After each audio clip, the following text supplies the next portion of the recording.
Shadow Slave, Chapter 1901-1901, Falling Sun. 963 words. Sunny was in the throes of the familiar state of merciless clarity. He was fighting Revel in the ruins of the Dark Hall, pushing his body and mind to the absolute limits, each breath searing his lungs like acid.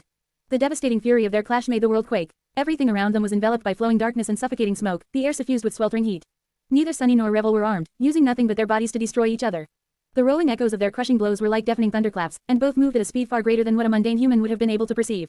The battle was fierce, fearsome, and chillingly ruthless. Its frenetic pace was daunting. Its violent brutality was appalling. Sunny was having a tough time. Devoid of the ability to call upon his aspect, he could only rely on his physical might and combat technique to fight Revel. The problem, however, was that her transcendent form was more than twice his height, with much longer arms and legs, which gave her a tremendous advantage in reach, and that was not even counting her one remaining wing. Sunny's disadvantage was only confounded by the fact that he was witnessing the battle through Saint's eyes, not his own. He was more used to seeing himself from the third perspective than most people due to long years of perceiving the world through the shadows, but it was still a disorienting experience to fight while only relying on someone else's sight. Revel had figured out that he was somehow relying on Saint to guide him almost instantly and made several attempts to destroy the wounded shadow. Sunny managed to block her from reaching Saint, but she methodically attacked him from positions where his own body blocked the living statue's view.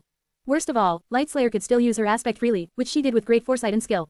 At any moment, the beautiful demon could turn into a torrent of flowing darkness to escape, advance, circle around Sunny, or simply bypass his attack. It was infuriating, reminding Sunny of the battle he had fought against Fiend and Falcon Scott. It felt as if he was fighting himself, which was not a pleasant feeling at all. Now that he was suffering at the hands of an enemy who possessed such an ability, he learned painfully well just how much of a cheat his shadow step was. He could not do anything against her aspect ability, but he could somewhat negate her advantage in size by manipulating his weight with the feather of truth. Sunny might have been smaller, but his mass was even greater than that of the towering demoness. As a result, his blows were especially devastating, and it was harder for her to throw him off balance. His armor was shattered, and his body was hurting. And yet, so was hers. Sunny was holding his ground while surrounded by true darkness, trading blow for blow with its Saint. It was just that damned wing. As Sunny blocked Revel's clawed hand, the obsidian talon stung his side, where the surface of the onyx mantle was already cracked. Feeling a pulse of sharp pain, he hissed and tried to grab the retreating wing, only to be sent stumbling back by a devastating kick. A thin crack crossed the surface of his mask. Worse still, Revel was already turning into a torrent of darkness, rushing toward Saint. Damn it, Sunny ignored the pain and dashed forward to intercept her. But at that moment, he felt the entire citadel shudder, and a thunderous boom resounded from far above, followed by another a moment later, and then another, almost without pause. It was as if something was tearing through the ancient castle, traveling toward the ground at terrible speed. Then, the heat permeating the air seemed to grow 10 times more intense, and Sunny was confused for a moment. What is that? For a split second, he failed to recognize what was happening. Then, he realized that he was actually seeing something with his own eyes. Something was glowing in the darkness, high above him. The ceiling of the vast hall had long collapsed, and even higher still, several orange spots seemed to have revealed themselves on the ceiling of the higher floor of the ancient castle, expanding as they grew. Suddenly able to see again, Sunny froze for a short moment. In that short moment, the burning ceiling exploded with a deafening roar, and a blinding radiance blinded him all over again. It was as if the sun had risen in the middle of the citadel, or rather, fell down from the sky. Surrounded by a sea of flames, an incandescent being plummeted from the burning inferno above, crashing into the floor between Sunny and Revel and instantly setting it on fire. Covering his eyes, he staggered back. Revel's darkness was vanquished, and he could finally sense the shadows again. There was a white silhouette standing in the middle of the raging conflagration, so beautiful and pure that it seemed out of place in this dirty and imperfect world. Sunny's lips twisted into a smile behind his cracked mask. Neffys had arrived from whatever battle she had been fighting, practically bringing the entire citadel down with her. From the brief glimpse Sunny had got, it seemed as if every floor of the ancient castle above them was at least partially destroyed and set aflame. That certainly explained the smoke and the unbearable heat. The radiant spirit of light slowly looked around, taking in the sight of the devastated hall. The broken walls, the hideous wounds littering Saint's body, Sunny's breached armor. Finally, her gaze settled on the bloodied, but still breathtakingly beautiful figure of the creature of darkness staring at her with a grim expression. Revel looked at Neffys, and then smiled coldly. Her lips parted, and a single word escaped from her lips. Quote. Crap, share to your friends. Enjoying this site? Support us via PayPal, Visa, MasterCard or crypto. Your donations help cover site maintenance and hosting costs. Tap the middle of the screen to reveal reading options. If you find any errors, non-standard content, ads redirect, broken links, etc., please let us know so we can fix it as soon as possible. Report. Shadow Slave, Chapter 1902-1902, Gruesome Affair. 1,406 words. Revel's darkness was chased away and diminished, but it still swirled around her like a cloud. Shrouded by it, she looked at Neffys. Neffys was looking at her, as well. Suddenly, a melodious voice resounded in the ruined hall, containing both the ferocity of the scorching surface of the sun and the tranquility of sunshine reflecting from clear water.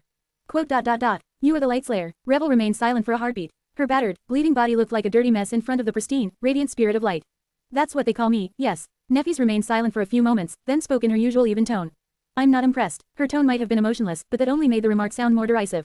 It was as if she was saying, is that all? I am supposed to be slain by you. Hearing that, Revel smiled darkly. I'm sorry for the disappointment, Lady Neffys. With that, the ruined hall once again exploded with motion. The moment of peace was short-lived.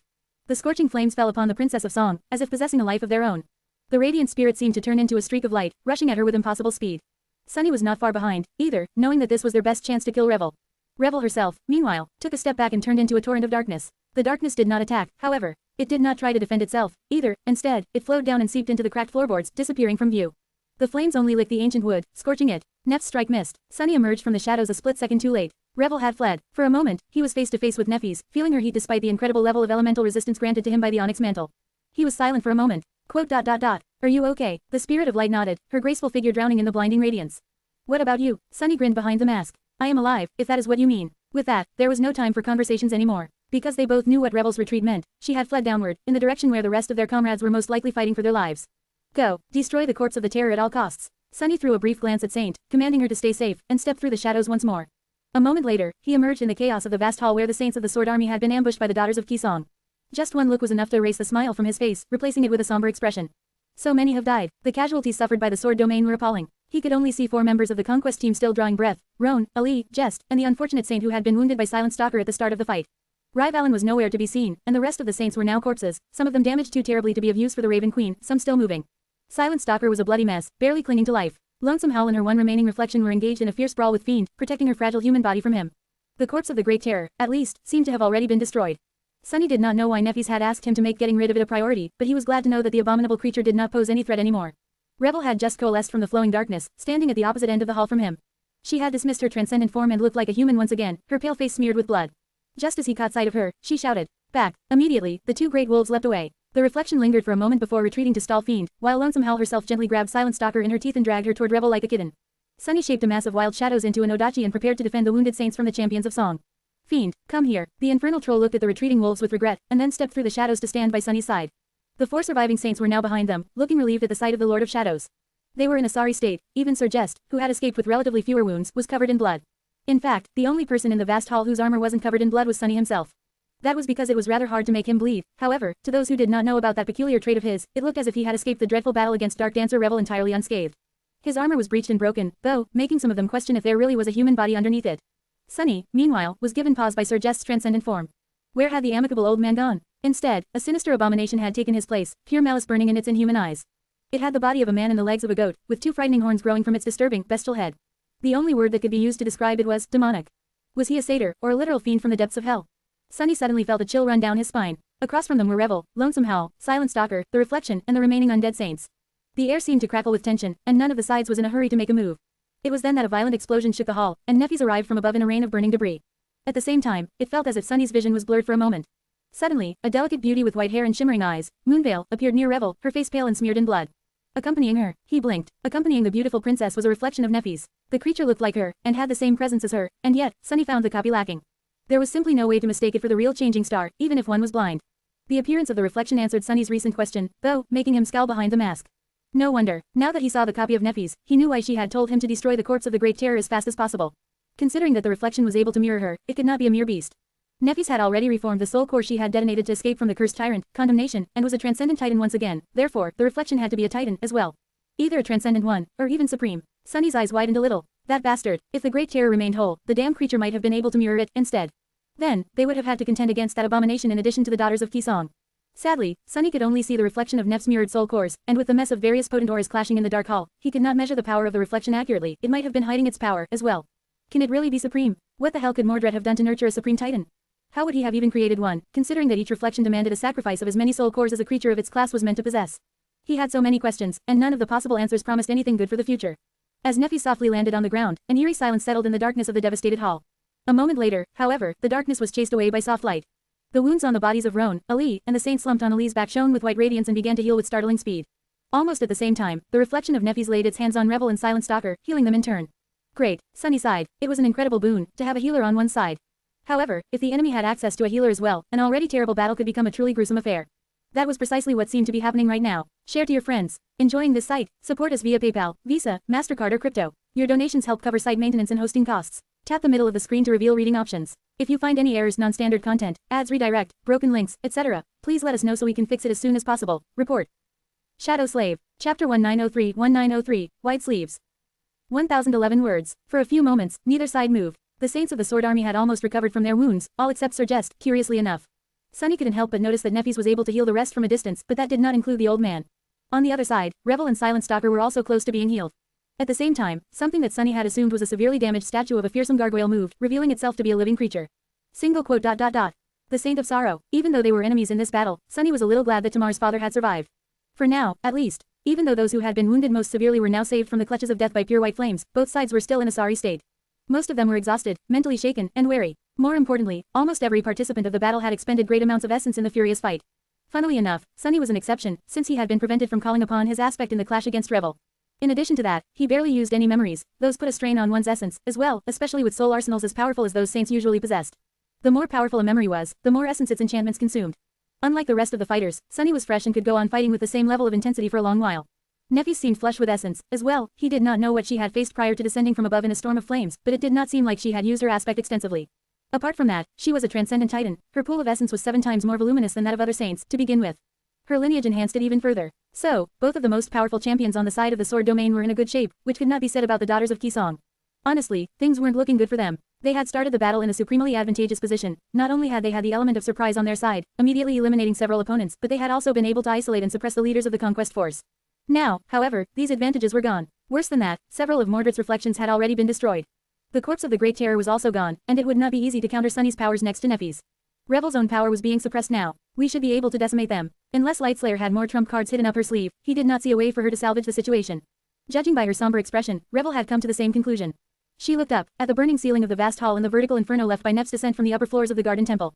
Then, Revel lowered her gaze and looked directly at Neffy's. Quote. Have you not come to conquer this citadel for the King of Swords, Changing Star? Neffy's lingered with the answer for a few moments. So I have. Lightslayer smiled coldly. Quite an interesting strategy, to unleash your flames in the heart of a wooden citadel. If I did not know better, I would have assumed that your aim is to destroy it instead. Sunny had to admit that there was some truth to her words. Smoke was already drifting into the vast hall from above, and the fire was spreading. The ancient castle had already sustained heavy damage from the furious forces unleashed by the clash of so many saints. In fact, it was a miracle that it was still standing. Sunny remembered the first transcendent battle he had witnessed. Back then, just 2 saints, Tiras and Cormac, had destroyed an entire island in their clash. The people who had left behind this beautiful stronghold were truly remarkable builders, it seemed. Neffys considered Revel's words for a moment or two. Then, her radiance dimmed, and she dismissed her transformation, turning back into a human. Miraculously, this time, her armor had survived. However, Sunny gritted his teeth when he saw it. There were no wounds on the body, but her blackened armor was terribly shredded, pierced in at least a dozen places, and on the verge of collapsing into a whirlwind of sparks. She had suffered greatly in the battle against Moonveil, it seemed. His eyes flashed with murderous cold behind the cracked mask. Single quote. I'll kill them slowly. Whatever fatigue Sunny had felt disappeared, replaced by deadly intent. Standing beside him, Neffy stared at Revel impassively. If it means denying the citadel to the Song domain, I just might go ahead and destroy it. Why not? A corner of her mouth curled upward slightly, and she added evenly. Of course, I'll make sure to destroy you first. Revel's expression turned grim. She hesitated for a few moments, then uttered through gritted teeth. You can try. You might even live long enough to enjoy the outcome. But what about your companions? Will they survive? Sunny frowned, not sure why she was saying these things. Was Revel, perhaps, trying to negotiate a peaceful resolution instead of continuing the bloody battle? If so, she was extremely naive. There was no way that Neffys would surrender her claim on this citadel. She would indeed rather burn it to the ground, if that was the only choice. Which it wasn't, since the remains of the conquest force were poised to achieve victory. But Revel was definitely not naive, so, she's buying time. Sunny cursed mentally and prepared to lunge forward. But it was already late. By that time, Moonveil had already finished whatever it was she had been secretly doing. She raised her hands and brought them together, forming a triangle with her thumbs and index fingers. A split second later, a drop of vibrant crimson blood suddenly materialized in the middle of the triangle. And Sunny's senses screamed at him that he was in dire danger. As it turned out, Revel did, in fact, have another trump card up her sleeve. Share to your friends. Enjoying this site? Support us via PayPal, Visa, MasterCard or crypto. Your donations help cover site maintenance and hosting costs. Tap the middle of the screen to reveal reading options. If you find any errors, non-standard content, ads redirect, broken links, etc., please let us know so we can fix it as soon as possible. Report. Shadow Slave. Chapter 1904 Queen's Blood. 1,206 words. There was very little time to react, and even less time to comprehend what was happening. However, Sunny still managed to recognize the drop of dark blood, and guess what it represented. He had seen something similar once, a long time ago. Back then, he and a group of survivors of the Battle of the Black Skull had been desperately trying to escape from the Skinwalker, lost in the white dunes of the Nightmare Desert. Sadly, the vessels of the Great Abomination still managed to catch up with them. Some of the survivors chose to split up, but most stayed together. It was then that Morgan summoned a swarm of flying swords. Now, Sunny knew that those were swords forged by her father. Sishin, meanwhile, had summoned a drop of blood almost identical to the one hovering in the air between Moonveil's fingers right now. Sunny had been running for his life, so he did not see what the eerie drop of blood actually accomplished.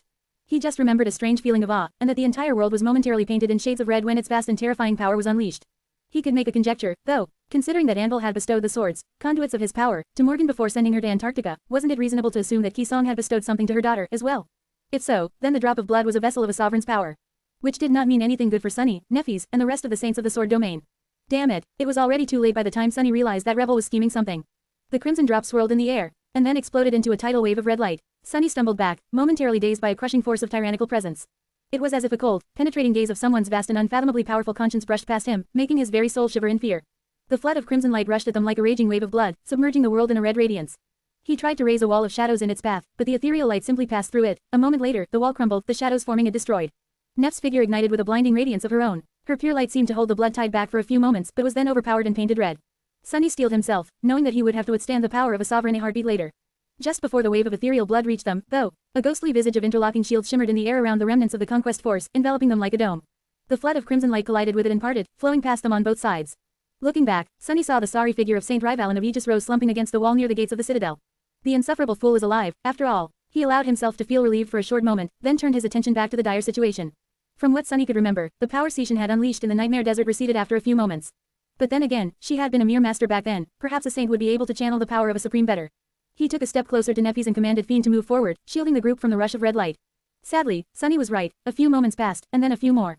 The bloody radiance drowning the world did not dim. The force field created by Rivalan, however, seemed to be weakening. The ghostly shields had become invisible after manifesting for a second, but Sunny could practically hear them bending under the pressure, ready to succumb to it. The shield wall protecting them from the power of Kisan was slowly becoming covered by a net of cracks. Or maybe it was rusting, slowly dissolving into red dust. At best, I can escape by using Shadow Step. He could take Neffes with him. Maybe Roan, as well, but Sunny had never carried several transcendent beings with him through the shadows. He wasn't sure that he would be able to save the rest. Meaning that he would have to leave at least some of the saints of the Sword Army behind. Who would he abandon? Jest, Rivalan, Ali. Luckily, in the end, he did not have to make that choice. Eventually, after a dozen seconds or so, the red radiance enveloping the world finally dimmed. It dissipated slowly, and then disappeared altogether. The vast hall was plunged into dim darkness once again, illuminated by the orange glow of the burning ceiling and the light of several luminous memories. Sunny's eyes widened. The hall was empty. As Rivalan slumped on the floor and the other saints drew hoarse breaths, he looked around and then extended his shadow sense outward. He did not sense anything. Revel and her sisters were gone. So were the Saint of Sorrow and the reflections. Even the transcendent corpses reanimated by the authority of Queen Song were nowhere to be seen. They have fled. The battle was over, ending just as unexpectedly as it had started. Sunny let out a sigh. He did not even know what kind of a sigh it was. Was it a sigh of relief or a sigh of disappointment? In any case, now that the battle was finished, they had to deal with its consequences before thinking about anything else. They're gone. Neffes did not respond immediately, looking up at the sea of flames raging above them. Her expression was somber. Sunny lingered for a moment. Can you put the fires out? She shook her head slowly. Perhaps, but the citadel is already damaged too severely. It's on the verge of breaking apart. By the time I suppress all the flames, it would have collapsed already. Sir just assumed his human form, thankfully, wiped the blood off his face, and said in a wry tone. Suffering a fire in the middle of a lake, inside a dried up bone. How ironic. He looked around, as if searching for something, then asked. So, what do we do, my lady? Neffes walked over to where Rivalan was laying on the floor and kneeled beside him, placing her hands on his bloodied body. Quote. It doesn't matter if the citadel collapses. We just need to preserve the gateway. As long as the gateway survives, the stronghold can be rebuilt around it. That was true. Of course, it depended entirely on how the spell had fashioned this particular gateway. There were some that existed in and of itself, like the altar of the sanctuary of Noctis. However, there were also some that drew power from the structure around them, like the gateway in the Crimson Spire. They had no choice but to try, though. Otherwise, the entire expedition would be a complete failure. Grimacing as a soft white radiance enveloped her hands, Neffes looked at Sunny and said. We must locate the gateway first. He nodded, and then stepped into the shadows to go find it. In truth, Sunny did not care that much about Anvil claiming another citadel in Godgrave. Now that the battle was over, his mind was preoccupied by other issues. Namely, all the revelations he had achieved while fighting Lightslayer, and all the boons he had received. Share to your friends. Tap the middle of the screen to reveal reading options. If you find any errors, non-standard content, ads redirect, broken links, etc., please let us know so we can fix it as soon as possible. Report. Shadow Slave. Chapter 1905 Pyrrhic Victory. 1,324 words. As it turned out, the citadel had several spacious underground levels. That only made sense, considering that the lake surrounding it was transient. It swelled when the hollows were flooded and drained once the water flowed through the ribs of the dead deity into its titanic spine. So, those levels were only situated below the ground level when the lake was full. Most of the time, they would actually be above the water, and so, there was another grand entrance situated lower than the vast hall where the ambush had taken place. Sunny found the gateway beneath a crystal dome situated not far from that entrance. He remained still for a few moments, bewildered by what he saw and felt there. There was a small grove growing behind the transparent walls of the dome. The walls were enveloped by scarlet vines from outside, however, there were perfectly normal plants growing inside. Emerald grass, ancient oaks, soft moss, and beautiful flowers blooming on the meadow hidden at the heart of the grove, where a small pond of pristine water stood still in the tranquil darkness. These were the first plants that had not been twisted by corruption that Sunny found in Godgrave, in all of Dream Realm, perhaps, apart from those brought here by the inhabitants of the waking world. More than that, he sensed something as he entered the crystal dome. A pure and unmistakable feeling of sacredness permeated the air here, as if the taint consuming the rest of this cursed region had never managed to find its way inside the crystal dome. The pond is the gateway. Sunny glanced at the calm water, realizing that he could not determine how deep it was.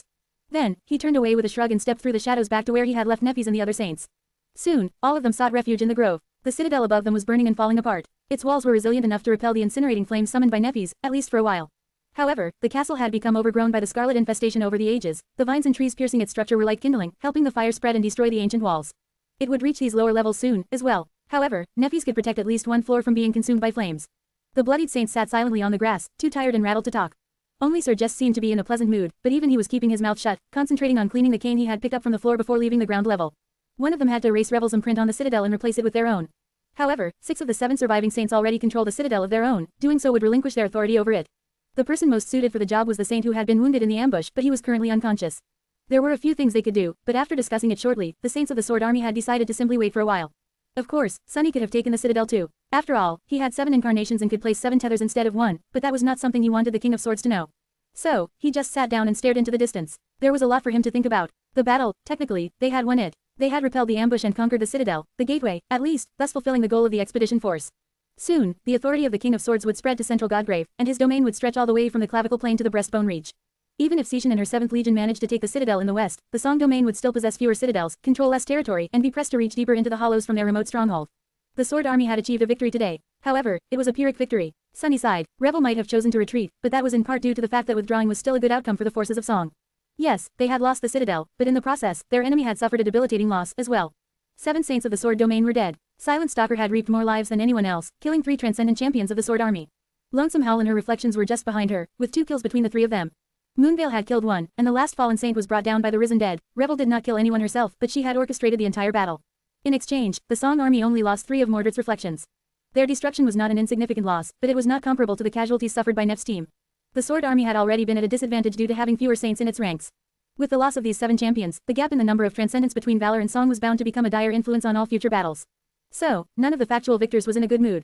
Hidden behind the mask, Sunny threw a secretive glance at Neffy's. She had already finished healing Sir Jest. Sunny's own wounds had been tended to, as well. Now, she was sitting on the shore of the pond, looking at the water with her usual detached expression. She was in a tough situation. As the commander of the expedition, Neffys was responsible for the deaths of her people. Each and every loss must have weighed heavy on her soul. Sunny knew all too well the agony of failing those who had entrusted their lives to you. Many soldiers had perished to help them reach the citadel, and now, 7 saints were dead, each a singular talent and a trusted comrade. Neffys had more experience of being a leader than he had, and she had ordered many more people to their deaths. However, one never grew accustomed to such things. Well, actually, maybe that statement was wrong. Anvil and Kisong seemed to have built quite a tolerance to sacrificing human lives for their goals, and there should have been plenty of others like them. But Neffys had not, so, she was most likely hurting right now. On the other hand, while she was leading these warriors, she was also plotting against their king. In a sense, she was an outsider among them, a traitor, even. She only cared about who ended up in control of the citadel as far as needing the 2 sovereigns to weaken each other was concerned. It must have been a difficult situation to navigate, both morally and emotionally. Added to that was the fact that her capacity for emotions and morality, for humanity itself, was currently somewhat washed away by the immolating flames of her aspect. Sunny wanted to talk to her, but they could hardly exchange an honest word while surrounded by the rest of the saints. After a while, the members of the conquest party regained some level of composure, or maybe simply grew bored with silence. They started to talk, sharing the information about the battle with each other. Sunny listened for a while, learning about what Moonveil and Lonesome Howl were capable of. He briefly shared his own experience fighting Revel, as well, which earned him a heavy look from Neffys. After that, he couldn't wait anymore. The fire was already spreading to this floor, and the world had quaked terribly some time ago, signifying that the upper levels of the citadel collapsed. Since Neffys was going to be busy preventing the flames from damaging the crystal dome, Sunny announced that he would check the situation above and dissolved into shadows. He was going to check on Saint. Share to your friends. Enjoying this site? Support us via PayPal, Visa, MasterCard or crypto. Your donations help cover site maintenance and hosting costs. Tap the middle of the screen to reveal reading options. If you find any errors, non-standard content, ads redirect, broken links, etc., please let us know so we can fix it as soon as possible. Report. Shadow Slave. Chapter 1906-1906, Dark Armor. 971 words. A moment later, he emerged from the darkness on the great pyre of burning rubble. The garden temple had indeed crumbled, consumed by a blazing inferno. The mountain of debris was still aflame, and the heat was so scorching that a mundane human would have been reduced to ash in an instant. Even a saint could have been burned to death or smothered inside the billowing cloud of black smoke. However, Sunny was more or less fine due to the onyx mantle. It might not have been comfortable, but he could explore the burning ruins freely. It did not take him much time to find Saint. She was quite conspicuous. Out there amidst the blazing debris, there was an area consumed by impenetrable darkness, its confines silent and tranquil. His shadow was inside. He couldn't quite see her, of course, but felt her presence, as well as that of his shadows. Sunny hesitated at the edge of the sphere of true darkness for a few moments. Single quote ... That's new. Saint had carried a bit of elemental darkness within her heart, true. But she had never been able to summon it in this manner. She could only use it to manifest a weapon or code a memory. It seemed that killing the reflection had filled the reservoir of the heart of darkness to the brim, allowing her powers to evolve. From the look of it, Saint had gained an ability similar to what Revel was capable of. Now, she could cover an entire area with her darkness. The area was not quite as vast as that of Revel, but that did not matter. Sunny smiled. What mattered was the synergy between this power and Saint's mantle of darkness ability. When surrounded by darkness, and true darkness more so, her swiftness and might will increase. Her wounds will be healed. Now that Saint could freely unleash elemental darkness, she could be surrounded by it at all times. Which meant that she would almost always be able to receive the full boon of the mantle of darkness. There was more to it, as well. Although Sunny was not sure how to help Saint evolve, he felt that this new power of hers could very well be the first step to becoming a tyrant. After all, tyrants were beings who exerted their authority on the world, much like the sovereigns did, albeit in a different manner. Most tyrants controlled either a territory or an army of minions, usually both at the same time. And being able to drown an area in elemental darkness was very close to gaining control over it. Isn't it? Sunny walked forward and at the same time took control of one of the incarnations wrapped around Saint's body, otherwise, he would have been blinded by his own shadow's power, which would be quite embarrassing. Now that he was not consumed by the urgency of battle, Sunny felt stunned by how strange and miraculous the feeling of fusing with another creature was all over again. He was dazed for a few moments, taking in the complex, alien sensation of being one with Saint's body. He also felt relieved, noticing that her terrible wounds were healing. She had spent all that time nestled in the embrace of her own summoned darkness, after all, being nourished and nurtured by it. Then, a loud sound distracted him. It was the sound of a battered onyx breastplate being dropped on the ground. Sunny blinked a couple of times. Then, he blinked a few more times. No, wait, what? Saint seemed to be removing her armor. There was no mistake, he was looking at the world through her eyes. After all, the graceful stone knight was standing in the darkness, methodically taking off her shattered armor. She was already all but free of it, with only a few pieces remaining. Sunny had caught glimpses of Saint's face and skin before, but he had never seen her out of the intricate suit of fearsome armor. It was quite a shock. Saint was wearing simple garments beneath the onyx plate, much like any knight would. Her figure was alluringly flawless, fitting her inhumanly beautiful face. Her skin was the same color as the onyx armor, making it seem as if she was made of stone. However, she was not. Although Saint's body looked like it was cut from stone and had many properties of stone, it was merely stone-like.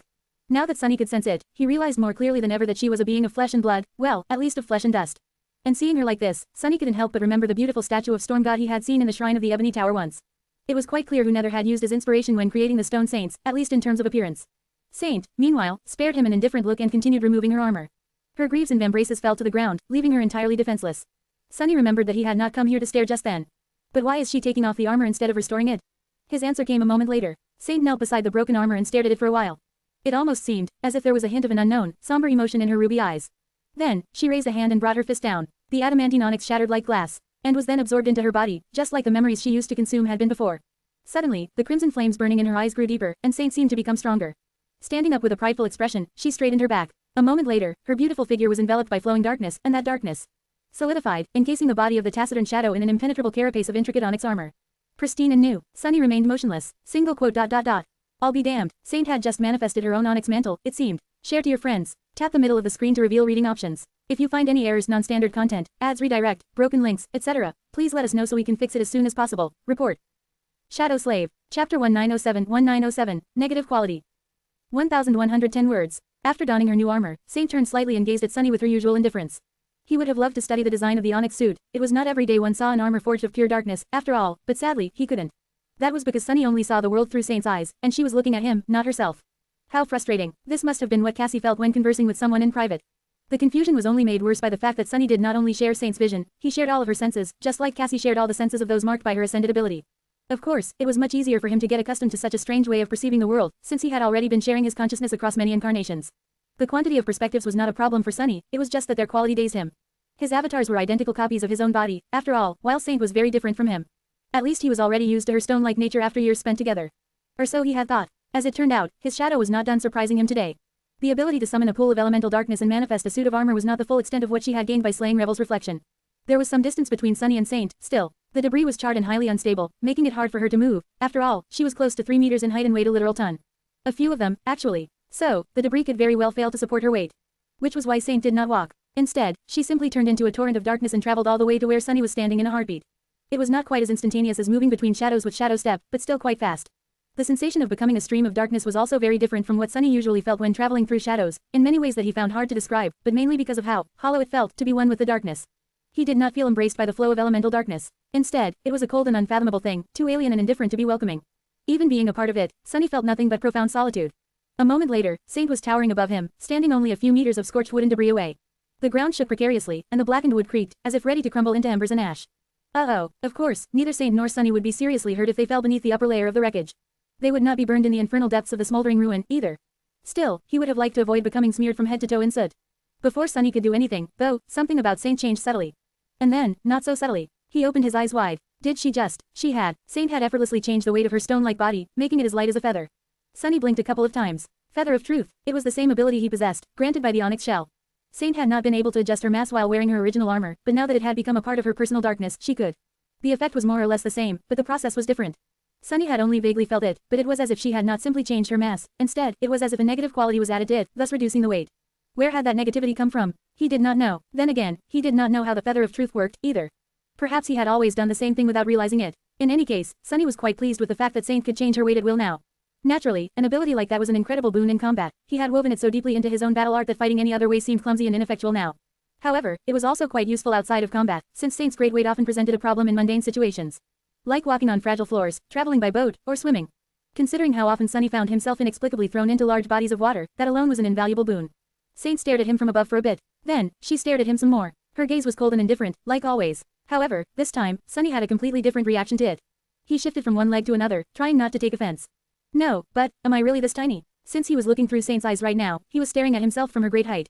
From that perspective, Sunny indeed looked like a little toy. Was that how Saint always saw him? He ground his teeth, missing the days when she was a mere monster, and of the same height as him. Fiend had started out as a scrawny gremlin, as well, but now, that gluttonous idiot was 5 meters tall. Sunny did not even want to imagine what he looked like from Fiend's perspective. He might be huge, but he's still an annoying imp inside. In fact, I should start calling him imp again, just so that the overgrown bastard does not get a big head. Saint, meanwhile, tilted her head a little. Then, he felt her body turning into a torrent of darkness once again. But it did not rush anywhere. Instead, it shrank in size and then solidified back into the figure of the graceful knight. Only now, she was smaller. Suddenly, Sunny was looking at himself from a new perspective, one level with his own eyes. He remained motionless for a moment. So Saint had not just gained the ability to reduce her weight. She had also gained the ability to reduce her size, and used it to return to her original modest stature. Which was great news for Sunny. Simply wonderful news. He smiled behind the mask. That's much better. But as soon as he was done talking, Saint raised her chin slightly, and changed her size once more. This time, she made it so that she was a full head taller than Sunny. He froze, nodding with a hint of satisfaction. Saint looked down at him, and then headed away. Sunny remained motionless, absolutely dumbfounded by the outrageous sequence of events. He only managed to regain his composure a few seconds later. What the hell? Where is she even going? There's nowhere to go. Share to your friends. Enjoying this site? Support us via PayPal, Visa, MasterCard or crypto. Your donations help cover site maintenance and hosting costs. Tap the middle of the screen to reveal reading options. If you find any errors, non-standard content, ads redirect, broken links, etc., please let us know so we can fix it as soon as possible. Report. Shadow Slave. Chapter 1908 Contemplating Mortality. 1091 words. Eventually, Sunny dismissed Saint to let her continue her recovery in the dark silence of his soul. Able to see once again, he looked around and pondered what he had learned. Saint seemed to have gained several new powers. One was to summon a pool of elemental darkness, one was to turn into a torrent of it, one was to manifest a suit of armor, and the last two had to do with reducing her weight and size. However, Sunny was not sure if these were truly new attributes and abilities, or simply evolutions of those she had already possessed. The suit of armor forged from pure darkness, for example, was a logical extension of her Blade of Darkness ability. The power to summon a flood of elemental darkness might have been simply the result of her Heart of Darkness growing stronger. Sunny was not sure. More than that, he did not even know if these new powers Saint had shown him were the full extent of her change. Neither did he know how many shadow fragments she had received after absorbing her old suit of onyx armor. She definitely seemed stronger. Her presence had grown deeper, the cold crimson flames burning in her eyes had become fiercer. Even though Saint had not evolved to a new class, it felt as if she was much closer to becoming a tyrant now. The problem was that Sunny had no way of knowing the details of what had changed about her. His handy bracelet imitated the shimmering runes, but what they read came from Sunny's own head, not the omniscient reservoir of knowledge that the spell possessed. So, there was only one way for him to fully understand Saint's new powers, it was to ask Cassie to take a good look at her. However, doing that was a problem in and of itself. That was because Sunny had been unable to contact Cassie from the moment Revel and her sisters ambushed the Saints of the Sword Domain, or maybe even from before that, since he had not spoken to her for some time prior to the ambush. As soon as Sunny discovered that he could not hear Cassie, his incarnation in the war camp of the Sword Army had been searching for her. But Master Sunless did not manage to find the blind seer yet. Looking at the subterranean lake through the smoke, Sunny sighed. I wonder what she's up to. The smoke was irritating, so Sunny turned into a shadow and glided to the edges of the smoldering ruin, where the air was cleaner. Taking a deep breath, he looked at the water. The dim darkness of the hollows was illuminated by the orange glow of the towering pyre, and dancing flames reflected on the surface of the lake. It was quiet and pretty, a soothing scene after the violent fury of the recent battle. Looking at it, Sunny felt that an emotion he had been suppressing ever since the daughters of Kisong retreated finally broke free. A tide of dark, terrifying fury escaped from its cage and flooded his heart. Black Moon, Princess Moonveil, or whatever her name was, had almost killed Neffys today. While Sunny was having fun learning new things and testing his limits against Revel, Neff had been bleeding somewhere far above, alone and robbed of her powers. He couldn't quite make sense of it all. Neffys. Her public image was that of a larger-than-life heroine, and although Sunny knew that it had been meticulously crafted by the government and Cassie, he still couldn't help but forget that she was a mere mortal, sometimes. She had accomplished the impossible too many times, just like he had, and had overcome impossible odds on too many occasions. In addition to that, her aspect made her nearly immortal. So, Sunny did not often contemplate the possibility that Neffys would be killed. Even when imagining how he himself would fight someone with powers similar to hers, he never thought about slaying them, that would be just a senseless waste of time and energy.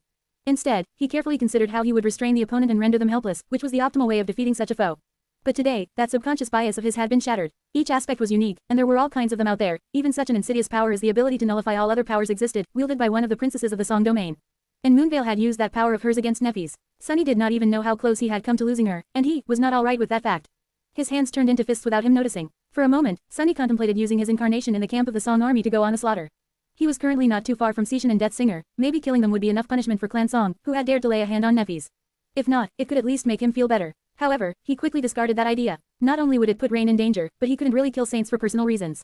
Perhaps playing a valor soldier had gotten into his head, a little. For a moment, Sunny forgot that the great clan song was not his enemy. Its queen was, as well as the king of swords. Everyone else was a precious resource that could not be wasted. With every saint that perished in the senseless war between the two domains, the future of humanity was being compromised. Every powerful awakened that died in Godgrave would not be able to save countless lives in the dire, inevitable future. Sunny let out a frustrated sigh. Most of all, that impulse of his was childish. He was letting his emotions get the best of him. He was being foolish. Of course, Neffys could die. No matter how impossible it seemed, she could be killed just like the rest of them. He had always understood that logically, but understanding and acceptance were two different things. Sunny could be killed despite his miraculous tenacity, as well. Or worse, captured alive. Remembering the dark mirror cell where Mordred had been kept for many years made him shudder. That was not something he wished for himself. Or for Neffys. Just as he thought about her, the weak flames around him were suddenly extinguished, and she emerged from the smoke, shielding her face with a hand. There you are. Sunny studied her for a while, as if making sure that she was really alive, and then smiled faintly behind the mask. Yes, here I am. Share to your friends. Enjoying this site? Support us via PayPal, Visa, MasterCard or crypto. Your donations help cover site maintenance and hosting costs. Tap the middle of the screen to reveal reading options. If you find any errors, non-standard content, ads redirect, broken links, etc., please let us know so we can fix it as soon as possible. Report. Shadow Slave. Chapter 1909-1909, Feel Alive. 1,287 words. Neffys walked over to the edge of the water, looked at it for a few moments and then sat on the ground. Her voice sounded a little raspy, but mostly just as it always did. He has regained consciousness and is binding the gateway now. Revel's imprint is strong, so it will take some time, 10 minutes, at least. Maybe half an hour. She sighed. Some of us will have to return to the waking world after that, to bring back the initial reinforcements. You know what happens next. Sunny did know. Once the gateway was bound by a saint of the Sword Army, Anvil's domain would manifest in the hollows. The King of Swords would probably arrive at the ruined citadel himself, and the war would finally spill beneath the surface of the ancient bones. The subjugation of the hollows was bound to be an affair both spectacular and harrowing. Considering how powerful the predators of the ancient jungle were, the king would have to lead the conquest personally, at least for a while. By the time the immediate area around the lake was conquered by the Sword Army, both sides would have prominently established themselves in Godgrave.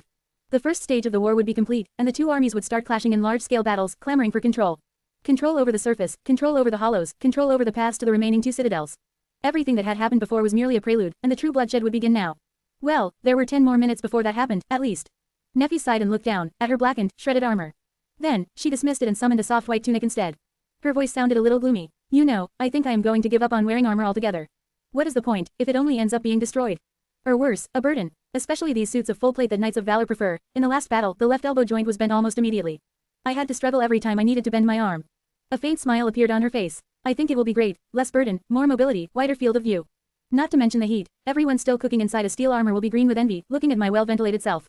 Sunny gave her a long stare, not at all happy at the thought of people staring at Neff's well-ventilated body, and unhappy for another reason, too. If it wasn't for your armor, it would have been your arm being cut instead of an elbow joint being bent. Neffy shrugged nonchalantly. I can heal my arm. I can't repair a broken piece of armor. He frowned. Only, this time, you couldn't. She did not respond, looking at the water with a hint of wistfulness in her gaze. After a while, Sunny sighed. The facade of arrogant coldness the Lord of Shadows usually wore slipped a little, and he said in a more humane tone. It must have been hard, fighting against an overwhelming enemy without your powers. I had my shadows with me, at least. You were alone. Neffys lingered for a few moments, then slowly shook her head. Quote. Actually, it was nice. Her gaze grew distant. I almost forgot what it felt like to hold a sword without the promise of pain. I loved swordsmanship once, you know. That is because I don't have many memories of my father, and in those that I do, he is teaching me how to hold a sword. So, even after he was gone, training made me feel a connection to him. She looked at the water. But I don't love it anymore. Wielding a sword has become simply something that I do, because it is one of the tools at my disposal, the sharpest of them, perhaps. In fact, I don't know if there's anything left that I love. Sunny remained silent, but his face fell a little behind the mask. Ouch. He knew that Neff's feelings for him were more shallow than his feelings for her were. After all, from her perspective, they had only known each other for a few months. But it still wasn't very pleasant to hear his supposed girlfriend say something like that. Oblivious to his bitterness, Neffy sighed. Sometimes I wonder what my grandmother would have thought if she saw me now. Would she have been proud? Or heartbroken? Is this what she wanted for me? Probably not. I doubt it. Sunny sat beside her, then turned and looked at her through the dark chasms of his mosque's eyes. His voice sounded a little hesitant. From what I know, she would have been happy that you were alive. She would say, good job staying alive, my dear. Well, or something like that. In any case, you are your own person. Your grandmother could not know the burden you carry and the scars that remain on your heart. She could not understand the choices you make, or why you make them. No one is better qualified to know these things than you are, so no one has the right to critique your decisions. Don't worry about it. Gods knew, the same held true for Sunny. Both of his parents had been menial workers. He doubted that they would have had a lot of insight into the life of a saint, let alone one as exceptional as Sunny was. Their mundane lives had been far away from the matters of gods, demons, supreme tyrants, and world-ending wars. But they would have been happy to know that both he and Rain were alive and healthy. That they were forging their own path in life, despite how hard and unforgiving the world was. That they had not been bent and misshapen by its cold cruelty. Neffys looked at him, remained silent for a few moments, and said evenly. Quote. Your mask has a crack in it. Sunny blinked. Right, it had cracked during the battle against Revel. The enchantment still functioned, but with Anvil potentially arriving in a matter of minutes, it was better to dismiss definitely not me and don the real deal. He sighed and dismissed the damaged memory, summoning Weaver's mask instead. However, soon after the first mask dissolved into nothingness and before the second one manifested itself into reality, Nephi suddenly placed a hand on the back of Sunny's neck, pulled him closer, and kissed him. He froze for a moment, then hurriedly dismissed the manifesting divine memory and responded to her passionate kiss. The softness of her lips, the heat of her skin, were intoxicating. They quenched a thirst that he had not known he was suffering from, and at the same time ignited a fire within him that was much more scorching than the flames devouring the ruins of the fallen citadel around them. Dazed and enraptured, Sunny quietly cursed the onyx mantle for preventing him from feeling the warm, supple fullness of her embrace. Their fervent kiss lasted for a long time. Nephi's only drew away when both of them were on the verge of running out of air. Breathing heavily, they remained silent for a few moments. Sunny touched his lips, blinked a couple of times, then asked in an unexpectedly shy tone. What was that for? She turned away with a slight smile and shrugged. I thought I would die, for a few moments back there. So, I suddenly wanted to feel alive. He remained silent for a bit. So, do you feel alive now? Nephi considered his question seriously, then looked at him with a solemn expression. I'd say, I'm about halfway revived. His eyes glistened. Before too long, both of them felt an imperceptible shift in the air. It was as if an invisible, but palpable presence settled over the area, changing it subtly, at the same time, irrevocably. Making it colder, sharper, and heavier with solid intent. The sword domain had descended into the hollows. Share to your friends. Enjoying this site? Support us via PayPal, Visa, MasterCard or crypto. Your donations help cover site maintenance and hosting costs. Tap the middle of the screen to reveal reading options. If you find any errors, non-standard content, ads redirect, broken links, etc., please let us know so we can fix it as soon as possible. Report. Shadow Slave. Chapter 1910-1910, Rivergate. 1118 words. Rivergate, the citadel of Clan Dagonet, was built on a wide river.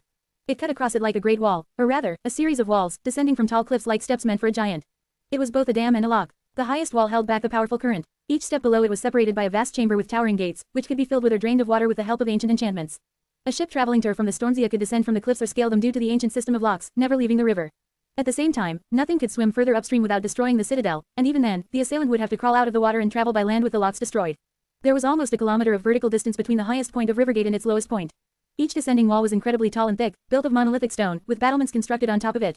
Fearsome siege weapons stood on the battlements, some of them enchanted with ancient sorcery, some built by the forge masters of Clan Valor.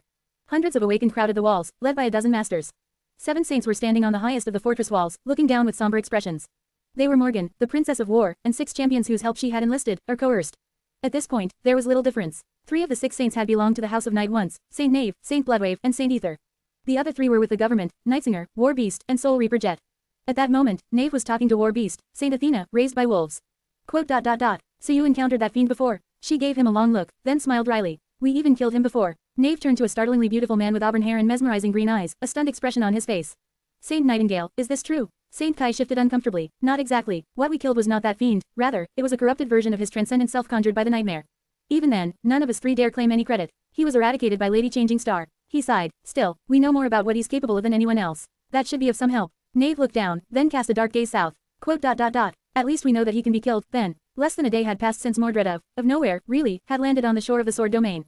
The 6 saints Morgan had recruited barely had any time to talk while being brought to Rivergate by her. The journey from Bastion to here had been swift due to the fact that there were 3 transcendent champions of the House of Night with them. Morgan herself had not said much to them, spending most of the journey thinking about her task with a dark expression on her face. She had, however, given each of the 6 saints an amulet in the shape of an anvil pierced by a sword, all except Nightingale, who already possessed one. Her expression had been solemn while entrusting her companions with the steel charms. At the moment, there are only 7 of these in existence. Now, 6 of them are here. I spoiled quite a few relationships to take them away from the previous owners. So, treasure them well. Never part with the amulet, and don't allow that man to take it away from you. Unless you want to become one of his vessels. Saint Knave studied the amulet with a mournful expression. After a while, he asked, quote. Don't you have one for yourself, Lady Morgan? She shook her head. The 7th had been lost in Antarctica and never recovered. My uncle wore it. Of course, Clan Valor possesses other means of defense against that man, but none are quite as easily transportable. In any case, don't worry. I'll be fine. Hearing her words, Soul Reaper raised an eyebrow. Oh, how so? Morgan answered her with a sharp smile. Well, if he does enter my soul, I'll just have to kill him there, won't I? Like my dear sister did, in the nightmare. She had been preparing to fight her brother again for 4 years. Morgan doubted that he would actually dare challenge her to a soul duel, but if he did, both of them would not survive the battle, this time. Morgan almost hoped that he would. In fact, the amulets were a bad solution to their predicament. That was because, from everything her family had learned about that man, the only way to kill him was to destroy his true reflection during a soul duel, even that had only been learned from Changing Star's report on the events of her 3rd nightmare. So, by donning the amulets, her champions were rejecting the only method of defeating the enemy. But little could be done about that. Leaving them defenseless was too great of a risk. She absolutely could not allow her brother to take more saints, because he would be able to conquer more citadels by wearing their bodies. And losing more citadels to the Song Domain was not an option. She sighed. How long before he comes? It was Saint Bloodwave, with his deep voice, who had asked the question. Morgan lingered for a moment. He has already come. He's just hiding and observing us, for the time being. Her words seemed to unsettle the 6 saints, or rather, 5 of them. Soul Reaper remained relaxed and aloof, leaning on her ghostly war scythe as she lazily studied the ancient walls of Rivergate. Raised by wolves shifted from one leg to another, and then looked at Morgan with a smile. You know what they usually do in such situations in heroic novels, don't you? Morgan couldn't help but admit that she was continuously perplexed by that woman. She blinked a couple of times, trying to remember if she had even read a heroic novel in her life. Surely not, can't say that I do, Saint Athena. The tall woman, beautiful as a statue of the goddess of war that had come alive, grinned. Well, the resourceful type of hero always blows up a dam and drowns an army of 10,000 men, achieving an impossible victory and proving their strategic genius. You're the strategist, so we aren't going to blow up Rivergate, are we? Oh, and call me Effie. Morgan stared at her for a few moments, then slowly shook her head. No, we are not going to blow up Rivergate. Why would I try drowning an enemy whose vessels are all saints from the House of Night? That doesn't make any sense. Raised by wolves, Effie nodded knowingly. A good decision. You really are a genius. Share to your friends. Tap the middle of the screen to reveal reading options. If you find any errors, non-standard content, ads redirect, broken links, etc., please let us know so we can fix it as soon as possible. Report. Shadow Slave. Chapter 1911-1911, Untamed Chaos. 1,209 words. Morgan gazed at the ancient fortress below her. The Knights of Valor and the warriors of the Dagonet clan were preparing for battle. They had protected the river for decades, not letting a single abomination from the Stormzea reach the Mirror Lake. Of course, the best of them were in Godgrave now, and the guest who had come from the sea this time was a much more dreadful creature than the abominable dwellers of the depths. She winced. The river passed the series of great locks and flowed south, disappearing beyond the horizon. The Stormzea was somewhere out there, as well, a few days away. In truth, Morgan did not need to destroy Rivergate, because it was already doomed. The warriors crowding the walls of the fortress did not know it, and the 6 saints she had recruited did not know it either. But in truth, there was no way to stop her brother here. He would destroy Rivergate himself, everything except for the gateway, and unleash the caged river, washing away all signs of the destructive battle. The warriors would die. The civilians living in the young city that had grown upstream of Rivergate would most likely become collateral damage in the transcendent clash. Morgan's goal here was not to save the ancestral home of Clan Dagonet, but to get a measure of the enemy's strength and hopefully destroy a couple of his transcendent vessels. Still, fighting a losing battle did not feel pleasant. Morgan had inherited the lineage of War God, and so, she was often called the Princess of War. She had been fighting against nightmare creatures since before she was an awakened. In fact, Morgan had barely finished middle school when she was sent into an arena to face a dormant beast for the first time. Her first nightmare had been a ruthless one, and she had undergone the trial of the winter solstice like any ordinary sleeper would. As an awakened, she led countless warriors into battles to protect the lands controlled by her father, as well as various cities in the waking world. She had conquered the second nightmare without losing a single member of her cohort, and excelled in every duty entrusted to her as a master. Until Antarctica, in the 4 years since, Morgan's renown had only grown. She had challenged the third nightmare alone, attained transcendence, and took her rightful place as the general of the Valor Army. Changing Star might have shone brighter on the battlefield, but it was Morgan who governed the powerful war machine of the Sword Domain, making sure that the blossoming kingdom suffered no setbacks. Today, many people called her a genius strategist. Of course, most of those people had no idea about what that word really meant. In truth, there was no strategy to a war of awakened. There was only chaos. On a battlefield where saints and devils fought, chaos reigned supreme. There were too many strange aspects, too many bizarre powers, too many inconceivable variables. Most lessons taught by the history of warfare went out of the window, leaving only mayhem and carnage in their wake. So, the only thing a strategist could do was reign in the chaos, tame it, and make it serve their goals. Take Rivergate, for example. It was a mighty fortress, one that should have been nearly impregnable for any enemy coming from the south. But what did it matter if the enemy possessed the ability to connect 2 reflections through his small, personal mirror realm and travel between them, bringing his army along?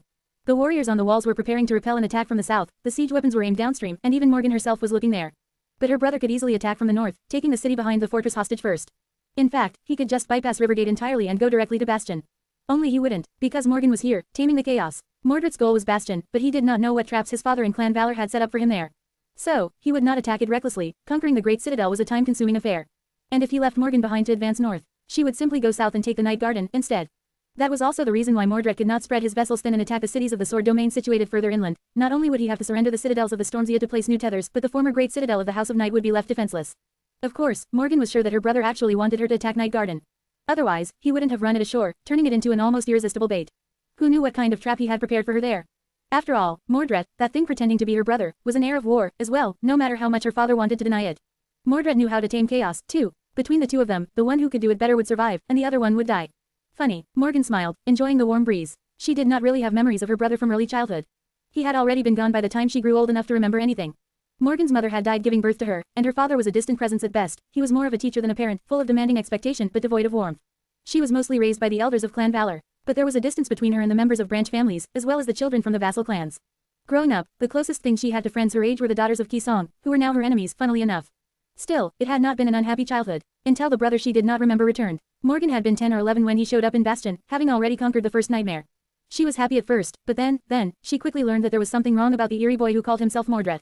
Mordred had taught her what fear was, all the way back then.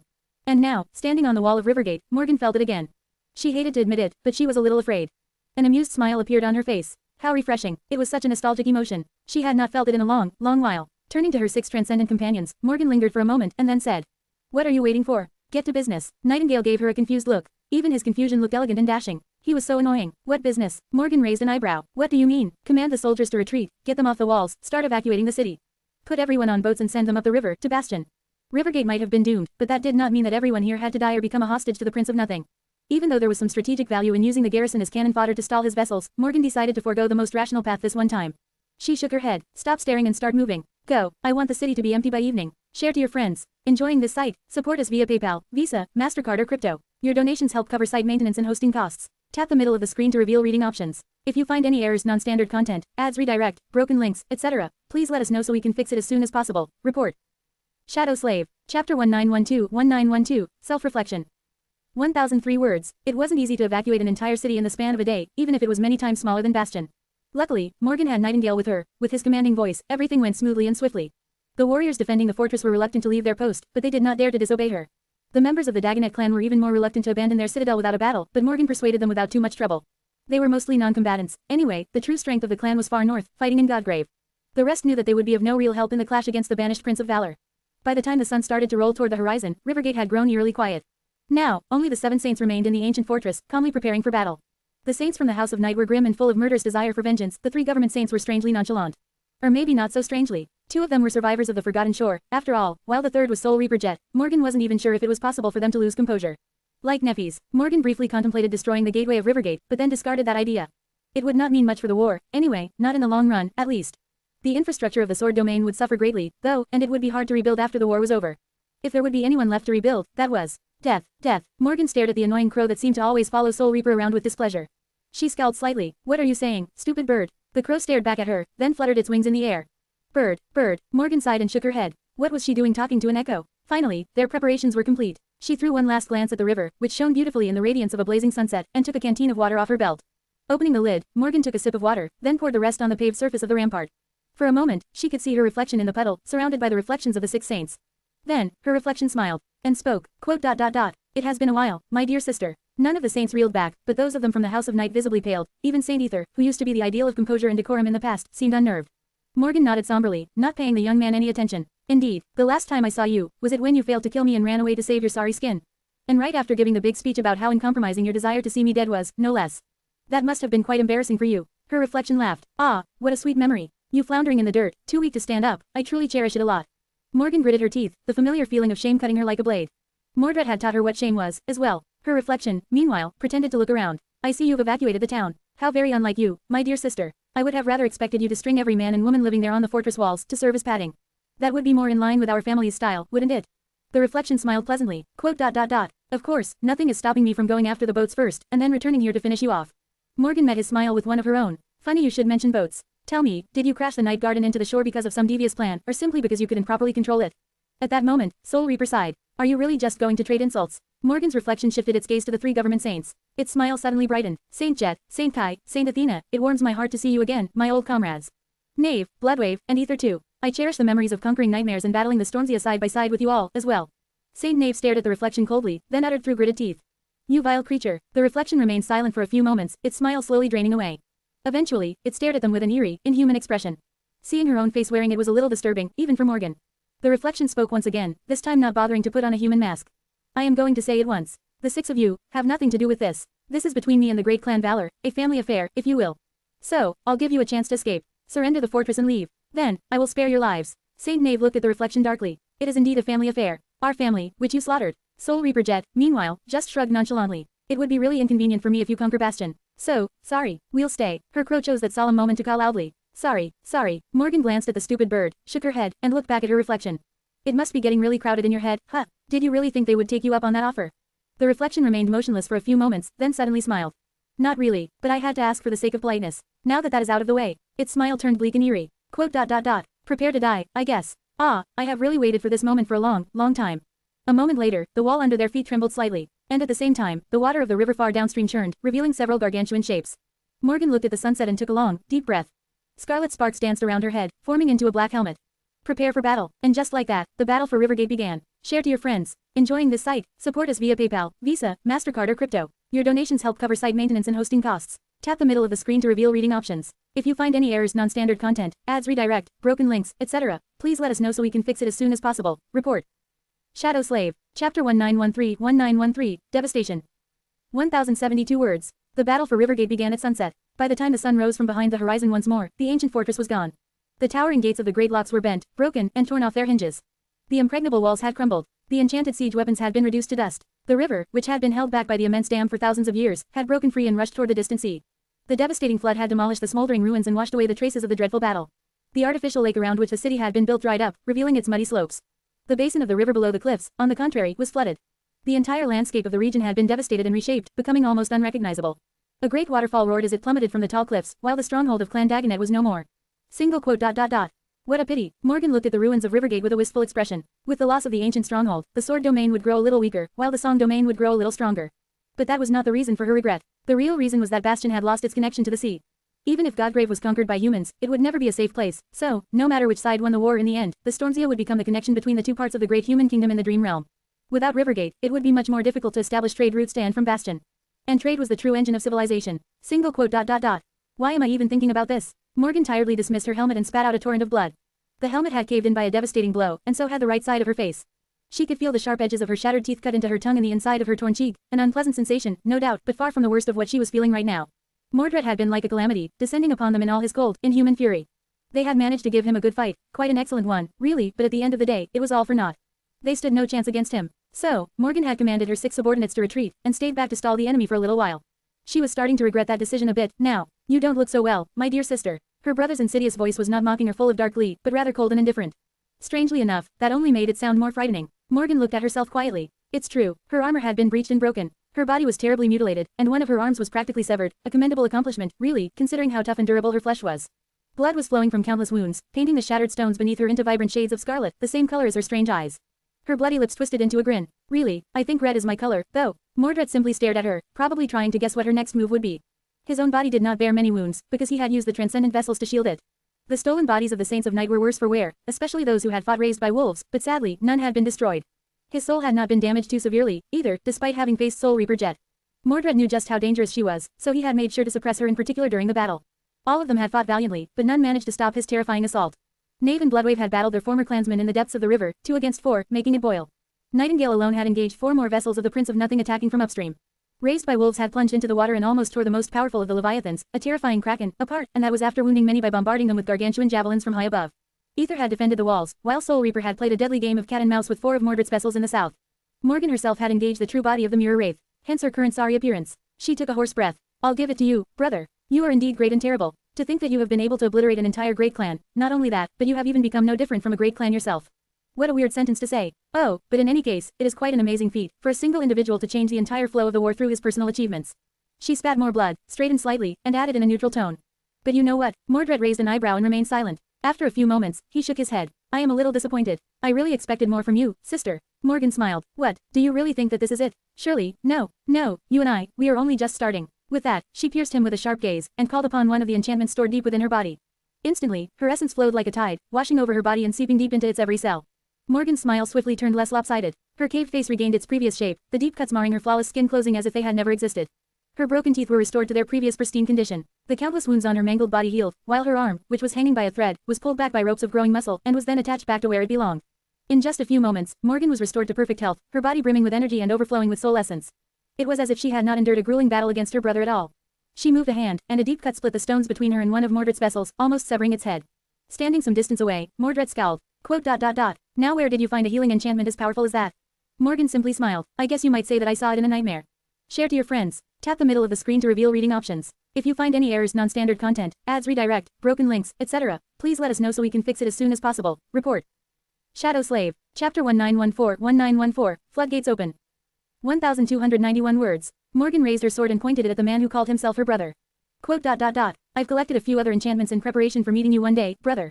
Would you like to see? Slowly, a dangerous light ignited in his mirror-like eyes, and his thin lips twisted into a cold smile. Sure, why not? Ah, I do wonder how long your essence will last. If I cut off both of your arms this time, would you have to spend more? No, actually, I think I'll take your eyes. I remember losing one to your blade once, so it will only be fair. Morgan pierced him with a burning gaze, wishing that she could destroy this monster here and now. Then, she gritted her teeth and called upon another enchantment. There were all kinds of memories in the world, and Morgan's ascended ability allowed her to assimilate their enchantments into her body. There were limits to that power, of course, and a price that had to be paid for using it. However, it granted her a unique level of versatility, made her supremely unpredictable in battle, and most of all, granted her great power. If she wished so and had enough time to prepare, she could fly like nightingale, become a colossus like raised by wolves, cut souls like soul reaper jet, command darkness like the lord of shadows, even unleash incinerating flames like changing star. Sadly, nothing of what she could do, at least currently, could allow her to defeat her monstrous brother and his 13 transcendent vessels alone. So, she did not try. Her goal at Rivergate had been accomplished, anyway. The enchantment she called upon was powerful, but simple. It allowed her to travel across great distances in an instant, as long as she had established an anchor point in advance. Morgan had placed an enchanted anchor on the shore of the river while traveling to Rivergate from Bastion, and now, it was as if she was being pulled back to it by a force overwhelming enough to pierce space itself. As Mordred and his vessels readied themselves to repel Morgan's trump card attack, she simply vanished into thin air, leaving no trace behind. Mordred froze for a moment, staring at where his sister had been a split second ago in disbelief. His gaze became unfocused for a moment, traveling across the myriad reflections in the vast area around Rivergate. Morgan was nowhere to be found. Suddenly, a wry chuckle escaped from his lips, and he threw an amused look north. His eyes glistened with dark, mad-killing intent. Quote, I'll see you in Bastion, then. A moment later, Morgan found herself on the shore of the river, flying through the air at terrible speed. She hit the ground roughly and rolled several times, smashing a couple of boulders into dust with her steel body. Eventually, she came to a halt in a cloud of dust, just a few meters from the edge of the water. It was a less than graceful entrance, to say the least. Grimacing in annoyance, she flipped onto her back and slowly sat up. The desolate ruins of Rivergate were gone, replaced by the picturesque view of the Sword Domain's heartland. The clear water of the river glistened in the golden light of dawn, and ancient trees swayed in the light breeze, their emerald leaves rustling like a sea. Of course, there were all kinds of horrors hiding beneath the surface of the water, and the tall trees could pull you under the ground with their roots to serve as nourishment for the rustling leaves. The dream realm could often be beautiful, but it was never kind. Today, however, everything was peaceful and quiet, as if the river and the forest were afraid to make a sound. And for a good reason. There was a majestic dragon laying on the shore of the river, his midnight blue scales almost turning black in the sunlight. A woman with icy blue eyes was leaning on his side, emanating a feeling of chilling cold. Another woman, this one seemingly cast of polished steel, was gnawing on a bone of a slain abomination near a fire nearby. Two great shadows were hiding under the water, and a young man in a suit of damaged armor was sitting on the shore, staring into the water with a bleak expression. As she appeared, everyone turned in her direction. They were battered and bloodied, but alive. The young man was the first one to speak. Lady Morgan, you have survived. She spared him a short glance, then turned away. Quote, It's quite insulting to see you acting so surprised, Lord Ether. Of course, I did. Morgan couldn't help but treat the young man coldly. Ether used to be one of the most promising young saints of the House of Night, when it still existed. He was strong, talented, valiant, and excellent in all regards. In fact, back when Clan Valor had been in talks with the House of Night to forge an alliance through marriage, it was Saint Ether who was supposed to become her fiancé. The negotiations had fallen through, of course, and although Morgan knew that it was for a political reason, she couldn't help but feel personally slighted by the man. Which was ironic, honestly, considering that she had not really wanted negotiations to succeed, feeling ambivalent about the whole affair. Still, look who crawled back to beg me for help after rejecting me so firmly. Of course, she did not let these childish thoughts show on her face. At that moment, the surface of the water broke, and the head of an enormous sea serpent rose above the water, looking at her with two giant indigo eyes. Saint Knave assumed his human form and walked onto the shore, looking slightly worse for wear after the tough battle. He gave her a bow. Lady Morgan, the older Nightwalker hesitated for a few moments, and then shook his head.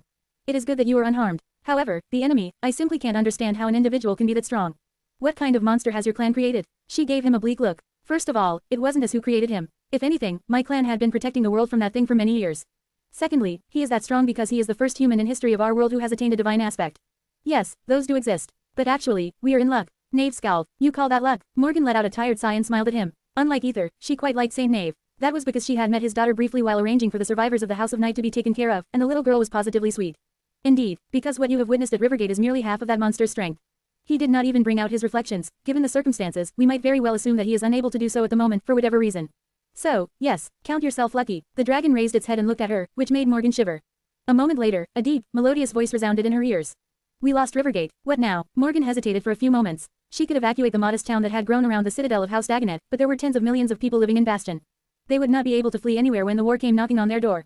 Of course, Bastion was not just any citadel, but a great one. It had a power of its own, and if she used that power well, the outcome of her battle against Mordred would be less set in stone than it seemed, at the moment. Rising to her feet, Morgan shrugged. Now, we rush back to Bastion and prepare for a siege. A pale smile twisted her bloodied lips. If I can have my way, that siege is going to be a long one. Share to your friends. Tap the middle of the screen to reveal reading options. If you find any errors, non-standard content, ads redirect, broken links, etc., please let us know so we can fix it as soon as possible. Report. Shadow Slave. Chapter 1915-1915, Broken Balance. 1,316 words. A hideous abomination lunged at a screaming soldier, only to have an arrow pierce its eye and tumble to the ground. As the massive beast rolled in the red moss, another was already climbing over its dead body. Grab him. Rain took a shaky step back, knocking another arrow on the string. As she strained her muscles to draw the beast of prey, two awakened warriors of the 7th Legion dashed forward, grabbed the soldier, and dragged him back toward the crumbling phalanx. The man was missing both legs and bleeding profusely, his screams drowning in the horrid cacophony of the battle. He was going to bleed to death shortly, if not for Fleur, that was, whose aspect allowed her to stem bleeding and hasten healing. The dying soldier was thrown to the ground behind the loose line of the melee vanguard, and she immediately fell to her knees next to him, reaching with both bloodied hands to treat his terrible wounds.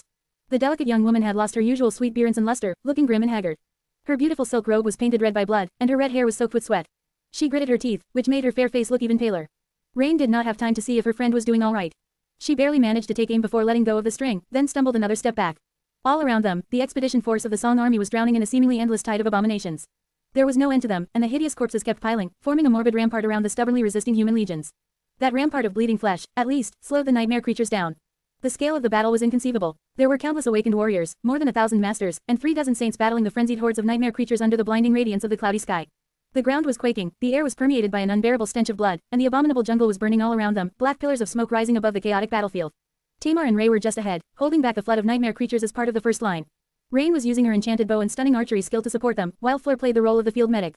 The situation was dire. The expedition force led by Lady Cetian had made it all the way across the collarbone plain, reaching the great fissure that led to the vicinity of the supposed citadel. The march had been a feverish nightmare of gruesome battles and appalling bloodshed, but they had arrived at their destination with relative ease. The jungle had been pushed back and burned, its inhabitants had been obliterated. A chain of fortified forts had been raised along the way, encircling lesser cracks in the bone plain, their garrisons tasked with holding back the scarlet infestation. The soldiers were growing used to the deathly threat posed by the sky, so fewer and fewer of them lost their lives when the veil of clouds parted. The transcendent champions of the Song domain were learning how to deal with the scarlet infestation better, as well. The great fissure was now behind them, vast like a valley, with scarlet tendrils protruding from it akin to bulging hills. The dreadful hollows were far below, teeming with ancient horrors and nightmare creatures so fierce that even saints were not safe from their fangs and claws.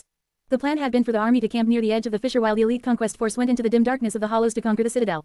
Sadly, there had been a wrinkle in that plan. That was because a terrifyingly vast and inexplicable horde of nightmare creatures suddenly emerged from the jungle and rushed at the expedition force like a tidal wave, threatening to swallow the entire army. No one knew where the abominations had come from in such great numbers and why. However, in hindsight, their appearance was only logical. Godgrave was not just a place, after all, but also an eerie and bizarre ecosystem. Everything here was connected. When the Sword Army initiated its conquest of the Collarbone Plain from the east, they had destroyed and incinerated vast swaths of the Scarlet Jungle. Their advance disturbed the balance of the ecosystem, driving countless nightmare creatures west, which, in turn, displaced even more abominations, forming a terrible stampede of monsters. The army led by Lady Cetian was now under threat of being buried under that monstrous avalanche. The cause and timing of it all were so deadly and unfortunate for the warriors of Song that Rain couldn't help but think that the person in charge of the Sword Army had somehow known that this would happen and caused it deliberately. How devious did one have to be to use absolute chaos to their advantage? In any case, the Song army was now surrounded, with their backs pressed against the edge of the great fissure, with nowhere to retreat and no choice but to fight. Which was what they had been doing for many hours, killing countless abominations, and still, there was no end to them. Worse still, there were dreadful nightmare creatures climbing out of the hollows to attack the rear of the battle formation, as well, each vastly more powerful than those attacking from the front. Because of that, the attention of the Song Saints was split, and the front line received far less support from the transcendent champions than it needed. Lady Cetian was in the rear, as well, holding the ancient predators of the hollows back while her army was being slowly consumed by the nightmare stampede. The 7th Legion was currently being commanded by her personal retinue, the Blood Sisters. Just as Rain thought about it, one of them appeared in view. A swift silhouette of a beautiful woman with a slender figure plummeted from somewhere above, diving into the horde of nightmare creatures like a splash of red. Blood spilled like a river, and her crimson garments fluttered as she tore through the flood of abominations, rending them with what seemed like her bare hands. Even though the Blood Sisters were merely masters, each of them was worth a cohort of ascended in battle. With just that woman alone joining the fray, the pressure on Rain's span of the front line lessened significantly, and she could finally catch her breath. Ah, I'm tired. The Blood Sisters were cold and unapproachable, usually keeping to themselves, so they seemed a little mysterious. Because of that, there were many strange rumors floating around about them. However, Rain did not care about those rumors one bit. As far as she was concerned, these older sisters were the epitome of grace and coolness. At the moment, especially, she was ready to kowtow in front of them and sing them endless praise. Using the momentary lull in the onslaught of abominations, she staggered toward Fleur and patted the delicate girl on the shoulder. Fleur, recharge, please. Even her seemingly inexhaustible awakened endurance was being sorely tested by the grueling demands of this battle. The delicate young woman's dormant ability, meanwhile, could alleviate one's fatigue. That was just what Rain needed after drawing the heavy string of her enchanted bow so many times. Fleur looked up at her, forced out a smile, and raised her hand. In the next moment, Rain felt as if she had been given a second wind. Of course, it was more like a 6th or 7th wind. Already, in any case, her body felt reinvigorated and a new strength filled her limbs. She smiled back, thanks. Then, she nocked another arrow and drew her bow once again, quickly searching for new prey. She had already wounded, maimed, and killed many nightmare creatures. What frightened her, though, was that no matter how many of them they killed, there did not seem to be fewer of the horrid creatures still hungering to taste their blood. Share to your friends. Enjoying this site? Support us via PayPal, Visa, MasterCard or crypto. Your donations help cover site maintenance and hosting costs. Tap the middle of the screen to reveal reading options. If you find any errors, non-standard content, ads redirect, broken links, etc., please let us know so we can fix it as soon as possible. Report. Shadow Slave. Chapter 1916-1916, Burning the Bridges. 1,167 words. A few moments later, the Blood Sister escaped from the tide of abominations, sliding dozens of meters back on the slick surface of the ancient bone. Coming to a halt just behind the frontliners, she straightened calmly, her beautiful face smeared with blood. None of which was her own. Blood was also dripping from her hands, soaking the edges of her sleeves. Her eyes, however, were eerily calm, as if she had not just perpetrated a brutal slaughter in the midst of a frenzied horde of nightmare creatures and then escaped unscathed. Her crimson garments had no tears in them, and her expression was cold and emotionless. By mere coincidence, the Blood Sister was standing just a few steps away, so Rain could see every detail. She allowed herself to stare for a moment, then looked back at the carnage in front, worriedly searching for Tamar's swift figure. It was easy to spot the young legacy due to the fact that she moved like lightning, stepping on air to slay the abominations while avoiding their claws. Her giant Zweihander was like a white blur, severing enormous beasts in half and taking off their limbs. Single quote. Still alive, the entire formation was pushed back, and Rain took another step back, as well. Her body was not exhausted yet thanks to Fleur, and her mind had not turned numb yet thanks to the puppeteer's shroud. She drew her bow, aimed, and put another arrow through an abomination's eye. Usually, it would have been difficult for her to kill a beast of such rank in one shot, but her bow had an enchantment that enhanced the damage each of her arrows dealt. Her aim was even better, and she rarely failed to strike a weak point. Just then, another blood sister appeared near the first. This one had come from the rear of the formation, with a somber look on her face. The first ascended turned her bloodied face toward her. What is it? The second answered in an even tone. Lady Seishan sends orders. Rain could not help but hear their conversation, so her heart started to beat faster. She did not see a way for the army to survive this avalanche of nightmare creatures, not without suffering crippling casualties, at least. But maybe the person in charge of the whole expedition had a solution. The blood sister paused for a moment and then continued. There is no hope of withstanding this stampede in a frontal battle. We are to retreat into the hollows. The first one raised an eyebrow. Everyone, awakened soldiers, too. The other ascended nodded. Lady Seishan has already descended into the fissure to cleanse a landing zone for the army. The other saints will hold the line while the troops follow. The 7th Legion's precise orders are. Rain gulped. Among all military maneuvers, an organized retreat was probably the hardest to pull off. One that included an orderly descent from a vertical cliff, though, was almost unheard of. And they were not descending to safety, either. Instead, they were descending into the hollows, a place where the weakest abomination could devour a saint. She suddenly felt cold despite the suffocating heat. An army of awakened would not survive in the hollows, not without the support of a sovereign's domain, at least. Which meant that their only chance to live on was to reach the citadel and conquer it. By giving such an order, Lady Seishan was basically burning the bridges behind herself. Well, it wasn't like they had a choice. They weren't going to survive this nightmare tide, either. Rain sighed, and then furtively glanced at her shadow. Single quote. He'd better give me another memory if I survive this. 2 memories, even. Before too long, there was the sound of a war horn, and the Song army started the dreadful and laborious process of retreating into the vast fissure. With how many soldiers there were in the expedition force, the process wasn't fast, and the battle had only grown more fierce as troops were pulled back and sent repelling into the fissure. The engineering corps had swiftly established moving platforms to hasten the process, and those with aspect abilities that could help in the descent were recalled to the rear. Surrounded from all sides, the Song legions were gradually backing under the onslaught of an endless stampede of nightmare creatures. If they were too slow, they would be swallowed by the flood of abominations. If they were too fast, the fragile formation would crumble, and countless soldiers would be pushed into the chasm, finding gruesome deaths after a long fall. Rivers of blood spilled onto the white surface of the ancient bone. Through all of that, Rain and her cohort had somehow stayed alive. Fleur had run low on essence and ceased healing the soldiers, only using her dormant ability to help them stay in the fight. Ray stumbled back at some point, miserable and cradling a grisly wound. Tamar had assumed command of the entire centuria they were assigned to, at some point, simply because the ascended centurion had died, and there was no one else to replace him. Rain herself had used up all the essence stored in the beast of prey, felling an especially powerful abomination with a death dealer shot. By then, the front line of the legion had a few breaches in it, so she dismissed her bow, manifested the mark of shadows into a serpentine black tachi, and moved forward to join the melee fighters. She was now protecting Tamar's back as the two of them fought desperately against the frenzied nightmare creatures. Rain was controlling her soul essence with intricate finesse, which made her capable of displaying bursts of greater strength and speed than most awakened could muster while spending less essence. Her swordsmanship was precise and deadly, and her mind was in a state of clarity. That was how she was barely managing to stay alive. The 7th Legion was one of the last ones to descend into the fissure. By then, most of the awakened soldiers had already entered the hollows, and only the saints were left on the surface, defending a much narrower battlefront with all their might. Rain would have loved to observe these legendary figures unleash their powers in any other circumstances, but today, she just wanted to get away from the fury summoned by these human monsters. Could they even be called humans? From the few glimpses she had caught, saints were much closer to demigods. Wake the hell up, Ronnie. Tamar, covered in monster blood and pale as a ghost, pushed her onto a shaky wooden platform and then dragged Ray and Fleur to follow. Around 100 more soldiers crowded the platform, which then began to jerkily move down. The ropes creaked, and a few moments later, the surface of the white bone hid the battlefield from their view. Everyone felt tense, happy to escape from the terrible battle, but also apprehensive about the sturdiness of the platform and wary of what would happen next. Rain let out a tired sigh, then crawled to the edge of the platform on all fours and carefully looked down.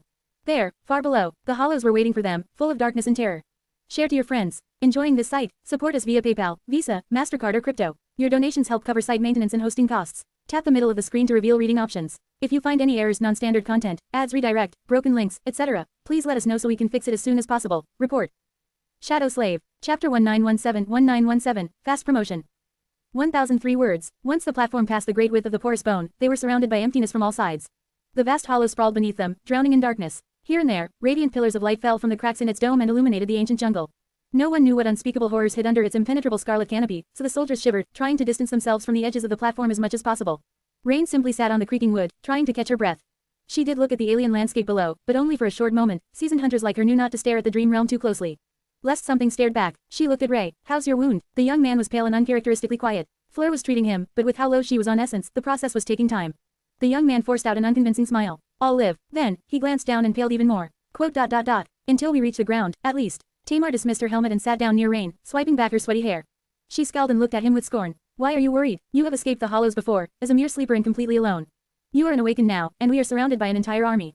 Ray stared at her gloomily. Don't remind me, I still have nightmares about that day. I mean, I would have, if I could dream.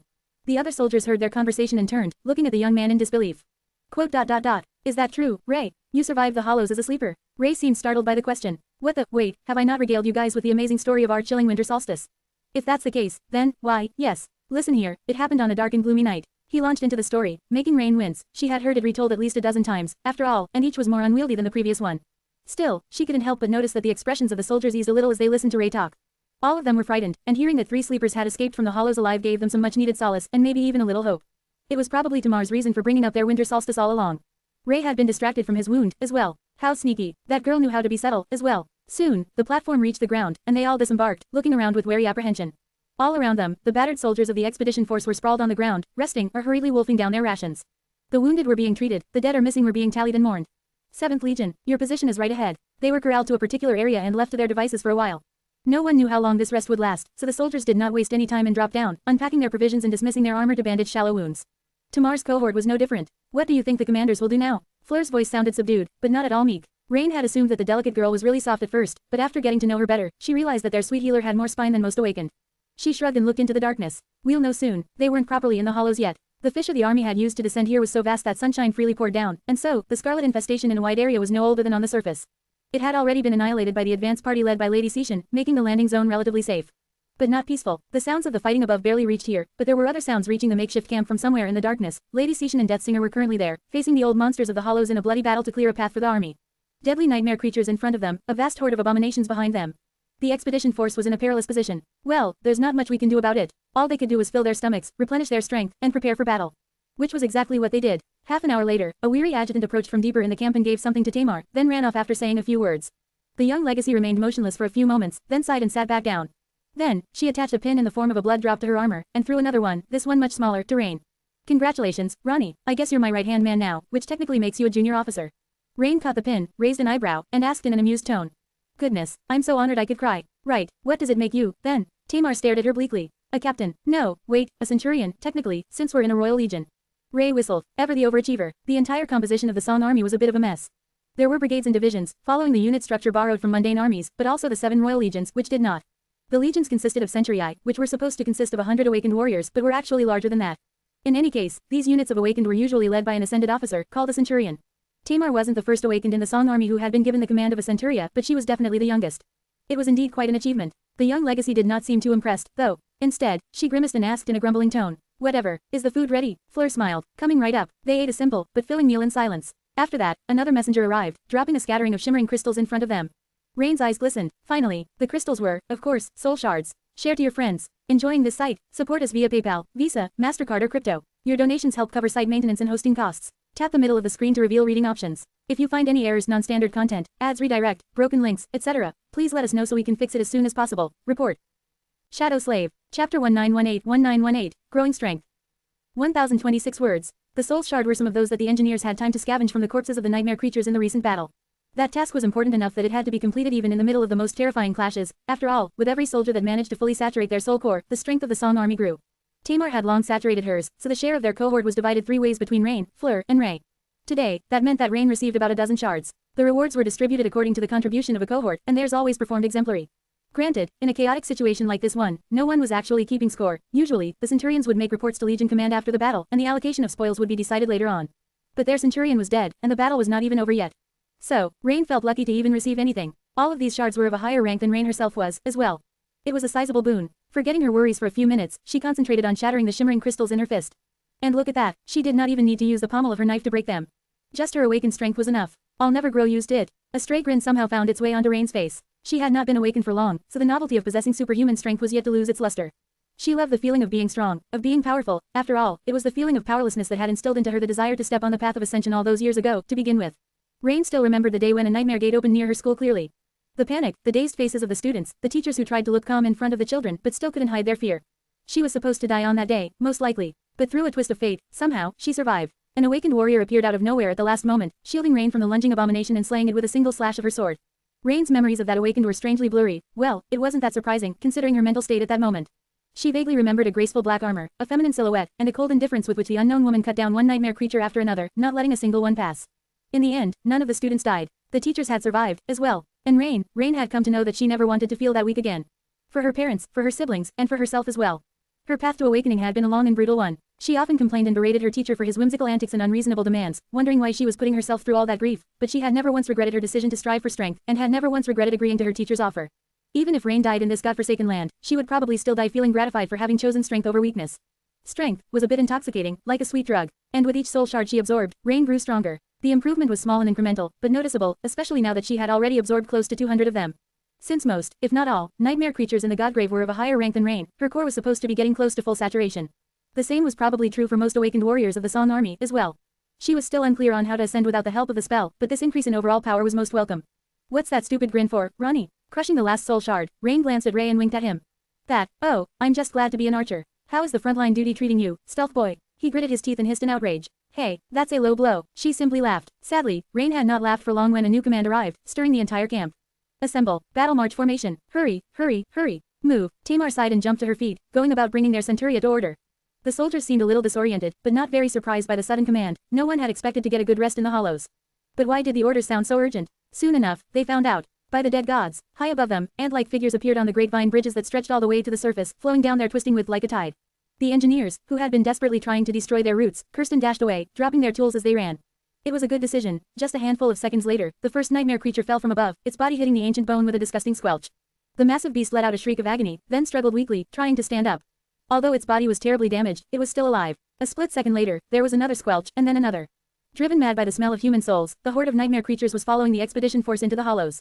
Rain broke her rule and stared at the flood of ant-like figures that covered the surface of the vine bridges far above. Her hands shook a little. Well, crap, on second thought, maybe she should have chosen weakness over strength after all. Then, the commanding shout of one of the Blood Sisters brought her back to reality. Move. Barely rested, the Song army abandoned the relative safety of the illuminated area and marched into the darkness of the hollows. They were following a blood trail left by their commander, Princess Sishan. Behind them, more and more nightmare creatures fell from high above. The fastest of those abominations who managed to remain on the vine pillars were already halfway down. The future looked bleak, just like the dim expanse of the great hollow ahead. Share to your friends. Tap the middle of the screen to reveal reading options. If you find any errors, non-standard content, ads redirect, broken links, etc., please let us know so we can fix it as soon as possible. Report. Shadow Slave. Chapter 1919-1919, Ancient Jungle.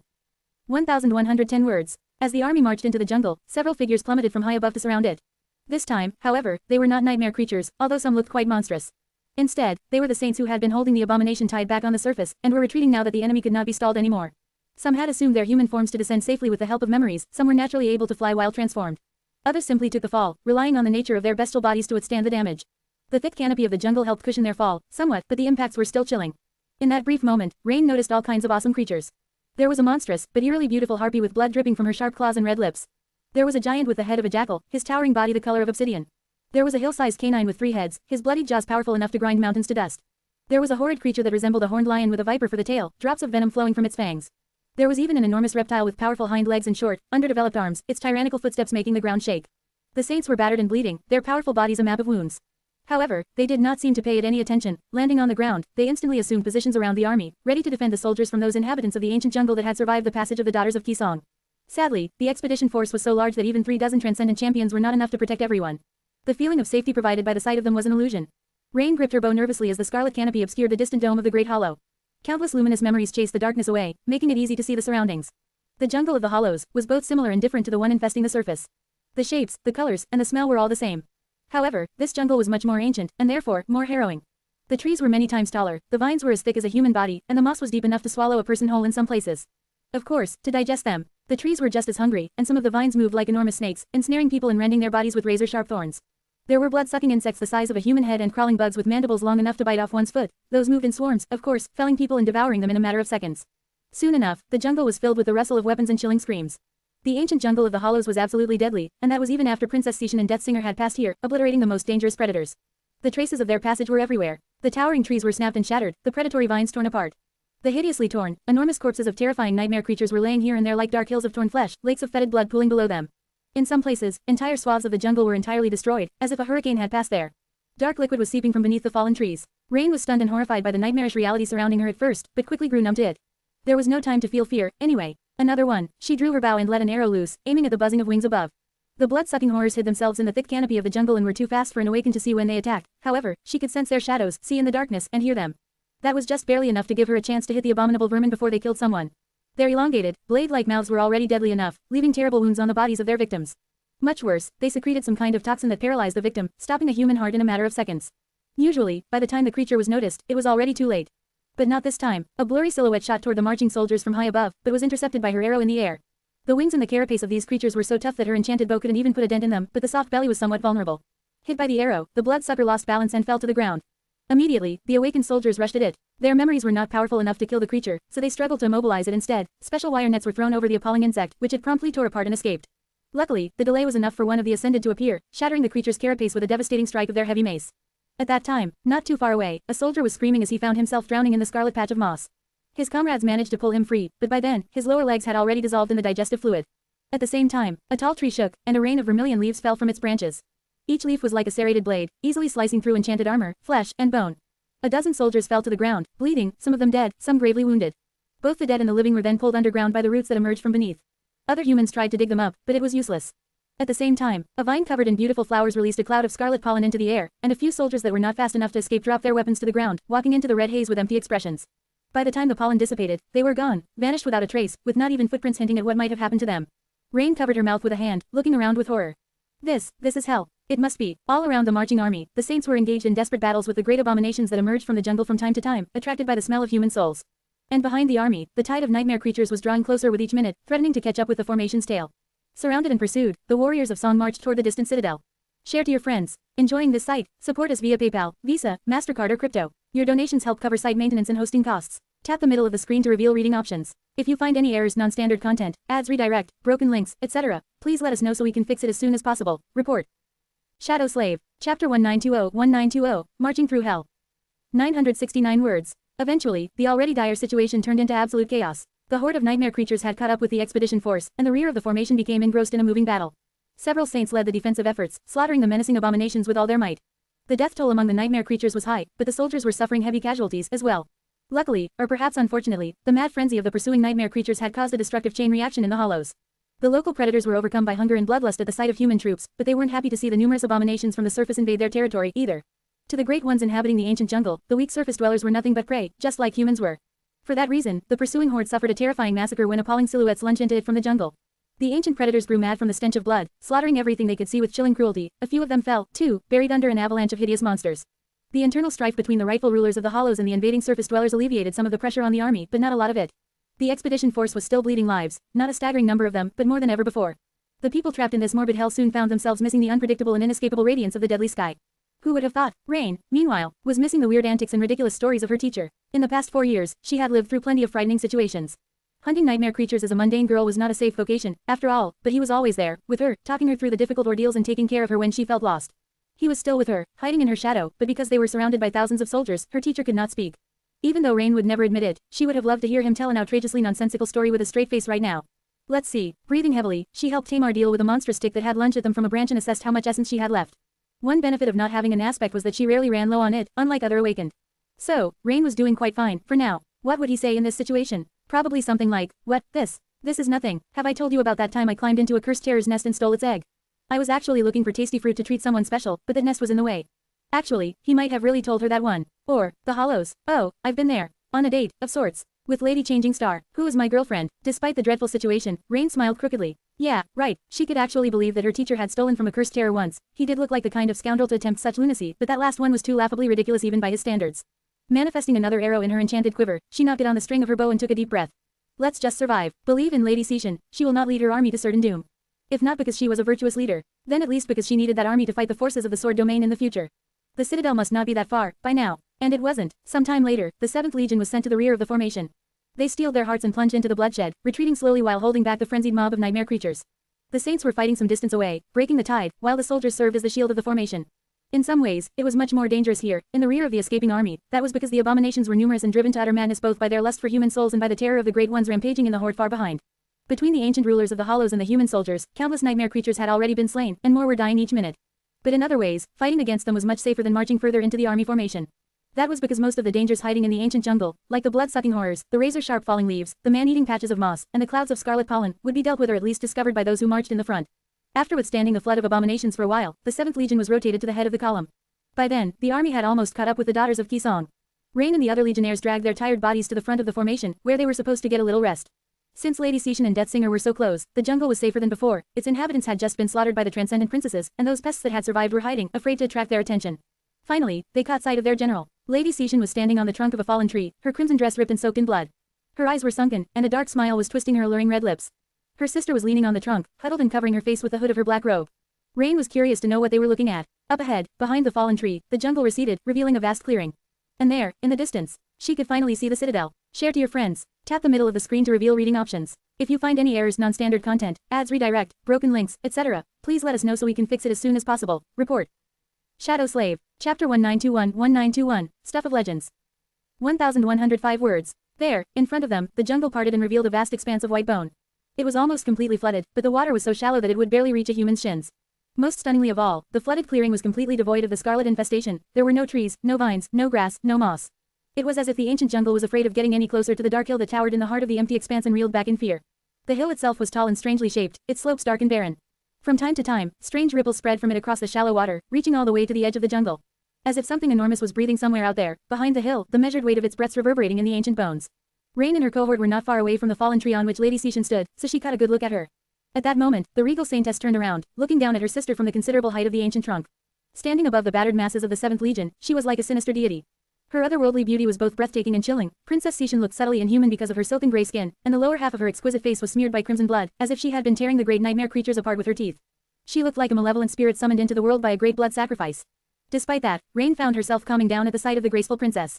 Her heart was overcome by a soothing sense of tranquility, and she felt her fears dissipating. The feeling of peace and safety was like a breath of fresh air in the sweltering heat of this dark, dreadful hell. However, Rain felt strangely disturbed, because, to her, it did not feel like a healing kind of tranquil calmness. Instead, it was like the kind of false relaxation that deadly predators instilled in their prey before sinking their fangs into the victim's flesh. Still, this predator is on our side. That's good, right? Lady Cetian, meanwhile, spoke to her sister in a pleasant, velvety voice. What do you sense, hell? Death Singer, who was leaning on the fallen tree with her head down, flinched and looked up. Her hood slipped, revealing her luscious hair and lovely face. At the moment, however, that face was contorted by a terrible grimace. Her beautiful eyes were wide, full of fear. Death is coming. Our blood will flow like a river, our flesh will fester and rot, our eyes will be eaten by hungry ravens, our viscera will become a feast for maggots. There will be no hope, no escape, no relief, no salvation, death is coming. It's here. Hearing the terrible prophecy, Rain shuddered. Even Tamar seemed to pale, gripping the hilt of her Zweihander tighter. Lady Cetian, however, seemed unperturbed. She smiled and nodded patiently. Yes, you've been saying that since we were in the orphanage. I'm sure we will die one day, you and I, but what about now? What do you sense now? Death Singer stared at her sister for a few moments, her face a mask of terror. Then, she suddenly sighed and shook her head. Oh, that, well, the petite princess frowned and scratched the back of her head clumsily. After a while, she said in a nonchalant tone, it's a great demon, I guess. Death Singer might have been nonchalant, but every soldier that heard her shuddered. Rain did, as well. Crazy, this is crazy. What the hell was she doing here, in a death zone, hearing about great demons? Great nightmare creatures were something that humans theoretically knew existed, but were never supposed to encounter. They were the stuff of legends, the kind of legends that were too terrifying to retell in the darkness. Great abominations were synonymous with death from before Rain was born. The regions of the dream realm where they dwelled were called death zones for a reason. But now, the rules and laws that had seemed inviolable were swiftly changing. Supreme humans were out there in the world, and people like Rain suddenly found themselves brushing sides with great nightmare creatures. She had already seen several dead ones in the jungle, and had caught glimpses of several more rampaging in the horde of the weaker abominations. But at least those terrible beings were mere beasts and monsters. A demon was a different kind of being. Because demons were intelligent, and possessed their own malignant wills. Damnation. Out of everyone, only Lady Cetian remained calm. She turned her bloodied face to gaze at the distant hill once more, remained silent for a few moments, and then nodded. So it is. Well, then, warriors of the Song Army, hear my order. Her crimson dress moved in the wind as she spoke in a melodious voice. Fortify this position and hold fast. Hell, Ceres, with me. We will claim this citadel. In the name of the Queen. Death Singer sighed again, straightened her dark robe, and jumped onto the fallen tree. At the same time, Lady Cetian jumped down. The trunk was several meters tall, even laying on its side, so Rain did not see her land into the shallow water, only heard the splash. A moment later, two saints joined the daughters of Kisong on the edge of the clearing. One of them was the beautiful harpy Rain had seen before, the other was the three-headed canine. From what she knew, both were scions of the lesser legacy clans, like Tamar, and had attained sainthood together with Lady Cetian as members of her cohort. Soon, the four saints disappeared in the direction of the distant hill. And a few moments later, the hill suddenly moved, slowly stirring and unfurling its immense limbs. Rain stared at it in horror for a moment, then forced herself to look away and lowered her gaze. As it turned out, the great demon had not been hiding behind the hill. It was the hill, a gargantuan beast that had been slumbering in the middle of the vast clearing, and was now waking up at the smell of transcendent souls. Rain took a shaky breath and thought about the four brave saints. May beast God help them from beyond the grave. Clan Song seemed to have a close bond with beasts and hunting, so she thought this prayer would be suitable. Rain considered praying for herself, too. She was quite sure that if Lady Cetian failed to conquer the citadel and perished, the rest of the expedition force would perish as well. Oh well, at least she had her personal dark deity to pray to. Share to your friends. Tap the middle of the screen to reveal reading options. If you find any errors, non-standard content, ads, redirect, broken links, etc., please let us know so we can fix it as soon as possible. Report. Shadow Slave. Chapter 1922, Not a Last Stand. 1,246 words. Now that the dreadful march was over, the battered expedition force found itself in a somewhat better position. The flooded clearing was effectively defending them from one side, which meant that they would not be surrounded, at least. With that, the army could assemble into a stable battle formation. It was truly a miracle of perseverance and discipline that they had managed to maintain a semblance of order and keep themselves from being decimated by the enemy while fighting their way through the nightmarish jungle, but armies were not meant to fight battles while moving. Finally reaching their destination, the Song army came to a halt and spread along the edges of the flooded plain, building a proper battle line. It had 2 layers, so that forward units could rotate back and give way to fresh troops, then switch again after a period of rest. A field hospital was being hastily arranged behind the 2 layers, as well. By then, the stalwart saints already cut down the terrifying predators who had lunged at the expedition force from the flanks during the march. Those were the true rulers of the hollows, old abominations of the great rank. Luckily, there were far fewer of them than the saints, so the champions of the human army were able to team up and bring each of the monsters down in groups of 3 or 4. Many were wounded, but none had perished yet. The situation might have been different if not for Lady Cetian and Princess Hel, though, who had culled the rulers of the Scarlet Jungle on their way to the citadel. Now, the saints were free to assume positions in front of the battle line, serving as its pillars and anchors. In any case, the situation of the Song army, while still resembling a hellish nightmare, was much better than before. However, it was also much more perilous than before, because their fates now depended on the success of Lady Cetian and her party. If the great demon guarding the citadel triumphed, then every advantage gained by the expedition force would turn to ash. The demon would attack the battle formation from the rear, and they would be devoured from 2 sides. Of course, first, the army had to survive long enough to learn who prevailed in the battle for the citadel. It's going to be fine. Yeah, definitely. Rain stared at the approaching tide of nightmare creature with apprehension, trying to convince herself that the current preparations of the Song army did not resemble getting ready for a heroic last stand. Lost in a godforsaken hell, suffocated by sweltering heat, their back pressed against the territory of a great demon, and facing an endless flood of nightmare creatures, that definitely sounded like prime material for an inspiring and tear-inducing ballad that would be sung through the ages. But Rain didn't want to be sung about, she would much rather survive. Heroes were very admirable, but they were also very dead. She had no aspirations of becoming a hero. Damn it, archers. The 7th Legion was currently on the front line, preparing to clash with the vanguard of the Nightmare Horde. The Blood Sisters, there were around a dozen of them, were very noticeable among the centurions with their red garments and striking beauty. Seeing them gave the soldiers some confidence, and it was these women who commanded the Legion in the absence of Lady Cetian. So, the voice that called upon the ranged specialists to unleash their fury on the approaching horde was rather melodious, making the grim scene feel less horrid. Rain drew her bow, took aim, and let an arrow loose. With how numerous the nightmare creatures were, one would think that she did not have to aim too well in order to hit something, but sadly, that was not the case. Because her arrows were not powerful enough to pierce the hides of the abominations, she had to strike them precisely in a weak spot. Which was why the horde was not slowed down at all by the devastating barrage of arrows, various projectiles, and aspect abilities unleashed by the human army. It was like mundane archers showering heavily armored cavalry with arrows. A few abominations stumbled and fell, but most remained unscathed. Worse still, the nightmare creatures were not at all deterred by these losses. Soon after, they crashed into the battle formation. Rain continued to shoot, trying to remain stable on the quaking ground. In front of her, the tide of monsters broke against the saints, flowed past them, and reached the front line of the 7th Legion. Tamar and Ray were in front of her, surrounded by the awakened warriors of their centuria, which was in a worse situation than most because it lacked an ascendant but luckily positioned well. Some distance from them, the saint whose transcendent form was that of a giant reptile towered above the flood of nightmare creatures. It lowered its neck and snapped its jaws, eviscerating several of them at the same time, then swiped its long tail sideways, crushing even more. An especially large beast jumped on its back, but the tyrannical reptile simply snapped its jaws once more, grabbing it and throwing the bleeding corpse flying hundreds meters back with a jerk of its head. Then, it let out a chilling roar and plunged further into the horde of abominations. Single quote. The bow is useless. Now that the nightmare creatures had closed in, it was harder for her to hit anything with an arrow. The situation might have been different if they were in an open field, but the jungle blocked her line of sight, while the thick canopy prevented her from shooting over the heads of her comrades. Cursing, Rain dismissed the beast of prey and let her snake tattoo turn into a black tachi once again. Gritting her teeth, she left Fleur and advanced forward. Hack, slash, pierce, block, dodge, evade. The damned nightmare creatures were too strong. She could barely cut their hide, and it took dozens of strikes to bring a single one down. Rain herself, however, would be either dead or crippled from receiving just one blow, which made the whole situation incredibly frightening, to the point that she felt sick to her stomach. The humid air was permeated by the terrible stench of blood, and everywhere she looked, she saw nothing but terrible maws, sharp fangs, and frenzied eyes. All around her, awakened were uniting in small groups, each fighting against a single nightmare creature. Rain herself was fighting with Tamar and Ray, the 3 of them sharing an unspoken understanding on how to deal with the dreadful enemies. Their cohort might not have been together for long, but Tamar was a competent leader, while Rain was very experienced despite having only just awakened. So, from the point of view of others, she was simply extremely competent in everything she did. She was a fierce fighter herself, a good partner for others in a battle, and also a bit of a mentor to her 3 slightly younger companions in many practical matters. Not to mention her unbelievable ability to survive in the wilderness and make herself and her cohort comfortable in any environment. The entire centuria rallied around their small cohort, withstanding the flood of nightmare creatures with desperate resolve. Hideous corpses of the abominations fell to the ground. Human corpses fell, too. Rivers of blood flowed down, seeping into the shallow water of the flooded clearing and painting it red. Far away, the gargantuan figure of the great demon was moving, its footsteps making the red water surge in foaming waves.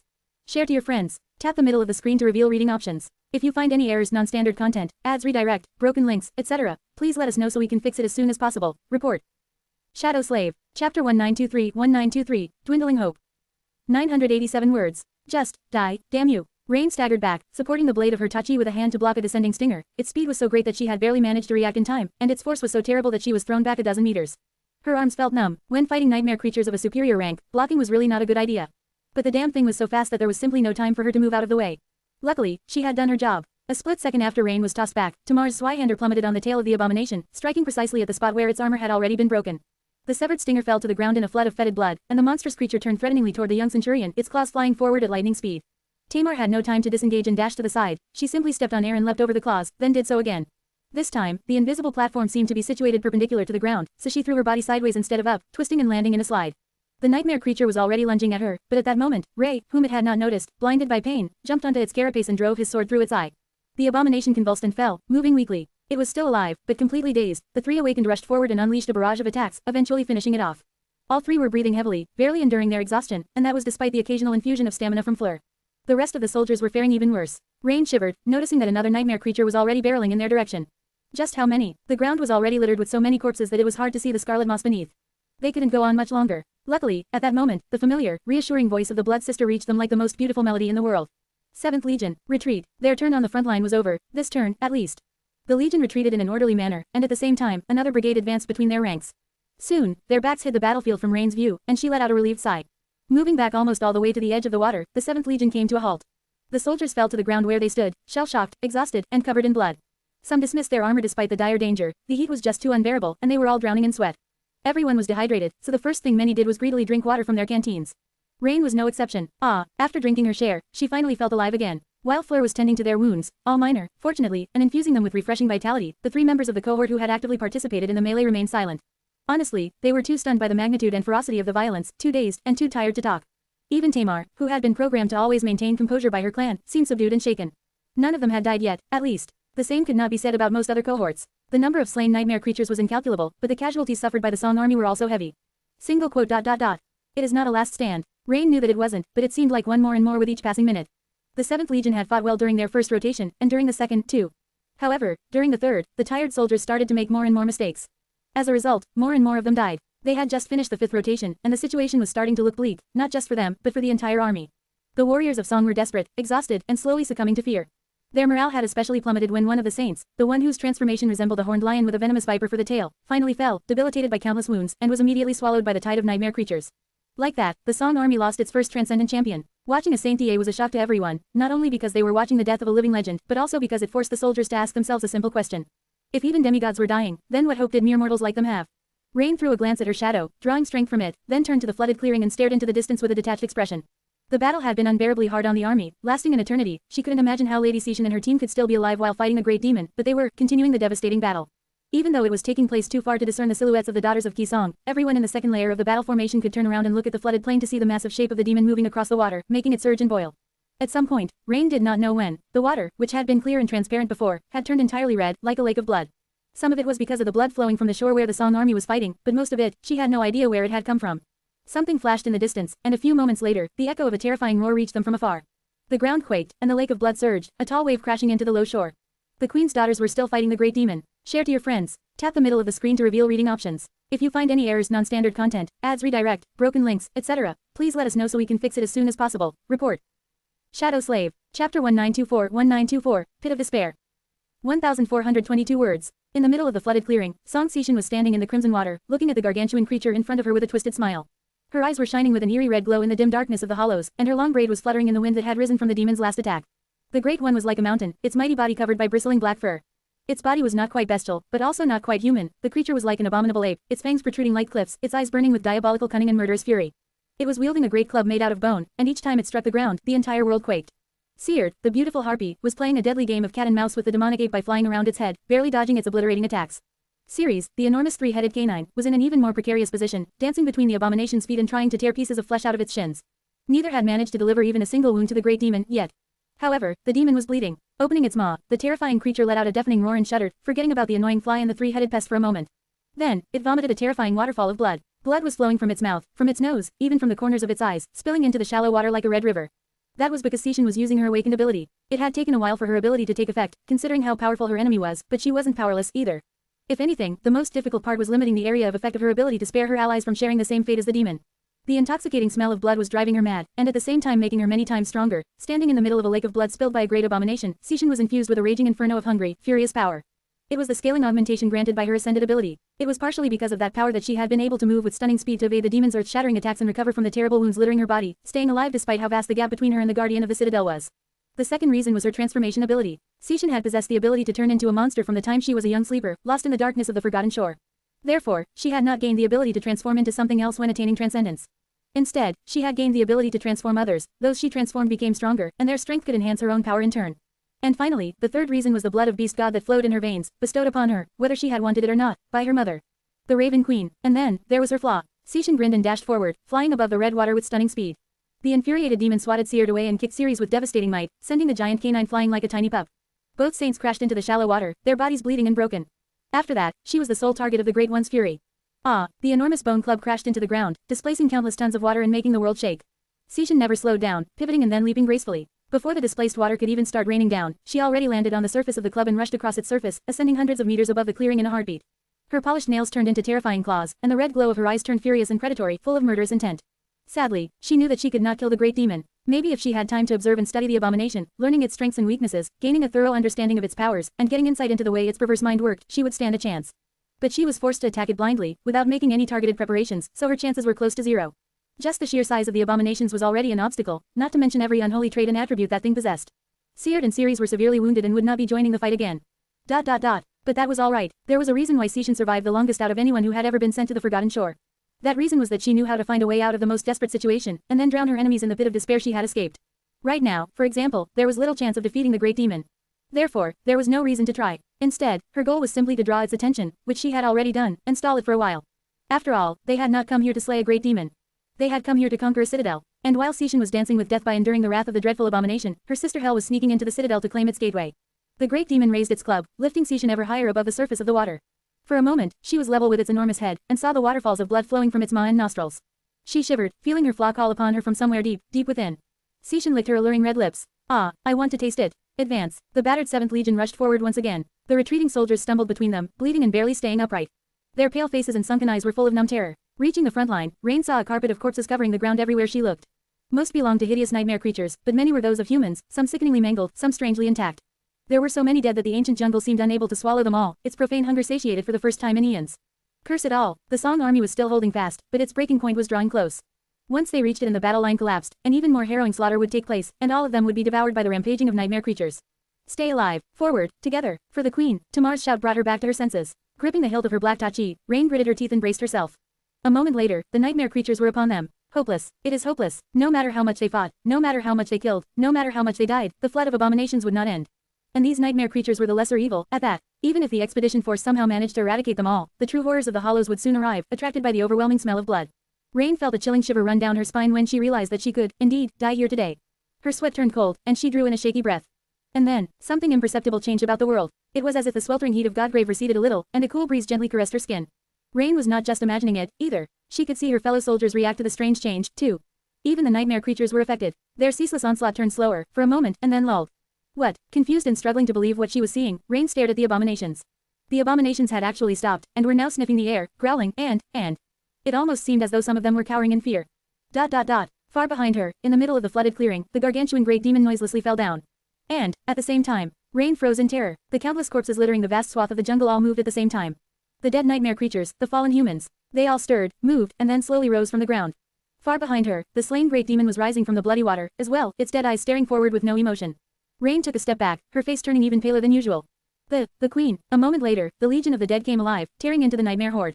Soon after that, the battle was over. The Queen of Worms had finally arrived to Godgrave. Share to your friends. Enjoying this site? Support us via PayPal, Visa, MasterCard or crypto. Your donations help cover site maintenance and hosting costs. Tap the middle of the screen to reveal reading options. If you find any errors, non-standard content, ads redirect, broken links, etc., please let us know so we can fix it as soon as possible. Report. Shadow Slave. Chapter 1925-1925, Missing Oracle.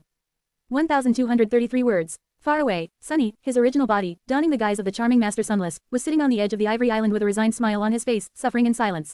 Nation. It's torture. His nose was itching. It had been itching for what felt like an eternity already, but sadly, he could not scratch it. He could not move at all, really, because the cloud veil was torn above the war camp of the Sword Army, drowning the world in a blinding white light. The camp stretched below him, resembling a city. There was no movement on the orderly avenues, and the countless people populating it had all turned into motionless statues. Their silhouettes were like black shadows painted on the blurry white backdrop, melting in the stark radiance. Mercifully, that was simply because his eyes were tearing up, not because they were turning to ash.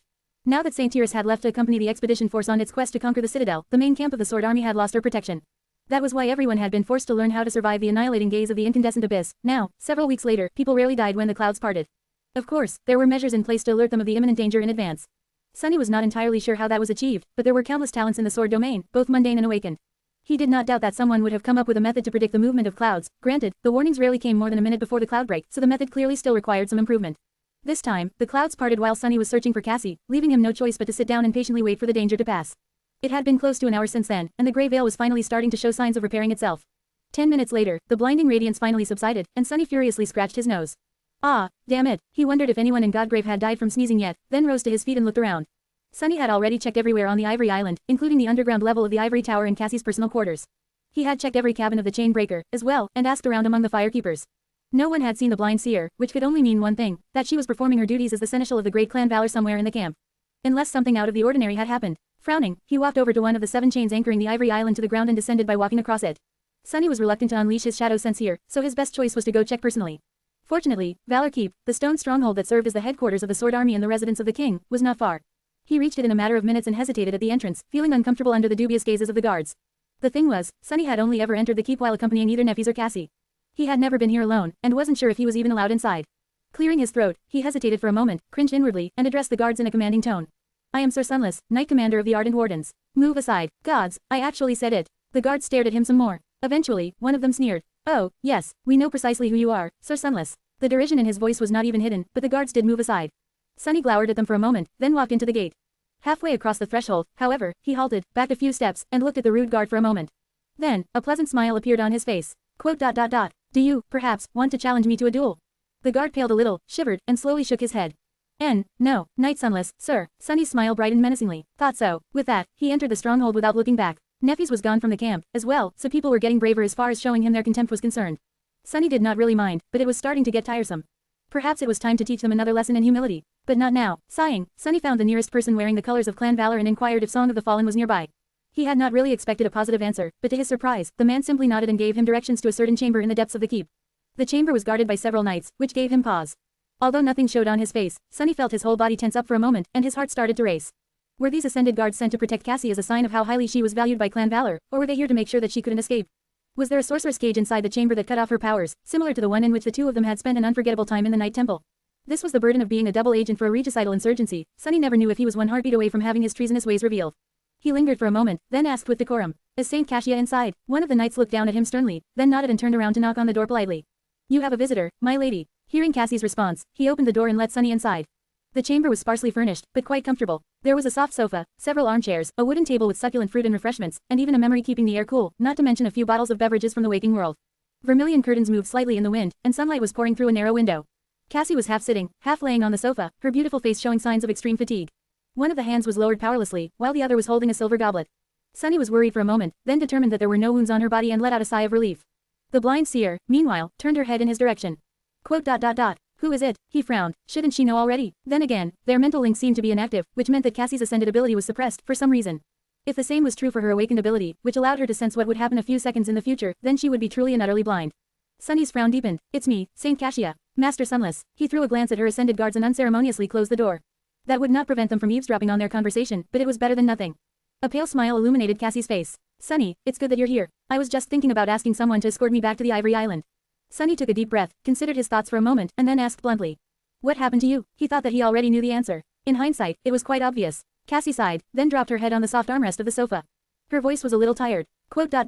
Essence exhaustion. Share to your friends. Tap the middle of the screen to reveal reading options. If you find any errors, non-standard content, ads redirect, broken links, etc., please let us know so we can fix it as soon as possible. Report. Shadow Slave. Chapter 1926-1926, Enhanced Interrogation. 1,321 words. A few moments later, Sunny led Cassie out of the stronghold. Since she was currently robbed of all her abilities except for the dormant one, she once again turned into the helpless girl he had once guided across the forgotten shore, which was both nostalgic and a little heartbreaking to see. Sunny offered her his arm, and she took it tentatively. Their physical closeness earned him a few scornful looks from the passerby, who seemed ready to beat him up as if he was some kind of despicable philanderer, with a healthy dose of envy mixed into the anger, perhaps. He was momentarily happy that Cassie could not see these reactions. Ignoring the idiots, Sunny led her toward the ivory island. Essence exhaustion. Of course, it was the most obvious answer. He just failed to consider it seriously because Cassie, unlike Neffys and Sunny himself, had very rarely driven herself to that state before, if ever. Which posed the question, what exactly had made her burn so much essence? The answer would have to wait until they were in a more private setting, though. As they walked, Cassie asked quietly, did something happen? I've been told that the king has left for the waking world. Considering how difficult it seems for him to do so, I assume the changing star and the Lord of Shadows had conquered the citadel. Sunny lingered with the answer. Eventually, he said neutrally. They did. However, there were complications. Cassie's grip tightened. What kind of complications? He grimaced. It was not impossible for Master Sunless to know, but it was definitely a bit strange. Sadly, Cassie seemed to have been too agitated and left him no choice but to answer. Sunny looked ahead somberly. There was an ambush. Quite a devious one, so much so that it almost ended in disaster. Well, technically, it did. Several saints of the Sword Army are dead. He paused for a moment, and added, Changing Star and the Lord of Shadows are fine, though. Cassie let out a shaky breath, then asked somberly, how? He sighed. 4 daughters of the Queen, each a transcendent of divine lineage. And 6 reflections. They also. Sunny hesitated for a bit before finishing the sentence. They also knew too much, while we knew too little. There seems to be a powerful diviner among them, as well as a few talented spies hiding among us. His tone was neutral, but it must have sounded like an accusation to Cassie. After all, she was the premier diviner of their small faction, no, of the entire Sword Army. This failure was, in no small part, the result of her personal failure to outperform the Oracle of Clan Song, Death Singer, most likely. It could be easily misjudged as an indictment of her inadequacy. The delicate young woman grew quiet and did not speak again until they reached the ivory tower. Sunny guided her to her personal quarters. As they were ascending the stairs, Cassie seemed to finally regain a little of her essence. She gently let go of his hand and walked the rest of the way on her own, tracing her fingers across the cold stone of the great pagoda's wall. Hidden safely in her office and protected from any potential eavesdroppers by a few special memories, they could finally talk. Luckily, Anvil himself was currently away, as well. Cassie sat down in her chair and let out a heavy sigh. What exactly happened? Sunny leaned on the wall and crossed his arms, then said somberly. Quote. They went after 2 citadels at the same time. The army marched where we expected it to march, but a small team of powerful saints went directly to our destination instead. They got there faster than us, as well, of course, we don't know if they lost anyone in the process, and how many. However, they killed the Great Terror defending the citadel and claimed it. Needless to say, once we entered, we found ourselves inside Kisong's domain. With each word he spoke, Cassie's expression darkened. Sunny remained silent for a few moments, then continued. Worse than that, they were prepared to face me and Neffys in particular. Dark Dancer Revel and Moonveil managed to counter our aspects almost perfectly.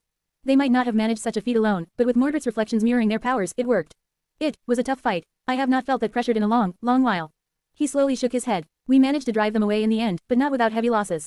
I even gained quite a valuable boon in the process. Still, it might have gone much better if you had not suffered essence exhaustion at the same time.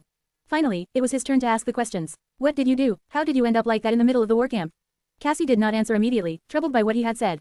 After a while, she sighed and leaned back in the chair, touching her blindfold briefly. You mentioned that there are spies hidden among us. Sunny nodded. I did. Cassie's expression turned dark. I was interrogating those spies. That was how I spent all my essence. He considered her words for a few moments. Since when have you become Valor's interrogator? A bitter smile twisted her lips. Cassie took a deep breath, then shrugged. Since Anvil decided to use me as one, I guess. The situation was difficult. I don't know how Valor managed to sniff out and capture those spies, but they proved too seasoned and zealous to betray the secrets of their queen. None of the memories Valor usually uses to get the truth out of people worked, and their interrogators failed as well. Torturing these people would have been of no use, and so, I guess the king remembered that I can read people's memories. So, I was summoned. Sunny scowled. Cassie's aspect did, indeed, make her a terrifying entity to those who wanted to keep secrets. However, violating the memories of captive people seemed like quite a vile affair, and one ill suited for the beautiful song of the fallen. The fact that Anvil had forced her to do something so dirty irked Sunny to no end. Not that he thought that Cassie was above doing such vile things, he was pretty sure that she would stop at nothing to achieve her goals, no matter how brutal or distasteful. It was just that the King of Swords did not know that, so what right did he have to make such a demand of Cassie? That bastard, I'll kill him slowly one day, or swiftly, from the shadows, and stabbing him in the back. Either worked. Cassie, meanwhile, rubbed the bridge of her nose. Reading someone's deep memories against their will can be an intense process, for me. Especially if their mental resilience is high. That was why I had to expend a lot of essence to get the answers Anvil wanted. She lingered for a few moments, and then suddenly smiled darkly. Quote. But that was not the reason why I exhausted it completely. Sunny walked over and sat on the chair across from her. Oh, Cassie nodded. No, the real reason is that I used that chance to get the answers I myself wanted. Answers about song and valor, which might lead us to learn more about the sovereigns, perhaps even their weakness. Her smile faltered, then disappeared. And I did, although, it is only a thread. We will need to keep pulling it to find the truth. Sunny leaned forward a little. And what exactly is that thread? Cassie hesitated for a few moments, then raised a hand and pulled her blindfold off. It will be easier if I simply show you. He frowned, considering the implication of her words. You mean, she nodded. Yes, before, I took a look at your memories. Now, I will share mine with you, instead. If you'll accept them. Sunny blinked a couple of times, suddenly reluctant to look in her beautiful eyes. But then, he forced himself to gaze into them deeply. His lips twisted into a dark smile. Sure, why not? In the next moment, Cassie's eyes changed. But Sunny once again failed to perceive the nature of that change, because he was suddenly pulled into a strange and stunningly vivid memory. Share to your friends. Enjoying this site? Support us via PayPal, Visa, MasterCard or crypto. Your donations help cover site maintenance and hosting costs. Tap the middle of the screen to reveal reading options. If you find any errors, non-standard content, ads redirect, broken links, etc., please let us know so we can fix it as soon as possible. Report. Shadow Slave. Chapter 1927, Blind Seer. 1,287 words. Sunny had an excellent memory, but Cassie was on an entirely different level. Her memory was simply absolute. It was incredibly vivid, detailed, and all-encompassing, as if it was impossible for her to forget something even if she wished to. He knew that it had not always been like this. Cassie's ability to remember everything with perfect clarity had slowly developed as she climbed the path of ascension, most likely reaching its current state as a result of transcendence. It was bitterly ironic, therefore, that her memory felt fragmented and shrouded in fog. Being drawn into Cassie's recollection did not mean that Sunny could read her mind. The only thoughts he could sense and hear were those that she remembered thinking, after all. However, he could still feel how burdened she was by the shattered nature of her past. Great swaths of her life were missing, and that fractured emptiness seeped into the very foundation of herself, making the whole world feel like treacherous quicksand. Nevertheless, Cassie was undeterred, confidently walking forward despite being unable to look back. Sunny, though, was far less poised. As soon as the unfamiliar recollection blossomed in his mind, a strong sense of vertigo overcame him, and he swayed. If he wasn't sitting on a chair, he would have probably lost balance entirely. Cassie's world was far too overwhelming. He suspected that she must have been dazed when reliving his own memories. After all, the way Sunny perceived the world was unique and extraordinary. Not only was his mind split between several incarnations, but he also possessed a sense that humans did not, navigating the world full of shadows. So, Sunny was not a stranger to complex points of view. But the way Cassie perceived the world was simply overwhelming in its staggering complexity. To start with, all her senses were incredibly sharp, many times sharper than that of other saints, which were already far, far superior to that of mundane humans. All senses except for her sight, of course. Cassie's world was a world of darkness, and being blind was a mild shock to Sunny in and of itself. He had experienced being blinded before, but never as a permanent and inseparable part of his existence. And then, there was more. Cassie's own point of view was already disorienting enough, but it was not the only one she was living. As she was walking down a stone corridor, she was also perceiving the world through several other people. There was Nephis, leaving the expedition force of the Sword Army behind to descend into the hollows. The sweltering heat of Godgrave was pouring from the radiant sky, and drops of sweat were rolling down her lean, powerful body. Then, a wave of harrowing agony washed over her, burning her alive, and two beautiful white wings spread open behind her. There was Sunny himself in his world of shadows, as well. The impression of his original incarnation was sharp and clear, the other two less so. There was Jet, standing on a crumbled wall and looking up at the shattered moon, mesmerized by its broken beauty. There were Effie and Kai, and many others, as well. There was a man in the depths of the government headquarters, watching in numb terror at the wall full of monitors. There was an ascended woman fighting for her life in the depths of the Scarlet Jungle, supported from both sides by her fellow Song soldiers. There was an old man standing over an incandescent crucible, pouring a torrent of essence into the molten steel. The overwhelming avalanche of sensations flooded Sunny's mind, making all the other perspectives a blur. If not for his experience of casting shadow sense across vast areas, he would have suffered a seizure there and then. As it was, he was only dazed, struggling to find his way in this kaleidoscope of varied lives. But that was not all, either. The worst was yet to come. That was because Cassie's own point of view was split between 2 points in time, as if she was experiencing the present and the near future simultaneously. And that included the feedback she would receive from her marks in her future, doubling the terrifying flood of knowledge pouring into her mind. That weight of it was so heavy as to almost be unbearable. Her ability to sustain it was monstrous. It took Sunny some time to learn how to not drown in the blind seer's view of the world. Even then, he was barely staying afloat, feeling like a drunk. He limited what he paid attention to and concentrated only on Cassie's own perspective while pushing everything else into the dark corner of his mind. Cassie was walking down a long stone corridor. She was blind, and although someone's measured steps were resounding beside her, weighty and metallic, far apart, betraying the person as a tall man wearing armor, his point of view was not among those she shared. Therefore, Cassie was navigating the corridor with the help of her awakened ability, which was a disorienting and bizarre experience. Feeling a shift in the draft blowing through the corridor and knowing that a turn was drawing near, she habitually lowered a hand on the hilt of the quiet dancer. Suddenly, Sunny was enlightened why Cassie often wore her echo in a scabbard on her waist, where the habit of resting her hand on its hilt had come from, and why she was still using the temperamental rapier despite how relatively weak it was in comparison to the enemies they usually face these days. Single quote. I see, of course. Awakened shared a sort of connection with their echoes, allowing them to give the sorceress constructs mental commands. Quiet Dancer, however, turned out to be a bit of a unique echo. Of course it was, considering its unusual nature. When Cassie held its hilt, their connection deepened, and she was able to vaguely sense what the flying rapier was sensing. Of course, Quiet Dancer did not perceive the world as a being of flesh and blood would. It had no sight, no hearing, no sense of smell, and no concept of what these notions were. However, it did perceive something, which made sense, really. After all, the echo did navigate its surroundings with fine precision when flying at great speed and fighting enemies. Sunny was not sure how, but it had a way of sensing shapes and, especially, motion. So, when Cassie held the Quiet Dancer, she could very vaguely discern shapes and movement, too. As the man walking by her side turned the corner, she seamlessly followed, managing not to bump into anything and maintain her graceful bearing. It was when the man said something that Sunny was pulled away from his fascination. Therefore, Lady Cassia, you must succeed. Sunny froze at the sound of the cold, commanding voice. A voice that tolerated no disobedience. He knew that voice, and he knew by whose side Cassie was walking, as well. She lowered her head in a bow and answered respectfully. I understand, Your Highness. It will be done. It was Anvil, the King of Swords. Pushing a heavy door open, Anvil walked into a cold, damp room and waited for Cassie to follow. Inside the room, there was the smell of blood, and the sound of rattling chains as someone moved. She could feel the prisoner's stare, but there were no words. Only silence. Cassie marked one of the guards stationed inside the cell and was finally able to see her surroundings. In front of her, an old man who had once been dignified was chained to the wall, his clothes soaked with blood. His gaze was calm and heavy. It took her a moment to recognize him as an elder from one of the legacy clans who had pledged their loyalty to valor. Nevertheless, the old man had turned out to be a spy of the Song domain. Share to your friends. Tap the middle of the screen to reveal reading options. If you find any errors, non-standard content, ads redirect, broken links, etc., please let us know so we can fix it as soon as possible. Report. Shadow Slave. Chapter 1928-1928, Dawn of a New Era. 1112 words. The old man possessed a formidable mind, which was not surprising, really. As a member of the first generation, he had endured the darkest era of humanity, facing countless dreadful ordeals and overcoming them with great tenacity and determination. The fact that he had lived to his respectable age was proof enough of just how much willpower he possessed. However, today, the old man encountered an ordeal that he would not be able to overcome. It was Cassie, kneeling near the bloodied prisoner. She pulled off her blindfold and looked him into the eyes. Of course, Cassie had marked him already, so what she actually saw was herself. The old man smiled darkly, and finally spoke. Song of the Fallen, I've heard about you, she responded quietly, and you, Master Orim. She knew that he might attempt to commit suicide if given enough time. In fact, he would have done so already if the nature of her aspect had not been a closely guarded secret.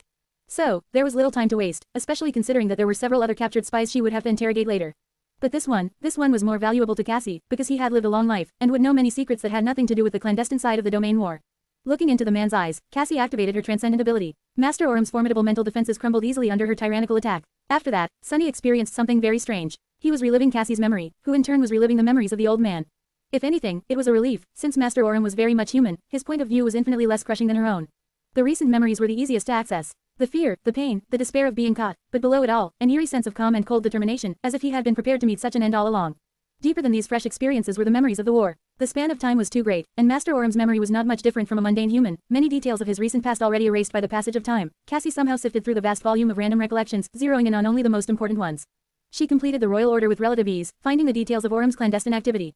How long he had been relaying information to Song, what methods he used, which secrets he had shared, who were his contacts in the Sword Army. And so on. It was eerie and frightening, how easily she had learned his most precious secrets, and how helpless the stalwart old man was in front of her. However, even after learning everything the King of Swords wanted to know, Cassie showed no sign of having achieved her goal. Instead, she kept looking into Orim's eyes, diving deeper into his memories, deeper, and deeper still, until his whole life was laid open in front of her like a book. There were too many pages in that book to read them all, but some were more solid and important than others. They were his core memories, as well as those memories that had just got stuck in his mind for one reason or another, sometimes for no reason at all. Even these were too numerous for her to fathom in a short span of time, without revealing her secret actions to the onlookers. So, Cassie focused even more, her mind spinning on all cylinders to find the pieces of precious information she desperately wanted to know. And there, finally, she discovered something. In the next moment, Sunny was transported into an old memory. Despite its age, however, it was incredibly sharp and vivid, hinting at how important these events were to Master Orim. And only a few seconds later, Sunny understood why. The city was on fire, and acrid smoke shrouded the streets. Military vehicles lay on the melting asphalt like corpses of metallic beasts, their armor bent and torn to shreds. Here and there, human corpses were sprawled on the ground, as well, gruesomely mutilated and surrounded by pools of blood. Screams of terror were echoing in the smoke, drowning in the inhuman cacophony of bestial roars. Orim, a slender young man on the cusp of adulthood, had been running for his life, overcome by pain and despair. At the sound of a childish voice calling out to him, however, he stopped and turned around. His little sister, whom he had been dragging along, was sprawled on the ground a dozen meters away, having fallen a few moments ago. For a moment, cold fear flooded his mind. He had not even noticed when her hand slipped out of his. Limping back in a hurry, he picked her up from the ground and wiped tears out of her eyes. It's all right, come on, we have to. At that moment, a hideous figure lunged at them from the smoke, frenzied madness burning in its terrifying eyes. It was one of the infected, or whatever these demons were. Orim froze. Luckily, his body moved even if his mind was paralyzed. It pushed his sister back and whipped an arm forward, a senseless gesture, considering how powerful and unstoppable the infected were. However, Orim had been one of these infected not too long ago. He had not turned into a monster, though. Instead, he had dreamed of a terrible place, fighting for his life in a dreadful land where gods and demons were real, and humans possessed unbelievable powers. When he awoke, he brought parts of that dream with him. As the infected was about to tear into his flesh, the asphalt beneath it suddenly parted, and then closed like stone jaws, crushing the creature's bones and trapping it. Orim fell back, trembling, and pulled a military handgun, the one he had picked up from a soldier's corpse a few minutes before, from the pocket of his torn jacket. Aiming it at the infected, he disengaged the safety and repeatedly pulled the trigger. His aim was so bad that only 7 rounds out of 12 actually hit the monster despite the close distance. Out of those, 3 had ricocheted off the creature's adamantine skull, but the remaining 4 were mercifully enough to kill it. The infected slumped, and Orim shuddered when a ghostly voice resounded in his head. You have slain a dormant beast, carrion beast. You have received a memory. Lowering the empty gun, Orim belatedly realized that he had forgotten to search for spare magazines on the soldier's corpse. He had no bullets left. How were they going to survive? How was anyone going to survive? All around young Orim and his sister. The world was coming to an end. Share to your friends. Tap the middle of the screen to reveal reading options. If you find any errors, non-standard content, ads redirect, broken links, etc., please let us know so we can fix it as soon as possible. Report. Shadow Slave. Chapter 1929-1929, First Generation. 954 words. The shock of having killed an infected rattled Orim. He had slain several monsters in that strange dream of his, but those were monsters in the dream. The hideous creature in front of him had been a human once, and they were in the real world. Monsters had no place in the real world, but killers had. After all, the real world was not that different from a nightmare. Wiping his sweat, he turned away, pulled his sister close, and shielded her from the gruesome sight. We can't stay still. We need to get away from this district before the fire spreads. Aurier, he looked at his sister and forced out a smile. It's fine. I'm not hurt. It's all going to be fine. He remembered hearing the ghostly voice say that he had received something, some kind of memory. That was not the first time he had heard these words, but their meaning escaped him. He was certain that he would not forget these terrible days for as long as he was alive, but wasn't it natural to retain the memories of what happened to you? Why had the voice felt the need to announce such a strange thing? Gritting his teeth, Aurum stood up, gasped at the pain in his wounded leg, then picked up his sister and started to limp away. The rag he had used to bandage the wound was already soaked in blood, which was now pooling in his shoe. Ignoring the repulsive sensation, he hurried his steps. Then, hearing another howl, he ignored the pain and ran. Aurum ran as fast as he could, which was incredibly fast, compared to what he had been capable of just a few days ago. His body had grown unbelievably strong after the strange dream, reaching a pinnacle of what humans should be capable of. It was all very magical. And yet, it wasn't enough. Pretty soon, Aurum stopped, looking around in desperation. They were on a wide intersection, surrounded by burning tanks. There was nowhere to run, anymore. That was because several infected had been feasting on the corpses of the soldiers that littered the ground here, and were now staring at him with bestial eyes. Several more were rushing from behind, only a few seconds away from catching up. Aurum held his sister tighter, not knowing what to do. No, he knew what he had to do. He had to fight. It was just that fighting these monsters was suicide, even if he still had the gun. Or, he could try to escape. Alone, if he lost the pack of supplies weighing him down, as well as his sister. He shuddered, revolted and loathing himself for the momentary thought. He would not leave his sister behind, ever, and that meant that both of them were going to die here. Aurum slowly lowered the little girl to the ground, then picked up a length of iron pipe that lay nearby, slightly bent and heavy in his grip. If he was going to die, then he would die fighting. He would die taking as many of these monsters with him as he could. However, Aurum did not die. Just when the infected were prepared to lunge at him, something whistled in the air, and the head of one of the infected exploded. A split second later, another fell to the ground, and then one more. Each was hit directly in the eye. He shook off his shock and raised the ground in front of them akin to a wall, the cracked asphalt scattering into the air. The wall shuddered when two monstrous creatures crashed into it, producing an appalling sound of breaking bones. Aurum toppled the wall of earth onto them and raised his pipe, bringing it down on the cracked skull of the first creature to emerge from beneath the debris. The ghostly voice whispered into his ear again. You have slain. He killed the second infected, as well, although that one took several blows. By then, their pursuers were already upon them, or rather, they were sprawled on the ground, blood flowing from jagged holes in their heads. Aurum tiredly lowered his pipe, took his sister's hand, and looked around in confusion. A few moments later, he froze. Someone had walked out of the smoke. It was a beautiful young woman in dark military clothes, visibly 1 or 2 sizes too large for her frame. She had gorgeous raven black hair and a confident gaze, using a high-powered magnetic rifle as a walking stick to help her walk. And she needed the help, because she seemed to be late into her pregnancy.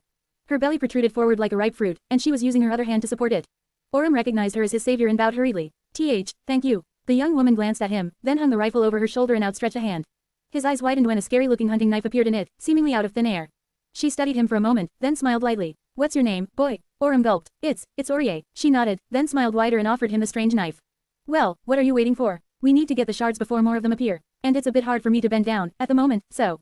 He stared at her in incomprehension. The shards? What shards? Wait, where did this knife come from? How did you? The young woman blinked a couple of times. Right, I guess not everyone has figured these things out inside the trial. Well, worry not, Aurier, I'll explain to you what a soul shard is, what a memory is, and how to survive the end of the world. She lingered for a moment, and then added with a smile. Oh, I'm Jiwan, by the way. Song Jiwan. She patted her belly, and this little bean is my future daughter. She'll be a real princess, no doubt. Share to your friends. Enjoying this site? Support us via PayPal, Visa, MasterCard or crypto. Your donations help cover site maintenance and hosting costs. Tap the middle of the screen to reveal reading options. If you find any errors, non-standard content, ads redirect, broken links, etc., please let us know so we can fix it as soon as possible. Report. Shadow Slave. Chapter 1930-1930, Bright Future. 1119 words. That is Ki-song's mother. As Sunny thought that, surprised, the memory dissolved into the stream of Cassie's consciousness and another one surfaced. Aurum, now unawakened, was standing at the edges of a crowded square in NQSC. His figure was more muscular, and his posture was upright and confident, a far cry from the skinny refugee youth he had been once. He had survived the end of the world, mostly thanks to Song Jiwan, who had taught him how to harvest soul shards, absorb them to grow stronger, summon the runes to learn about his aspect and attributes, manifest memories, and much more. On that day many years ago, they had fought their way out of the flood of the infected, the nightmare creatures, as they were called now, and then joined a caravan of other survivors, escaping across the desolate wasteland toward the northern quadrant siege capital. Song Jiwan, now known as Ravenheart, was also responsible for the fact that he had survived the winter solstice a few months later. They parted ways after that, thrown into different corners of the dream realm by the nightmare spell, but Aurum often thought about his savior and wondered how she was doing now. And her daughter, who had been born soon after the two of them awakened. That was why he had been glad to have stumbled into her today, out of the blue. Ravenheart had not changed much. She was still easygoing and confident, quick to smile, and a little mysterious. It was only that there seemed to be a hint of heaviness hidden deep in her beautiful eyes now, and she seemed more mature. Take this. She handed him a snack from a street vendor, the same synth-past cake everyone was having, powdered by an excessive amount of artificial spices, and looked at the huge projection towering above the crowd in the middle of the square. On it, a solemn ceremony was taking place. Aurum received the snack with gratitude and looked at the screen as well. Ravenheart took a bite, grimaced, and then pointed at the projection. Oh, I recognize some of those guys. Let's see, the one who looks like he only has one expression should be good old Warden of Valor. He's not that bad, actually, just terribly stiff. The handsome devil next to him is Immortal Flame. Then, goodness gracious, is that who I think it is? That must be him, Nightwalker, so the rumors are true. He does exist. Let me see, who else? There were more renowned warriors beside them. The people whose image was projected above the crowd were the best and the brightest humanity had to offer, the militant heroes of the new era. Everyone had fought relentlessly to make sure that the world did not fall apart, of course, but these remarkable individuals had carved their names into history. And now, they were about to do it again. Orym glanced at Ravenheart and asked, feeling a little self-conscious. You know them? She shook her head. No, not really. Small people like us rarely get the chance to brush sides with the big guys, don't we? He smiled. Ravenheart was being falsely modest. Sure, her fame was nowhere near someone like the Warden or Immortal Flame, but she was far from ordinary. After all, she was one of the rare individuals who had earned a true name from the spell, as well. One of the people in the projection, meanwhile, was finishing a speech. But we endured, we survived, we thrived, the nightmare creatures are now fully eradicated across countless cities, and we have reclaimed our planet. However, it is still too early to celebrate. There are still many more cities that must be liberated, and many more people that need to be saved. And so, to achieve this glorious goal and protect humanity from the perils of the uncertain future. The speaker took a dramatic pause, and then finished with a bright smile. I am proud to announce the formation of the United Human Government. The crowd exploded with applause and cheers. The old countries were gone, and in the chaos of the new era, the survivors had been united around local powerhouses, mostly awakened champions. There was a lot of cooperation between various stronghold cities, especially recently, in no small part because those same powerhouses were often fighting side by side in the dream realm when they slept. So, this was welcome news. People felt as if a semblance of stability was returning to the world. Ravenheart clapped her hands together, as well. Good, things were getting crazy in some parts of the world lately, both worlds, I mean. There are all kinds of lunatics out there, some holding significant power. This new united government will probably push them out, slowly but surely. Orym nodded. Yeah, I'm just glad that some kind of universal order will be established. Honestly, I felt like we'd devolved back to feudalism for a while. He was actually powerful enough to become a feudal lord himself, a small-time lord, perhaps, but a lord nonetheless. Still, that was not the world he wanted his sister to grow up in. Ravenheart gave him a curious look. I mean, we probably still will, but at least this new feudalism will have a nice veneer and a sleek PR department. With that, she finished her snack and headed away from the square. Come on, Aurier, the whole city will be celebrating today, we should have some fun while we can, shouldn't we? Orym chuckled, threw one last glance at the projection, and followed. Sure, just the two of us. Ravenheart flashed him a smile. Actually, I had one more person in mind. Half an hour later, Orym found himself looking at a shy, incredibly sweet little girl hiding behind her mother and throwing cautious glances at him. He blinked. Is that you, little Key? Gods, when did you get so big? The last time he saw her, she was a tiny, wrinkled infant swaddled in a bundle of cloth. So many people had died during the first months of the nightmare spell that simply surviving was seen as a great accomplishment.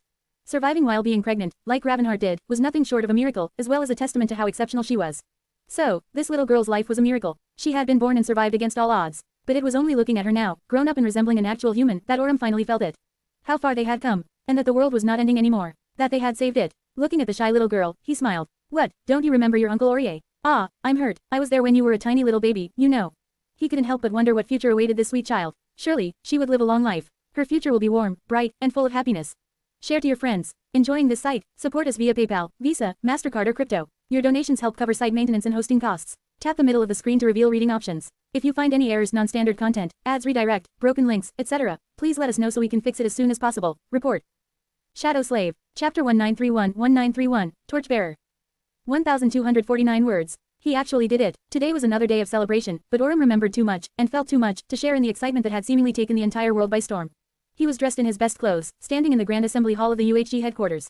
The somber space had been transformed into a lavishly decorated venue for the occasion, and there was a lively crowd enjoying the generous banquet, those who wielded power over humanity and the members of their families, all dressed to the nines and glowing with joy. Orym should have probably felt pride in being one of them, but he was not in the right mood.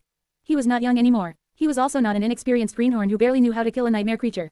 Instead, he was one of the most renowned awakened in the waking world, ruling a citadel of his own in the dream realm. His status was not as high as that of the brilliant heroes who had become the idols of humanity, perhaps, but not far below them. That was why Orym felt frozen and somber in the middle of the joyful celebration. There were others like him, as well, mostly those who had endured the horrors of the nightmare spell from the very first day of its descent. That was because they understood better than anyone what today's ceremony meant, and how many lives had been lost to pave the road for it. Today, they were celebrating Immortal Flame, the fiery champion of humanity, who had done something they all considered impossible. Who had conquered the second nightmare. Orym raised a crystal glass to his lips and took a sip of the liquid inside, not feeling its taste. Immortal Flame was not the first awakened who had responded to the call and led a cohort into a seed of nightmare. In fact, many had tried before, some burning with ambition, some simply unable to resist the call anymore. It was just that none of them had returned alive. Orym had lost plenty of friends that way, their absence leaving deep scars on his heart. Some people still held hope, but most had long given up on ascendance. Immortal Flame had changed everything. His impossible feat shook the very foundation of the established world order, and would inevitably and completely change the future. Orym was sure of it. The news had been announced only a few days ago, and everywhere he went, he could already hear cautious whispers of trying to challenge the nightmares again. He was even tempted to consider it himself, but no, he couldn't. He had a family to take care of. Maybe later, when his niece passed the age of becoming a dreamer. But still, ascendance. Immortal Flame himself was not in the assembly hall, whisked away by other powerhouses to hold a closed-door meeting, but Aurum had met him briefly when entering the venue. Of course, he could not tell how much more powerful the man had become, exactly, but it was impossible to mistake him for an awakened. Just like a fallen abomination was incomparable to an awakened one, an ascended human should be an invincible existence to people like Aurum. Which was both disquieting and reassuring. Steeling his wildly beating heart, he gulped down his drink and let out a shaky breath. We all owe Immortal Flame. What he did proves that conquering the nightmares is possible, which was an invaluable blessing, considering its necessity. Most people did not know, but Aurum was high enough in the hierarchy of humanity to have a good rapport with the UHG.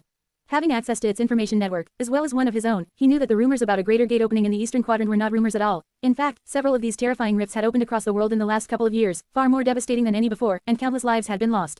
After the nightmare spell descended, people had thought that the world was saved for a few years.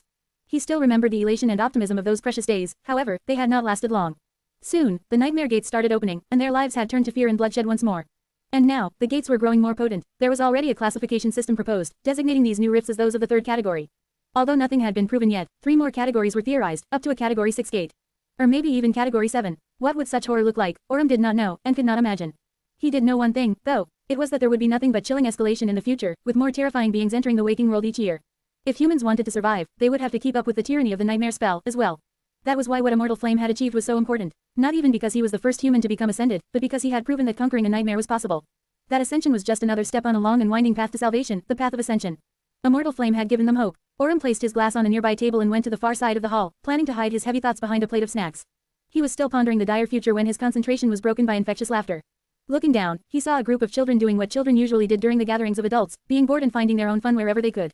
Among them, one girl especially attracted attention. She was maybe 6 or 7 years old, wearing a frilly gown that made her look like a little princess and a smile so bright and radiant that even Aurum's own lips curved upward slightly. At the moment, the girl was dragging a serious boy of the same age by the hand, saying something boisterously.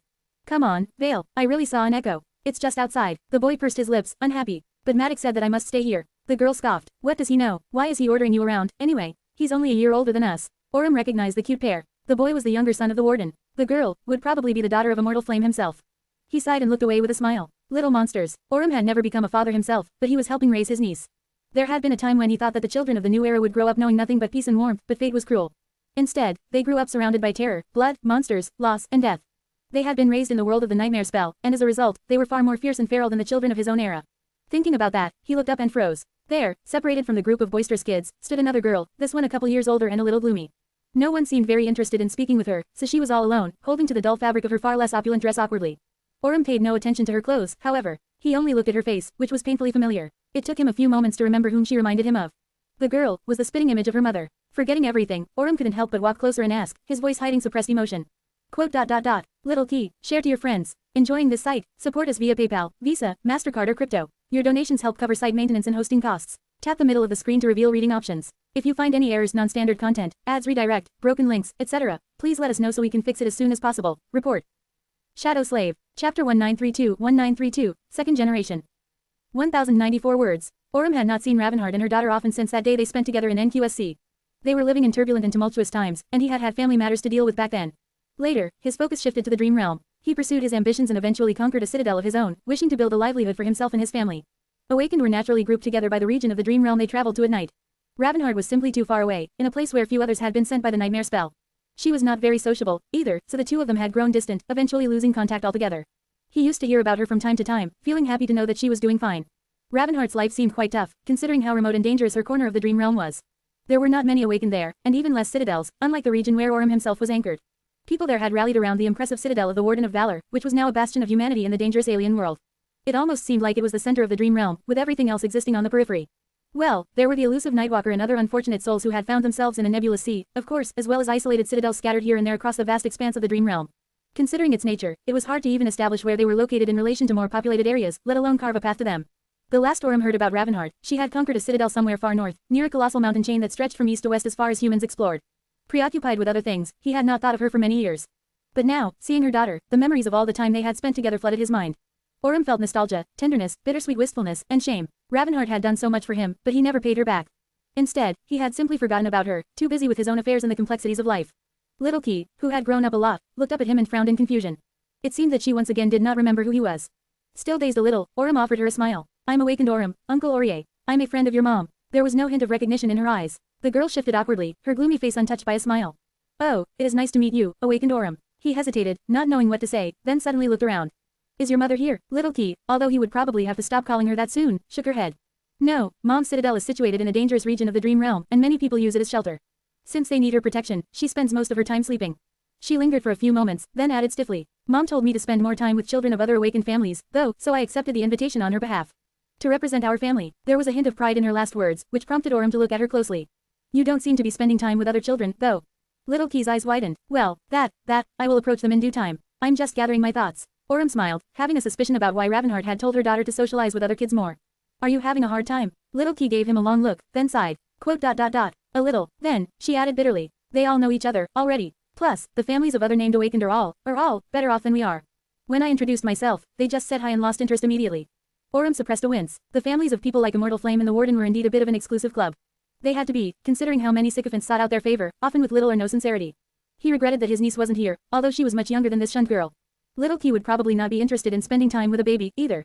He remained silent for a few moments, then smiled again. I was on my way to get some snacks. Do you want to come with me? After all, it is far easier to endure these events on a full stomach.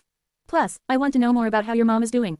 We are from the same hometown, you know. In fact, I wouldn't be alive today if it wasn't for her. My sister, too. Come to think about it, I absolutely must tell you all about how she rescued us. After all, it would be a crime if you didn't know how amazing your mother is.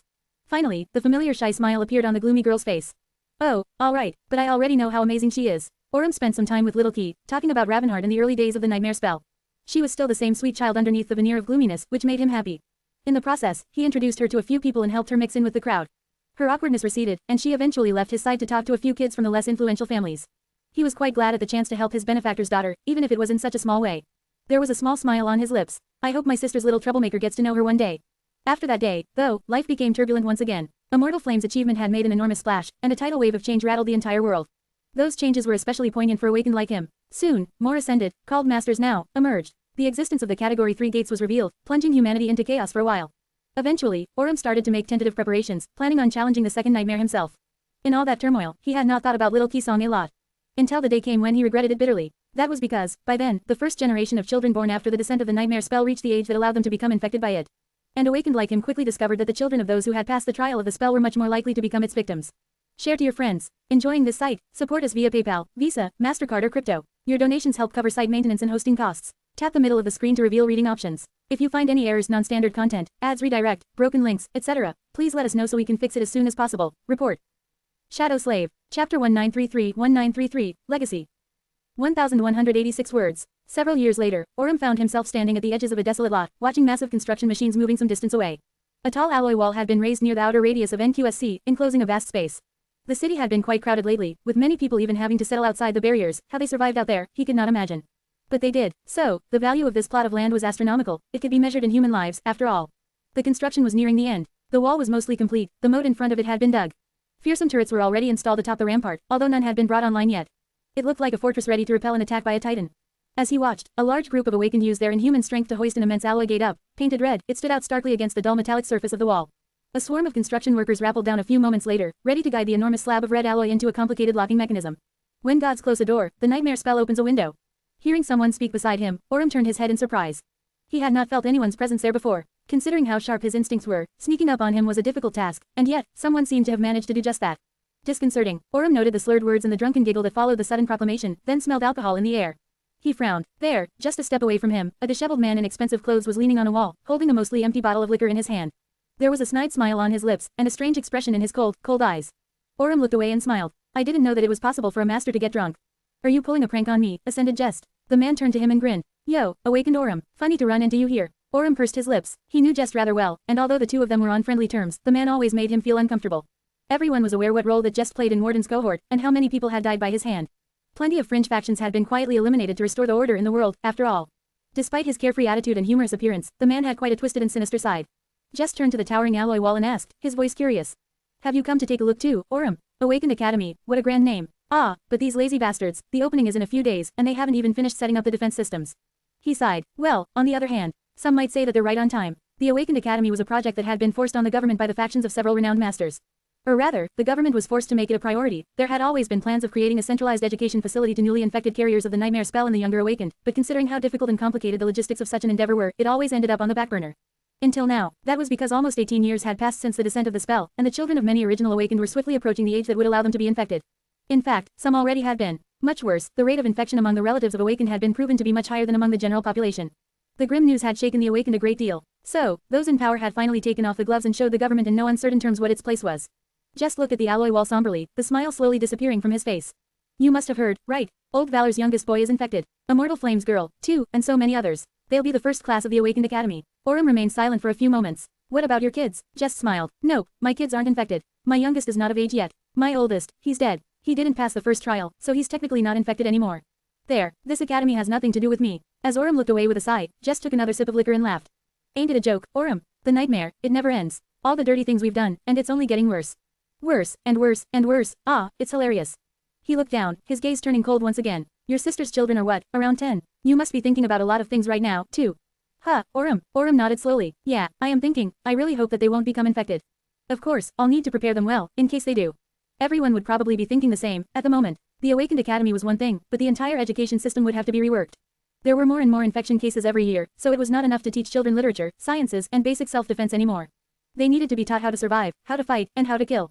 Which, in turn, would make them even sharper and more cruel than they already were. Jess smiled again. Quote. That is why I like you, Aurum. Thank the gods you're still normal, at least. His expression changed again, growing cold and resentful. At this point, it was unclear if he was really drunk or just pretending. In any case, Jess uttered through gritted teeth, his voice full of contempt. Do you know what the others are thinking, though? Aurum silently shook his head. Jess smiled darkly. They are praying for their children to be infected and carry on their legacy. There's talk about dynasties, control over citadels, and consolidating power everywhere. Well, I get it. Fools like us have grown used to our lofty status, and that status only exists because of strength. If our children remain mundane, it will disappear like dew after we die.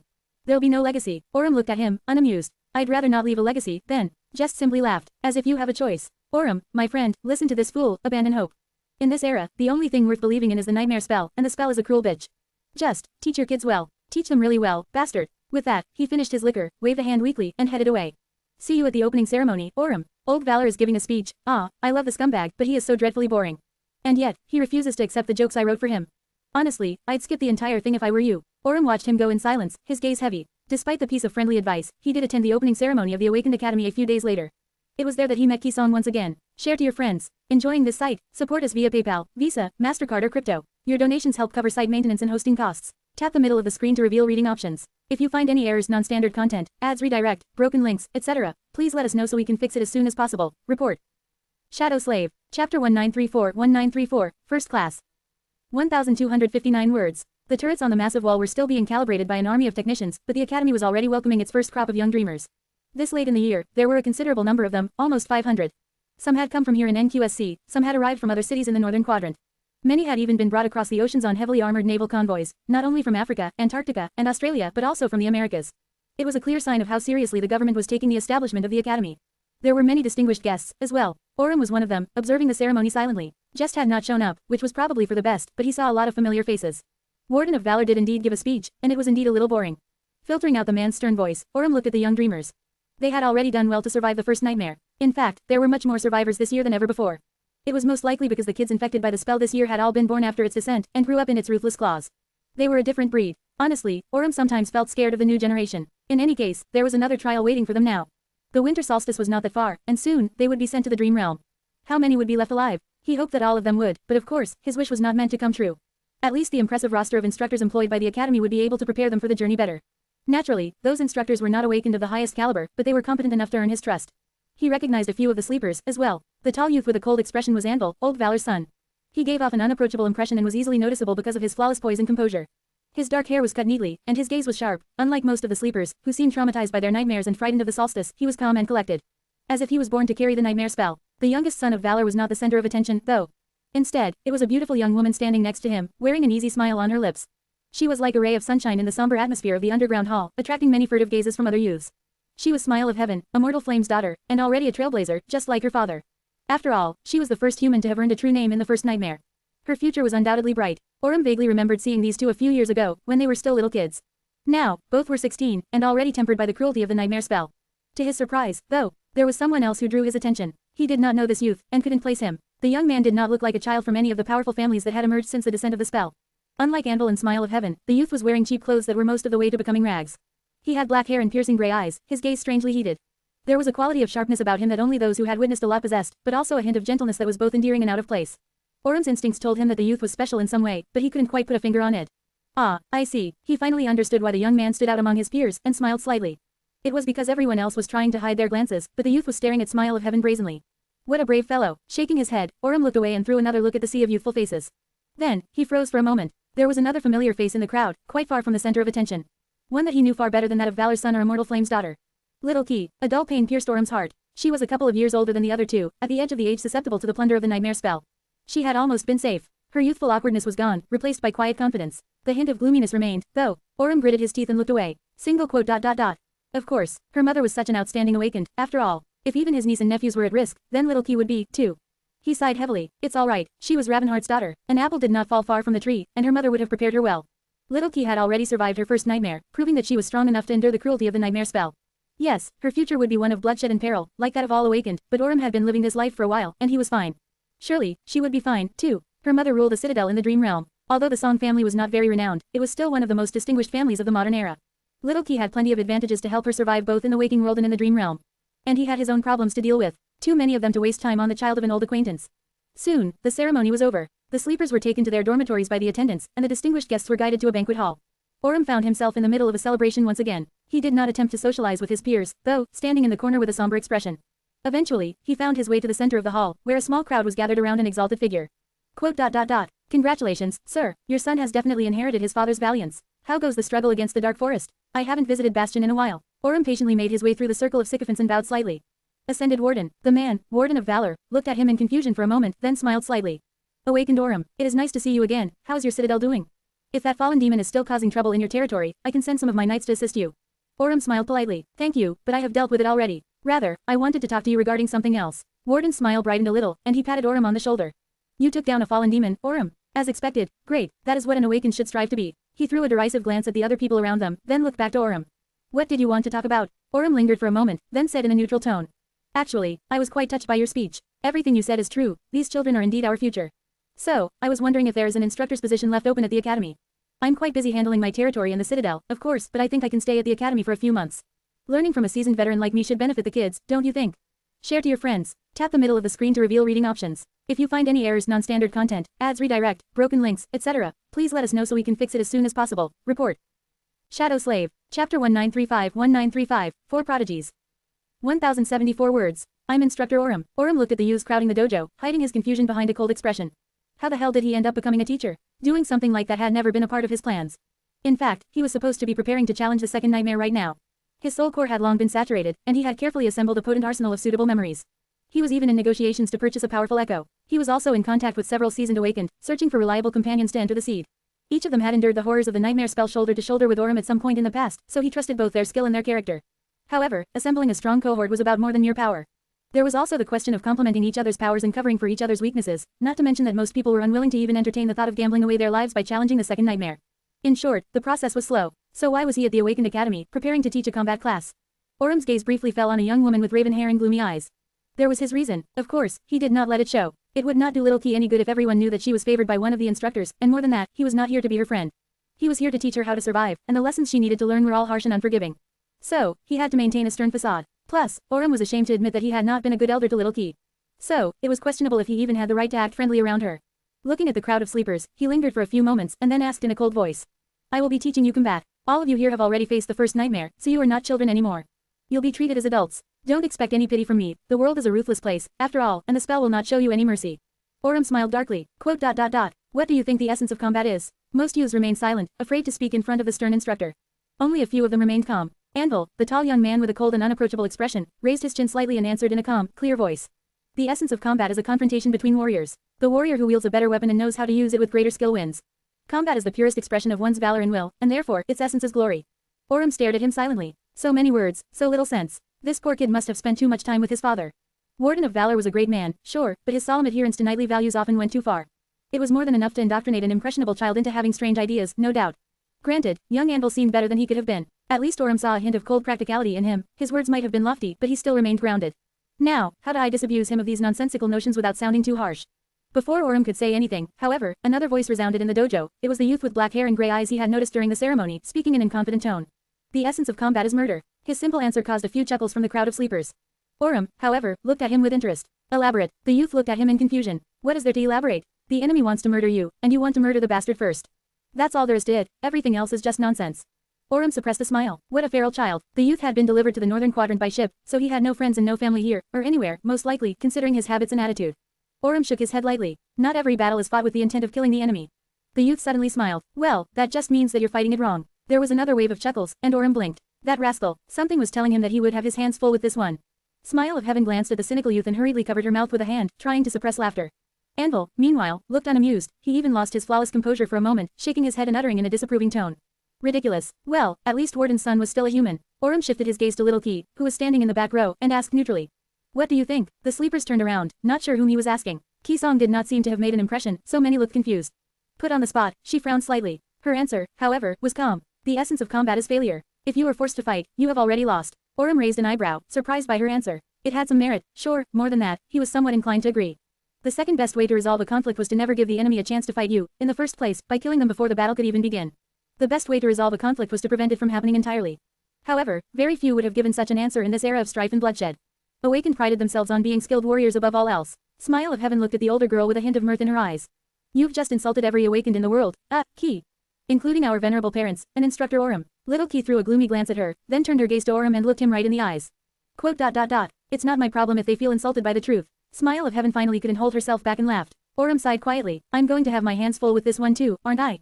He couldn't have known, of course. But Sunny, who was experiencing his memories, did. He knew that this was the first conversation between four people who would go on to shake the very foundation of the world. Share to your friends. Tap the middle of the screen to reveal reading options. If you find any errors, non-standard content, ads redirect, broken links, etc., please let us know so we can fix it as soon as possible. Report. Shadow Slave. Chapter 1936 Adulthood. 1,279 words. The months before the winter solstice were precious and short, so the staff of the academy, and Orem, who had somehow found himself playing the role of an instructor, wasted no time. The sleepers were trained and educated according to a grueling schedule. The system was not very sophisticated, yet, but they were already seeing good results. The youths were learning how to use their new powers, absorbing knowledge about the dream realm, and getting to know each other, which would help them fight side by side with fellow awakened in the future. Of course, teaching them was not a simple affair. Each sleeper possessed a unique aspect, after all, and had received a varied level of prior training. Evaluating their potential was similarly not easy. Nevertheless, 4 of them emerged as undisputed standouts early on. The first one, quite unsurprisingly, was Smile of Heaven, the girl who had received a true name in her first nightmare. She was bright and beautiful, and there was something subtle about her that made people feel warm and at ease in her company. More importantly than that, however, was the fact that she was strong, shockingly strong, in fact. Her aspect remained a mystery to Orem, since she had never said anything about it, but her extraordinary talent was apparent even without it. Her physical prowess, martial technique, combat intelligence, and willpower were all incredible, making Smile of Heaven a natural leader among the sleepers. It was just that her personality was not exactly serious enough to settle in that position, and she didn't seem interested in authority and status, either. So, she was more of everyone's favorite person than the leader of the pack. Instead, 2 boys were competing for the title. One of them was, naturally, Anvil. The serious young man was excellent in all regards, his conduct was flawless, and his battle prowess was exemplary.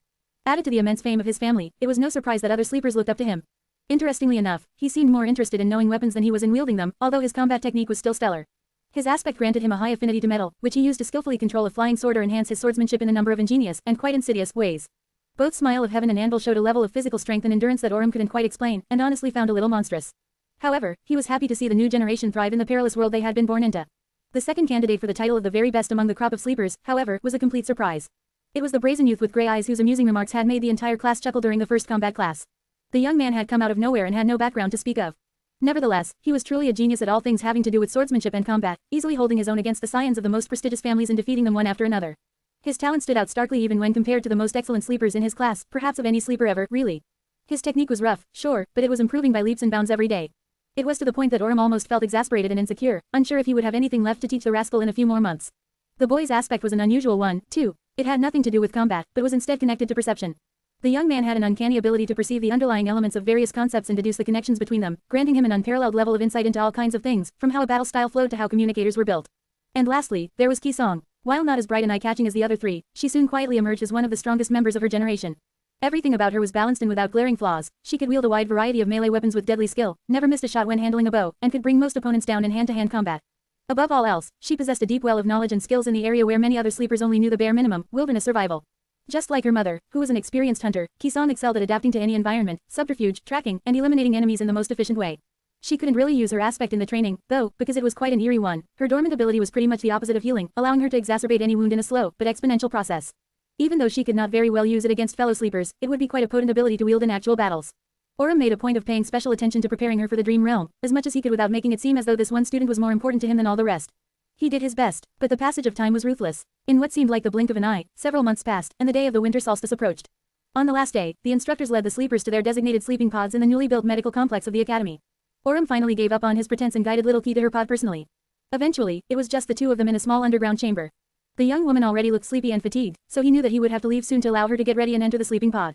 Orem lingered, not knowing what to say. After a while, he sighed. You did well, little Key. Very well. I should say that I am less worried about you than about any other sleeper who is going to enter the dream realm today, but that would be a lie.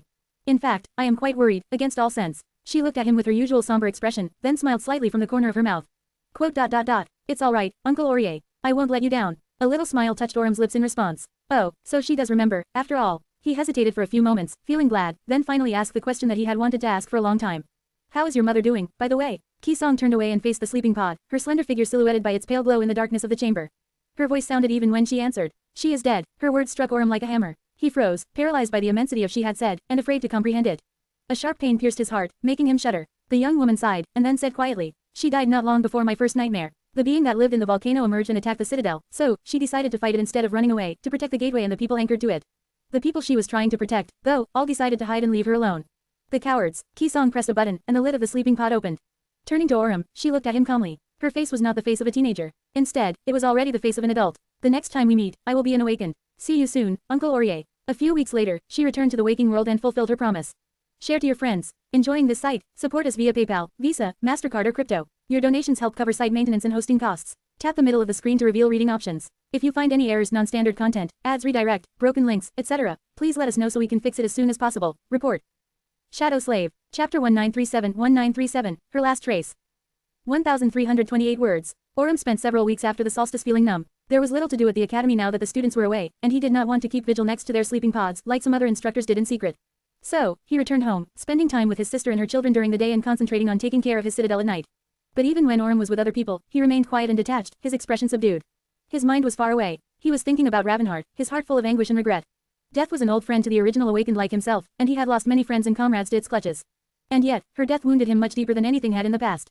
It was bitterly ironic, in hindsight. Orem had lived a long life, and the time the two of them had spent together was not that long. The last time he had seen her was more than a decade ago. And yet, now that Ravenheart was gone, he realized that the great volume of space she inhabited in his heart was incomparable to the fleeting brevity of the few short months they had spent as companions.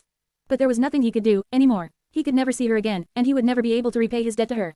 It was too late. Ravenheart had died alone, far away, with no one standing by her side. Now, her presence in his heart was replaced with a hollow absence, and all he was left with was regret. The only trace of her that remained was her daughter. Aurier, are you all right? He glanced at his sister, hearing concern in her voice, and smiled gently. Sure, don't worry. Orem hesitated for a few moments, then asked suddenly. Do you remember Ravenheart? Seeing confusion in her eyes, he corrected himself. Jiwan, do you remember her? His sister frowned, started to shake her head, but then brightened. Ah, Auntie Jiwan, she was with us when we arrived at NQSC, right? Sure, I remember, she was very kind. Why are you asking? Orem looked away. Quote. It's nothing. I met her daughter at the academy recently, so I was just thinking about the past. His sister smiled. Her daughter, then you have to take good care of her. Oh, and protect her well from the male students. If she's as pretty as her mother, then they'll be making trouble. Orem forced out another smile and nodded. Sure, I will. Soon enough, he found himself back at the academy. By then, many of the sleepers had undergone the awakening and returned from the dream realm. A particular gray-eyed, brazen youth had even managed to earn himself a true name on his first visit to the dream realm, and was now known as Broken Sword. Orem would have to check the records again to be sure. Ki-song was the last of the four front runners to come back. He found her in the dormitory cafeteria, eating a light meal in solitude. The awakening had made the young woman even more beautiful, earning her quite a few stares, but he couldn't see her as anything but a child. Even though he knew that she was not anymore, and not by a long shot. Uncle Aurier, he sat down across from her and looked at her silently, not knowing what to say. Was he supposed to offer her condolences? Beg her for forgiveness? Promise her that everything will be fine? All these words sounded hypocritical and hollow in his mind. Eventually, Orem said, I heard that you ended up south of Bastion. Ki-song nodded slowly. Yes, I was sent to the shores of the Stormzia. It took me some time to make it all the way to Rivergate. He considered the known geography of the dream realm for a few moments, then smiled. It's not that far from my own citadel. If you want, I can reach Rivergate in a few weeks and take you back with me. You'll be welcome among my people. I'll take care of you. The young woman looked at him silently, her gaze calm and strangely dark. He couldn't read what she was thinking at all. Eventually, she asked, why would you go to all the trouble on my behalf? Orem met her gaze, then leaned back with a sigh. Indeed, they were passing acquaintances at best. Little Key was an orphan now, with no valuable connections to speak of. While talented, she had not proven herself yet, so there would be no factions clamoring to recruit her at all costs. Considering all that, his offer to brave the dangers of the dream realm for her sake could hardly be explained, unless one considered less savory motives. Orem shook his head and answered simply, because I owe your mother a debt. He had wanted to say that he was Ravenheart's friend, but realized that he did not even deserve to make that claim. Ki-song sighed deeply and looked away. After a while, she suddenly asked, how great a debt? Orem hesitated, unsure how to answer. Eventually, he simply shrugged and said in a neutral tone, Great enough. The young woman nodded slowly and faced him once again. Then I have a favor to ask you, Uncle Aurier. A big one. She paused for a moment, then said in a determined tone. Please help me reach my mother's citadel. Orem frowned. Ravenheart's citadel. From what he remembered, it was called Jade Palace, and very little was known about it. After all, it was so remote, infinitely far from most populous human enclaves in the Dream Realm. Many regions of the Dream Realm had already been explored, but few were under human control. The area around Bastion was relatively known, stretching all the way to the inhospitable mountain chain in the north. Beyond the mountains lay a vast and largely untamed wilderness, and beyond even that, a titanic mountain range known as the Hollow Mountains rose toward the sky. A few daredevils had crossed the first mountain chain in the past, but no one had ever returned alive from the Hollow Mountains. They were a death zone, which was a name given to those regions of the Dream Realm where no human could ever survive. The Jade Palace was said to be situated near the Hollow Mountains, but far, far to the west. The problem was that if one traveled west of Bastion, they would hit an impenetrable barrier of death zones as well. So, the only way to do what Little Key wanted to do was to travel south of Rivergate, reach the Stormsia, sail west along its shore, make landfall beyond the wall of death zones, and then brave the perils of the Dream Realm all the way to the northern boundary of its known area. It was a journey spanning tens of thousands of kilometers, full of unknown dangers and deadly threats. Even if they were to travel most of the distance by boat, it would still take them many months to reach the destination, if they weren't eaten by some dreadful nightmare creature on the way, of course. The other option was to somehow find a nightmare gate connected to a seat in the vicinity of the Jade Palace and follow the call there. The favor Little Key was asking of him was indeed a big one. Orem remained silent for a few moments, studying her youthful face somberly. Eventually, he asked, "Why do you want to go there?" The young woman met his heavy gaze with dark determination, then raised her chin slightly and answered in an even tone. "Because it's mine." Orem stared at her before looking away with a sigh. There were a lot of things he had to consider before making the decision. His own citadel, the preparations to challenge the second nightmare, potential risks, whether it was worth it to put himself in danger to help this young woman, who was practically a stranger, to begin with. But really, deep down, he already knew what he was going to do. Orem nodded. "All right, Little Key, awaken song. I will help you reach the Jade Palace." And he would make sure that she got there alive and well. Share to your friends. Enjoying this site? Support us via PayPal, Visa, MasterCard or crypto. Your donations help cover site maintenance and hosting costs. Tap the middle of the screen to reveal reading options. If you find any errors, non-standard content, ads redirect, broken links, etc., please let us know so we can fix it as soon as possible. Report. Shadow Slave. Chapter 1938 Dispossessed. 1082 words. It took Orem a few days to arrange his affairs and prepare to depart for Rivergate. He was not a pillar of humanity by any means, but he was still a very wealthy man. Even if the worst happened, his sister and her kids would not want for anything. They shared his high rank in the controversial citizenship system established by the government a few years back, as well. That said, Orem was not planning on dying in some godforsaken corner of the Dream Realm on the way to the Jade Palace. He was not arrogant, but he was confident in himself. Seasoned awakened like him were few and far between. In the whole world, there were maybe only a few dozen. He had not only survived, but also thrived during the darkest days of humanity. So, the nightmare spell would have to work really hard to bring him down. Leaving his body in a sleeping pod and walking through the gates of his citadel, Orem traveled south. Traversing the wilderness reminded him of his younger days, but he did not allow nostalgia to make him complacent. A couple of weeks later, he arrived at the edges of an ancient forest. His armor had a few scratches, and there was a scattering of soul shards in his back. A trail of dead abominations was left in his wake. The forest was an entirely different kind of beast.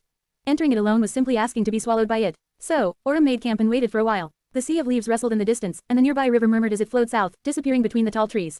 He spent a restless night on its bank. On the next day, a battered ship appeared from somewhere upstream, and Orem used his chance to brave the strong current and climb aboard. The crew was surprised to see him, but glad to have another awakened blade with them for the last and most dangerous leg of the journey. The river was teeming with nightmare creatures, but it was still safer than the dark expanse of the forest. So, unless someone had a cohort of Warden's knights escorting them, they preferred to travel by water. Orem reached the Mirror Lake, changed ships at Bastion, and continued on his way to Rivergate. By the time he met Little Key there, he was carrying quite a few soul shards with him. "Here, take them. The more saturated your core is, the easier it will be for us to travel." The young woman took the shards silently and crushed them one by one in her fist. They were currently in the dining hall of Rivergate. There was a small crowd of awakened having a meal there, some of them warriors serving jest, some simply people anchored at the ancient fortress. The master of the citadel himself, luckily, was nowhere to be seen. Now that Anvil had awakened, his father's old comrades, those of them who were still alive, were probably busy guiding the young man in hunting down nightmare creatures in the wilderness, both to saturate his core and to help him gain experience. Warden had big hopes for his youngest son. Orem looked at Little Key quietly. She was wearing an enchanted black leather armor, trying to look calm and confident. However, he knew that she was most likely disoriented and afraid. It took time to get used to the Dream Realm, and most people never did. Those like him who were at home here were the minority. He hesitated for a few moments. "Why do you really want to go to the Jade Palace? Are you planning to take revenge on the nightmare creature that killed your mother? If so, sure, let's do it. But we'll have to be careful. Ravenheart was strong, so if that thing managed to kill her, we have our work cut out for us." She paused for a moment, then shook her head. "No, the nightmare creature, it's already dead. Mom killed it before succumbing to her wounds." Orem raised an eyebrow. "Why, then?" Little Key gave him her usual gloomy look and remained silent for a while. Eventually, she said, "She arranged for the citadel to become mine, in case anything happened to her. The uncles and aunties who live there, they were supposed to take care of me and carry out her will." Orem frowned, already suspecting what had happened. "But they haven't." She smiled darkly. "No, they took the shards and memories she set aside for me, and they've taken the citadel, too. They told me that they'll gladly surrender it to me if I awaken and come to claim ownership of the Jade Palace, though." Orem sighed. Of course, they had said that, knowing perfectly well that the Dream Realm was vast, and her chances of making it to that remote place alive were very slim. A young girl with no connections would not dare to travel far across the wilderness, in the first place. Ruling a citadel was both prestigious and lucrative, so the newly ownerless Jade Palace would ignite people's greed. They had underestimated Little Key's determination, though, as well as her connections. He shook his head and asked in a business-like tone, "What is your awakened ability?" She hesitated for a few moments. Quote, "I can animate inanimate objects and control them like puppets." Aurum considered that ability for a while. It sounded useful, almost as if Little Key could create surrogate echoes without actually receiving them from the spell. Of course, he would have to see just how powerful her puppets were, and how well she could control them in a fight. A puppeteer was quite a frightening existence, though. Aurum had battled a few abominations with similar powers in the past, and each time was a real nightmare. He nodded. "What about your flaw?" The young woman stared at him silently. Quote, "I'm not telling." Aurum laughed. "Good, I would have stopped you if you tried. Never reveal your flaw to anyone, girl. Not even your family." She continued to stare at him with the same expression. "I don't have a family." He hid his pain and discomfort behind a smile. "Well, you will, hopefully, one day soon." At that, her expression subtly changed, turning even more gloomy. They left Rivergate the next day, traveling by boat to the shores of the Stormzia. There, a large ship was already waiting for them. Aurum had pulled some strings and arranged passage west for himself and Little Key. Despite the fact that he knew the captain, hiring her had cost him a fortune. Soon, the ship set sail and dove into the perilous mists of the nebulous ocean. Share to your friends. Enjoying this site? Support us via PayPal, Visa, MasterCard or crypto. Your donations help cover site maintenance and hosting costs. Tap the middle of the screen to reveal reading options. If you find any errors, non-standard content, ads redirect, broken links, etc., please let us know so we can fix it as soon as possible. Report. Shadow Slave. Chapter 1939-1939, Life and Death. 1,310 words. Aurum had seen too many terrible things to count, both before and after the descent of the nightmare spell, but the voyage across the Stormzia was by far the most harrowing experience of his life. The nebulous ocean was boundless and unfathomably deep, with untold horrors dwelling beneath its restless waves. It was shrouded in impenetrable fog sometimes, and at other times, surged and boiled in the throes of devastating storms. Night and day never followed a set pattern, sometimes coming and going in an instant, sometimes lingering for far too long. Most of the time, though, there was twilight, with countless pale stars shining on the velvet background of the distant sky. All of it felt as if the world was fragmented and disconnected here, and that made Aurum feel lost. The fact that he was away from land, which was the foundation of his aspect, did not help one bit. The wooden ship they sailed upon was constantly assaulted, either by the towering waves and hurricane winds or by dreadful abominations that dwelled beneath the waves. And that was even after their experienced captain had set a course that took them past the dwellings of the truly deadly nightmare creatures, sticking close to the shore, where the danger was less severe. Both Aurum and Little Key were forced to participate in many battles, barely surviving a few of them. Single quote. And I thought that Warden and his people, who had chosen to settle in the middle of an actual titan, were insane. Nightwalker and his ilk were far more crazy. The captain, a beautiful ascended woman with strange indigo eyes, seemed perfectly at ease in these terrifying waters, though, never losing her cheerful mood. The only times she looked wistful was then talking about her newborn baby, an infant boy named Knave, whom she had left in the waking world to make this journey. Aurum felt a bit guilty for cashing in the favor she owed him. In any case, he was having trouble maintaining his composure at sea.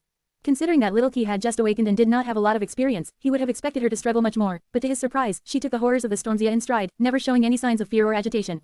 It took him some time to understand that it was because she had never expected anything else from the world, to begin with. Aurum and the other awakened of his generation had a frame of reference and were able to compare reality to how it used to be before the nightmare spell. Little Key and her peers, however, had been born into the dread of the spell and grew up surrounded by nightmare gates, murderous abominations, and chilling stories of the dream realm. They had never known anything else, and so, the terrors of the modern era were simply mundane reality to them. Aurum understood that rationally, but the young woman's callous indifference still seemed eerie to him. It was more than a little inhuman. Nevertheless, it was quite helpful on this dangerous journey. The Stormzia was harrowing, but it did not claim their lives. Eventually, the ship made landfall on a desolate shore far west of Bastion and Rivergate, past the impenetrable barrier of death zones. Aurum and Little Key said their goodbyes to the ship's crew and captain and headed deeper inland alone. It took them a few weeks to reach the River of Tears, which would serve as their guide on the way north. The estuary of the Great River was ruled by a particularly terrifying nightmare creature, so ships couldn't enter it from the Stormzia. That was why Aurum and the young woman he was escorting had to travel by land. Looking at the vast river, Little Key sighed. It's a shame. If someone managed to slay that thing and conquer the estuary, human territories in the west would have become connected to the Stormzia and therefore to the eastern enclaves. They would have started to develop much faster. Aurum smiled. Well, maybe someone will one day in the future. For now, however, a corrupted terror is too dire of an enemy for us humans. It's not impossible to kill one if enough ascended join forces, but many of them would probably perish. His smile dimmed a little, and he sighed. For now, all we humans can do in the dream realm is survive, and even then just barely. I don't think we'll be able to concern ourselves with things like progress and development anytime soon. Little Key remained motionless for a while, looking over the vast expanse of flowing water with a thoughtful expression. Eventually, she turned away and aimed her gaze north. Let's go, Uncle Aurier. And so, they did. There was a citadel on the shore of the River of Tears a few weeks of travel north. From there, they would be able to hire a rowboat and sail upstream, either all the way to the edges of the Moonriver Plains, or until the boat was destroyed by the abominations populating the river. Aurum and Little Key had plenty of opportunities to fight side by side on the way to the citadel. Of course, he was the main force of the small cohort, both due to his power and his experience. However, these skirmishes helped Aurum understand just how precious the young woman's aspect truly was. It was not even her awakened ability, which allowed Little Key to bring inanimate puppets to life. Those were strong and convenient to have around, sure, but heavily limited by her ability to construct them. After all, animating a log would not be very helpful, considering that a log was relatively fragile and, most importantly, had no articulated limbs. The young woman had made a few crude dolls out of clay that Aurum had summoned, hardened to resemble granite, and shaped. They were quite handy, drawing the attention of the nightmare creatures away, stalling the enemies, and giving him a chance to slay the abominations without risking his own body. If one was destroyed, another one could be built. Sadly, these dolls were still too weak, no stronger than mundane humans would be and far more clumsy. Perhaps if Little Key had spent a fortune to commission one or two from an awakened craftsman, things could have been different, but it was not something they could do now. It was her dormant ability, however, that made Aurum reevaluate the young woman's aspect. Little Key's insidious power was reasonably strong on its own, but it was when she fought side by side with someone else that it truly shone. Especially someone like Aurum, who possessed an aspect capable of dealing direct damage to the enemy. With the young woman by his side, his own effectiveness increased exponentially. That was because Aurum did not have to deal fatal wounds to nightmare creatures anymore, which was quite difficult to do. Instead, any wound sufficed, from relatively severe ones to insignificant and shallow. If he managed to as much as scratch an abomination by controlling the earth, Little Key's power would infect the little wound, slowly making it more and more dire. The cut would continuously widen and grow deeper, more and more blood would flow from it, and the flesh surrounding it would start to rot. If enough time passed, the scratch would become a deadly wound, draining the nightmare creature of all life. And the more deep the initial wound was, the less time had to pass. Watching the abominations die in agony was quite chilling, but also quite satisfying. More than that, Aurum felt at peace, knowing that with such power, Little Key would be welcomed by any cohort. Even the best warriors would benefit greatly from having her by their side, and that was not even considering her excellent martial talent and keen mind. So, her future was all but set. If she survived that journey, of course. Ensuring that was his job. Share to your friends. Tap the middle of the screen to reveal reading options. If you find any errors, non-standard content, ads redirect, broken links, etc., please let us know so we can fix it as soon as possible. Report. Shadow Slave. Chapter 1940-1940, Ugly Side. 996 words. Aurum's confidence had not been in vain. In the end, they did make it across the entirety of the explored area of the Dream Realm alive, even if it took them many months. The journey had been dreadful and permeated by the stench of blood, but he and Little Key had not had to endure it without respite. They traveled from one citadel to another, slowly moving north, and took breaks when arriving at a new human stronghold. Sometimes, they simply remained at the citadel, enjoying the hospitality of the locals, patching up their wounds, and recuperating. Sometimes, they used the gateways to return to the waking world, climb out of the sleeping pods, and let their tired minds and souls rest by enjoying the lavish offerings of the modern era. In the process, Aurum had to reevaluate his opinion of the Western human territory in the Dream Realm. Yes, it was far less lively and populated than the Eastern enclaves, but there were still far more people using the isolated citadels as shelter than he had expected. It made sense, in hindsight. The number of awakened in the world was increasing with every year, and it was already incomparable to the early days of the nightmare spell that he remembered. Back then, the Dream Realm was alien and frightening, and meeting a single human here felt like a blessing. But now, there were whole communities with hundreds or even thousands awakened living here.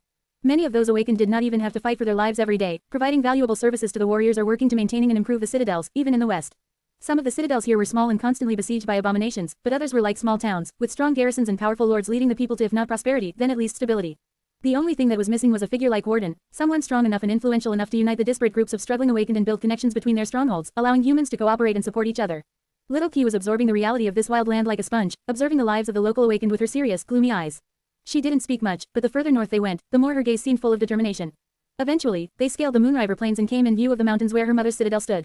On that day, Aurum looked at the sky and saw dark flakes of ash fall from it like snow.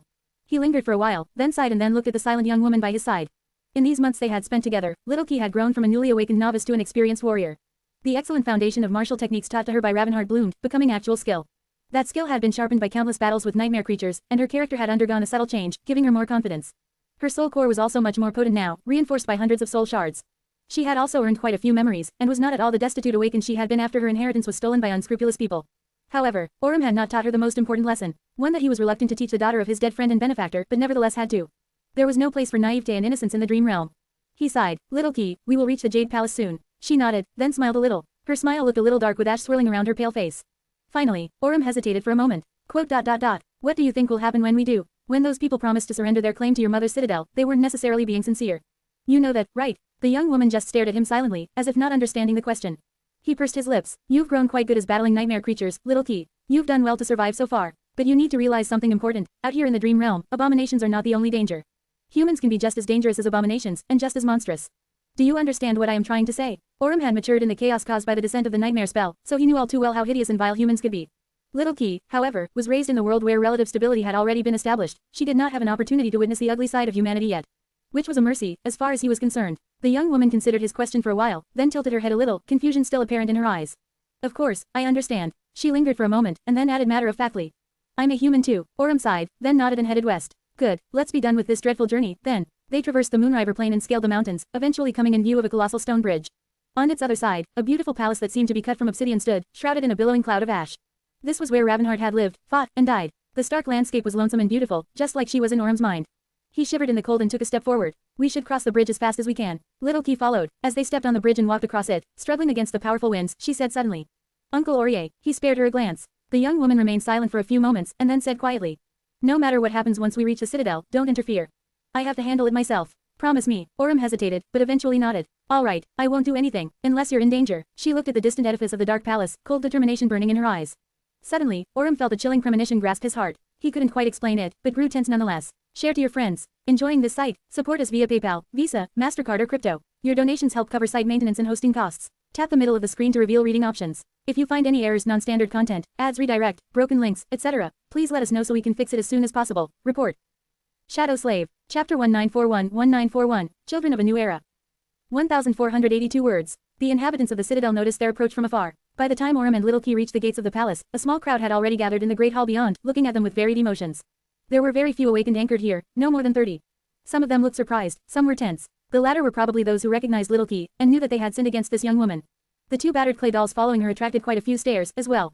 Orem stayed back, giving Little Key space. She walked forward with confident steps, keeping her hand on the hilt of a memory sword that rested in a makeshift scabbard on her belt. One of the awakened took a few steps forward, as well, facing her with a smile. He was a man a few years younger than Orem, with handsome features and long blonde hair. There was insincere warmth in his friendly voice. Little Key, or should I say awakened song. Welcome to Jade Palace. We were all happy to hear that you have survived the winter solstice unscathed. Warms my heart, really, to know that you are doing well. Granted, I am surprised to see you all the way here. Didn't the spell send you to Rivergate? How come you were not there? The young woman remained silent for a while, studying him and the other awakened gathered in the dark hall. Her expression was cold, and her eyes were once again full of somber glum. No, not even glum.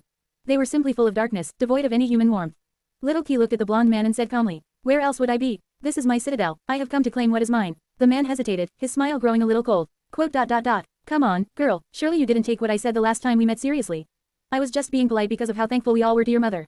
You are an adult now, so you should know better. You and your friend are most welcome here, in our citadel. But someone as young and inexperienced as you is not fit to rule it. Don't you think? Little Key stared at him silently and ignored his question. Instead, she suddenly asked one of her own. Where were you when my mother died? The man blinked. What? She looked around the hall, piercing every awakened with a cold gaze, and repeated her question. Where were you when my mother died? All of you. She had welcomed you here. She had fed and protected you. And yet, when she was fighting against that thing, bleeding, dying, where were you?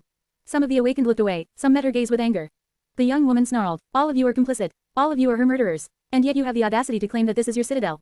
That I am too weak to rule it. You cowards are calling me weak. The blonde man's smile disappeared, replaced by a dark expression. His eyes were suddenly full of malice, making Orem tense up. Listen, little girl, I will forgive your rudeness this once. I am quite a magnanimous person, after all, and so are my people. Considering what we owe your mother, we are willing to let this entire misunderstanding go. She was a benevolent and generous person, too, so you should show the same grace and forgive us as well, like she would have. Carrying resentment in your heart won't be good for you. There was a subtle threat in that last sentence. Little Key looked at him for a moment, then slowly shook her head. Gods might forgive, but I won't. He frowned. What? Little Key closed her eyes for a moment. Then again, gods are dead. And my kind mother is dead, too. The man's frown deepened, but before he could say anything, the young woman's hand moved, and her sword pierced his neck. His eyes widened, and a torrent of blood flowed from his mouth. Standing near the gate of the palace, Orem flinched, shocked. Little Key, meanwhile, shook the corpse of the blonde man off her sword and took a step forward. Her expression did not change at all, as if she had not just killed a human being. The rest of the awakened were a few seconds too late to react. Some reeled back, some reached for their weapons or began to summon memories. The young woman wielding a bloodied sword did not say anything more, dashing forward in eerie silence. Her two puppets moved, too. Orem stood frozen near the wall, watching the battle in horror. He had already known how skilled Little Key was, and how eerie her aspect was, but he had never seen her ability used against fellow humans. Only when he saw Awakened scream and try to stem the flow of blood from wounds that had seemed shallow, falling to the ground in agony, did he realize how terrifying and morbid the young woman's power truly was. And how chillingly ruthless she was. Taking lives, gifting death. There were almost 30 awakened in the Jade Palace, but they were no match for one of the most talented students of the academy. If they were strong, they would not have run away or hidden themselves when Ravenheart faced her last enemy. Still, they could have easily overwhelmed Little Key with sheer numbers. If they were brave enough, and decisive enough. But they were not, and she gave them no time to get their fear under control. No, in fact, she purposefully terrified and intimidated them, killing the first few in the most gruesome and cruel way. After that, it was a slaughter. The clay puppets eventually fell, their bodies broken and shattered, but the young woman was relentless. As Orem stood, motionless, she methodically killed most of the awakened in the hall. Some tried to escape, but she hunted them down one after another. No one was spared. Her retribution was cruel, thorough, and merciless. Some time later, the dark hall of the Jade Palace was the scene of a morbid massacre. Dozens of mutilated bodies littered the floor, and a lake of blood gathered on the floor, glistening coldly in the light of crude torches. Little Key was standing in the center of that crimson lake, breathing heavily. She was soaked in the blood herself from head to toe. Much of this blood was her own, but most was not. And yet, her expression was still calm and indifferent, as if what she had done was nothing special. As if what she had done was only natural. It was not the slaughter, but that lack of shock, trauma, and remorse that made Orem feel as if his heart was constricted and full of terror. This was what they were like. The children of the new era. Those born into the world of the nightmare spell. Frowning deeply, Orem finally moved and walked slowly toward Little Key, toward Key Song. As he approached, she looked at him and smiled. Uncle Aurier, I am done here. We can take the gateway next. She did not even seem to notice how disturbed he was, and had not assumed that he would be. Orem studied the bleeding corpses silently. Eventually, he faced her and asked, his voice trembling a little. Do you think that this is what your mother would have wanted? The young woman looked at him strangely. She frowned a little, as if confused by his question once again. Then, she shook her head. No, of course not. My mother was a very kind person. Before he could say anything, Ki-song sighed and added, her voice an odd mix of sorrow, longing, and resentment. That is why she is dead. She looked at the people she had killed, gave one of the corpses a kick, and looked at Orem with calm indifference. It is just how you have taught us, Uncle Aurier. The world is a ruthless place, and the spell will not show us any mercy.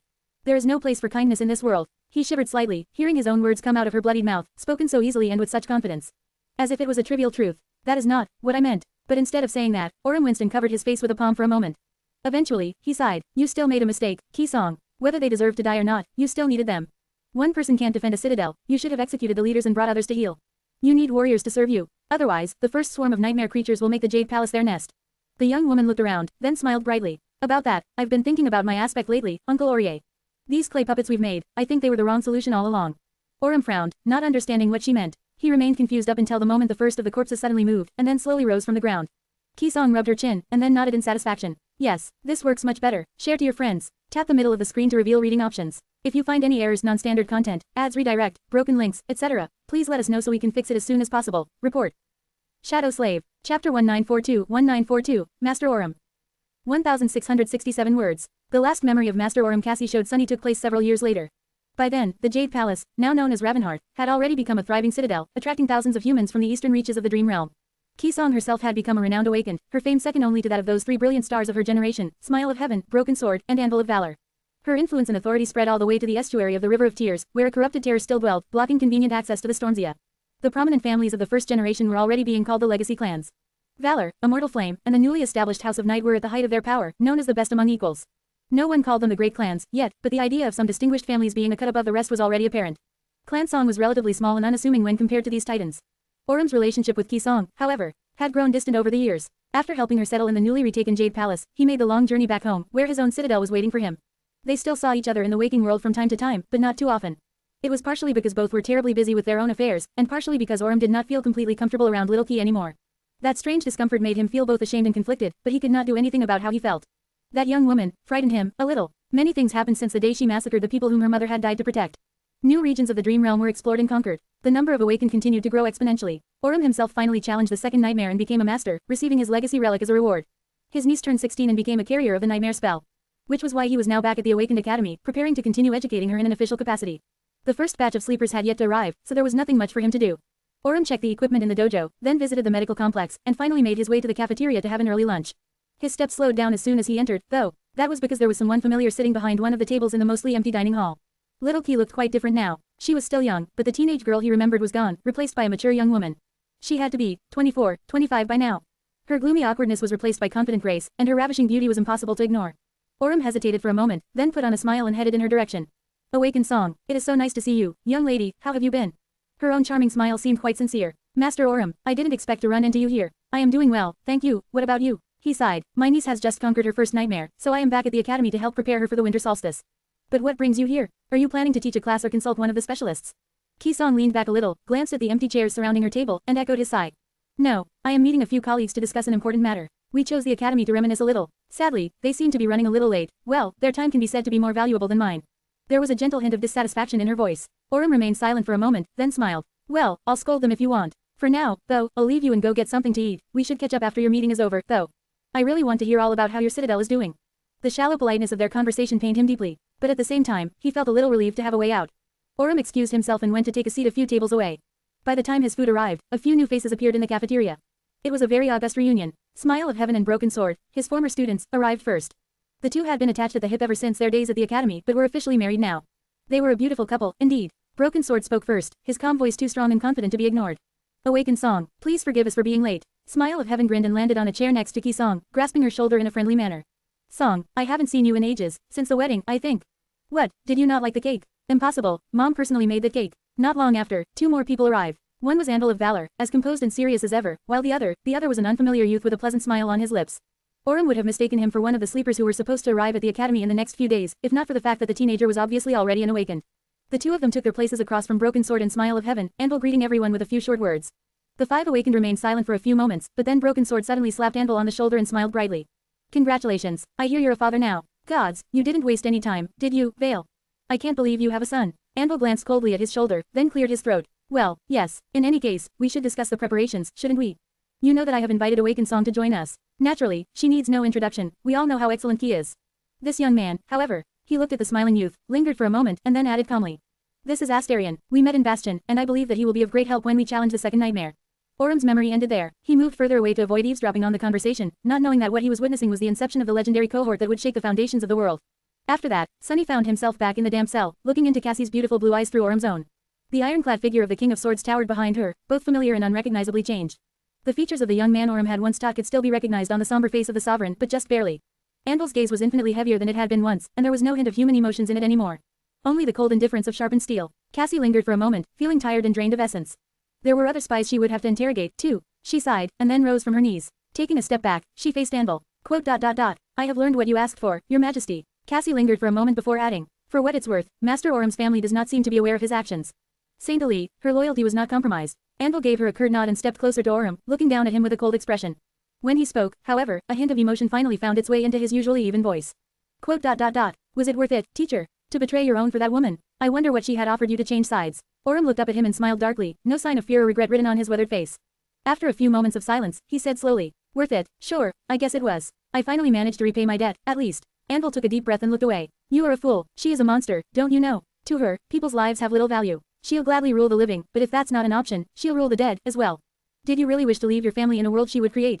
Orum looked at him for a while, then snarled, his eyes turning cold with contempt. A monster, all of you are monsters. But she sees us as people, at least. To you, we're all just tools to be studied, used, and reforged. We're merely your swords. Say what you will about that girl, but little Key, she has never treated people as objects. Look at her daughters, she has done right by them. He looked at Anvil with pity and smiled. His smile was pale and sad, but there was also a hint of defiant pride in his tired eyes. What have you done? What kind of heartless world are you going to create? Anvil stared down at the old man from above, not saying anything. The silence stretched for a few moments, but then, something moved. Cassie felt piercing pain and flinched, her hand jerking up to grasp her neck. At the same time, her vision spun. For a moment, she saw the stone roof of the chamber, then its damp wall, then the floor. And finally, a body falling over, surrounded by the rattling of chains. Then, Cassie was blind once again. She was standing motionlessly near the King of Swords, while Master Orum's beheaded body lay at her feet. He was dead. The nauseating stench of blood assaulted Cassie's nostrils, and she held her breath. Then, she raised her hands and hid her eyes behind her blue blindfold. Somewhere near, Anvil let out a heavy sigh. He remained silent for a dozen seconds, then turned to her, regaining his emotionless composure. His voice sounded calm. Lady Cassia, there are more prisoners waiting to be interrogated. If you will. She allowed herself to linger for a moment, and then bowed her head respectfully. Yes, my king, share to your friends. Enjoying this site? Support us via PayPal, Visa, MasterCard or crypto. Your donations help cover site maintenance and hosting costs. Tap the middle of the screen to reveal reading options. If you find any errors, non-standard content, ads redirect, broken links, etc., please let us know so we can fix it as soon as possible. Report. Shadow Slave. Chapter 1943 Raven Queen. 1,209 words. Cassie released her transformation, and Sunny was finally freed from the torrent of alien memories. He exhaled slowly and looked away, staring into the distance with an absent expression. Witnessing human memories was not at all like reading a book or watching a recording. They were often vague and disjointed, sometimes withered and shallow, sometimes fresh and intensely vivid. It was hard to make sense of them, and it was even harder to fathom their every nuance. Sunny was still reeling from receiving such a great amount of information in such a short amount of time. What was more, he was still reeling from witnessing the life of Master Orum. It was such a strange thing. The old man was a complete stranger to him, and yet, Sunny felt so close to him. How could he not, after experiencing what Cassie had gleaned? It was because of this unearned closeness that Sunny felt shaken by Orum's death at the hands of the King of Swords. As if he had lost an old friend. He sighed and looked down, considering Master Orum's long life and bitter death. It felt wrong, for a member of the first generation to die so ingloriously, hidden from everyone's sight in a small stone cell, by another human's hand. The old man had witnessed so much, had fought so hard, and had survived so many dreadful ordeals. He had lived through the darkest days of humanity and saw a new world being built on the ruins of the old one. And yet, his storied life had come to such a grievous end. At least he had been at peace, in those last moments. He had perished loyal to his principles, finally at ease for having repaid the debt to his long-lost friend. That did not really do anything to assuage the bitterness Sunny felt, but it was at least something. Orum had cared deeply about Ravenheart and her daughter, after all. Key Song. Sunny wondered if the Queen of Worms cared about the old man, in turn. Would his death sadden her, like it had saddened him? Or was the shy little girl Orum had met once, a long time ago, completely gone? Replaced by a supreme being whose heart and mind were closer to those of a deity than those of a human, and therefore devoid of humanity. Sunny did not know. His thoughts drifted to Key Song herself. Cassie had not been wrong. They learned a lot about the sovereigns, and Key Song in particular, from Master Orum's memories. Her roots, her scars, the details of her aspect, the formative experiences that had made her who she was today. Of course, there was plenty Sunny did not know about the Queen of Song, since there were vast swaths of her life that Orum had not been privy to. But he knew enough to infer many things. In fact, there was almost too much for him to mull over. He did not even know where to start. First, her character. Queen Song was without a doubt an entirely different being from the person Little Key had been. Time changed people, and so did impactful events, and she had experienced plenty of those.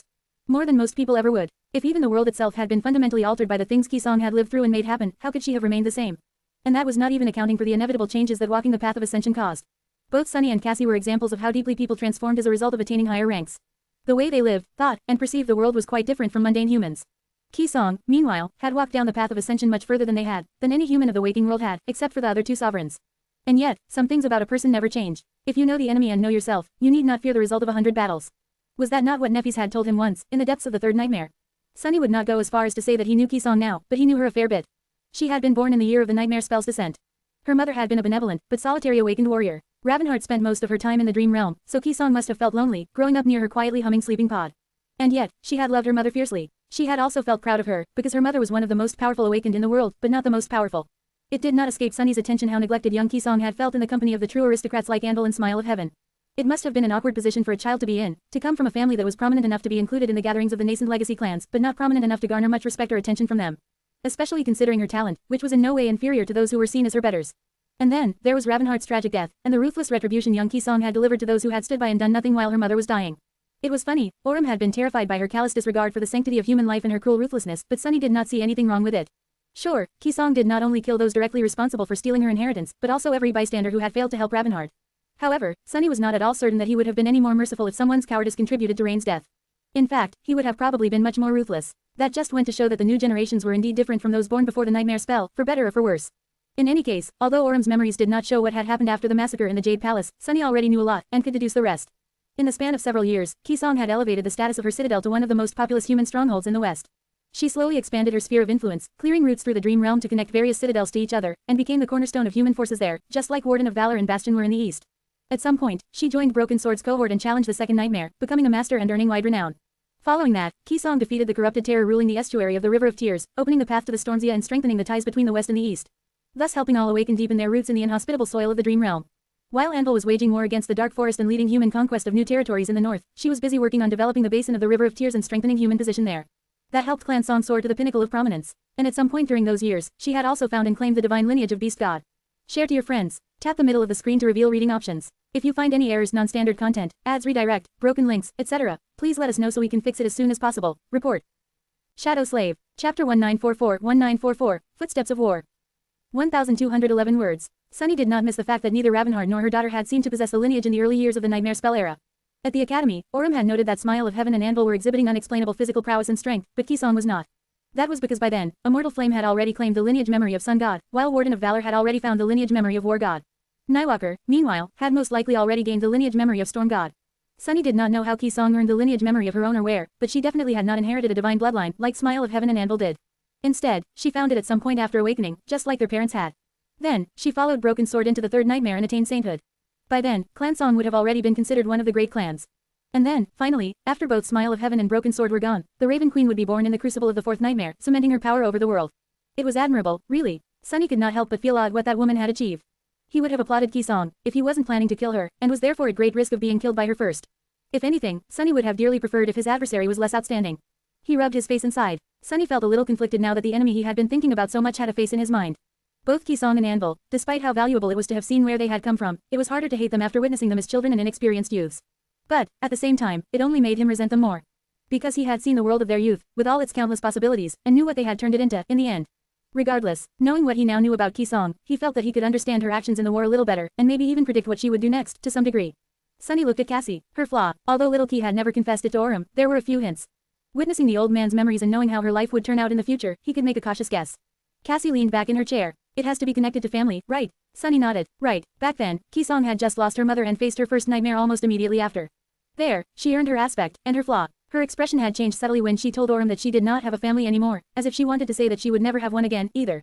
Had Ki-song adopted Seishin and other orphan girls because she was unable to have children of her own? That would be a bitter flaw to bear for someone that lonely, indeed. Of course, Sunny could not be sure. He frowned. That is, not exactly what I was hoping for. If that is indeed her flaw, it won't be easy to exploit. Cassie sighed, but not impossible. Her expression turned somber. You did not miss it, did you? Sunny slowly shook his head, knowing what she was talking about. Perhaps the most important detail of Aurum's memories did not have anything to do with Ki-song, actually.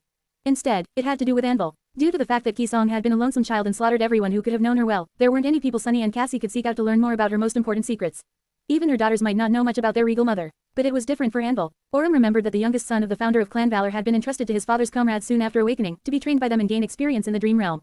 Those people would know more about him than anyone else. So, if Sunny and Cassie wanted to learn the weakness of the King of Sword, they were the ones that had to be found. Sunny stared at Cassie with a heavy expression. Quote. How many members of the Warden's cohort are still alive? She let out a heavy sigh. Many prominent awakened of the first generation perished while trying to conquer the third nightmare, as you know, including Warden of Valor himself. That is why there are so few of them around. As for his cohort, as far as I know, there's only one person left. We must get to him. Sunny lingered for a moment. You're not suggesting that we should kidnap Saint Jest, are you?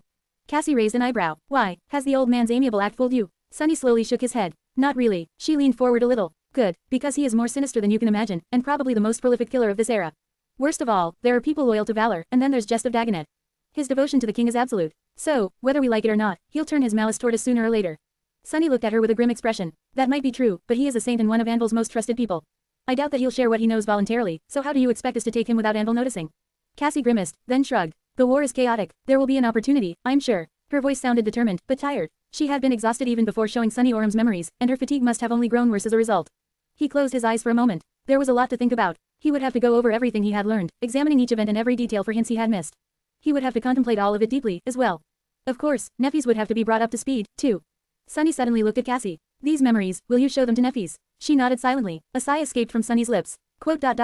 Good, these scenes were merely a source of information for them, but for Neffys, they would be something more. She had lost her father as a young child, after all. As for her mother, Neffys had never met her at all. The only image of smile of heaven she had was that of a hollow shell. Seeing them like Sunny and Cassie had seen them in Orum's memories, young and happy, would mean a lot for Changing Star, the last daughter of the immortal Flame clan. Sunny sighed, feeling a little happy for Neffys, but also a little envious of her. After all, there was no one in the world who remembered his own parents. The only image of them that remained was hidden in his own memory, growing more blurry with each year. Rising from his chair, Sunny threw one last look at Cassie and turned away. Rest well, Saz, and, good job, we indeed learned a lot today. Leaving her chambers, he descended the stairs and exited the ivory tower. Outside, the war camp of the Sword Army was boiling with activity. The war raged on. In fact, now that both domains had descended into Godgrave, it was about to grow much fiercer. Share to your friends. Enjoying this site? Support us via PayPal, Visa, MasterCard or crypto. Your donations help cover site maintenance and hosting costs. Tap the middle of the screen to reveal reading options. If you find any errors, non-standard content, ads redirect, broken links, etc., please let us know so we can fix it as soon as possible. Report. Shadow Slave. Chapter 1945-1945, Spreading Domains.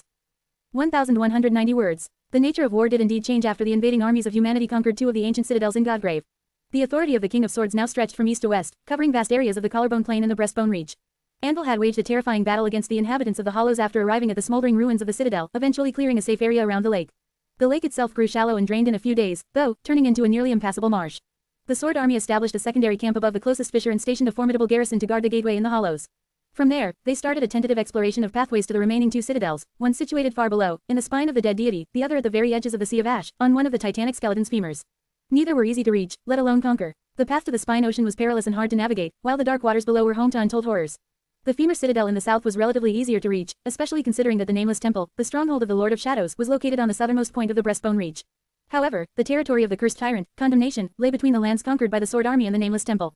There were other cursed ones dwelling in the Hollows, as well, even the sovereigns did not dare to provoke those beings lightly.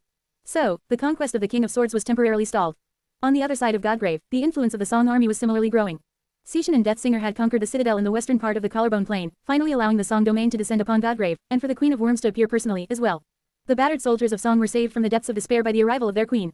Immediately after appearing, she slew a great demon and eradicated the stampede of nightmare creatures threatening to swallow the trapped expedition force, rescuing both the exhausted warriors and her two daughters. And Rain, who had been fighting on the front line with the 7th Legion. The dire pressure on the entire Song army drastically reduced now that they were supported by Ki Song and her domain. Their precarious position in the west of the Collarbone Plain had become nearly unassailable, and the territories conquered by them were slowly encroaching on the northern boundary of the Breastbone Reach. Of course, the Song army was also aiming for the two remaining citadels. They had almost no hope of reaching the citadel in the south before the forces of valor due to sheer distance, but the one in the spine of the dead deity was still within their reach.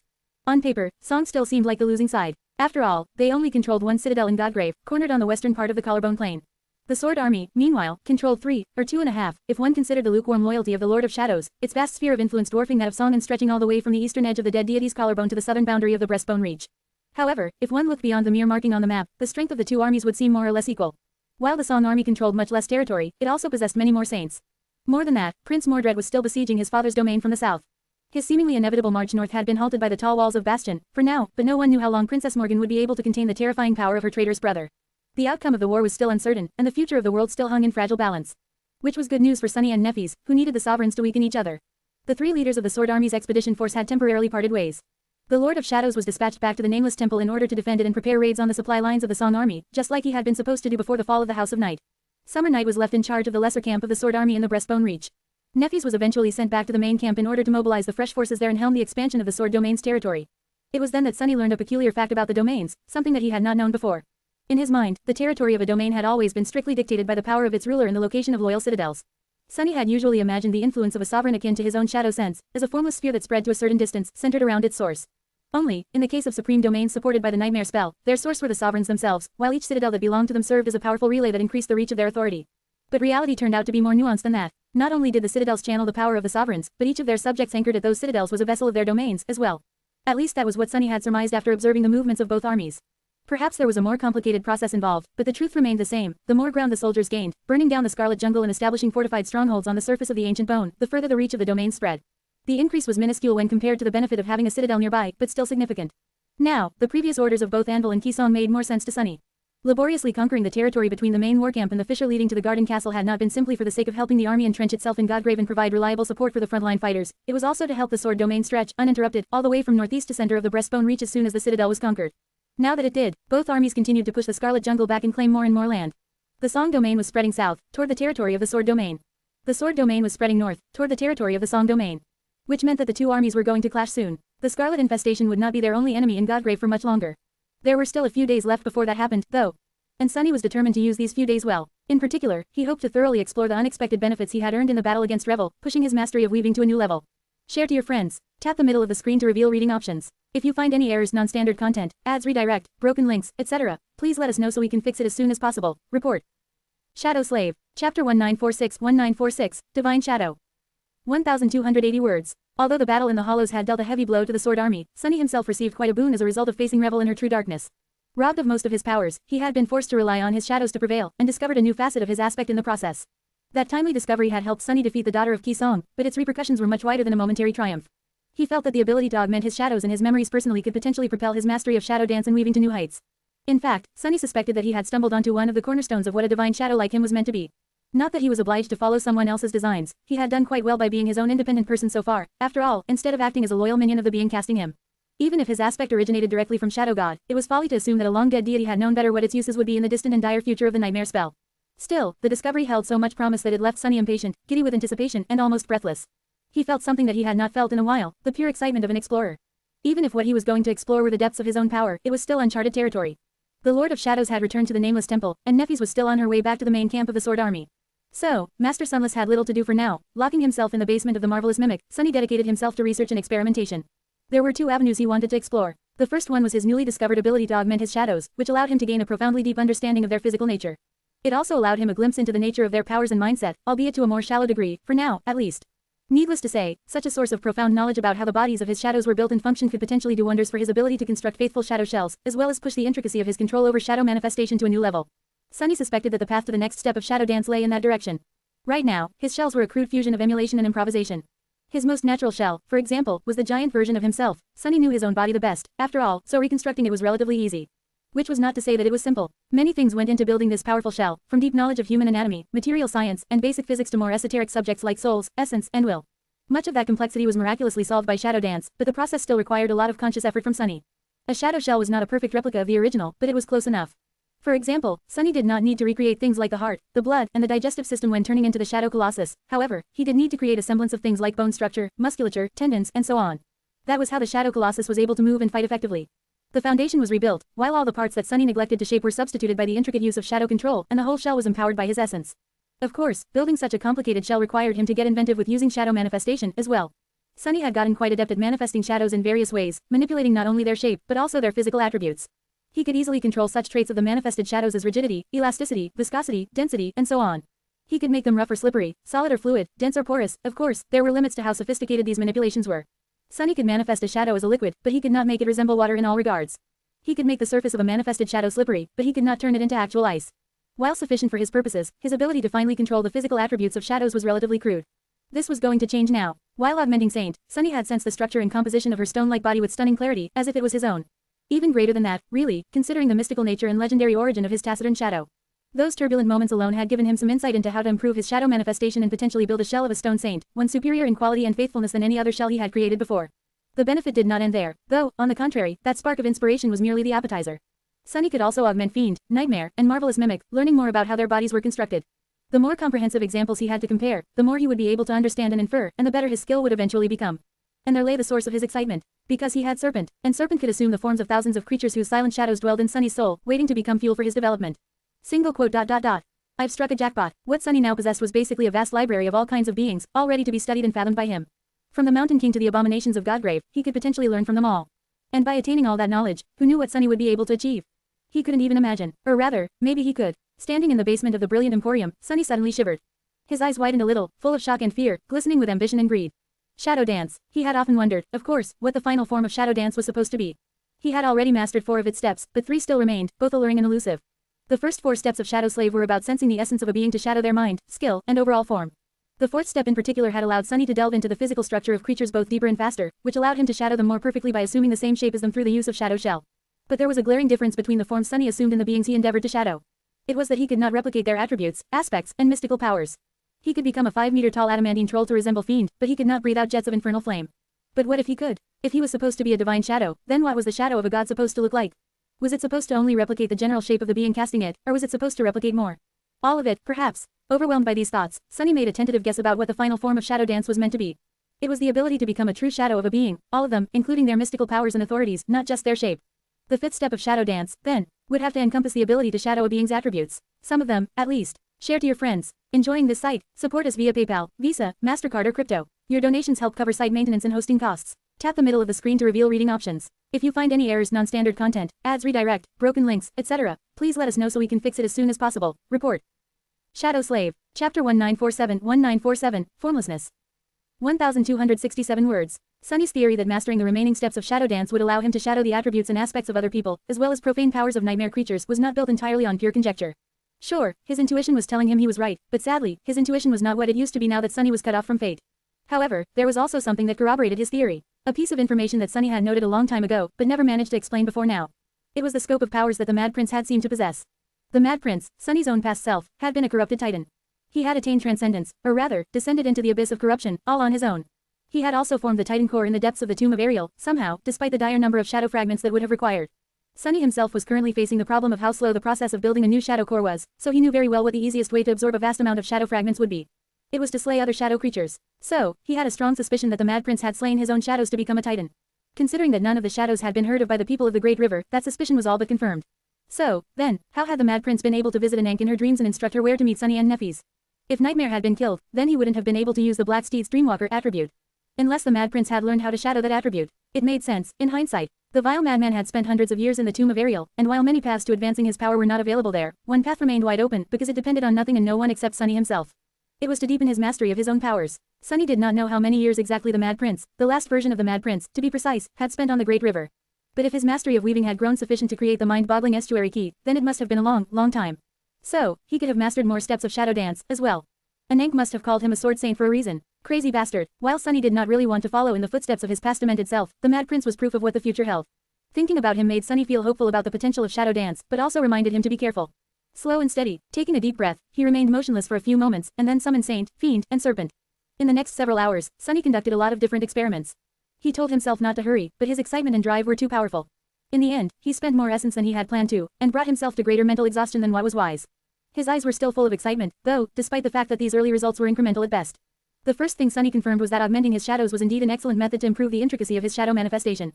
The stone-like flesh of Saint, the steel body of Fiend, and the countless shapes Serpent could assume were like a practical guide for making the shadows he manifested more sophisticated. Of course, it was not an instantaneous success, but rather gradual progress. Sunny would have to practice much more to elevate shadow manifestation to an entirely new level. In fact, the sheer amount of practice he would have to undertake was a little daunting. But that was irrelevant. The only important fact was that he had discovered a reliable and effective method of improvement. With that, the hardest part was already behind him. The hardest part of this one relatively minor challenge, that was. What came next was actually implementing this new skill to create a more faithful versions of shadow shells. For now, Sunny concentrated on 2 new prototypes, one shell emulating the Onyx Saint, and another one emulating Fiend. The goal was not simply to copy their outward appearance and body structure, but to bring everything about these shells closer to the originals. So, for the Stone Saint shell, Sunny tried to replicate the stone-like properties of Saint's body. For the Scavenger shell, Sunny tried to make the manifested shadows comprising it as similar to blessed steel as possible. It was an entirely new experience for him. He had freely manipulated the properties of his manifested shadows before, making them as hard as tempered steel or as soft as feather down, but he had never tried to emulate a material flawlessly. Augmenting the shadows with an actively controlled incarnation was certainly of great help, but still, the process was immensely difficult and elusive. Nevertheless, Sunny was making good progress. He was especially attuned to the traits of Saint's stone-like body, most likely because he was somewhat familiar with them due to his own onyx shell. After a while, Sunny was able to make something that might not have been exactly like what he wanted to achieve, but at least resembled it closely. It was a good result for the first day of experimentation. Trying to replicate Fiend's steel carapace was somewhat harder, but Sunny had a lot of experience in emulating metals as well. After all, one of the most persistent uses of shadow manifestation in his arsenal was the creation of weapons for him to wield, so, he possessed relevant experience in that field too, just on a more shallow level. Considering that Fiend had inherited some of his most fundamental traits by munching on Sunny's own flesh all the way back in Antarctica, there were similarities between his towering four-armed body and the shadow spawn shell.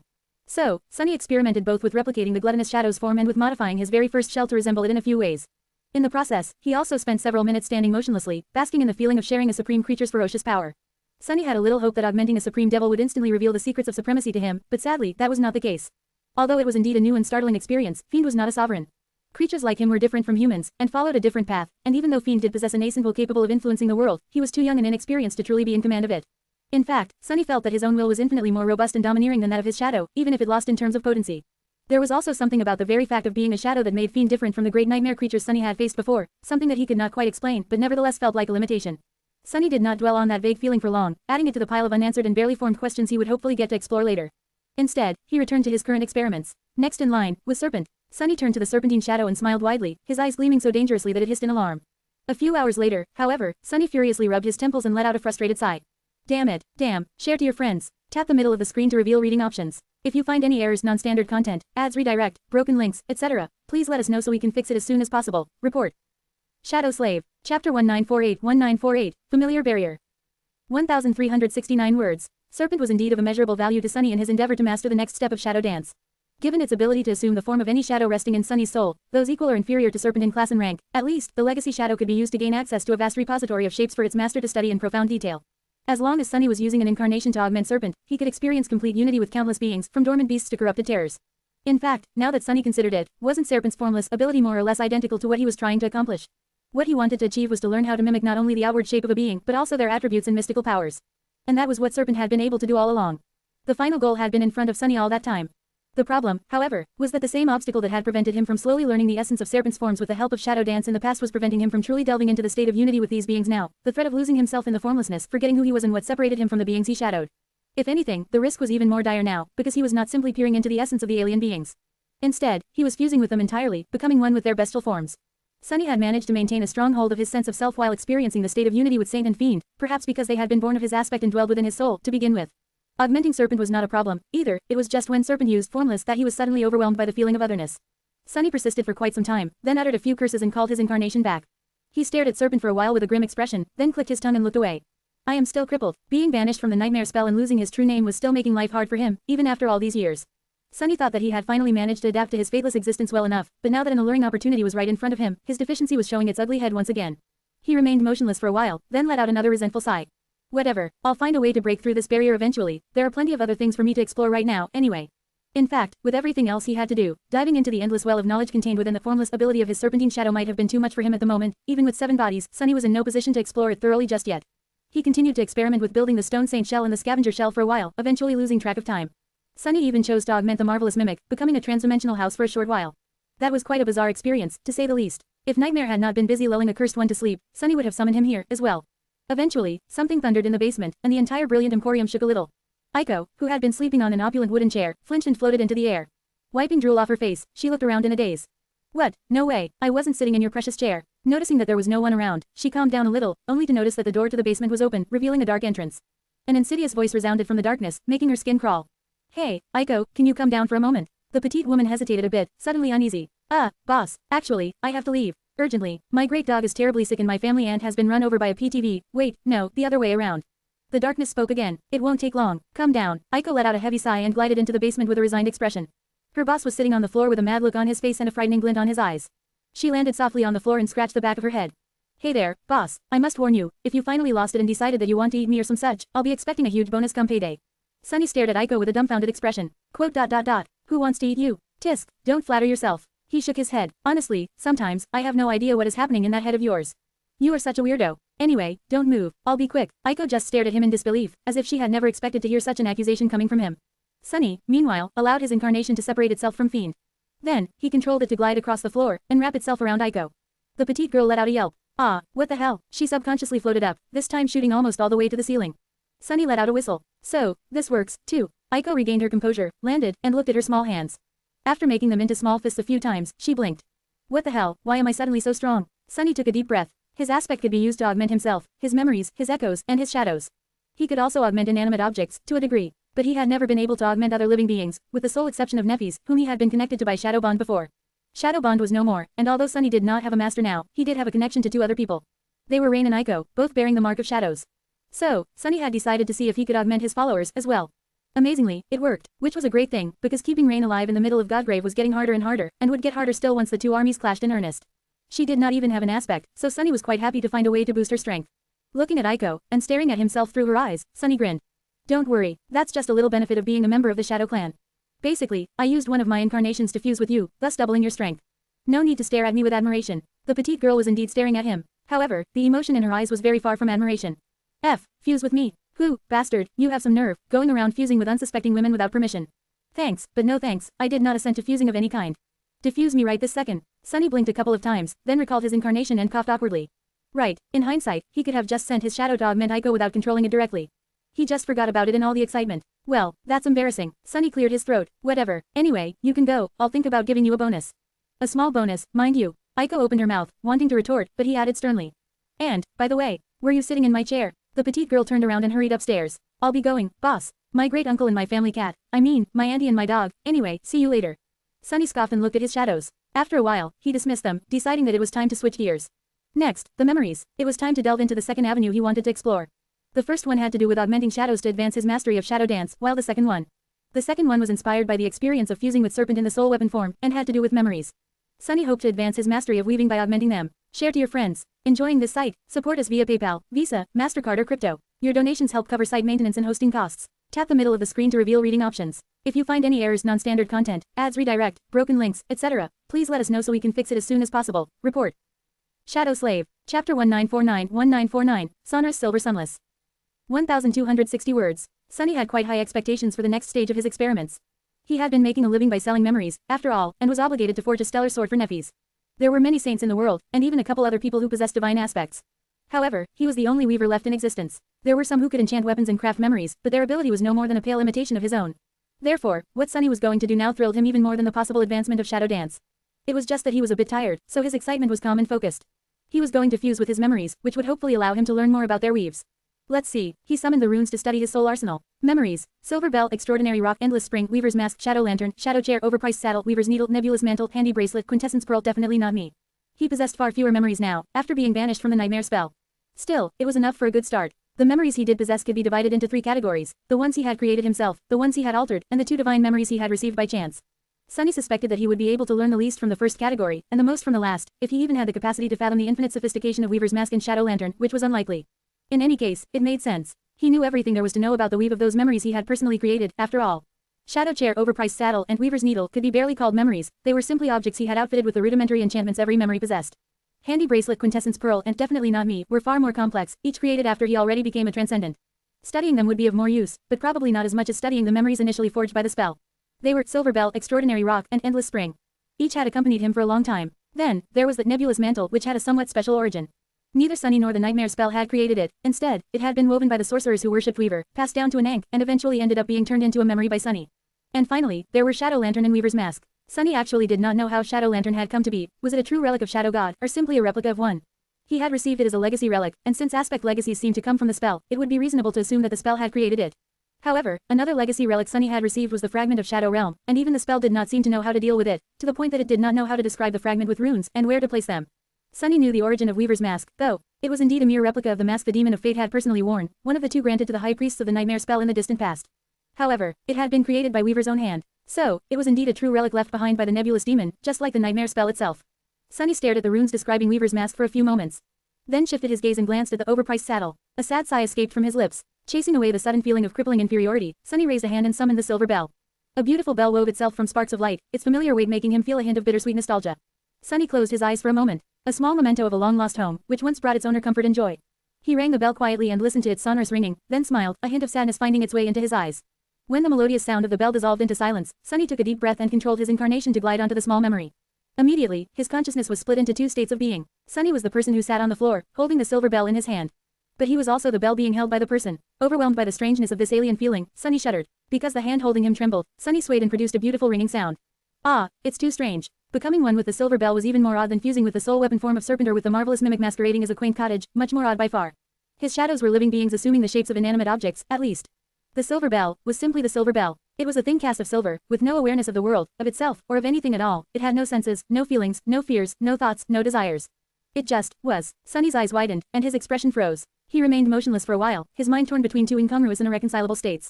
Somewhere far away, the Lord of Shadows stumbled mid-motion, and a hidden shadow shuddered in the darkness of Rain's tent. Single quote.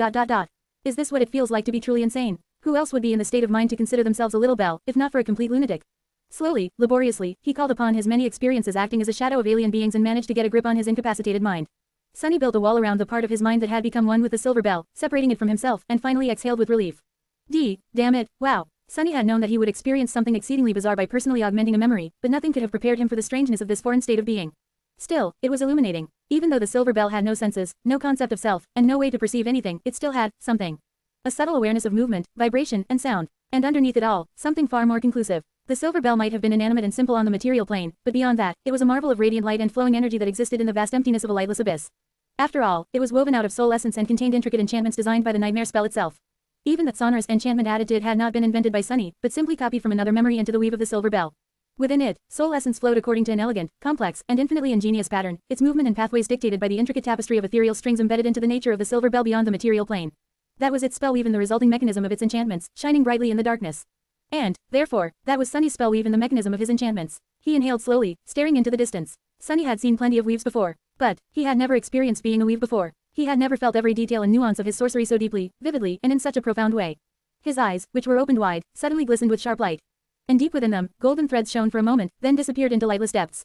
Share to your friends. Enjoying this site? Support us via PayPal, Visa, MasterCard or crypto. Your donations help cover site maintenance and hosting costs. Tap the middle of the screen to reveal reading options. If you find any errors, non-standard content, ads redirect, broken links, etc., please let us know so we can fix it as soon as possible. Report.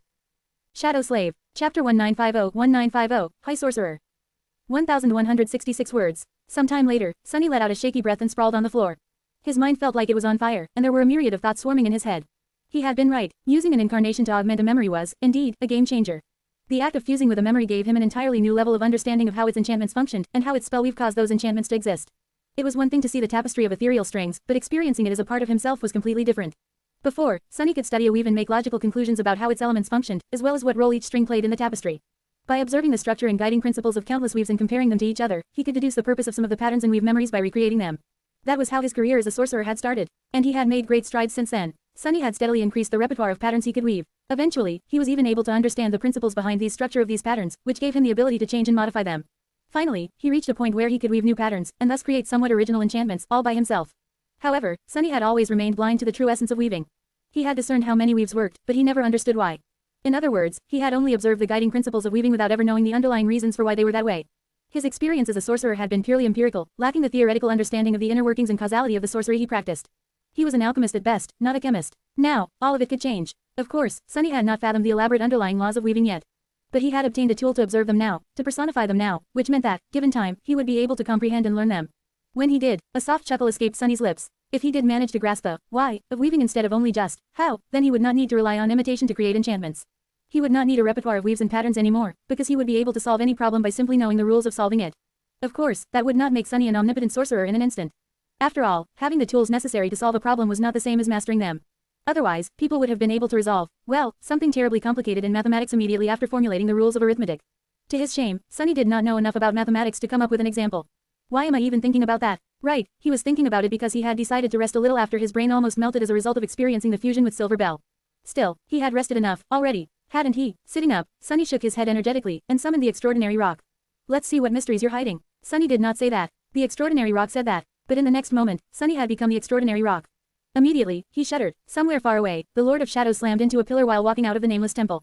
Elsewhere, a hidden shadow let out a frustrated sigh, making Rain stir a little in her sleep. Let's continue. Sometime later, Aiko returned to the basement, carrying a tray of food. Her boss was sprawled on the floor in a disheveled state, staring at the ceiling with glassy eyes. She cautiously nudged him with the edge of her shoe. Hey, boss. You're alive. Sunny turned his head and looked at her with a frown. Which me are you asking? Also, define the meaning of alive. Also, define the meaning of you. He blinked a couple of times, then shook his head. Never mind. Yes, I'm alive. But what are you doing here? Aiko let out a sigh and put the tray on the floor near him. Here, have some food. I thought you'd be hungry. Sunny tilted his head a little. Huh, why would I be hungry? The petite girl shrugged. I mean, you've been locked in the basement for 3 days without ever stepping out. He stared at her for a few moments, then looked down at the food.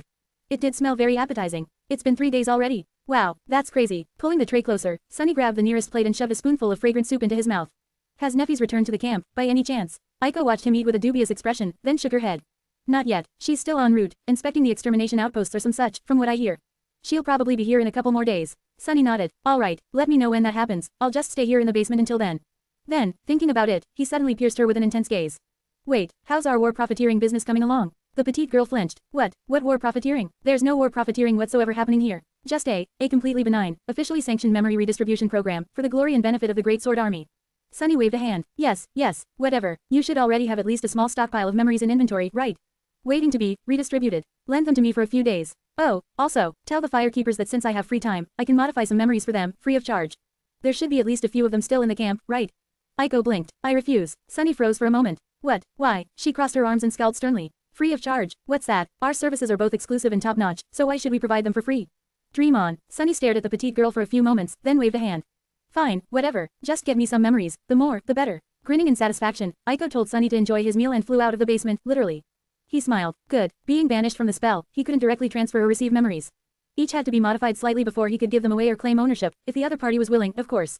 So, it would actually take some effort on Sunny's part to get the memories from Aiko. It was worth it, however, because if he did, he would be able to augment and study them freely, instantly gaining more fuel for his current research. Aiko's uncompromising avarice aside, Sunny should have been paying the firekeepers for free access to their soul arsenals instead.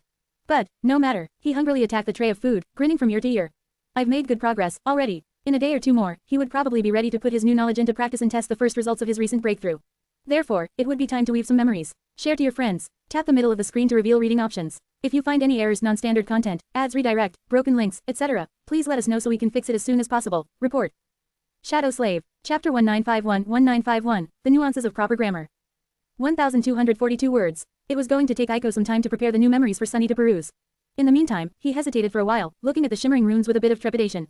By now, he already explored those of his memories that he had either personally crafted or altered. 2 more remained, though. Weaver's Mask and Shadow Lantern. Sunny was a little afraid of them. He had already seen their weave, after all, and it was unlike anything he had ever witnessed. Even the most powerful memories he had possessed in the past, Estuary Key and the Crown of Twilight, seemed like toys meant for an infant when compared to the unfathomable complexity of the weave hiding within the divine memories. Sunny had almost killed himself a couple of times by witnessing more than mortals were meant to perceive, like the endless tapestry of fate that Weaver's Mask could show him. He had not been harmed by merely looking at the weave of divine memories, sure. But there was a vast difference between taking a look at them and becoming one with them. Fusing with the silver bell was already a shock, so Sunny was hesitant to do the same with either Weaver's Mask or the Shadow Lantern. Still, the temptation was too strong. Finally gathering his courage, Sunny sighed and summoned the Shadow Lantern. Soon, a palm-sized lantern appeared in his hand. It was made from a black material that felt like stone, but wasn't stone, engraved with intricate patterns that resembled the scales of a serpent. A short chain was attached to a metal ring at its top, similarly black. The lantern's gate was carved from glossy black morion. Needless to say, there was no light shining through it. Instead, the darkness around Sunny suddenly seemed to grow deeper, colder, and more impenetrable. Shadow Lantern was beautiful, but unassuming, not at all like a relic left behind by a god. Then again, maybe it was exactly the kind of thing that the elusive shadow god would leave behind. It also only had a single enchantment, which was both quite simple in dealing with such absolute concepts as endlessness and infinity. Enchantment. Gates of Shadow. Enchantment description. This lantern devours light and can contain, and then release, an infinite amount of shadows. That enchantment had served Sunny well in the past. In fact, it was one of the most useful and irreplaceable tools in his arsenal. He remained motionless for a while, studying the dark memory, then sighed again and controlled his gloomy incarnation to wrap itself around the serpentine stone lantern. In the next moment, Sunny let out a horrified yelp and tossed the lantern away. Of course, that did not do anything, so he belatedly remembered to separate himself from the divine memory by allowing his trembling shadow to dash away. The shadow lantern fell on the floor and rolled a few times, its chain ringing in the silence. Ah, goddammit, Sunny found himself laying on the floor, having hit it hard with his forehead. Of course, his head was quite sturdy, so he wasn't even bruised. The marvelous mimic, however, seemed to have received some damage. The floorboard was cracked, slowly repairing itself. A brick cottage could not really express emotions, but somehow, Sunny felt that he was surrounded by an aura of resentment. He let out a shaky breath. Yeah, I'm not doing that again anytime soon. Just as he had expected, fusing with a divine memory was not something a mere mortal like him was meant to do. His mind was too small, fleeting, and fragile to contain the vastness of the Shadow Lantern's weave, the weight of its enchantment, and the humbling scale of its unseen expanse. The divine memory might have appeared no larger than a palm on the material plane, but truly, its essence was far too immense to fathom. Sunny slowly sat up and let out a low groan. At least I didn't start with Weaver's Mask. Shadow Lantern was a divine memory of the 1st tier, while Weaver's Mask, it was a divine memory of the 7th tier. It had more than one enchantment, as well, woven by Weaver's own hand. Sunny was suddenly thankful that he was a little scared of his mask, having been traumatized by its "Where is my eye?" enchantment a long time ago. He had used it on several occasions, the last time already as a saint, to see if he was really free of the strings of fate and disconnected from its tapestry. Remembering those times consistently made him shudder. Of course, fusing with Weaver's mask would be far more merciful than witnessing fate without the privilege of looking away. His mind would not melt, shatter, and collapse under the pressure. It was just that becoming one with something so much greater than himself posed a high risk of his sense of self being substituted by that thing entirely. Sunny had no plans of spending the rest of his life believing sincerely that he was in fact not a person, but a wooden mask instead. He had come really close to being irrevocably convinced that he was an intricate stone lantern already. Shaking his head, Sunny closed his eyes for a moment, then threw a dark look at the shadow lantern. That was close. The experience of fusion with the divine memory had indeed been perilous. That said, it had not been entirely useless. Slowly, Sunny's expression changed. Remembering that short moment of being one with the shadow lantern, he scrutinized his feelings intently. He had not really managed to fathom the nuances of the spell weave of the divine memory, but he did become briefly aware of its true essence. That impression, although momentary, imparted a much deeper understanding of the shadow lantern to him. And of its single enchantment. Suddenly, Sunny's eyes widened, and he stared at the glossy Morian gate of the stone lantern in utter disbelief. No, it can't be. And yet, it could. He was paralyzed by shock. The gates of shadow. Long ago, soon after receiving the shadow lantern, Sunny had wondered how it was able to contain a literal infinity of shadows. Where did the shadows he sent into the lantern really go? He had even sent one of his own shadows inside, learning very little as a result. He had also tried to store the fragment of the shadow realm in the small stone lantern, attempting to test if its capacity was really infinite. The fragment could indeed be sent into the shadow lantern. Sadly, no matter how hard Sunny tried, it could not be retrieved. There was no reason Sunny knew why the shadow realm's fragment would not return from inside the lantern, like all other shadows would, but that was what he had discovered on Alethea's island. The discovery had crushed his hope of being able to move his piece of a divine domain freely wherever he wished. But now, Sunny had a strong suspicion about what the reason was. It was because the name of the single enchantment of the shadow lantern was much more literal than he had thought. Gates of shadow, not of the shadows, but of shadow. Made pale and feeble by the radiance of day, Shadow laughed and rose from the ground. That was what the nightmare spell called Shadow God in the description of the lantern. So, the gates of shadow were really the gates of Shadow God. Now, where would the gates of Shadow God lead? Sunny stared at the small stone lantern and its tiny Morian door with an expression of horror. There was only one logical answer. They would lead to Shadow God's realm. Share to your friends. Tap the middle of the screen to reveal reading options. If you find any errors, non-standard content, ads redirect, broken links, etc., please let us know so we can fix it as soon as possible. Report. Shadow Slave. Chapter 1952, Choice Paralysis. 1,178 words. It just doesn't end today. Sunny stared at the shadow lantern with a very strange expression. Today, he had discovered the key to mastering the next step of shadow dance. Later, he had found a way to elevate his sorcery to new heights.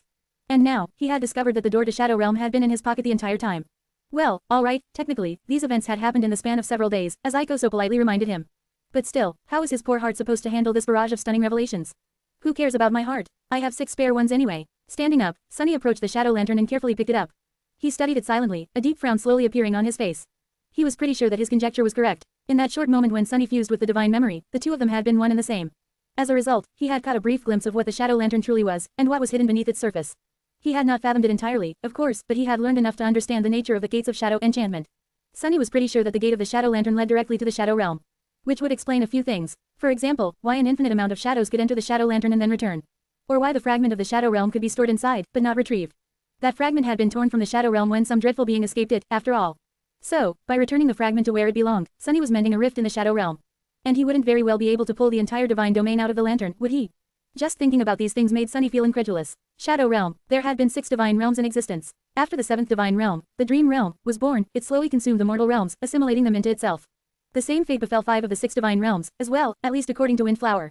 Sunny strongly suspected that the Stormzeo was what remained of the divine realm of Storm God. Godgrave had most likely been the divine realm of Sun God once. Although he had no proof, he believed that the Burned Forest had been the divine realm of Heart God. The divine realm of Beast God was somewhere in the Song domain. The Moonriver Plain might have been one of its parts in the past. And then there was his own world, Earth, which seemed to be the former divine realm of War God, the patron deity of humanity. 5 of the divine realms were accounted for, but Shadow Realm had always remained a mystery. Where was it? Had it also been devoured by the Dream Realm? If so, in what region of this nightmarish world were the remains of the Shadow God's realm located? Sunny had never seen or heard about any place that resembled the realm of Shadow. So, he had always been curious where it went. And now, he could go and find out. Thinking about it, Sunny shuddered, suddenly overwhelmed by an inexplicable sense of terror. Should I? It was easy to answer the first question. Yes, he most definitely could.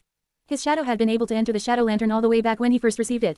Now that Sunny had shadow incarnation and could take direct control of his shadows, he could do it himself.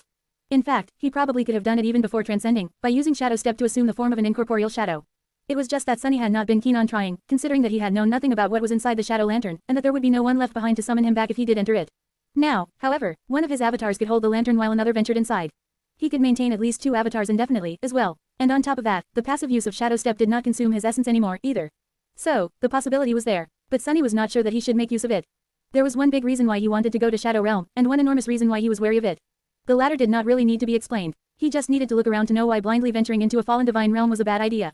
Godgrave, Stormzea, and Burned Forest, all 3 places were the definition of being deadly, representing some of the most nightmarish corners of this already harrowing world. And although Sunny had no reason to believe so, he felt that the Shadow Realm might just turn out to be the most dreadful of the 5 fallen divine realms, by far. That said, there was also a very important reason why he felt compelled to explore it, at least a little. It was similarly simple. It was his absent Titan core. Sunny's aspect was especially cruel as far as saturating one's soul went, which was, perhaps, quite fitting for an aspect originating from the god of death. It had always been harder for him to collect fragments than it was for most awakened, and that difficulty seemed even more dire now that he was a saint. Especially because there were no shadow creatures around for him to slay, corrupted or not. But wouldn't it be reasonable to assume that there would be plenty of them inside the ruins of Shadow Realm? Sunny thought that it would be very reasonable to assume that. So, entering the Shadow Realm was the most certain way to become a Titan he could think of. If Sunny did become a transcendent Titan, not only would he receive another core, another shadow, and another avatar, but Serpent would also become one, which would allow it to assume the shape of the Titan Sunny had slain. The fallen Titan Goliath, the Winter Beast. Having the ability to summon either one would add another trump card to Sunny's arsenal. And he was in desperate need of those, considering that the chance of defeating the sovereigns in battle still seemed very slim. A long sigh escaped from Sunny's lips. Damnation, he had so much to do, already. He had been planning to start crafting memories just now. There was also the whole damn war, the necessity to learn more about the sovereigns between facing them in battle, and Nephis was finally coming back to camp, as well, which meant that he could finally see her again. Now, the task of exploring a dead god's lightless realm has been added to the pile of things he had to accomplish. Sunny covered his face with a palm and groaned. What the hell? He had 7 bodies now, so how come he was busier than ever before? Shaking his head, he took a deep breath and stared at the ceiling. For now, the only question was, what was he going to do first? Sneak into the Shadow Realm or make a breakthrough in weaving? Share to your friends. Tap the middle of the screen to reveal reading options. If you find any errors, non-standard content, ads redirect, broken links, etc., please let us know so we can fix it as soon as possible. Report. Shadow Slave. Chapter 1953. One small step for Shadow. 955 words. Sunny definitely knew what the smart decision would be. The smart decision would be to concentrate on weaving for now, slowly consider the potential perils of venturing into the Shadow Realm, and make thorough preparations before entering the Lantern. For example, he had to decide which of his incarnations would explore the Shadow Realm. Would he send the Lord of Shadows and his 3 companion shadows, to have as much power as realistically possible in the current situation at his disposal there? Or would he send a single incarnation as a scout, to reduce the damage to a minimum in case it was destroyed by an overwhelming threat? It would also be best to consider many things, do extensive research, consolidate his recent breakthroughs, and make arrangements before passing through the gates of Shadow. That said, to hell with it. The allure of an unexplored divine realm, the realm of shadows, was too irresistible. Even though Sunny knew that it would be wiser to remain patient, he could not imagine delving into the slow and meticulous process of crafting memories without satiating his curiosity and fascination first. How was he supposed to concentrate on weaving intricate patterns of ethereal strings when there was a portal to a literal divine realm resting basically in his pocket? And not just to any divine realm, either, but one that had belonged to the very god from whom Sunny's powers originated. It would be way too hard. Granted, he had no ambitions of going on a true expedition yet. Rather, what Sunny wanted to do was to take a first look at the Shadow Realm and explore it briefly, simply to know what awaited him there, and from what he would have to protect himself. With that knowledge, he would be able to prepare for the actual expedition better. He might even want to craft a few specific memories to help him face the perils of the Shadow Realm, so it had to be done before he dove into weaving. It had to be done now. Sunny turned around, walked to the middle of the basement, and outstretched his hand. The shadow lantern hung freely from his fingers. Following a mental command, the little Morian gate opened, revealing a dark entrance. He remained motionless for a few moments, absorbed by solemn silence. Then, he looked down, at his shadow. Quote. Well, what are you waiting for? Chop chop, get inside. The gloomy shadow stared at him in shock, then pointed at itself with a finger, as if asking. Who, me? Sunny raised an eyebrow. Why, of course, I mean, who else? What, did you think that I'll banish my original body to the Shadow Realm? He scoffed. Of course not. That's the land of death, you know. The gloomy shadow was dumbstruck for a few moments, then lowered its hands, and slowly clenched its fists, staring at Sunny with a murderous gaze. Sunny ignored its antics and activated Shadow Incarnation, taking direct control of his shadow. Here we go. He glided up his leg, onto his arm, and toward the open gate of the Shadow Lantern. Shadow Realm. In that short moment before entering the darkness within, Sunny considered what he knew about it. Truly, it wasn't much, and most of what he did know had come from the description of the fragment. When Shadow made death, he has become death. Everything that Shadow swallowed died, and everything that died was swallowed by Shadow. Death was an absolute law, and thus, that which was ever changing no more.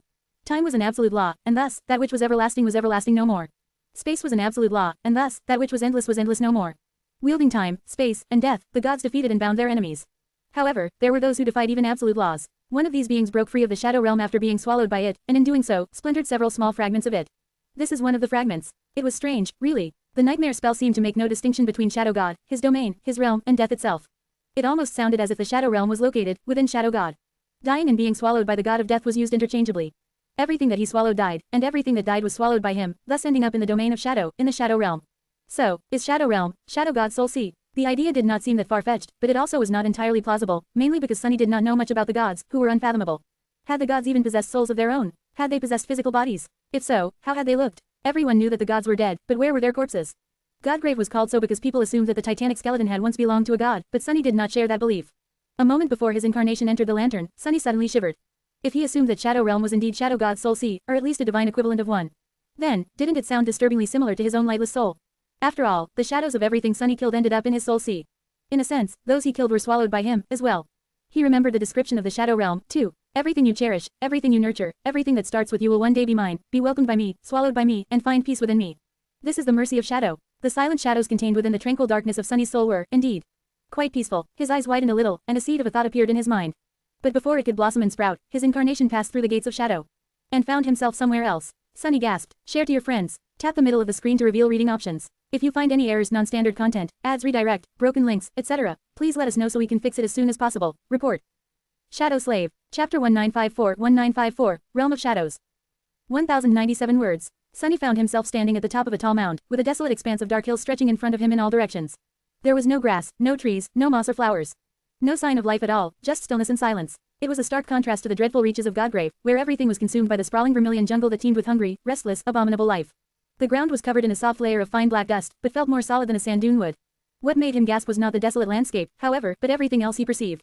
There was light. He had expected the shadow realm to be a land of eternal darkness, entirely lightless and covered by a veil of shadows. However, instead, its dark expanse was illuminated by a beautiful silver radiance, as if resting under a starlit sky. It was just that there were no stars. Looking up, Sunny saw a black sky. At least he assumed that it was a sky. There was no way to tell. There were no stars and no moon, just a seemingly endless expanse of darkness. However, there were clouds. Far in the distance, a vast storm front was moving across the dark plain. That was what Sunny wanted to call it. In any case, in truth, the clouds weren't really clouds, and the storm wasn't really a storm. The clouds weren't formed from water vapor, but from ethereal light particles instead. Shining with silver radiance, they moved and swirled, as if carried by ghostly winds. The Empyrean currents were like beautiful rivers of starlight that illuminated the desolate land, making the immense, ancient shadows populating it flow and dance. It was a breathtaking sight. But, more than that, even from a distance, Sunny could feel the terrifying violence of the radiant storm. It was both daunting and chilling, making him want to dive deeper into the embrace of shadows to hide himself. It was a storm of light. No, not light. Looking closer, Sunny shivered slightly. Those sparks of silver light, he recognized them for what they were. It was soul essence. The storm raging above the dark plain was a storm of essence. He didn't quite know what to make of it. At the same time as his eyes were enthralled by the sight of the beautiful, terrible soul storm, Sunny's other senses were flooding his mind with intense sensations as well. There was his shadow sense, of course. As it flowed in all directions, Sunny felt at home. He was surrounded by nothing but shadows, all of them indescribably ancient and unfathomably deep. Their dark depths were so vast that he almost felt lost, and so immense that he almost felt cowed by their scale. Their tranquil, slumbering indifference made him feel calm and at peace. The shadows were his source element, after all. Here in the shadow realm, Sunny felt more spirit essence than ever pour into his soul, soothing and satiating it. It was to a degree that the rate at which he replenished shadow essence had become swift enough for at least one more avatar to be maintained indefinitely without causing any loss. Single quote. That's good. Sunny strived to maintain a careful balance between expending and replenishing his essence.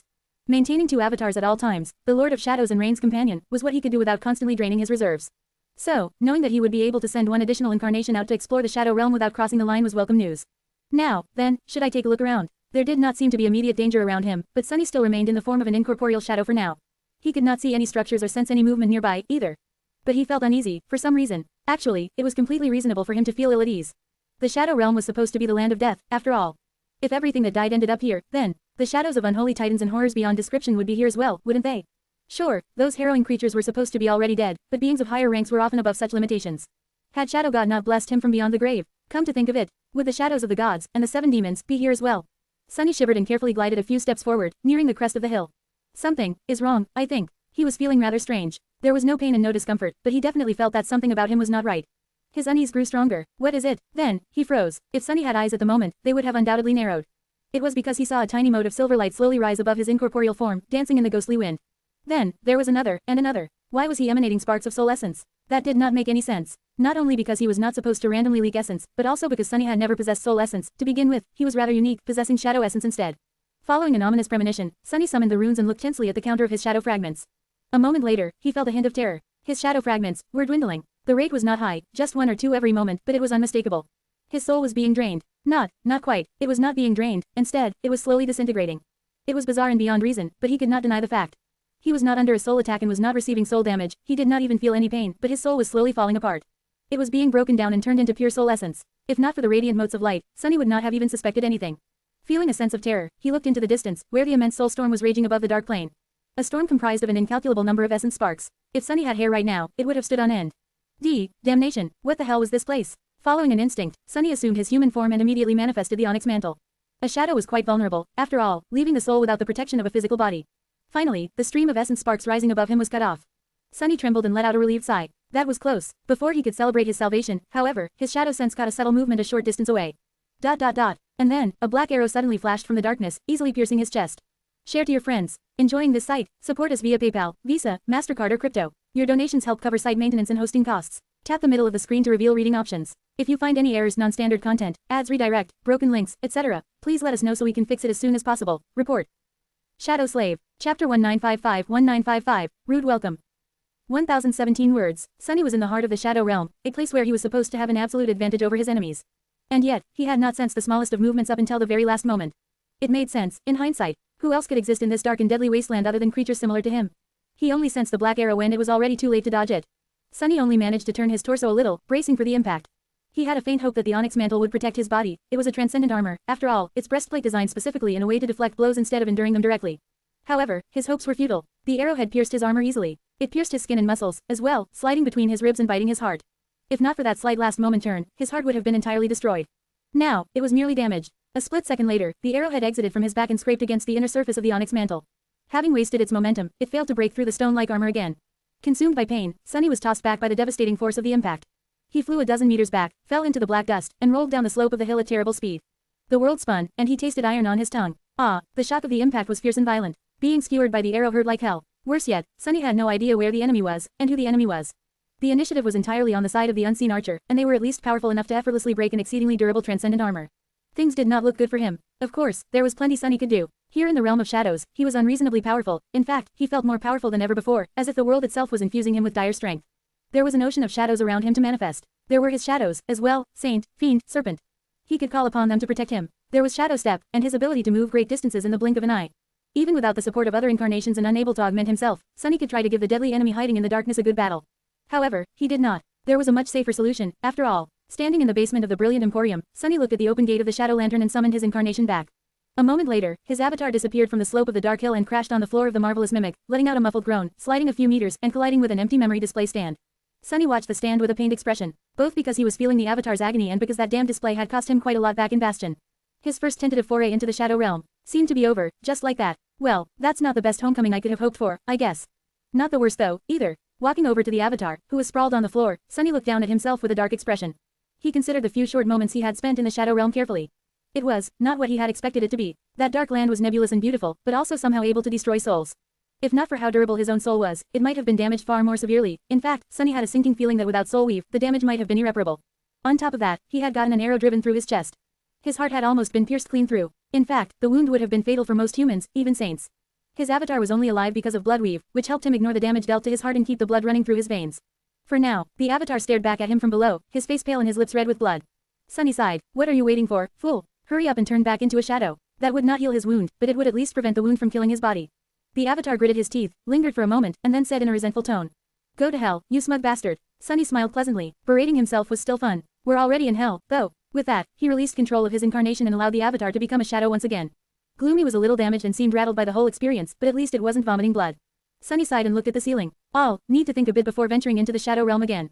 He lowered his gaze and looked at darkness hiding behind the open gate of the Shadow Lantern. His thoughts returned to what he had seen, sensed, and experienced on the other side.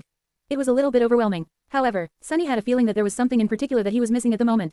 Something important. As a scowl appeared on his face, his shadow stirred on the floor. In the next moment, Sunny's eyes widened, and he reeled back. Almost at the same time, there was a quiet rustle, and another black arrow suddenly shot out of the gate of the Shadow Lantern, missing his head by a hair's breadth. It struck the ceiling above, tearing a hole in it and making the marvelous mimic shudder. It can follow. Stunned and terrified, Sunny fell on his back. He froze for a moment, dazed, and then hurriedly slammed the gate of the Shadow Lantern shut. A few moments passed in tense silence, but nothing else happened. The basement of the Brilliant Emporium was silent and peaceful. Sunny's mind, however, was anything but. Staring at the Shadow Lantern with a pale face, he inhaled sharply and then slowly breathed out. What the hell have I almost brought back from that cursed place? Share to your friends. Enjoying this site? Support us via PayPal, Visa, MasterCard or crypto. Your donations help cover site maintenance and hosting costs. Tap the middle of the screen to reveal reading options. If you find any errors, non-standard content, ads, redirect, broken links, etc., please let us know so we can fix it as soon as possible. Report. Shadow Slave. Chapter 1956-1956, Consider Death. 1171 words. In the end, Sunny lost more than he gained from his first venture into the Shadow Realm. He had gained precious knowledge of what awaited him on the other side of the Gates of Shadow, as well as 2 black arrows, one smeared in his own blood. After retrieving the second arrow from the ceiling of the dining hall of the Brilliant Emporium, Sunny studied them both with a dark expression. The arrows were not enchanted in any way. In fact, they looked quite simple, almost makeshift. The shafts were made of dark wood, the arrowheads were cut from obsidian, and the fletching was made from crow feathers. Nevertheless, there was nothing mundane about them. Just by holding the 2 black arrows, Sunny could tell that he was holding something mystical. There was a quiet, deadly aura surrounding them, as if the arrows themselves had presence, akin to one a saint would possess. Each was also much heavier than he would have expected, hinting that the materials used to craft them were not at all ordinary. Sunny did not know who had crafted these arrows and from what, but taking a closer look at them, he was not at all surprised that the onyx mantle had been pierced. He had created more than enough memories to know mystical materials when he saw them. The materials used to fashion the 2 black arrows were at least akin to something he would have harvested from a great nightmare creature, but somehow even more daunting. Even the shadows cast by the arrows were a little threatening. There was something else about them, as well. Sunny's expression turned even darker when he sensed something familiar about the black arrows. If he wasn't wrong, they seemed to be imbued with the killing intent of the unknown shadow stalker, etched with their desire to see the prey die. The arrows carried their own will. Well, I'm still alive, aren't I? Better yet, he was now in possession of 2 supremely lethal arrows. Sunny had many uses for something so precious. Who knew, perhaps he would be able to return the favor and sink them into the heart of that damned archer one day. Sadly, he had lost something far more precious in return. It was not the health of one of his avatars, either. Grimacing, Sunny glanced at the shadow lantern. It was his ability to use its gates of shadow enchantment. Of course, he was still able to send shadows inside or call them back. However, now that the unseen assailant had shown their startling ability to follow shadows back through the gate of the shadow lantern, Sunny was wary of opening it again. Who knew what would crawl out of the shadow realm the next time he did? By personally passing through the gates of shadow, Sunny seemed to have attracted the attention of at least one creature dwelling there. Now that the shadow archer knew his scent, it would not be impossible for them to wait patiently in the area where the lanterns led to. Sunny uttered a quiet curse and dismissed the shadow lantern. Now was not a good time to lose one of his most useful tools. The war was raging on, and the battle with the sovereigns was drawing closer with each passing day. He would have to step into the shadow realm and slay the mysterious archer sooner rather than later. But not now. Now, Sunny had to collect his thoughts and pay attention to his other endeavors. First, his sorcery. He looked at the destroyed display stand, sighed, and called upon the shadows to clean up the debris. There was a lot to do, and no time to waste. As he headed for the warehouse hidden behind the memory boutique portion of the Brilliant Emporium's basement, though, Sunny lingered, staring into the distance with a complicated expression. He was still being tormented by curiosity, wishing to learn the secrets of the shadow realm. If anything, his thirst had only grown stronger after witnessing the unforgettable vista of the dark, silent land. But he could wait for a bit before trying to quench it. Nevertheless, he had to consider something. He had to consider death. The soul storm raging in the distance and the strange fact that his own soul had started disintegrating almost immediately after entering the shadow realm were obviously connected. In fact, Sunny had an idea of what the storm of soul essence was. If his shadow had been almost reduced to a whirlwind of essence, then other shadows would be, too. And since the shadows of all living beings that died were supposed to enter the shadow realm, he could safely assume that the soul storm was formed by countless shadows being transformed into essence by the dark expanse of the shadow realm. Countless living beings perished every day across the dream realm and the waking world. Just here in Godgrave, the constant cycle of the scarlet jungle extending its tendrils to the surface, giving birth to legions of creatures, and being reduced to ash by the incandescent abyss above would probably send an endless stream of shadows to the empty realm of Shadow God, where they would be slowly ground to dust, turning into swirling rivers of essence. Maybe that essence was then released back into the universe, giving birth to new life. If so, then Sunny might have just witnessed the inner mechanism of existence. He might have seen the true workings of death. What was death, really? Death was a weapon created to fight against the void and its corruption. Death was a tool to bring end to that which had been endless before. There was this peculiar detail that he had not really considered before. The souls of nightmare creatures were tainted by the vile corruption of the void. And yet, once a nightmare creature was slain, the soul shards retrieved from its body bore no signs of corruption. No awakened had ever become corrupted as a result of absorbing soul shards. Which meant that death somehow cleansed the souls of the nightmare creatures from the dark taint of the void, putting an end to it. But how could one end something that was supposed to be endless? Sunny lowered his head and rubbed his face tiredly. Was he thinking about useless things? Maybe he was, but then again, maybe he wasn't. Destroying something might end it, but if a thing was indestructible, then transforming it into something new was a kind of end, as well. Shadow God had created death, but he had also become death. He swallowed everything that died, and gifted the dead the peace of an end. Was that peace, the process of being stripped of everything that made a being themselves, grinding their very soul into a river of essence, and releasing that essence back into the world to live anew? If so, it was a terrifying thought, but also, a little comforting. Most of all, it made Sunny think about his own soul, and the shadows that he himself carried within its dark depths. Was his soul, a weak, tiny seed of a new shadow realm? Now that is really terrifying. Shivering, Sunny threw these thoughts out of his head and walked into the material storage of the Brilliant Emporium with determined steps.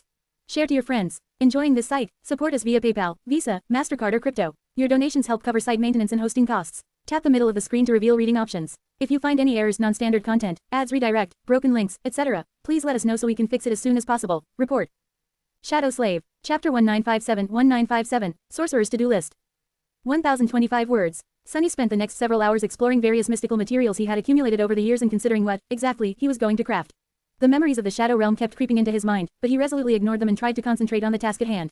Sadly, just as he did, there was another distraction. It was Aiko, who wanted to know where the large hole in the floor of the dining hall had come from. Sparing his bewildered assistant a neutral look, Sunny turned back to the shelves and gave her a non-committal shrug. Oh, you know, I just happened to find the gates of death, by accident, and decided to take a quick look at what was on the other side. It was quite pretty, actually. Sadly, my soul kept disintegrating, and someone shot an arrow through my heart. So, I took offense, and left. He sighed, but I sort of forgot to close the door after returning. As you can see, we lost a bit of flooring as a result. And an entire display case. The fancy one with silver inlays and tempered glass. His expression turned somber. His incarnation would heal, and so would the floor of the Brilliant Emporium. It was a part of the marvelous mimic, after all. But that display stand was lost forever. Aiko stared at him for a while, then lowered her head tiredly. Aha, I see. Her gaze naturally settled on the two black arrows laying on a table nearby. She studied them for a moment, then shivered. What's that? Sunny glanced her way absent-mindedly. Oh, those are arrows from Death's realm. By the way, can you go clean the one on the left? I got it wet, you know. With my heart blood. Then, he scratched the back of his head and added in a doubtful tone. Actually, scratch that, don't clean it, in fact, don't touch it at all. It's imbued with a little bit of death's essence, so who knows what will happen if you do. Sunny was a saint, but Aiko was merely unawakened. He still remembered almost being killed by a mere glimpse of Nether's killing intent, frozen in the reflections of the great river. So, it was better to keep these arrows away from her, just in case. The petite girl gave the black arrows a tense look and took a hurried step away. Ha, you and your jokes, boss. Ha ha. Nevertheless, she then took another step back and even floated up a little. Glancing at Sunny, Aiko hesitated for a moment, then hastily left the warehouse. He nodded, probably a good decision. With that, Sunny returned to his thoughts. Weaving, there were a lot of memories that he wanted to create. His end goal was the sword he had promised Nefis, a blade to slay the gods.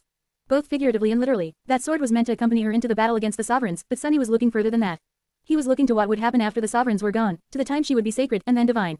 That was why he wanted to bind the sword to her soul, and that was why he could not start forging it right now. After all, that sword had to be the pinnacle of his current skill as a sorcerer, not a tool to sharpen it. Aside from the sword, Sunny also wanted to craft a few memories for himself. He wanted to create several soulbound charms, in particular, so that the underworld armament trait of the onyx armor would be finally put to use again. He had some ideas, but wasn't certain what these charms would be just yet. He also did not know how many of them he wanted to create. 1 would be enough, but 7 would be better. That way, each of his incarnations would be able to use a unique soulbound charm, and all of them would be able to use the charm simultaneously. Do I even have enough imagination to invent 7 suitable charms? He was still determined to only use memories for convenience or to better express his own power, not borrow power from the memories themselves. In any case, it was too early to think about crafting the charms. He had not even discovered a way to bind memories to souls yet, anyway, so, planning to forge them was a bit premature. Then, there was Saint. Unlike his other shadows, she could use memories too. Not any type of memory, though, only weapons and charms. The graceful Stone Knight had the ability to either manifest weapons from her darkness or augment existing weapons with it. Currently, she was only doing the former, but doing the latter could push her to even greater strength. And, just like Sunny, her armor could augment the enchantments of a single charm. Finally, there was Rain. His sister had been suffering a lot since coming to Godgrave. She had endured many harrowing battles, surviving against all odds when surrounded by nightmare creatures far more powerful than her, every soldier in this godforsaken place had. She had also killed quite a number of abominations, and since the nightmare spell could not reward her, Sunny had to take its place. Right, I owe a few memories to Rain. These ones were probably the easiest for him to forge due to her low rank. Handing Rain memories of higher ranks was an option, but not a very good one. Both because her pool of essence would be swiftly drained by their power-hungry enchantments and because she would not be able to wield them very effectively. Plus, she would learn to rely on the memories provided by Sunny too much, which would stunt her own growth. There was also the matter of people questioning where a young awakened with no backing had received memories of great power. Not only would that cast suspicion on Rain, but there was a slight danger that someone would decide to try taking them from her. Her safety was already guaranteed by his presence by her side, so Sunny did not want to overdo it with her equipment. I'll start with crafting something for Rain. That would be a good start, as well as something that would allow him to realize his recent insights. Share to your friends. Tap the middle of the screen to reveal reading options. If you find any errors, non-standard content, ads redirect, broken links, etc., please let us know so we can fix it as soon as possible. Report. Shadow Slave. Chapter 1958-1958, Practice Run. 1,156 words. Sunny had a lot to consider. He wanted to give Rain the best chance of, if not thriving, then at least standing on her own in the war between song and valor. The problem was that there were only a handful of individuals in the world who could stand their ground in the sweltering hell of Godgrave. The rest of them, the awakened soldiers, the ascended officers, even the transcendent generals, were really out of their depth. They were not meant to be here, in the middle of a harrowing death zone, and they were definitely not meant to spill each other's blood for the benefit of 2 callous sovereigns. If even saints could not guarantee their survival in the war, then mere awakened like Rain could only rely on luck and good fortune to survive. Of course, Rain had her faithful shadow companion to keep her safe, but she did not quite know how far her teacher was willing to go to protect her. It was so by design. Sunny had intentionally made himself look eccentric and unreliable in front of her, so that she wasn't stifled in his vast shadow. Still, he could think of a few things that would help Rain in the days and months to come. Let's see, he thought back to his experiences on the Forgotten Shore, and the memories he had relied on to survive there. In a sense, Godgrave and the Forgotten Shore were somewhat alike. The latter was a dire crucible in which the dreamers of the Dark City had been forged into unparalleled warriors, those of them who survived, of course. Even Aiko was someone far more dangerous and capable than an average awakened was, despite her outwardly whimsical and cowardly appearance. The former was much the same for the soldiers of the 2 great armies. Those of them who were destined to survive would come out much more fearsome and stalwart on the other side. So, Sunny could very well look to his own experience to determine what Rain needed the most at the moment. The nature of the war was also changing. Before, during its early stage, the dangers his sister had faced were predominantly those posed by the dream realm itself. The Scarlet Jungle, the incandescent white abyss above, the hordes of powerful nightmare creatures that her weapons could barely harm. But things would be different now. The 2 domains had already established themselves on the bones of the dead deity, which meant that one day very soon, the clashes between their soldiers would become far more frequent.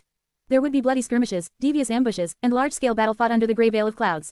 Fighting against humans was very different from fighting against nightmare creatures, especially if Rain was unfortunate enough to face a master or a saint on the battlefield. Killing humans was also very different from killing nightmare creatures. Sunny himself was not even sure how he would handle the next stage of the domain war due to that. No, he could not even call it the domain war anymore. Now that the House of Night had been wiped out, and the government had been forced to break its neutrality, there was no party uninvolved in the war, the whole world was dragged into the conflict between the King of Swords and the Queen of Worms.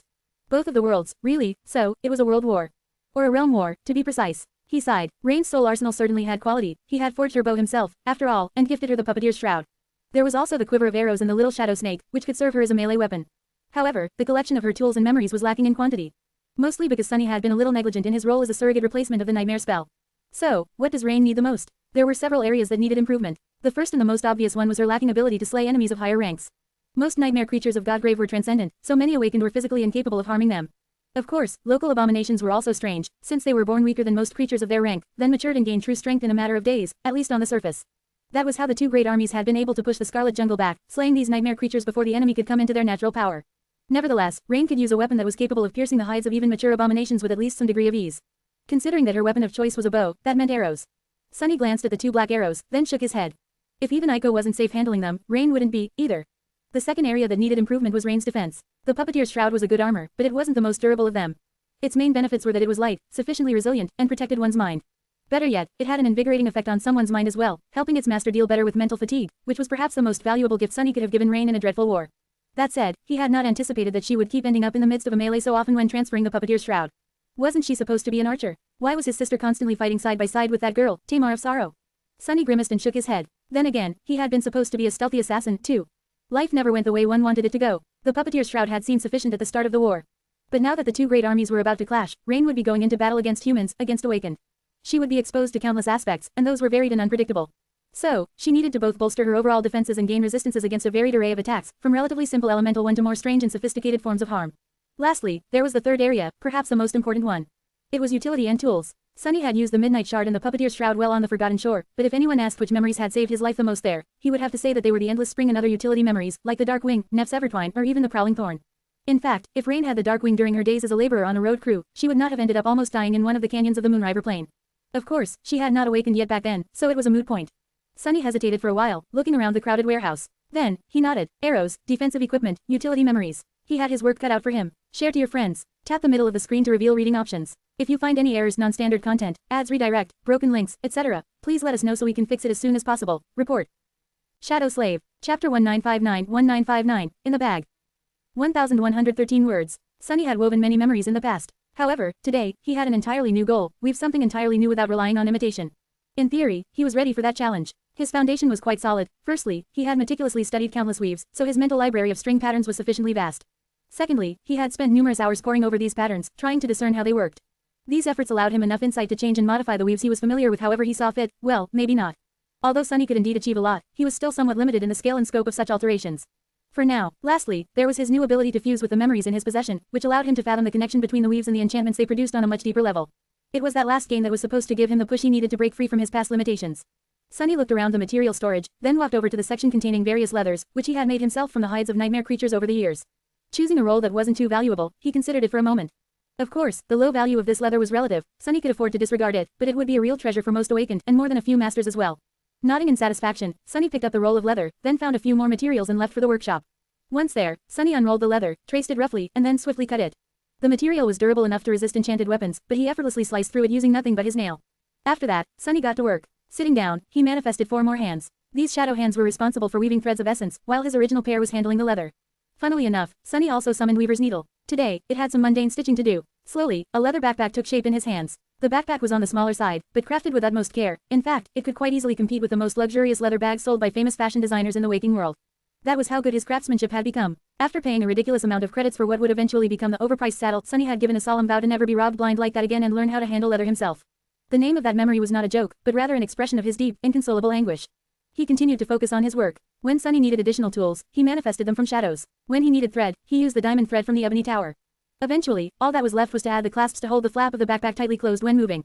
Finishing that, he gave the backpack an appreciative look. Damn, it's a shame I can't sell you right now. Aiko already had the combat equipment market on the Valor side of Godgrave basically cornered, but no one said that they could not expand into fashion. People long to look good even in the middle of an apocalyptic war, after all.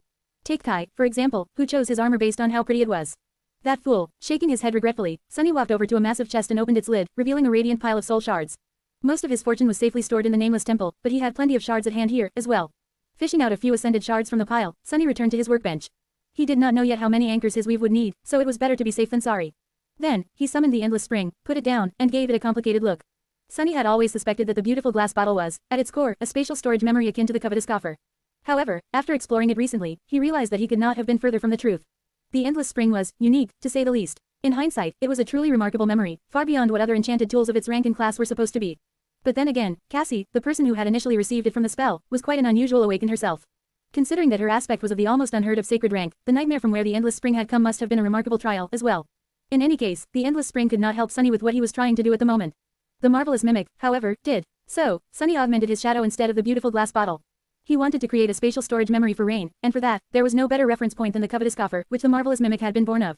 Sunny closed his eyes and sighed, contemplating the next step, all the while continuing to weave threads of shadow essence with his additional hands, of course. Space was an absolute law, so violating it was no easy task. He wasn't sure that there were memories out there that could achieve that, but if there were, they must have been of the divine rank. He was far from being capable of creating something like that. Luckily, there were plenty of ways to manipulate space without violating its laws. The original covetous coffer had done just that, and the marvelous mimic inherited this ability. It contained an independent space within itself, a pocket dimension, basically, and at the same time served as a portal between the larger world and that space. More than that, Sunny leaned back with a contemplative expression. In some sense, the covetous coffer had also been a soulbound memory. Not to the same degree as and in a different way than the mantle of the underworld, but its capacity to mimic various objects, as well as the volume of its inner space, had depended on the potency of its master's soul. That was definitely something Sunny had to explore further. Even if he could not repeat what Nether had done with the mantles, there were still ways for him to achieve the desired effect. In any case, creating an independent dimension and then connecting it to the world through a memory was still a difficult task. Sunny was confident that he could do it, if given enough time for research and experimentation, but Rain did not need something that sophisticated, and there was a much easier way.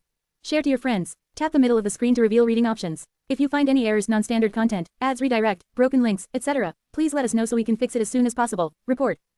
Shadow Slave. Chapter 1960-1960, Master Weaver. 1051 words. Sunny could simply trap a bit of space within the backpack, making it much larger on the inside than it was on the outside. Of course, that would create several problems of its own, which he would then need to solve. For example, there was the issue of weight. A simple memory like that would be able to contain many items, but it would also weigh accordingly. Having a spatial storage memory was of little use if its master could not lift it, after all.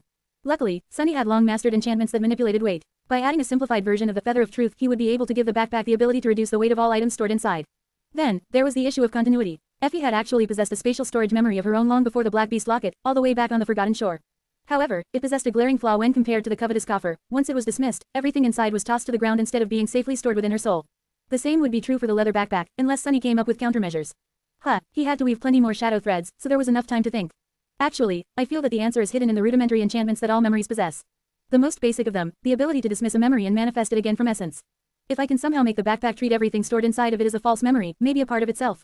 That's worth exploring. He mentally planned out the desired enchantments in his head. Just like with the backpack itself, which was made from leather, but required many little details to be added, like clasps, pockets, decorations, and so on, the fundamental weave also needed many additions to perform well. There was a lot to think about. Eventually, though, Sunny took a deep breath and concentrated on the backpack, peering beneath its surface. He was ready, as ready as he would ever be. The tentative design of the weave was fleshed out in his mind. Unlike how he had done it before, meticulously imagining every twist and turn of each single thread of essence, Sunny did it differently this time. Instead of a precise and clear image, the weave in his head was more abstract. There were clearly defined sections, those that were responsible for the overall structure and framework of the entire tapestry. There were also several precisely mapped patterns, mostly the smaller ones. However, there were also segments that were loose and vague, more of a concept than a detailed solution. Those, he was going to finish in the process, following his knowledge, intuition, and inspiration. Before starting, Sunny cleansed his mind, bringing it to a state of clarity, something he usually only did when going into battle, but which felt strangely appropriate. Then, he picked up Weaver's needle in one of the soul shards. And started to weave. Sunny started slowly, creating the framework of the weave and its rudimentary enchantments. In the process, he dove deeper into the state of unity with the marvelous mimic, exploring its connection to space. Of course, the marvelous mimic was a shadow now, not a memory. But Sunny remembered the spell weave of the covetous coffer quite well. By becoming the mimic, he could mentally connect its traits and attributes to the corresponding patterns on the coffer. I understand. Following an intense spark of inspiration, Sunny entered the state of flow and switched to the conceptual patterns of essence strings he had loosely planned. It was not absolute improvisation, rather, it was a guided improvisation that sought to invent the correct connections between the concepts and elements of the weave he had prepared in advance, forming the functional pattern out of them. There was a strange, unfathomable, and beautiful logic to weaving that Sunny did not quite understand, but could feel intuitively. It felt close now, just out of reach. He was the heir of Weaver, after all. Armed with that intuitive kinship, the deep well of theoretical knowledge he had built, and the state of unity with the marvelous mimic, Sunny used all 6 of his hands to form the intricate patterns of essence threads. At some point, his eyes widened. This is it. As if by magic, the chaotic mess of strings was slowly forming into a harmonious tapestry, giving birth to order. The correct decisions were just clicking together. In that moment, Sunny fully felt the nature of a spell weave, where everything was tied together and interconnected. Resolving one problem led to a solution to another, which hinted at how to deal with 2 more. Like that, a cascade of understanding was born, helping him deal with dilemmas that he had no prior knowledge of, and pushing the weave to its final form. It's wonderful. Finally, many hours later, Sunny let out a long sigh and dismissed the shadow hands, looking at the beautifully crafted leather backpack with satisfaction. He had succeeded. He had created a spatial storage memory, not by copying a pattern created by the spell, and not even by altering one. Instead, he had enchanted the backpack simply by having a sufficient understanding of the fundamental rules of weaving, graduating from imitation to originality. This was his first entirely original memory. Sunny smiled tiredly. Hell, am I a bona fide master weaver now? His skill was at least on par with that of the unknown sorcerer who had created Ananke's mantle, and even superior to it in many regards. And it would only continue to grow. In fact, he was about to enter a period of explosive growth. The sky was the limit. Well, maybe here in Godgrave, that phrase was not the best to use. In any case, there was one last step left. Sunny stared at the leather backpack lovingly. What should I call you? Huh. He intended for Rain to use it well. Sunny scratched his chin. What was the purpose of a spatial storage memory? Obviously, it was to hold things. Not just hold things, of course, but hold it away from the grabby hands of other humans. And here, in front of him, was basically a leather bag. Sunny's eyes glistened, and he raised a finger into the air. Ah, I know, it was so obvious. He nodded in satisfaction, as if having arrived at a perfect answer. I shall name you, the Bag of Withholding. Share to your friends. Enjoying this site? Support us via PayPal, Visa, MasterCard or crypto. Your donations help cover site maintenance and hosting costs. Tap the middle of the screen to reveal reading options. If you find any errors, non-standard content, ads redirect, broken links, etc., please let us know so we can fix it as soon as possible. Report. Shadow Slave. Chapter 1961-1961, Soul of a Poet. 1,563 words. Several more days passed. Sunny would have lost count how many, honestly, if not for the fact that two of his incarnations were out there in the world, one marching with the Song army, the other preparing to raid and destroy its supply lines. He had spent these days immersed in weaving. At some point, Aiko delivered a collection of memories to the basement of the Brilliant Emporium. Some of them she had purchased and was about to resell, some had come from the Firekeepers. Sunny had to take breaks from time to time to rest his boiling mind, replenish essence, and weave more shadow threads, so he spent his breaks studying these memories. With each memory he fused with, his insights grew. Almost 2 weeks had already passed since his battle with Revel. The marvelous mimic had long healed the hole made in the floor of the dining hall by the Black Arrow, and Nephis was set to arrive any moment now. Letting out a tired sigh, Sunny took a step back and looked at the memories resting on the workbench in front of him. The first of them was the Bag of Withholding, the spatial storage memory that had helped him advance his sorcery to a new level. Next to it was a canteen which looked like it was made from green copper, housed in a black leather sleeve with an intricate image of a coiling serpent etched into it. There were some decorative patterns on the canteen itself, as well, all following the same theme. In truth, Sunny had crafted it from the leftover scraps of the huntsman's axe. The canteen was a kind of storage memory, as well, albeit quite different from the Bag of Withholding. It could store a great volume of water, as well as purify it. Needless to say, it was his crude attempt at replicating the Endless Spring. He had called it the Green Canteen. The knockoff Endless Spring had been considered, but eventually dismissed. Crafting the Green Canteen had not taken him a lot of time, actually. However, unlike the original, it had to be filled by hand, so, Sunny sent Aiko to do just that. The canteen could really contain a lot of water, so his poor assistant had to spend an entire day filling it under the confused gazes of the Firekeepers. They even chased her off the Ivory Island when the water level of the lake started to drop. The third memory Sunny had crafted for Rain had a very simple enchantment, but was exceedingly difficult to devise. In fact, in terms of complexity, it might have been the most troublesome of them all, forcing Sunny to really strain himself mentally. It was a long strip of black silk that could be used as a sash or as a scarf, decorated with subtle embroidery. After thinking for a while, Sunny had named it In Case of Emergency. The In Case of Emergency was meant to serve as a safeguard against a very particular peril, the incinerating radiance of the white abyss that hung above Godgrave. Its function was indeed simple. If given a mental command, it would instantly turn the person wearing it completely still. It didn't matter if the person was standing stably on the ground, in the middle of falling over, or even leaping through the air. As soon as the enchantment of the In Case of Emergency was activated, they would become frozen in place. It had taken Sunny a lot of time to construct the weave of this memory, not only because it demanded much more complexity than one would have anticipated, but also because he had to make it as efficient as possible so that it did not consume a lot of essence. After all, Rain could potentially topple after a few hours of immobility due to running out of essence, which would render the entire memory useless. So, Sunny had tried hard, and eventually managed to make the In Case of Emergency consume less essence than any awakened could replenish naturally, thus making its enchantment somewhat passive, as long as it was used by a person of Rain's weight.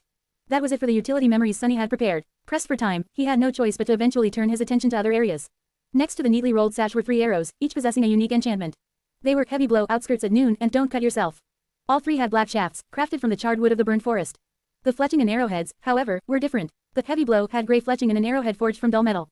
Its enchantment was a vastly improved version of the Burden of Peace, one of the enchantments of the sorely missed Morgan's warbow. Once the arrow pierced the flesh of the enemy, its master could pour out their essence to make it immensely heavy. The more essence was spent, the heavier the arrow would become. Heavy Blow was meant to slow powerful enemies down. The Outskirts at Noon was also meant to debilitate a strong enemy, but in a much more insidious way. Its fletching was white, and its arrowhead was carved out of bone, a shard of bone Sunny had picked up here in Godgrave.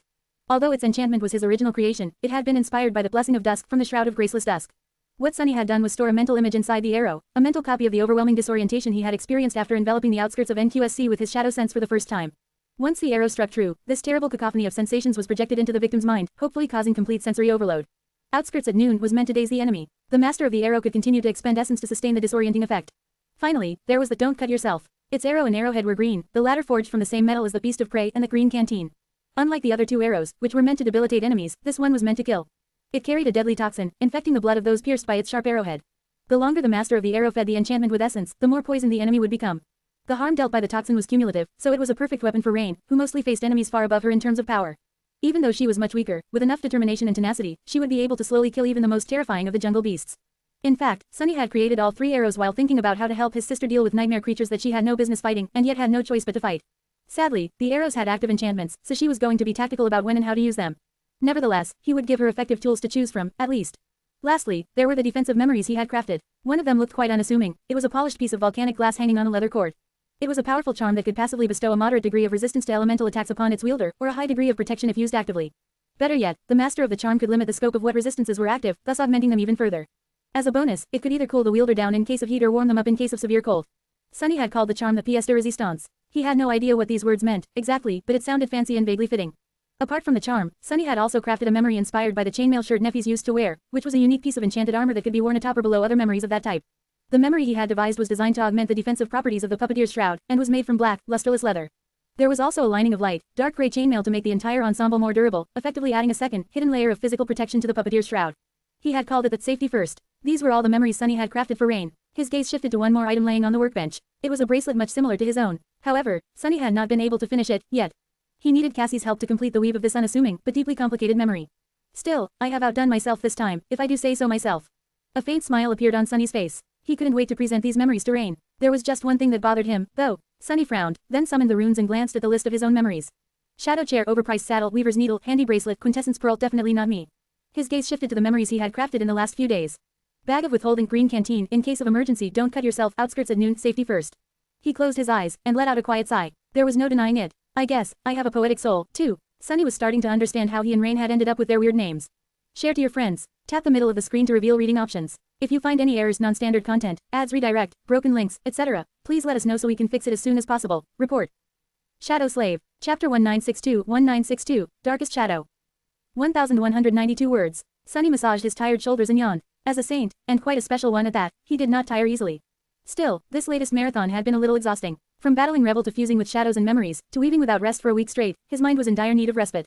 Particularly because neither the Lord of Shadows nor Rain's teacher had any time to rest, either. Shaking his head, Sunny picked up the bag of withholding, opened its clasp, and stored the rest of the memories inside. With that done, he finally left the basement of the Brilliant Emporium, expecting to crash onto his lavish bed on the second floor and go to sleep. However, before that, he walked over to the entrance and returned the silver bell to its usual place above the door. There, all better. Sunny stared at the bell for a few moments. It's a little funny. He had expressed regret about not having a home before, which prompted Noctis, another displaced saint, to give his heartfelt and thoughtful advice. Noctis himself had built the sanctuary and made it his home, while Sunny had the Brilliant Emporium. It really showed how pathological he was, making a home that was literally capable of following him around wherever he went, so that he would never lose it again. It worked pretty great, though. He was still living comfortably in his cottage despite leaving Bastion and coming to Godgrave, after all. Sunny smiled. Single quote ... I might be a genius. He briefly wondered how the marvelous mimic would look one day in the distant future. Would he and Neffys be living together by then? Hopefully, yes. Imagining an idle life with Neff in this cozy cottage made Sunny's smile widen. Surely, he would have to make some alterations to the interior. She would definitely need a closet of her own. More than that, knowing Neff, she would need a training ground first. Several rooms would have to be added. Another bathroom, an office, a library. A nursery. Sunny coughed. But then, his smile dimmed a little. Right, if the two of them were to even have a future, they would be supreme. Which meant that Neffys would be a queen, the sole ruler of humanity, most likely, responsible for all the human territory in the dream realm and their slowly collapsing homeworld as well. A queen could not live in a modest cottage. Sunny sighed. It's not a problem, though. There was another great thing about the marvelous mimic, it could change shapes. The size and intricacy of its shape depended on the potency of Sunny's soul, so by the time he was a sovereign, his cottage could very well be turned into a palace. Sunny rubbed his face. He was thinking about strange things. Time to get some sleep. Turning around, he headed for the stairs. But before he could reach them, the silver bell rang, and Aiko entered the dining hall with a happy smile on her face. Noticing him, she froze. Boss, you're out of the basement. She doesn't have to sound so surprised. It's not like I'm some kind of a basement dweller. Sunny studied her for a few moments, then nodded. Yeah, why are you so happy? The petite girl grinned. Oh, St. Tyrus is finally back at the camp. Which means that there won't be any cloud breaks, at least for a while. Bah, they are so annoying. I was on my way to the bathroom the last time one happened, and it lasted for 4 damned hours. Sunny gave her an unamused look. Thanks for sharing. I could have done without knowing that last detail, though. But then, the meaning of what she had said finally dawned on him. St. Tyrus is back. Skytide had been traveling with Neff's party, which meant that Neffys was back, too. His eyes brightened. Finally, smiling, Sunny forgot about Aiko, turned around, and headed for the door. After thinking for a bit, though, he used Shadow Step to jump to the second floor of the Brilliant Emporium. He had been stuck in the basement for 2 weeks, after all, and looked accordingly. Meeting Neffys in such an unsavory state was simply unacceptable. First, a shower. Sunny was understandably excited to see Neffys return, but so was the entire Sword Army. Currently, it was split between 2 camps. Most of the soldiers remained in the main camp, while the former expedition force was settling in the secondary camp on the breastbone of the dead deity. Now that Neffys and her party were back, the deployment of troops would probably change. After all, the very reason why it had taken her so long to return was because she was supposed to have secured a wider and safer path for the soldiers to move between the 2 camps on the way. The secondary camp would serve as the spearhead of the war against the Song army, while the main camp would become its bastion in the rear. Similarly, the troops currently stationed in the depths of the Breastbone Reach were the most experienced soldiers of the Sword Army, having endured the hellish expedition to subjugate the Vanishing Lake Citadel, which was the name people had settled on after Nephis burned most of the citadel down during the fight against Moonvale. The ones who had stayed in the main camp experienced plenty of battles, as well, slowly claiming the eastern expanse of the Collarbone Plain and battling the Scarlet Infestation. However, they only knew about the harrowing journey of the expedition force and the devastating battle for the Vanishing Lake from rumors. Sunny did not know who had been responsible for the rumors, the elders of Clan Valor, who wished to bolster morale, or Cassie herself, but they painted quite a heroic picture of Summer Night, the Lord of Shadows, and Changing Star, especially the latter two. Although he had spent most of his time locked away in the basement, he still knew what was being said about the Lord of Shadows. If Sunny had not been the nebulous saint himself, he would have come to believe that the Lord of Shadows was quite an awesome figure. Mysterious, immensely powerful, and chillingly ruthless. A dauntless warrior who wielded darkness and death as weapons, leading a cohort of dreadful creatures to massacre and slaughter countless hordes of abominations, and, at the same time, a calculating and cunning commander who kept his soldiers alive in the face of most dire odds. Well, I am a little awesome, indeed. Sunny sometimes forgot how unbelievably powerful he was, which he couldn't be blamed for, really, considering how the caliber of the enemies he faced always seemed to evolve and reach comically unreasonable levels of power faster than he did. But from the point of view of an ordinary awakened, the Lord of Shadows would indeed appear as an absolutely monstrous existence, someone whose dark and dreadful power defied all reason and logic. The soldiers of the Sword Army would naturally feel blessed to have him fighting for their side. The soldiers of the Song Army, meanwhile, would soon learn to be terrified of shadows. Luckily, none of them knew that the Lord of Shadows was merely half of Sunny, wielded no more than half of his true power. If they did, they wouldn't have been able to sleep in peace. Share to your friends. Tap the middle of the screen to reveal reading options. If you find any errors, non-standard content, ads, redirect, broken links, etc., please let us know so we can fix it as soon as possible. Report. Shadow Slave. Chapter 1963, Brightest Star. 1097 words. Of course, no matter how much fame the Lord of Shadows had earned, it could not be compared to the radiant renown of Changing Star, the last daughter of the immortal Flame Clan. It was understandable. By their very nature, one was meant to shine brightly, while the other was meant to stay hidden and unnoticed. Additionally, the Lord of Shadow was still a stranger, while Nephis was the living idol for most of these people. They had known and admired her family from decades ago, grew to care about Nephis after her incredible feat on the Forgotten Shore, cheered and celebrated when she returned from her long and lonesome journey across the Dream Realm as a master, and learned to rely on her and her sword in the years that passed since the Chain of Nightmares. Nephis had a bond with humanity that Sunny lacked. So, it was natural that the entire camp of the Sword Army was excited to see her return. Funnily enough, Sunny knew that she was quite popular in the camp of the Song Army, as well. It was a bit strange, considering that Changing Star was an enemy to the warriors of Song, but also somewhat expected, since the same bond that existed between her and the soldiers of the Sword Army existed between her and the soldiers of the Song Army, too. Plus, everyone in the Song camp knew that Nephis was the only one among the champions of valor who had protested the king's decision to declare war on the Song domain. Cassie had probably made sure that they did. As a result, the soldiers of the Song Army did not particularly hate Nephis. They showed anger and contempt when speaking about all the other saints of the Sword domain, and especially the King of Swords himself, but harbored no such feelings toward Changing Star of the Immortal Flame Clan. Instead, when they spoke of her, there was just melancholy and a bit of regret. It was especially so for Rain. She rarely mentioned Nephis and her companions, but Sunny knew that his sister felt a complicated mess of emotions in that regard. After all, she remembered knowing them, even if in her mind, it was because Effie had briefly lived in a neighboring house. She remembered being taught by Nephis and Kai, being friendly with Effie, and meeting Cassie a few times. Knowing that they were her enemies now, and that she might meet them on a battlefield one day, was a difficult conflict to navigate. Then again, that was how every soldier in Godgrave felt. Although the war between Anvil and Kisong was positioned as a conflict between two independent domains, it was in fact a bitter civil war at its core. Everyone knew and valued someone in the other army. Friends had been forced to become reluctant enemies, and in some cases, even family members found themselves fighting on different sides. That was the nature of being an awakened. Most of them had not chosen the region of the dream realm they called home. Instead, the nightmare spell had chosen for them, and relatively few were capable of traveling between distant citadels, let alone crossing the Stormzia, employing the services of a saint, or gaining access to a dream gate to reach the other domain. It was the same for Master Orim, whose clan had no choice but to become a vassal of Valor simply because their citadel was situated in the east. If the spell had sent him west of Godgrave, he would not have had to become a traitor and die in a dark cell. He would have simply supported Kisong, his queen, openly and proudly. So, there were a lot of rumblings in both of the great armies. Now that the initial chaos had settled and the day when humans would have to spill each other's blood was approaching, many felt resentment and trepidation about the entire situation. But what could they do? The great supremes had made a decision, and little people like them could not go against it even if they wished to. Sunny believed that the discontent would only grow worse as the war went on and the wounds it dealt to soldiers mounted, leaving countless scars on their hearts. He was relying on that, actually. The war was an appalling affair, after all, and its horrors would only become more vile in the months to come. The more disillusioned with the rule of the sovereigns the valiant warriors of both domains became, the more willing they would be to accept Nef's regicidal rebellion. Judging by how excited the soldiers were to see her return, things were progressing according to plan, at least for now. The fame and esteem of the Lord of Shadows would help Nephis, as well. The more respected and feared he was, the more legitimate her claim to power would seem. After all, strength was the foundation of legitimacy in this violent world, and being able to lure someone that strong to her side would become the best proof of her personal power. Sunny had abandoned the Ivory Island and came to the gates of the war camp to watch Nef's party enter, mixing with the crowd. There were excited voices all around him. They're back. Look, it's her, Lady Nephis. Thank the gods, the firekeepers seem to all be alive.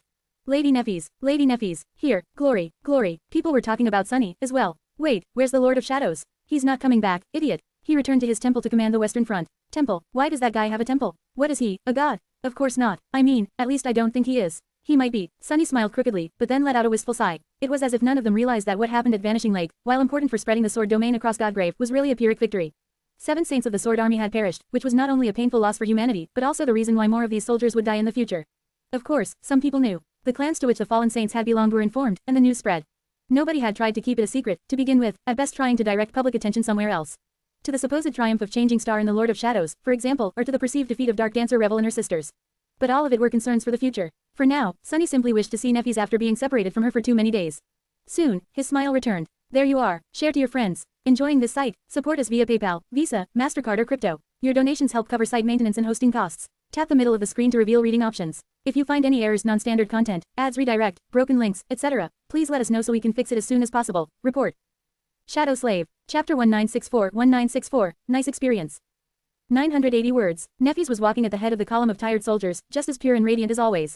Her silver hair seemed to shine in the rays of diffused light that fell through the veil of clouds above, and her slender figure was outlined beautifully by the soft fabric of her white tunic. Sunny blinked. She was not kidding. It seemed that Neffys had indeed given up on wearing armor. She would usually be clad in a suit of lustrous steel, looking valiant and knightly, but today, the armor was replaced by a light tunic and leather sandals. It was a much softer look, but also much more eye-catching. Sunny was not going to complain, though. The firekeepers, who were walking behind her, all looked beaten down by heat, but Neffys seemed fresh and clean, as if she had not spent many days traveling across the perilous surface of Godgrave. He tilted his head in confusion after noticing beads of water in her hair. Why is she so clean, though? It was a mystery. The soldiers around Sunny exploded with boisterous cheers, but he just watched her silently. Neffys seemed to have sensed his gaze, though, turning her head to look back. Her lips twisted into a beautiful smile. The cheers grew louder. Suddenly, someone grabbed Sunny by the shoulder and shouted into his ear with indescribable excitement. Hey, did you see that? She smiled at me. Immediately, another voice assaulted his other ear. What are you talking about, fool? Why would Lady Changing Star smile at you? Obviously, she smiled at me. Then, there was a third voice. No, it was definitely me. The soldiers were bursting with excitement. Sunny glanced at them with a grin. Yeah, I did see that, but of course, he knew that they were all wrong. Sunny looked back to where Neffys was entering the camp. She smiled at me. It was only for him. After seeing Neffys arrive, Sunny quietly returned to the Ivory Island. Now that Anvil had gone to oversee the defense of the Vanishing Lake and Morgan was away to defend Bastion, she was the only member of the royal family in the main camp of the Sword Army, therefore, it was going to take a bit of time before she was free to return to her citadel and rest.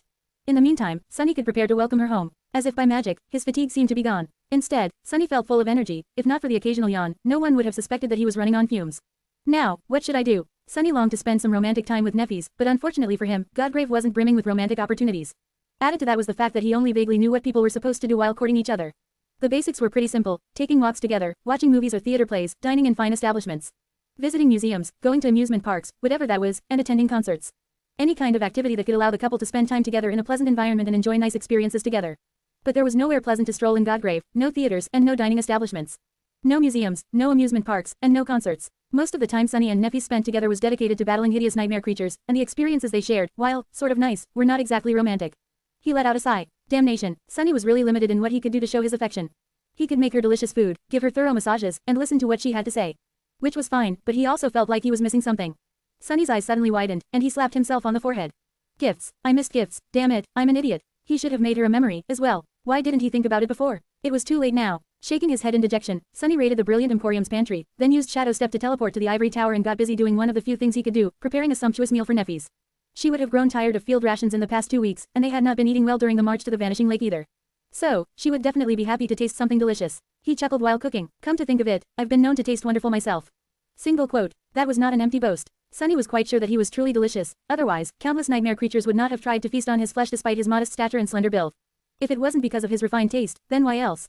Sunny was so focused on cooking that he did not hear the light steps behind him. It was only when a familiar voice resounded from behind that he flinched. What are you laughing about? Sunny froze for a moment, then slowly turned around. Neffys was standing behind him, smiling faintly. Up close, she looked even more enthralling than at the gates of the war camp, making his heart race. His heart was racing for another reason, too, because that question could not have come at the worst time. Sunny gulped, then answered honestly, the only way he could. I was just thinking to myself. That I should be pretty delicious, taste-wise, I mean. Neff's smile widened a little, and her striking gray eyes glistened in the sunlight. She remaining silent for a few moments, and then said in her usual even tone. Quote. I'll be the judge of that. With that, Neffys placed her hands on Sunny's shoulders, and pulled him into a deep kiss. He wrapped his hands around her slender waist, feeling quite pleased with his answer. What can I say? I guess it's true. It seemed that they were going to pick up right where they had left off when Anvil so unceremoniously interrupted them on the shore of the Vanishing Lake. Which suited Sunny quite fine. Share to your friends. Tap the middle of the screen to reveal reading options. If you find any errors, non-standard content, ads redirect, broken links, etc., please let us know so we can fix it as soon as possible. Report. Shadow Slave. Chapter 1965. Slow burn. 969 words. Eventually, they ended up sitting at a table across from each other. Neffys was delighting in the meal Sunny had prepared, savoring it with a satisfied smile on her captivating lips. She acted calm and composed, but her face was still a little flushed. Her eyes glistened in the sunlit expanse of the spacious stone chamber. Sunny, meanwhile, was savoring watching Neffys eat. He just sat quietly, following her movements with his gaze, smiling faintly. He felt content, and his heart was at peace. Actually, no, it was very much not at peace. Instead, it was beating wildly, and he felt as if his entire body was on fire. It took all his willpower to stay still, maintain his composure, and keep the deep, carnal hunger from reaching his eyes. He really needed a cold shower. A very, very cold shower. Honestly, it was too cruel. Neffys was inexperienced, and therefore irresponsible with showing him physical affection. Did she really expect him to just go and cool down after being set on fire so thoroughly by her touch, her scent, and her lips? Sure, they tasted sweeter than he could describe, but Sunny was a man, and men were not usually satiated by a little taste. In fact, he felt quite insatiable at the moment. Her presence, which naturally inspired and impassioned desires, was not helping the situation one bit. Sunny was ready to devour her like a beast. But, he couldn't. Curse it, why did I cultivate this soft and gallant image? I should have pretended to be a wild and unrestrained shopkeeper instead. A quiet sigh escaped from his lips. What is this sweet torture? Still, he was not in a hurry. He was enjoying the slow burn of their strange romance very much. The flirting, the tender moments of mundane closeness, the exhilarating rush of physical passion, he wanted to savor every second of it. And, deep down, he was a little reluctant to take the next step already.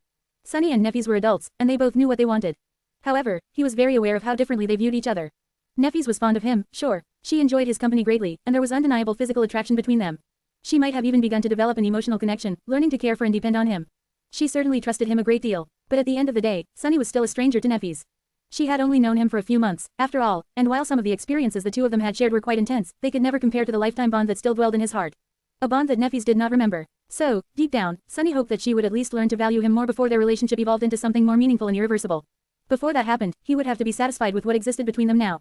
It was fine, he had waited to be with her for many years, and he could wait a little longer.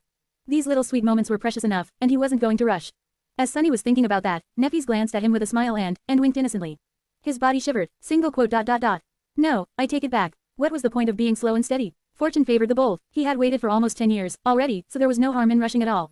If Neffys beckoned him with a finger, he would not hesitate to rush across the finish line right there and then. The furniture in Neff's chamber might not survive. Watching his eyes grow a few shades darker, Neffys chuckled. You look really funny. Sunny remained silent for a few moments, then asked in a slightly hoarse voice. Oh, how so? She put a grape into her mouth, enjoyed it thoroughly, and then shrugged with a smile. It's just that, you're so intense, but also can't stop yawning. It is so cute, I mean, such a contrast. She reached for another grape, then seemed to change her mind.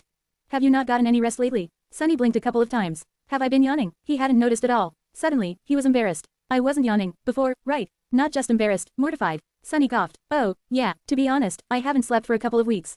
I've been busy working on my sorcery ever since the battle at Vanishing Lake. Right, I created quite a few memories as practice. Let me show you. He was about to summon the bag of withholding, but then froze for a few moments. Before that, with that, he manifested the gloomy shadow into an avatar. A second later, a second Sunny was standing near the table, wrapped in clothes made from shadows. Neffys looked at him in surprise, and at that moment, the avatar swayed, clutched at his chest with a grimace, and fell to one knee. The wound dealt to him by the black arrow was refusing to heal. Usually, a saint would be able to recover from a non-lethal injury quite swiftly, but this one had turned out to be unusually stubborn. Even though it wasn't getting worse, it wasn't getting any better, either. Which was a real shame, because Sunny would have been able to weave much faster with the help of an additional avatar. What happened? Neff's voice was full of alarm. Sunny endured the pain, looked up at her with a pale face, and smiled weakly. Well, how do I say this? I visited the Shadow Realm and was shot by an arrow through the heart.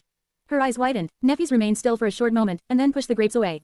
And you are only telling me this now? As a soft white radiance enveloped her hands, Sunny coughed, this time because he was drowning in blood, as opposed to out of embarrassment, and gave her an apologetic smile. I just didn't want to cause you pain. Share to your friends. Tap the middle of the screen to reveal reading options. If you find any errors, non-standard content, ads redirect, broken links, etc., please let us know so we can fix it as soon as possible. Report. Shadow Slave. Chapter 1966-1966, Fragile Flowers. 1,230 words. Once again, Sunny felt Neff's gentle touch, and a pleasant warmth enveloped his body, washing all his pain away. The relief was palpable and exhilarating, dazing him for a short moment. Of course, it was darkened by the knowledge that the pain he was liberated from was at least equal, and very likely much inferior, to the pain Neffys endured for his sake in return. As the soft radiance enveloping her hands dimmed and was extinguished, she supported the avatar and looked at Master Sunless, who was still sitting at the table. Her expression was strangely dark for a moment, and then turned stern. No more of that nonsense. Confused, Sunny raised an eyebrow. What do you mean? Neffys remained silent for a moment, then sighed deeply and let go of the avatar.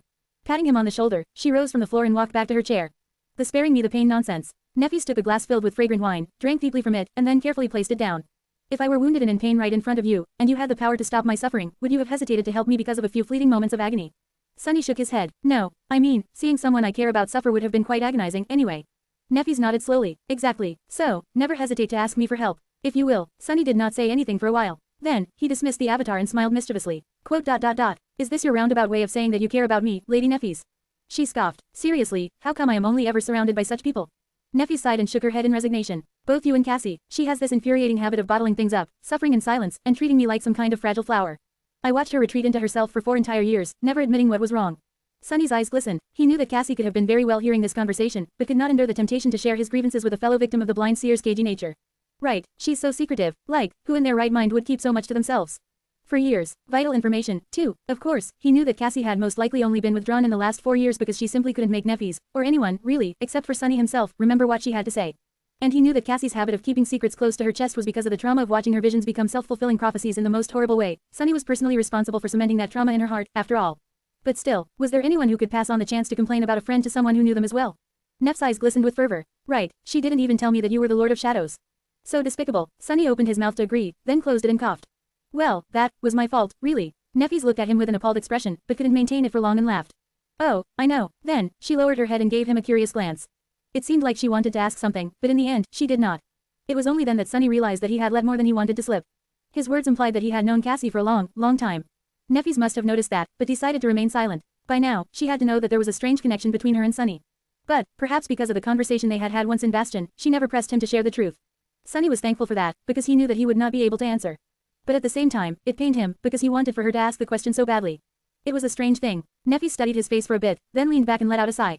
Then, she raised an eyebrow. So, what was it about visiting the Shadow Realm and being shot through the heart by an arrow? Her eyes narrowed. Who dared? Sunny spent some time telling Nephis about the breakthrough he had made during the battle against Revel, the subsequent experiments he performed, and his brief visit to the Shadow Realm. The conversation had taken longer than he expected because he had to be very careful with his words. Some things, he could share freely. Some, he had to be very vague about to avoid watching Nephis forget everything he said.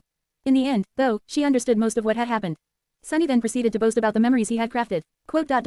And this is the Green Canteen. At its core, it is a spatial storage memory, but not a simple one.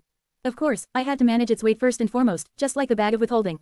But that's not all. I was also able to weave an enchantment that allows it to purify water. It can even desalinate it, albeit slowly. Now, that created a problem of its own, how to separate the purified water, the polluted water, and the byproducts of purification, including salt. Noticing that Nephis was looking at him with an amused smile, Sunny stopped. What? She shook her head lightly. It's nothing, Sunny. I'm just seeing another one of your many faces. I've never seen you so enthused about anything, I think. Sunny's gaze slipped to her lips. He lingered for a moment. I'm sure there was something I was more enthused about. Nephis laughed. Oh, yes, I felt your enthusiasm quite clearly. Sunny blinked a couple of times. What's that supposed to mean? Then, he shook his head. Well, you're not wrong. We are different, after all, you and I. Nephis tilted her head a little. Different? How so? Sunny hesitated for a few moments, looking at the enchanted canteen in his hand. Then, he offered her a faint smile. You were born to a family of warriors. You have inherited swordsmanship from your father, and wielding a sword is both your passion and your calling. I, however, only picked up the sword out of necessity. I've gotten quite good at wielding it, true, but if left alone, I would have much preferred to do something else. Like running a memory store, writing academic papers, or managing a small restaurant. Nephis seemed surprised by his words. Really, once again, it looked like she wanted to ask more, but she held herself back, sensing that he wouldn't answer. Sunny tried to ignore the awkward pause and nodded. Sure, I am not a very brave and virtuous person by nature. If anything, my true nature is 50% greed and 50% hedonism. Oh, and a little bit of spite. Neph smiled gently. It seemed that you are more remarkable than I thought, then, Master Sunless. Because it takes much more effort to become who you are now while going against your nature. She sighed. It even makes me feel insecure about my own swordsmanship. After all, as you said, it is not only my calling, but also my inheritance. Hearing that, Sunny froze for a moment. Right, her inheritance. He wanted to spend more time with Nephis, but there was something more important than their reunion. Sunny hesitated a little, then dismissed the green canteen and said tentatively. About that, I think you should talk to Cassie soon. We have discovered something important, as well as something that might be of great value to you, and only you. Share to your friends. Enjoying this site? Support us via PayPal, Visa, MasterCard or crypto. Your donations help cover site maintenance and hosting costs. Tap the middle of the screen to reveal reading options. If you find any errors, non-standard content, ads redirect, broken links, etc., please let us know so we can fix it as soon as possible. Report. Shadow Slave. Chapter 1967 Lost Together. 1,333 words. Nephis had only just returned to the camp, so she did not know about the memories of Master Orm yet. Sunny selfishly wanted to stay in her company for a while longer, but it was important for her to meet Cassie. Not only because of the knowledge about the sovereigns that Orm's memories contained, but also because they were a testament to the lives of her parents. Broken Sword, Smile of Heaven. The two of them, who had been the shining stars of humanity once, were long gone. And they had not left a lot behind for their daughter, who carried the weight of their legacy alone. When Sunny spoke, Nephis nodded lightly and stood up. Placing a hand on his shoulder, she smiled. All right, wait a little, I'll be back shortly. With that, she left. Cassie's living quarters were only one floor below her own, so she did not have to go far. However, Sunny knew that it was going to take her quite a long time to come back. Left alone, he sighed quietly. Suddenly, the fatigue that he had forgotten about returned, making his eyelids feel heavy. Sunny remained at the table for a while, picking up a few grapes absent-mindedly. Then, he stood up and walked over to the wide balcony, looking at the landscape of the army camp far below. Neff's chambers were spacious and sparsely furnished. The white walls were unadorned, and there was nowhere to rest except for the bed hidden beneath a canopy, which fluttered gently in the breeze. Shadows and sunlight were interspersed with open space, creating a beautiful and complicated mosaic. Sunny hesitated for a few moments, then sat down on the bed and closed his eyes, intending to let them rest for a moment. Instead, he simply fell asleep. His tired body desperately needed reprieve, and so did his overtaxed mind.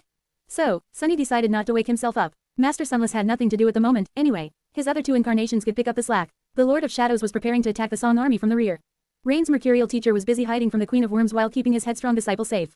So, he drifted into the soft embrace of sleep. After a while, feeling rested and refreshed, he became aware of his surroundings once again and slowly opened his eyes.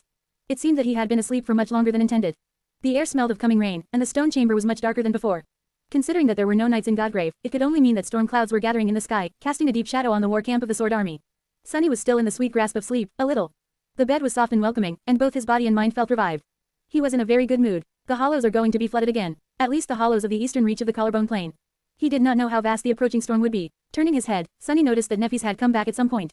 She was sitting on a chair a few meters away, looking at the piece of the gray sky visible through the arches of the balcony. Her distant eyes were the same color as the stormy sky, harboring a hint of melancholy. Watching her, Sunny belatedly realized that he was laying comfortably on her bed, his head resting on a soft pillow. However, he did not move, reluctant to disturb her thoughts. Nevertheless, Neffis must have sensed his gaze, or maybe something deeper, and turned. Her face remained motionless for a few moments, and was then illuminated by a faint smile. You're awake. Sunny nodded. Yes, sorry, I just closed my eyes for a moment, and that seemed to have powered me down.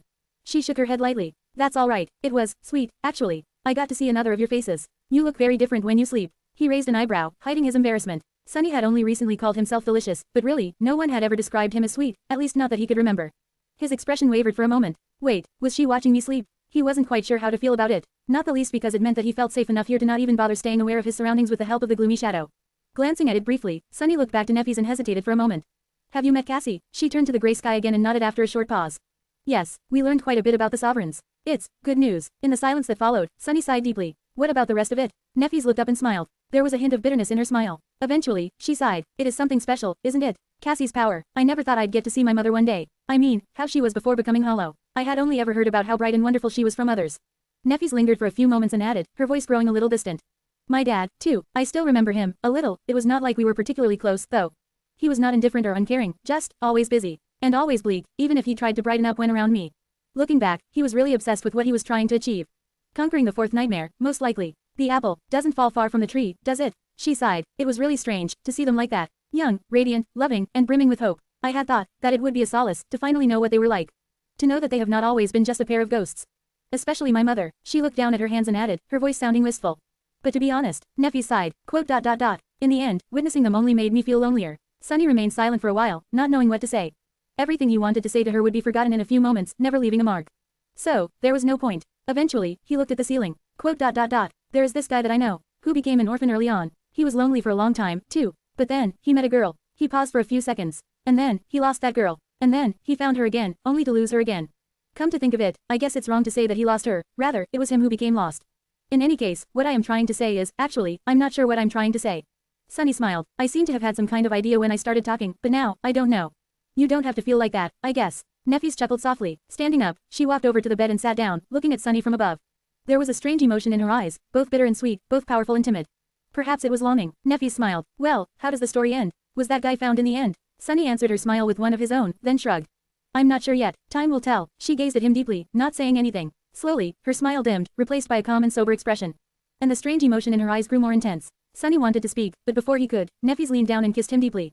Her lips were like flame, setting his heart on fire. His hands rose, hovered hesitantly near her waist for a moment, and then wrapped around her tightly. As if intending to never let her go. Never let her go again. Responding to her kiss, Sunny pushed himself toward her, and then gently pulled her onto the bed. A flash of lightning illuminated the world, and somewhere in the distance, a deafening thunderclap shook the world. However, neither Sunny nor Neffis were aware of the storm, fully and utterly lost in each other. Share to your friends. Enjoying this site? Support us via PayPal, Visa, MasterCard or crypto. Your donations help cover site maintenance and hosting costs. Tap the middle of the screen to reveal reading options. If you find any errors, non-standard content, ads redirect, broken links, etc., please let us know so we can fix it as soon as possible. Report. Shadow Slave. Chapter 1968-1968, Council of Shadows. 1055 words. Somewhere far away, a titanic humorous bone hung far above the desolate ashen wasteland like a floating mountain chain. It was the right arm of the dead deity that connected Godgrave to the distant Moonriver Plain, as well as to the road leading to Ravenhard. Not long ago, it had been covered by the Scarlet Jungle. Now, however, the jungle was gone, the vermilion forest had been obliterated by the soldiers, and the white slope shone blindingly under the radiant, overcast sky. Then, there was movement. A small bird suddenly fell clumsily from that sky, colliding with the bone surface at full speed, head first. The black crow bounced off the ground, rolled a couple of times, then jumped to its feet and shook its tiny head dazedly. Then, it remained motionless for a while before suddenly bursting into a tide of shadows. Those shadows surged and formed into the menacing figure of the Lord of Shadows. Sunny stared at the horizon with an absent expression. He was supposed to be preparing an ambush for the supply convoy of the Song army right about now. But, how the hell, was he supposed to? He was already lucky to have fallen on the arm of the dead deity instead of plummeting straight into the sea of ash. That would have been, what was he thinking about? Why was he even thinking about anything, to begin with? Shaking his head decidedly, Sunny fell backward and crumbled into four bewildered shadows. He had released control of his incarnation, entirely unwilling to split his attention between several bodies. Right now, the shadows looked at each other in confusion. Nobody was controlling them at the moment, so it was unclear what they were supposed to do. A few seconds later, the naughty shadow suddenly threw its arms into the air and performed a triumphant pirouette. Then, it threw a smug, satisfied look at its companions. The haughty shadow would have usually given its sibling a contemptuous stare, but this time, it charitably held itself back. In fact, it raised his chin even higher than usual, emanating a very subtle feeling of contentment and pride. As if saying, finally, everything is as it should be. Haughty was such an august shadow, after all. It could reluctantly approve of being with a literal princess. Their master had done something worthy, for once. Even the crazy shadow seemed happy. Or, at least excited. It was usually hard to tell what the lunatic felt, but today, it seemed to be in a good mood. Too good of a mood, maybe. Only the creepy shadow remained his usual self. No, not quite. He looked very puzzled by the whole situation. And a little bored. His emotionless stare seemed to convey a silent question. I don't really know what is happening, but weren't we supposed to start killing soon? Hello, can we concentrate on the important stuff? Hello, why wasn't anyone listening? The other three shadows ignored him. Creepy scratched the back of his head. Well, it wasn't all bad. At least he was learning new things. About human anatomy. In fact, it was quite fascinating. Eventually, quite some time later, the haughty shadow coalesced into the fearsome Lord of Shadows once more. Only, he wasn't so fearsome anymore. It was hard to maintain one's ferocity while happily humming a tune. Sunny only realized that he was humming a few minutes later, though, and forced himself to stop. However, he neglected to erase the stupid smile from his face. His face was hidden behind Weaver's mask, anyway, so no one would know. The other three shadows were giving him strange looks. Well, the gazes of the creepy shadow and the crazy shadow were strange. The naughty guy was quite obvious and expressive. Sunny grinned. Shut up. He failed to make his voice sound stern, though. What does he even know? Looking around, Sunny tried to concentrate and glanced warily at the sky. Then, he turned into a shadow and glided swiftly across the surface of the white bone. He was already running late to his rendezvous. Some time later, he reached the road built on the dead god's arm by the soldiers of the Song army. It was hardly a proper road, really, not even a sovereign could have built something substantial on the nearly indestructible surface of the ancient bone. Instead, logs scavenged from the annihilated jungle were placed on the ground, held in place by tar. The supply caravans used this road to pull heavy carts up the slope, eventually reaching the crossing to the Collarbone Plain. Now that Ki Song had descended upon Godgrave in person, the Song army possessed a dream gate of their own, so their supply situation was not as bad as it had been before. But there were limits to what a dream gate could achieve. First of all, only cargo from the waking world could be carried through it, most of which was mundane. Secondly, the supply infrastructure in the waking world was a glaring vulnerability. After the fall of the House of Night, no one believed that the war would stay contained in the dream realm anymore. The flow of supplies from the other side could be cut off at any moment, so both armies were working hard to maintain a logistical connection to their domains. Sunny's job was to disrupt that connection by harassing the Song army from the rear. He had briefly considered destroying the crossing itself, but decided against it in the end. The crossing was too close to the main camp of the enemy, and to their sole citadel in Godgrave as well. The risk of running into someone truly powerful, perhaps even the queen herself, was too great. So, he had chosen to start with a single caravan. Those caravans weren't easy targets, either. The supplies were guarded by both awakened troops and ascended officers. From time to time, there would even be a saint mixed between the soldiers. Clan Song had plenty of those to spare, after all. Worse still, the carts were being pulled by Beastmaster's thralls, and there were dead pilgrims escorting them. The queen had her eyes on the caravans, so Sunny had to be swift about his attack. He had already lost the chance to be swift due to unforeseen circumstances. It was worth it, though, of course, without a shadow of a doubt. Sunny couldn't stop smiling. Focus. There is no time to waste. He could already see the head of the caravan in the distance. But, sadly, he really could not focus at all. Share to your friends. Enjoying this site? Support us via PayPal, Visa, MasterCard or crypto. Your donations help cover site maintenance and hosting costs. Tap the middle of the screen to reveal reading options. If you find any errors, non-standard content, ads redirect, broken links, etc., please let us know so we can fix it as soon as possible. Report. Shadow Slave. Chapter 1969-1969, Summon Demon. 1062 words. Master Karna of the Maharana clan observed the white slopes of the dead god's arm with a somber expression. The abominable jungle was gone, and the caravan was far above the sea of ash now. The crossing to the Collarbone Plain was close, so the most dangerous part of the journey was almost behind them. Yet still, he felt ill at ease. Perhaps it was because of the radiant clouds above, or because of how desolate the landscape was. Perhaps it was for no reason at all, and he was simply tense because of the heavy responsibility of protecting the caravan. Although not a grizzled veteran, he was experienced enough to know that the last stretch of a journey was often the most perilous, for no other reason than the fact that people tended to abandon caution once the final destination was already in sight. His cousin, Saint Dar, had taught him that. We ought to stay alert. He turned back to look at the caravan. The sight alleviated his worry, somewhat. There were more than 100 heavy wagons being pulled across the crude road, each loaded with precious supplies. Which meant that there were at least 100 ferocious, towering beasts pulling them, Beastmaster's thralls, most of them at least equal to him in rank. Some of the enthralled nightmare creatures had come from the various regions of the Song domain, some had been subjugated by the queen's daughter here in Godgrave. They alone were a fearsome force, making the caravan akin to a moving fortress. But the thralls weren't the only ones defending it. There were awakened warriors, as well, 200 of them. There were a dozen masters like him. There were also powerful echoes, and, most importantly of all, the pilgrims were escorting the caravan, walking silently at its flanks. Although the walking dead made Karna uneasy, they were the heralds of the queen. As such, they were the best shield he could have hoped for. The caravan had already experienced several battles on the way to Godgrave, obliterating swarms of nightmare creatures lured by the smell of human souls. Each time, the abominations were easily eradicated before reaching the wagons, so, it was hard to imagine that something could threaten him and his soldiers. We are already so close. Unless a demon climbed out of hell to destroy them, they would make it to the war camp unscathed. Karna, the shout of a fellow master made him flinch and turn around. He did not need to know what they were warning him about. He could already see, out there in front of them, in the distance, a dark figure was standing on the sun-bleached surface of the ancient bone. It had appeared out of nowhere like an apparition, for there had been no one and nothing ahead just a few short moments ago. A pilgrim, was someone sent to meet us? Feeling a chill creep up his spine, Karna narrowed his eyes. He saw a fearsome armor that seemed to be carved out of polished black onyx. A frightening mask that resembled the face of a fierce demon, crowned by 3 twisting horns. The apparition was motionless, looking down. Its long white hair was moving slightly in the wind, like strands of a silken spiderweb. But then, as if sensing Karna's gaze, the demon looked up, revealing 2 pools of darkness where the mosque's eyes should have been. Karna trembled. For a moment, he really believed that his careless thought had summoned a devil from the depths of hell to feast on their souls. But then, he forcefully composed himself. It's him, the Lord of Shadows, the sellsword saint who had faced Dark Dancer Revel and survived. The news of the battle at Vanishing Lake had spread through the Song army swiftly. Although the daughters of the queen had ultimately failed to capture the citadel, they still managed to escape unscathed after killing 7 saints of the sword domain. Karna wasn't particularly happy to know that those great warriors had perished, but he knew that it was a triumphant victory that would save the lives of countless soldiers like him in the future. Regardless, one of the most extraordinary details about the Battle of Vanishing Lakes was the clash between the Lightslayer and the Lord of Shadows. He had not shown his strength before, but now, there was no one in Godgrave who did not know about it, and was not wary of him. Although very few people in the Song domain had ever seen him, rumors about the sinister fiend hired by the wicked King of Swords were both abundant and frightening. Some said that he was a madman whose flaw demanded that he revel in bloodshed and slaughter. Some said that he was the last surviving member of a fallen clan, sworn to vengeance against all of humanity. Some said that he was a loathsome killer who had escaped to the Dream Realm many years ago to save himself from being pursued by the Soul Reaper. Some even said that he was no human at all, but instead a nightmare creature masquerading as one. The original vessel of the Skinwalker, perhaps, or of something even more terrifying. In any case, all the rumors agreed on one thing, that the Lord of Shadows was immensely powerful and utterly ruthless. Karna gritted his teeth. Still, he was merely one man. Even if the Lord of Shadows was a saint, he was facing an entire army alone. There were 200 awakened warriors, 2 cohorts of masters, and 100 enthralled nightmare creatures, many of them of the corrupted rank, facing him. There were also the pilgrims. No matter how powerful, one man could not defeat an army. Turning to his comrades, Karna opened his mouth, wanting to bolster their spirits and give the command to attack. But then, he froze. Something was wrong about the world. Something was terribly, terribly wrong. Looking down, he felt icy claws grasp his heart. Single quote. What? The closest person to him was a fellow master, a quiet woman who was a retainer of the royal clan. Everything about her was familiar, except for one thing. For some reason, the woman had 2 shadows. Karna had 2 shadows, as well. He stared at the shadows in horror, trying to understand where the extra ones had come from, and what their appearance meant. Then, he saw 2 crimson flames igniting in the depths of his own shadow. That was the last thing Karna saw, because in the next moment, the world was suddenly consumed by impenetrable darkness. Share to your friends. Tap the middle of the screen to reveal reading options. If you find any errors, non-standard content, ads, redirect, broken links, etc., please let us know so we can fix it as soon as possible. Report. Shadow Slave. Chapter 1970-1970, Fear of Shadows.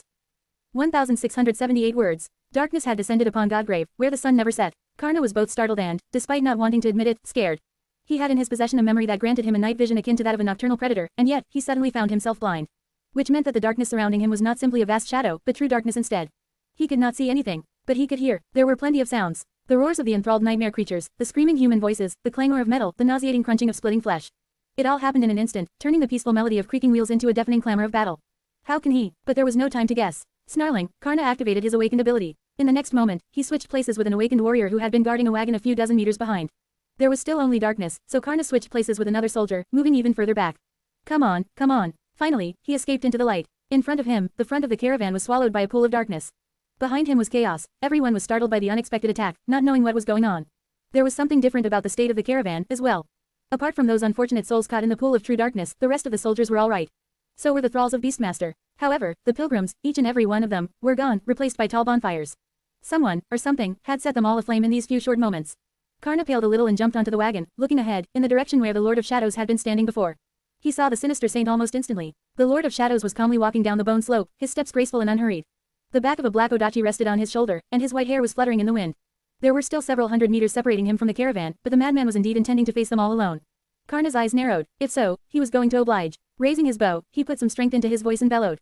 It's the Lord of Shadows. Brothers, with me, attack. And they did. The warriors surged forward. The wagon drivers cut the nightmare creatures loose, allowing them to rush at the Valor's hired fiend in a murderous frenzy. Arrows streaked across the sky, and scores of aspect abilities were unleashed. The sight of it was daunting. However, in the next moment, Karna felt his mouth turning dry. It was because countless shadows suddenly moved all around them, coming alive. The light of day seemed dimmer now, the darkness deeper. Some of the shadows shot from the ground, turning into needle-sharp spikes. They pierced the bodies of Beastmaster's thralls. Some turned into black chains that slithered across the ground, binding soldiers and pulling them down. Some even turned into black hands, each with 7 fingers that ended in sharp claws, blocking the aspect abilities. Blood spilled on the white bone, a terrible cacophony of screams permeated the air, and several wagons were split apart by the unleashed violence. Karna growled, "Curse you, a saint was a powerful existence, but not an invulnerable one. They still bled like humans, and could be killed by humans. All it would take was one sword that struck true, one arrow that bypassed the enemy's onyx armor." Knocking an arrow on the string of his bow, Karna activated both its enchantment and his ascended ability, then drew it and took aim. Come on, he was far inferior to Saint Dar in terms of archery, but he was still better and far more deadly than almost any other archer out there. And so, Karna let his arrow loose. It shot forward at terrible speed, and disappeared. A split second later, though, it emerged out of nowhere mere meters away from the Lord of Shadows, ready to plunge into the eye of his fierce mask a split second later. Its instantaneous arrival was both bizarre and insidious, and it left the enemy no time to react. However, even though the Lord of Shadow could not have predicted what would happen, and had only a fraction of a second to move, he still did. In the next moment, his hand shot upward and caught Karna's arrow, holding it a few centimeters away from his eye. Karna staggered back. Impossible. But a heartbeat later, the Lord of Shadows was suddenly standing in front of him. Karna's eyes widened. He had followed the arrow back. Had he stolen Karna's ascended ability, just like he had stolen Princess Rebel's true darkness? He's here. Fight. The black Odachi moved. In the next few minutes, Karna witnessed a scene of pure horror. The Lord of Shadows did not just look like a fiend, he was a fiend. The sinister saint moved with the grace of a dancer and the ruthless precision of a butcher, his sword never resting and never failing to find its target. His white hair fluttered in the wind like ghostly silk. The attacks of the awakened warriors either missed him entirely or were deflected by the polished surface of the onyx armor, not leaving even a scratch on it. The nightmare creatures, terrifying monsters that had once threatened the lives of the champions of the Song army, fell to the ground one after another, their bodies severed and horribly mangled by the black sword. The Lord of Shadows moved in the storm of blood like an omen of death, the gaze of his fierce mask remaining utterly indifferent, utterly cold, utterly devoid of mercy. But the demon was not without emotion. What frightened Karna the most was that he could faintly hear the sinister saint humming an upbeat tune as he slaughtered corrupted abominations and bathed in their blood. The sick bastard was enjoying the harrowing massacre. Karna had been wrong. That thing could not be a human. It had to not be a human, otherwise, there would be nothing sane left in the world. At some point, the Lord of Shadows seemed to have grown tired of pretending to be a person and shed his human disguise, turning into a towering devil with 4 mighty arms and a frightening crown of horns. His already terrifying strength exploded, and he continued his macabre dance of death, tearing a path of carnage and destruction across the caravan. Nothing could stop him. 1 second, he was in one place, gruesomely tearing a powerful nightmare creature apart. Next second, he was somehow 100 meters away, throwing a master to the ground with a heavy blow of his onyx gauntlet. And throughout all of this, the darkness continued to flow. The shadows continued to move. The black chains rattled as they imprisoned their prey, and blood flowed like a river. Karna was appalled, but his indignation did not save him. In the end, his enchanted bow was cut in half, his sword was shattered, and he was thrown to his knees, the black chains binding his limbs. The battle was over. Shaking, Karna looked around. The darkness was gone. The burning pilgrims had turned to ash. The thralls of Beastmaster were all eviscerated, laying in bloody piles on the ground. The awakened warriors were all bound by chains, many of them unconscious. They were utterly defeated, and the lone creature that had defeated them had not even shed a single drop of blood. Karna let out a desperate growl. Curse you, you demon. His voice was the only thing breaking the silence, apart from the groans of the wounded soldiers. No, there was another sound. The Lord of Shadows was still humming joyfully, as if today was the best day of his life. The terrifying demon of darkness had assumed his human form once again, observing the battlefield with a strange sense of satisfaction, like a demented artist looking at a painted canvas. But then, something was not right. Karna looked around once more, trying to understand where the sense of incongruity he felt had come from. After a while, a slight shudder ran through his body. The pilgrims had been destroyed, and the thralls had been slaughtered. However, the humans, many were wounded, and many were bleeding. However, their wounds were shallow, and their bleeding was light. And none of them were dead. They were knocked out, bound by the black chains, and immobilized. But they were alive. Karna gasped, feeling both relieved and suffocated. He felt bitter, because he knew that keeping an enemy alive in a battle was much harder than killing them. The Lord of Shadows, that fiend, had not even shown them his true power. His true malevolence, his true ability to sow death was still unknown. How could that be? How had Princess Rebel survived meeting this horror? Why? His whisper was quiet, but the dark apparition seemed to have heard him. The Lord of Shadow turned the chilling gaze of his lightless eyes in Karna's direction. Knowing that there was no sense in trying to avoid attention anymore, Karna gritted his teeth. Why did you spare us? The fiend stared at him silently for a while, then chuckled. His voice was cold and arrogant. Quote. Because Changing Star asked me to show mercy today. The Lord of Shadow grew quiet for a moment, then let out a regretful sigh. It's such a shame. Usually, I love nothing more than slaying humans. How unfortunate. I'm in a terrible mood. With that, he continued to hum his lively tune and walked away. Karna heard terrifying sounds coming from somewhere behind, but he could not turn around. It was as if something enormous was feasting, scraping the ancient bones with countless metal feet as it moved. After some time, an eternity, perhaps, the sounds grew quiet. Then, the black chains binding him dissolved into a tide of shadows. He was free. Standing up, Karna turned and looked around. All around him, the wounded soldiers were swaying as they rose from the ground. But the caravan itself was gone. The wagons had disappeared without a trace, most likely utterly destroyed and swallowed by some abominable being. All that remained were the corpses of the slain nightmare creatures, and the blood painting the surface of Godgrave red. And fear of meeting the Lord of Shadows on a day when that dreadful demon was not held back by the mercy of Lady Changing Star. Share to your friends. Enjoying this site? Support us via PayPal, Visa, MasterCard or crypto. Your donations help cover site maintenance and hosting costs. Tap the middle of the screen to reveal reading options. If you find any errors, non-standard content, ads, redirect, broken links, etc., please let us know so we can fix it as soon as possible. Report. Shadow Slave. Chapter 1971-1971, Rumor Mill.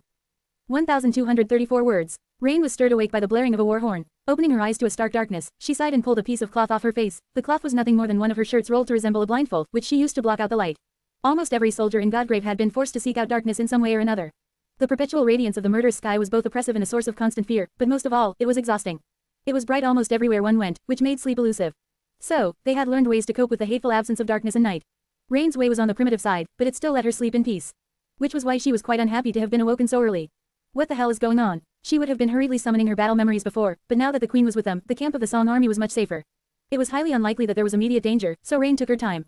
Yawning, she stretched, then summoned the puppeteer's shroud and climbed out of her tent as soon as the soft gray fabric covered her pale skin. A wave of heat assaulted her outside, and Rain saw that the camp was boiling with strange activity. The soldiers were rushing, the hideous thralls were being saddled, and the pilgrims were moving silently between the tents. Far in the distance, the main gates of the camp were opening slowly. Rain studied the commotion somberly. Good morning. Turning around, she saw Tamar standing with her arms crossed a few steps away. Beside her, Ray and Fleur were starting a fire to prepare food. Rain raised an eyebrow. Is it morning? The young legacy shrugged. It might as well be. Does it matter? Rain failed to suppress another yawn and shook her head. Walking to the fire pit, she asked, what is going on? Ray, who had been trying to fire up the kindling with a mundane flint, looked up at her in surprise. You haven't heard. Rain stared at him for a moment, then took the flint from his hands and ignited the kindling on the first try. How would I have heard anything while asleep? Everything had been fine yesterday. A corner of Tamar's mouth curled upward a little. She took a seat near the fire and summoned a spatial storage memory, which had been the source of endless envy for Rain ever since the legacy girl received it from the Saint of Sorrow. Taking out their provisions and a can of powdered coffee, another luxury item, Tamar handed them to Fleur and spoke. The news reached the camp a few hours ago. There was another clash with the forces of the Sword Domain. Congratulations, you slept through the second human battle of this war. Rain froze for a moment, feeling a cold shiver travel down her spine. Her mood was instantly spoiled. She sighed. Oh yeah, was it on the crossing to the Breastbone Reach? That was where the first major battleground of the Realm War would be, and where the 7th Legion would be marching for in a few days. Tamar slowly shook her head, her expression turning a bit dark. No, it happened near the crossing from the right arm to the collarbone plain, behind us. A supply caravan was attacked, by the Lord of Shadows. Now that was concerning news. Rain threw a sidelong glance at her shadow, wondering how her teacher felt about someone wielding a similar authority launching an attack on the Song army. There was a lot of talk about the Lord of Shadows in the camp these days, painting him to be some kind of a monster. Well, it wasn't that uncalled for. After all, he had crossed blades with Princess Revel and lived to tell the tale. No one would have been surprised if someone like Changing Star or Morgan of Valor had done the same, but for an entirely unknown saint to prove himself capable of facing the first princess in battle was a disturbing revelation. Added to the sinister reputation and mysterious nature of the Lord of Shadows, wild rumors about him were bound to spread. The situation was not helped by the fact that very few people in the Song camp had ever seen him, like her cohort members had. Rain suddenly felt tense. Quote. How did the Lord of Shadows and his troops manage to reach our rear without being noticed? Ray shivered. That's the thing. There were no troops. The madman attacked the caravan alone. The young man seemed stuck somewhere between terror and awe. And it wasn't a harassment attack, either. He actually obliterated the entire caravan. Alone. Rain froze. She had seen these supply caravans entering the camp. They were not an easy target. Far from it, actually. Each was guarded by hundreds of awakened warriors, several cohorts of masters, scores of powerful thralls, many of them of the corrupted rank, and now escorted by the Queen's pilgrims. One saint obliterated them all. How was that possible? Were the rumors about the Lord of Shadows not as exaggerated as she had thought? Both the rumors about his frightening power and the rumors about him being a monster.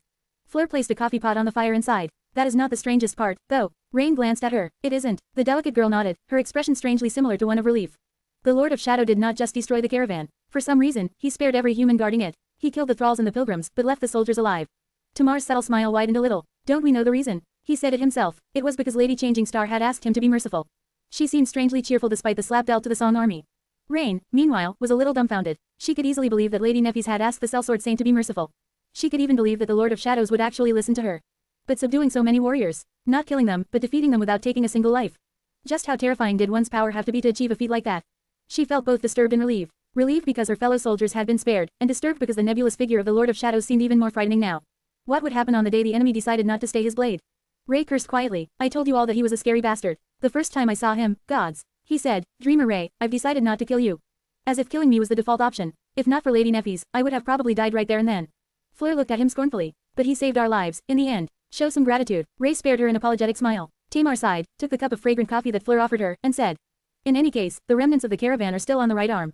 They are alive, but many are wounded, so, the army is sending a rescue force to bring them back. We'll know more once they reach the camp. Then, her expression changed, and she looked around in confusion. But, what was that noise? Rain scratched the back of her head, receiving her own cup of coffee. What noise? I didn't hear anything. She was lying through her teeth, though. She did hear it. What the hell? Tamar frowned. I am sure I heard something. Sounded like, humming. Share to your friends. Enjoying this site? Support us via PayPal, Visa, MasterCard or crypto. Your donations help cover site maintenance and hosting costs. Tap the middle of the screen to reveal reading options. If you find any errors, non-standard content, ads, redirect, broken links, etc., please let us know so we can fix it as soon as possible. Report. Shadow Slave. Chapter 1972. Private Conversation. 1,252 words. Rain took a sip of coffee, hiding her face behind the tin cup. She had heard it too. After all, the humming had come from her own shadow. What is this fool doing? Feeling pins and needles, she gulped down the scalding coffee and forced out a smile. Well, anyway, I'll go take a walk. Visit the baths. Thank you kindly, Fleur. The coffee was delicious. She had to get away from her companions as quickly as possible, in case her teacher was planning to start whistling or actually break into a song.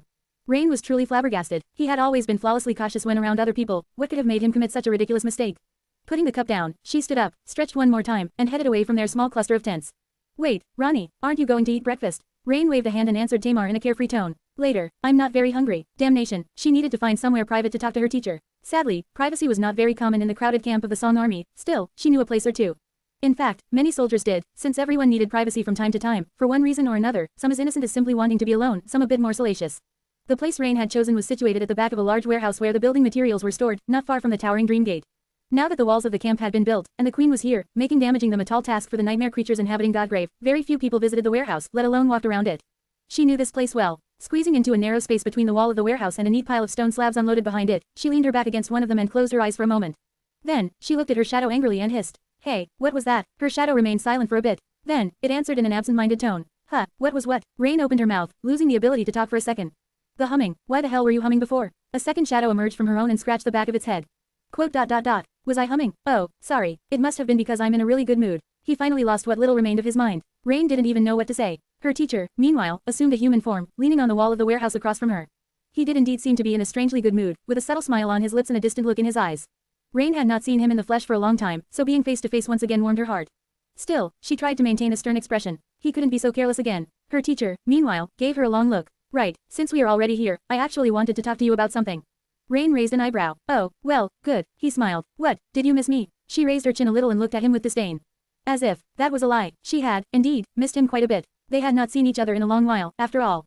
Her teacher laughed. How heartless. So, you didn't really want to see me. He let out a sigh and shook his head sadly. And here I was, all excited to show you all the wonderful new memories I prepared for you.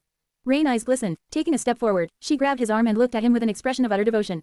Teacher, your student missed you so much. My heart ached so terribly at being unable to see you that I couldn't sleep at all, so I just counted days and hours, finding solace in the memories of how benevolent and amazing you are. He stared at her for a second, then laughed. That's better. Then, he fell silent. Rain waited for a few moments. And for a few moments more. Eventually, she spoke. Teacher, so, about those memories. He grinned. Sure, I'll give it to you. But, not here. There's something else we need to do, so let's go somewhere more private. Rain wanted to say that there weren't really any places more secluded than this one in the army camp, and that going outside unnoticed would not be easy. But at that moment, her teacher fell into the shadows. And pulled her with him. A moment later, they were somewhere else, surrounded by darkness and the damp, suffocating smell of the jungle. Everywhere around them, the vermilion jungle sprawled. Rain's nostrils were assaulted by countless smells, and her ears were assaulted by countless sounds. The rustle of leaves, the hum of abominable insects, the distant footsteps of dreadful predators. They were in the middle of the jungle, surrounded by darkness. That could only mean one thing. Rain's eyes widened, and she suddenly felt cold. Her hair stood on end. Teacher, did you bring me to the hollows? Of course, she had kept her voice to a barely audible whisper. He just nodded calmly, as if it was not even worthy of being mentioned. Yes, but don't worry, there are no cursed nightmare creatures nearby. Only the great ones. Rain shuddered. You bastard, what do you mean, only the great ones? Pulling her along, her teacher walked between the ancient trees and entered a small clearing. There, somehow, Rain saw a familiar brick cottage. She was too dazed to even bother wondering what it was doing in the hollows. This time, she was led to a back door. Rain was pretty sure that it had not existed the last time she saw the cottage, but now, it was undeniably there. Inside was a vast chamber filled with darkness. And in the middle of that darkness, lay a towering mountain of items. There were pieces of broken wagons, piles of precious mystical materials, bags of flour and rice, crates of arrows with arrowheads forged from sorcerous steel, barrels filled with unknown liquids, slabs of building stone, and so much more. There was a very familiar symbol burned into the wooden crates, as well. The crest of the royal clan song. Rain froze. Raising a shaking hand, she pointed at the mountain of supplies and asked in a small voice. Teacher, what is that? But she knew what it was. It was the supply caravan of the Song Army. What was left of it? He glanced at the supplies briefly and shrugged. That, the supplies meant for the Song Army, of course. Rain nodded. Right, as if that explained anything. She struggled to speak for a moment. But what are they doing here? Her teacher sighed. Well, I thought that it would be a real shame to just burn them all or toss them into the sea of ash. So, I commandeered them instead. Oh, but don't tell anyone. Officially, all these supplies were destroyed. Feeling like she was losing her mind, Rain took a deep breath and then whispered loudly. But why do you have them? It was the Lord of Shadows who attacked the caravan. That scary bastard, the monster whom even Princess Revel couldn't defeat. Her teacher stared at Rain with a surprised expression. Then, he scratched his nose. Quote. Wait, you really didn't know? What was she supposed to know? Rain silently shook her head. He coughed. It's because I am the Lord of Shadows. Noticing Rain's dumbfounded expression, her teacher smiled pleasantly. Just think about it, anyone claiming to be the Lord of Shadow would be claiming to be the Lord of me. And even if there was a fool crazy enough to do something like that, I would have probably sent them to see the Shadow Realm real quick, to dissuade them. Share to your friends. Tap the middle of the screen to reveal reading options. If you find any errors, non-standard content, ads redirect, broken links, etc., please let us know so we can fix it as soon as possible. Report. Shadow Slave. Chapter 1973-1973, Me, Myself, and I. 1152 words. For a while, there was nothing but silence in the dark hall. Then, there was more silence. Rain stared at her teacher with wide eyes. What did he just say? It seemed that she imagined that her teacher claiming to be the Lord of Shadows. The Lord of Shadows, the mysterious saint of Godgrave, the sinister sellsword who had offered his blade to the King of Valor, faced Princess Revel in the battle at Vanishing Lake, and decimated a supply caravan of the Song army alone, sparing the lives of 200 awakened and ascended warriors at Changing Star's behest. That Lord of Shadows. Wait, the Lord of Shadows who had saved the lives of Tamar, Ray, and Fleur.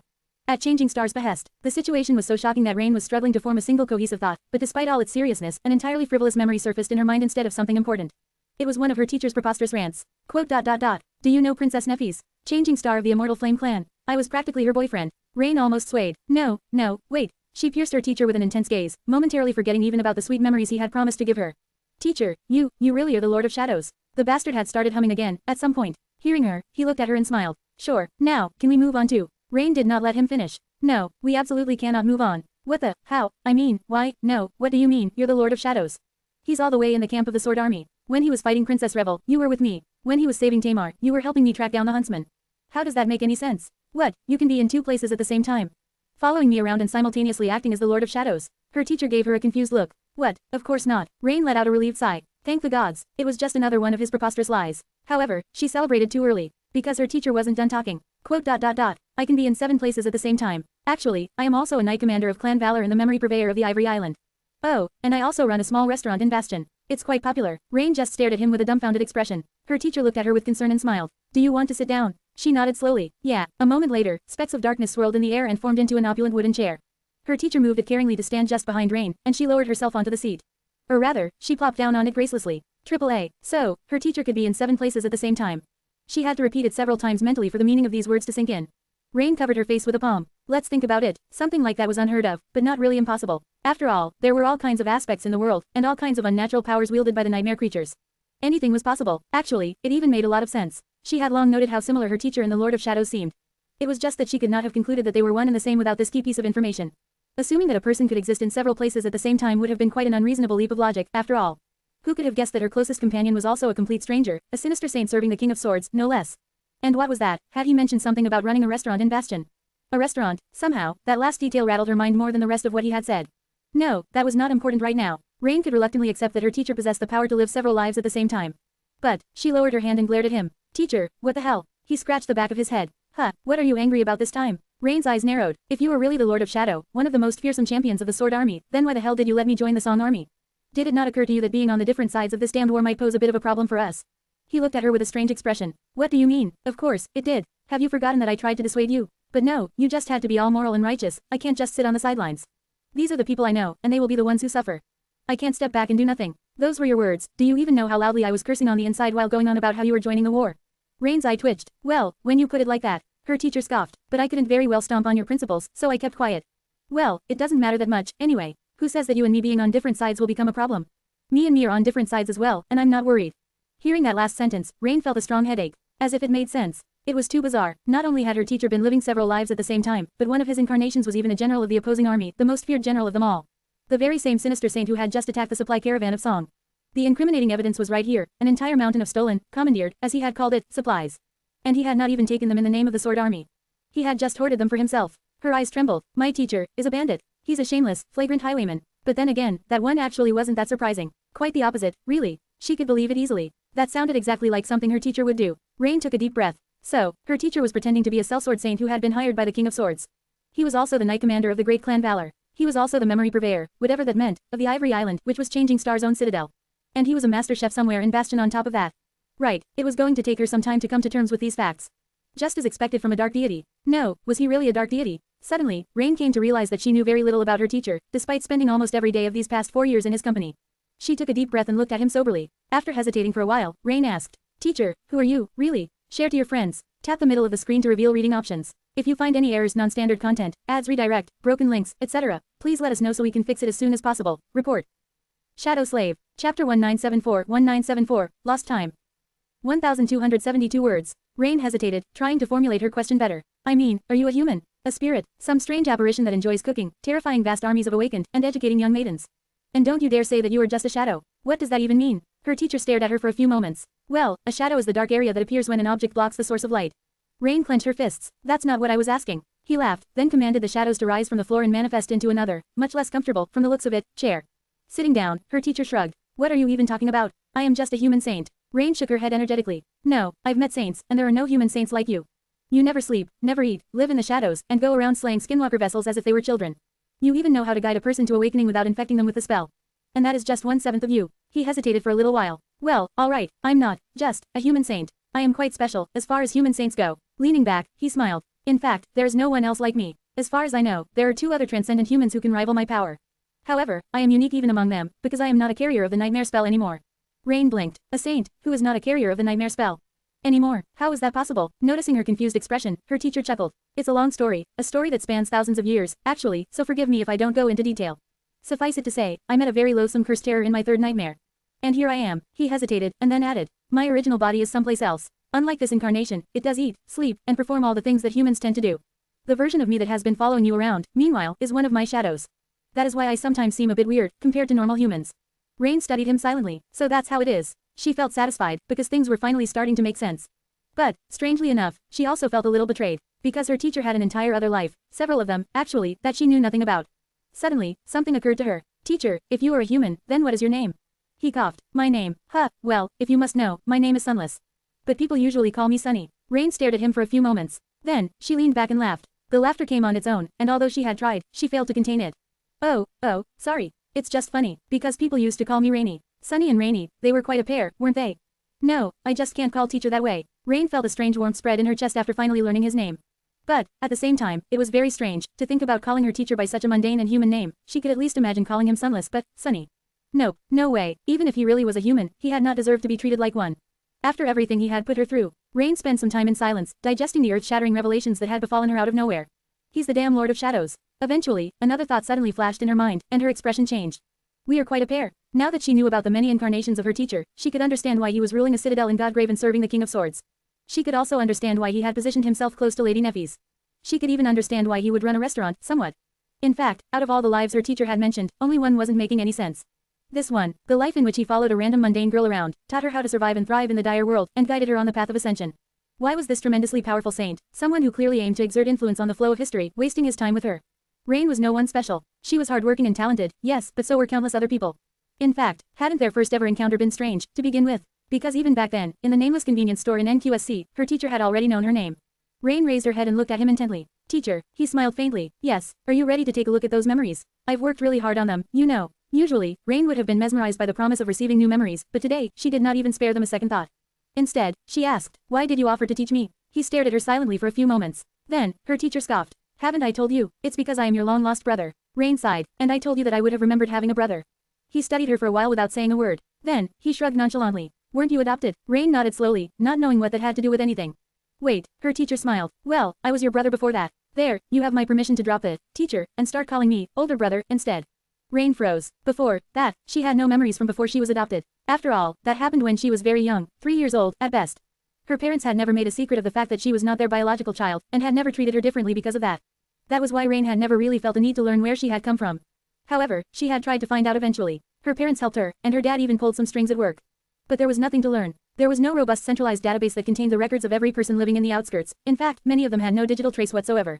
They weren't citizens, and so, the government did not care to waste manpower on keeping records of them. All they found out was that Rain's parents were both deceased, her mother passing away last due to illness. Even that was only a rumor an orphanage worker heard from the person who had worked there before him. And that was all. She had been a little disappointed to have learned nothing, but not too much. So why did Rain feel like she was forgetting something? It was as if she had just thought about it, but the thought slipped away. Looking at her teacher, she asked evenly, if you were really my brother, then where have you been? Where have you been all this time? His smile dimmed a little. Strangely, Rain found it hard to focus on what he was about to say. Her teacher lingered for a few moments, then looked away. Rotting in the outskirts, at first. And then, well, I can't really tell you, and you should not ask. Rain looked at him, stunned. He was not joking. He had not been joking, from the start. She felt some strange, inexplicable emotion rising in her heart. She thought that she had never cared about her original family and about her past. But now, it seemed that she had been wrong. Or maybe she had simply forgotten. Looking at the young man sitting in front of her, the familiar, insufferable, whimsical, caring, strong, funny, unreliable, dependable man who had been her companion, confidant, teacher, and protector for the last 4 years. Rain took a shaky breath. Then, she said tentatively, brother, share to your friends. Enjoying this site? Support us via PayPal, Visa, MasterCard or crypto. Your donations help cover site maintenance and hosting costs. Tap the middle of the screen to reveal reading options. If you find any errors, non-standard content, ads redirect, broken links, etc., please let us know so we can fix it as soon as possible. Report. Shadow Slave. Chapter 1975-1975, The Incredible Adventures and Astonishing Deeds of Heroic Dreamer Sunless and His Brave Disciple Rain, Abridged Volume 8. 1,452 words. Sunny had not planned to confess the truth of their bond to Rain today. He had only wanted to show her the spoils of his raid on the supply caravan, so that she could connect the dots and realize that her teacher and the Lord of Shadows were the same person. The two armies were going to clash soon, so Sunny had judged that it was time to start slowly revealing the true nature of the war to Rain. She was directly involved in the conflict between the sovereigns, after all, so he had to give her an opportunity to prepare herself for its resolution. Because that resolution was not going to be what people on either side expected it to be. However, Rain reacted in a way that forced Sunny to share more truth than he had wanted to, and although he could have avoided her poignant question despite the strict limitations of his flaw, after thinking about it for a few fleeting moments, he chose not to. Perhaps it was because of what had happened between him and Neffis. Sunny had already forsaken reason and given up on holding back, completely, abandoning caution to blindly follow his desires. And since he had already betrayed one inhibition, the rest of them did not seem as sensible and important anymore. What did he have to lose? He had nothing. Brother. Hearing that word from Rain's mouth made Sunny flinch. It was such an emotional moment. It was something that he had been wanting to hear again, ever since saying goodbye to his little sister in the rundown orphanage, almost 2 decades ago. And yet, he had not flinched because of the powerful, almost overwhelming feeling that swelled in his heart because of that word. Instead, he had flinched out of sheer embarrassment. It felt so awkward, partially because Sunny was almost afraid to choke up, but mostly because he could not help but cringe a little at the same time. Hearing Rain call him brother after the last 4 years was just too unnatural. He coughed, struggling with the desire to hide his face. After a few moments of silence, Sunny said, I take it back. You can continue to call me teacher. Rain studied him with a cautious, vulnerable expression. For a moment, he was worried that his answer had hurt her feelings.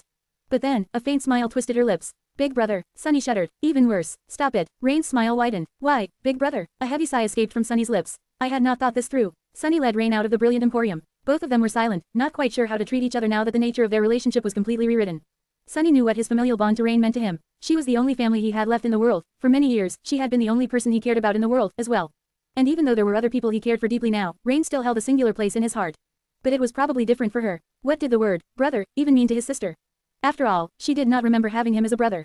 As far as Rain was concerned, someone else was her family, people who had raised her, cared for her, and showered her with affection, never letting her feel alone or abandoned.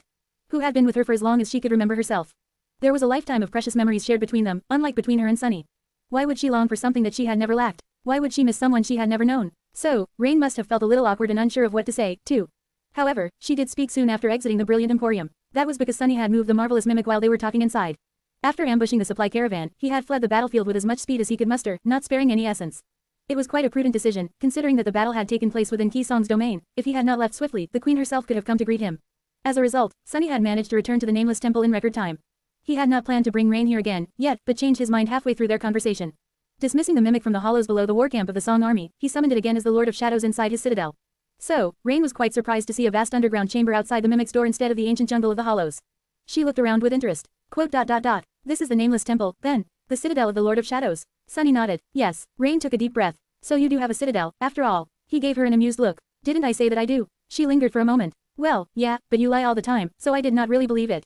I mean, you lived in my shadow for 4 years. Rain's voice slowly trailed off, as if she was starting to realize something. Sunny scoffed. I never lie. Didn't I also tell you that I am the most honest person in the world? 2 worlds, even. His sister's eyes widened slowly. He could guess what she was thinking about. The joke about being my brother turned out to be true. The story about ruling an ancient temple turned out to be true. Wait.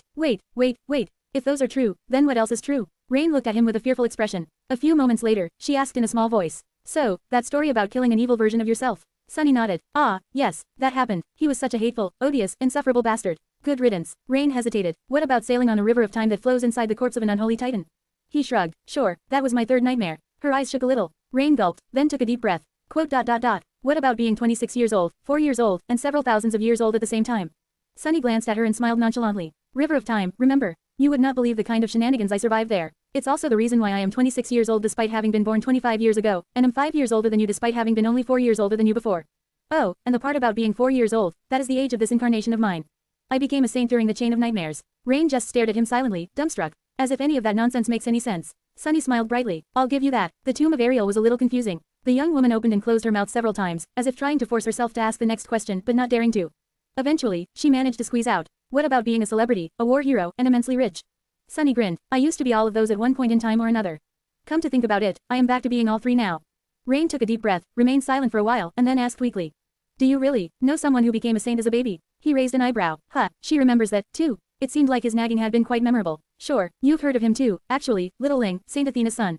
Of course, you weren't there when he was born and did not feed him ice cream every week, unlike me. Oh, and I am also the only reason she met her husband. Rain remained silent for longer this time, then suddenly yelled. What about the blood of an ancient demon flowing in your veins? What about devouring the bones of a nebulous deity? What about ruling a fragment of a divine realm? Sunny scratched the back of his head in embarrassment, then said humbly. Quote. All true. Rain staggered. After a while, she asked in a quiet, numb voice. Did Beastmaster really ask you to run away with her once? He laughed, which prompted Rain to glare at him angrily. I should probably tone it down. Well, yeah, technically, she offered to run away from a great nightmare creature together, but there were other candidates and she chose me. I guess she likes me. A little. His sister closed her eyes and fell silent. Eventually, though, she asked in a shaking voice. Quote. Is Lady Neffy's really your girlfriend? Sunny tripped. He did not answer for a while, then coughed and said in a neutral tone. Don't start calling her sister-in-law just yet, but yeah, it's true. He paused for a moment, and then added with a dreamy smile. In fact, I'm in her bedroom right now. In the next moment, Sunny was surprised to find a fist flying toward his face. Share to your friends. Enjoying this site? Support us via PayPal, Visa, MasterCard or crypto. Your donations help cover site maintenance and hosting costs. Tap the middle of the screen to reveal reading options. If you find any errors, non-standard content, ads redirect, broken links, etc., please let us know so we can fix it as soon as possible. Report. Shadow Slave. Chapter 1976-1976, Rani of Shadow. 1,169 words. Sunny failed to dodge Rain's punch. So, she hurt her hand. They ascended the stairs silently, but the silence was much less awkward than it had been a few minutes ago. In fact, it was quite comfortable, almost like before, well, if not for the fact that Rain groaned from time to time, cradling her bruised hand. What the hell are you made of, stone? Sunny looked at her and smiled. Actually, yeah, sort of. You see, there was this suit of armor I had, a memory of something forged by the ruler of the underworld. Rain shook her head decisively. No, stop. I don't want to know. He chuckled. There were some Valor troops stationed at the Nameless Temple, but their camp was outside its walls. Still, they had access to the main hall and the gateway located there, so Sunny took a roundabout way to the inner sanctum and the courtyard beyond. There, a tall tree stood in absolute darkness, its leaves rustling quietly in the wind. Sunny led Rain across the black marble plates. As he did, the darkness around them stirred and surged, eventually manifesting into a long bench. Sitting down, Sunny leaned back and inhaled deeply. Rain sat down, too, looking around with curiosity. Her gaze grew a little tense at the sight of the tree, and she studied it cautiously. Her caution was easy to understand. Here in Godgrave, the only trees were those spawned by the abominable jungle. She had seen too many of her comrades being killed and consumed by them, enough so that the sound of rustling leaves had already become an instinctual fear. Sunny sighed. Calm down. I brought it here from the waking world. It is a perfectly mundane tree. He paused for a moment, and then added. Well, at least it should be. In truth, he wasn't quite sure. After being tended to by Shakti the firekeeper, this tree of his had recovered from its former malaise. It was doing quite well now, already having grown a bit taller, too well, even, considering the environment. It was only ever surrounded by shadows, after all. Sunny honestly had no idea what was happening to his tree. Hearing his words, Rain seemed to calm down. She looked around once more, and then asked suddenly. Wait, if you really are a saint who rules a citadel, and my brother, then. Her expression became a little strange. Quote. Doesn't that make me an actual legacy? I'm a legacy. Sunny stared at her silently for a few moments. That was an interesting question, actually. He was one of the 6 most powerful humans in the world, did indeed conquer a citadel with his own 2 hands, and had even unlocked his aspect legacy. More than that, Rain was a direct beneficiary of that legacy now that she bore the mark of shadows. There was no codified definition of what a legacy clan was, really. Most of them had been founded by the prominent awakened of the first generation, those powerful and lucky enough to survive and thrive in the dire world of the nightmare spell. Ruling a citadel and having a legacy heirloom were common traits shared by many clans, but not all of them. In fact, the hierarchy of the awakened nobility had been shaken in recent years. With so many new masters and saints making a name for themselves in the wake of the chain of nightmares, some old families had suddenly found themselves inferior to the nameless newcomers. Old clans fell out of power, and new ones were being established. Take the Hanli clan, for example, who had lost its most promising scion and never managed to produce a saint. Although not entirely forgotten, it had definitely declined, losing all influence. It was funny to think that Sunny had once been afraid of their retaliation. He scoffed. Girl, if you don't qualify to be a legacy, then no one in the world can claim that they do. Rain blinked a couple of times, then suddenly smiled. Well, who would have thought? Turns out I'm just as much of a princess as Tamar is. Ha, that is an entirely new perspective. How should I break the news to her, I wonder?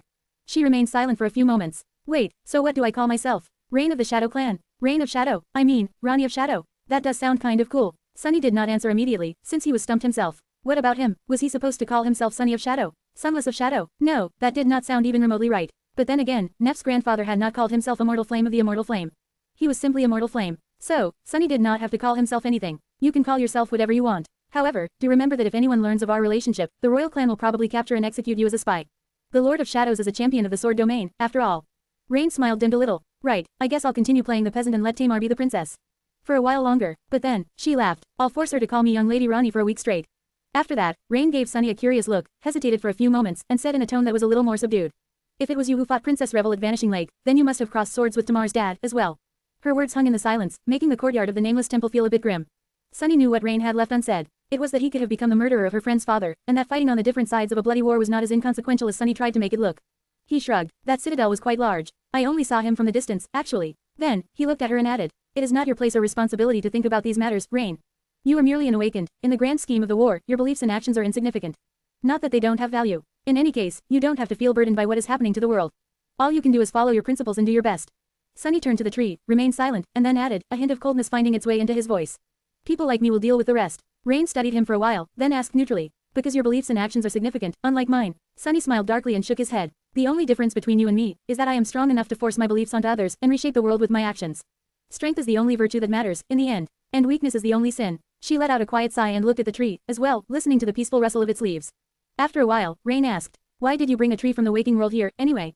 Sunny lingered for a moment, and then smiled. "Because it is my grave. Share to your friends." Tap the middle of the screen to reveal reading options. If you find any errors, non-standard content, ads redirect, broken links, etc., please let us know so we can fix it as soon as possible. Report. Shadow Slave. Chapter 1977-1977, Their Legacy. 1083 words. Rain lingered for a moment, then said in a neutral tone. "That's a bit ominous." Sunny chuckled and looked at the tree with a distant expression. Eventually, he glanced at her with a faint smile. "I wanted you to see this tree, actually." He paused for a heartbeat or two, then looked away. People in the outskirts rarely get to have graves. The place is terribly overcrowded. Well, at least it used to be before the Dream Gates, and the mortality rate is extremely high. Bodies get disposed of in a very utilitarian way, so there's nothing left behind. Sunny sighed. Very few people from the outskirts survive the first nightmare, as well. So, I was quite convinced that I would die when the spell chose me. I didn't mind that much, really, but it was a bit sad to think that there would be no trace of me left in the world.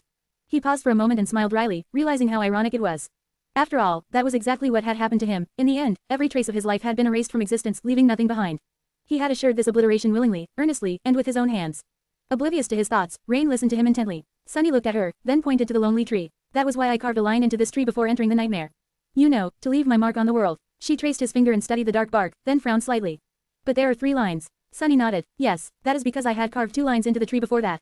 He paused for a few moments. "For our parents." Rain grew quiet, looking at the 3 lines with a guarded expression.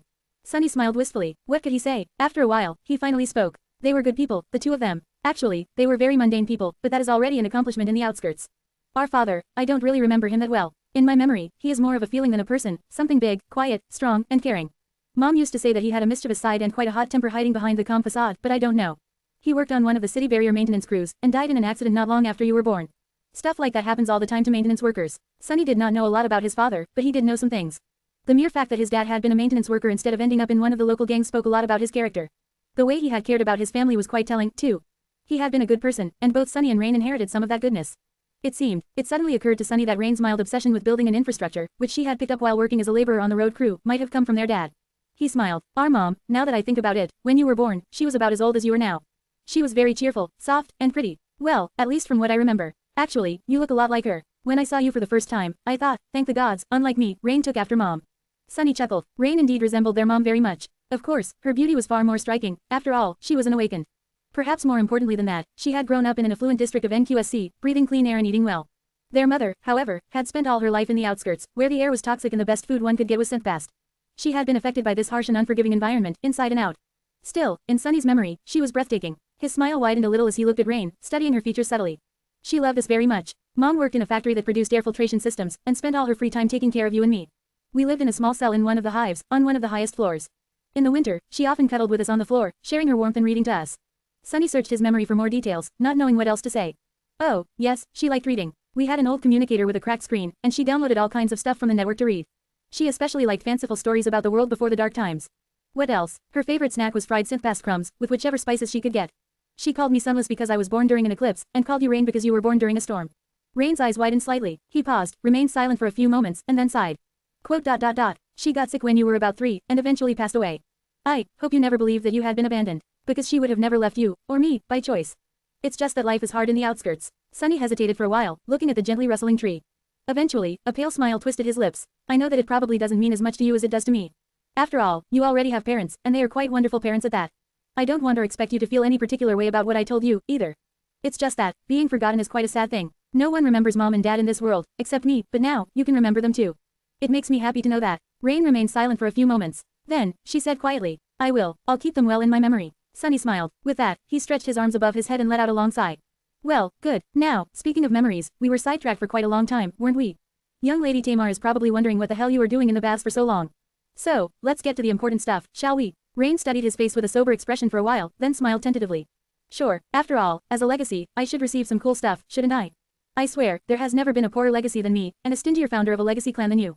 Big brother, share to your friends. Enjoying this site? Support us via PayPal, Visa, MasterCard or crypto. Your donations help cover site maintenance and hosting costs. Tap the middle of the screen to reveal reading options. If you find any errors, non-standard content, ads redirect, broken links, etc., please let us know so we can fix it as soon as possible. Report. Shadow Slave. Chapter 1978-1978, Shiny New Heirlooms. 1,438 words. After speaking to Rain about their parents, Sunny felt strangely at peace. The darkness surrounding the nameless temple was safe and nurturing, and the quiet rustle of the leaves was pleasantly soothing. Added to his previous euphoria, it seemed like nothing could spoil his tranquil mood. But, at the same time, he didn't feel quite well about himself. After all, he had unexpectedly dumped the knowledge that they were family on Rain, and then proceeded to give her a lecture about their dead parents, whom she did not even remember. Rain was a young woman who was trying to find her place in the world while dealing with the appalling nature of war. The former was already difficult enough, but the latter was a mental burden that no human could carry well, let alone endure unscathed. Sunny knew it better than most. And yet here he was, adding to her burden. Feeling a bit guilty, he decided to sweeten the deal with some gifts. Luckily, there were the memories he had prepared for her. Although Rain seemed a little distant and subdued, her eyes glistened at the mention of memories. She had witnessed and survived so many horrors since the start of the war, after all, and unlike other awakened soldiers, she had not received any rewards from the spell in the process. The same awakened soldiers were walking around with their shiny new memories on full display, and she saw them every minute of every day. Naturally, Rain was excited, and Sunny's mood improved even further after witnessing her excitement. Alright, here we go. Don't thank me too enthusiastically. With that, he summoned the bag of withholding and presented it to her proudly.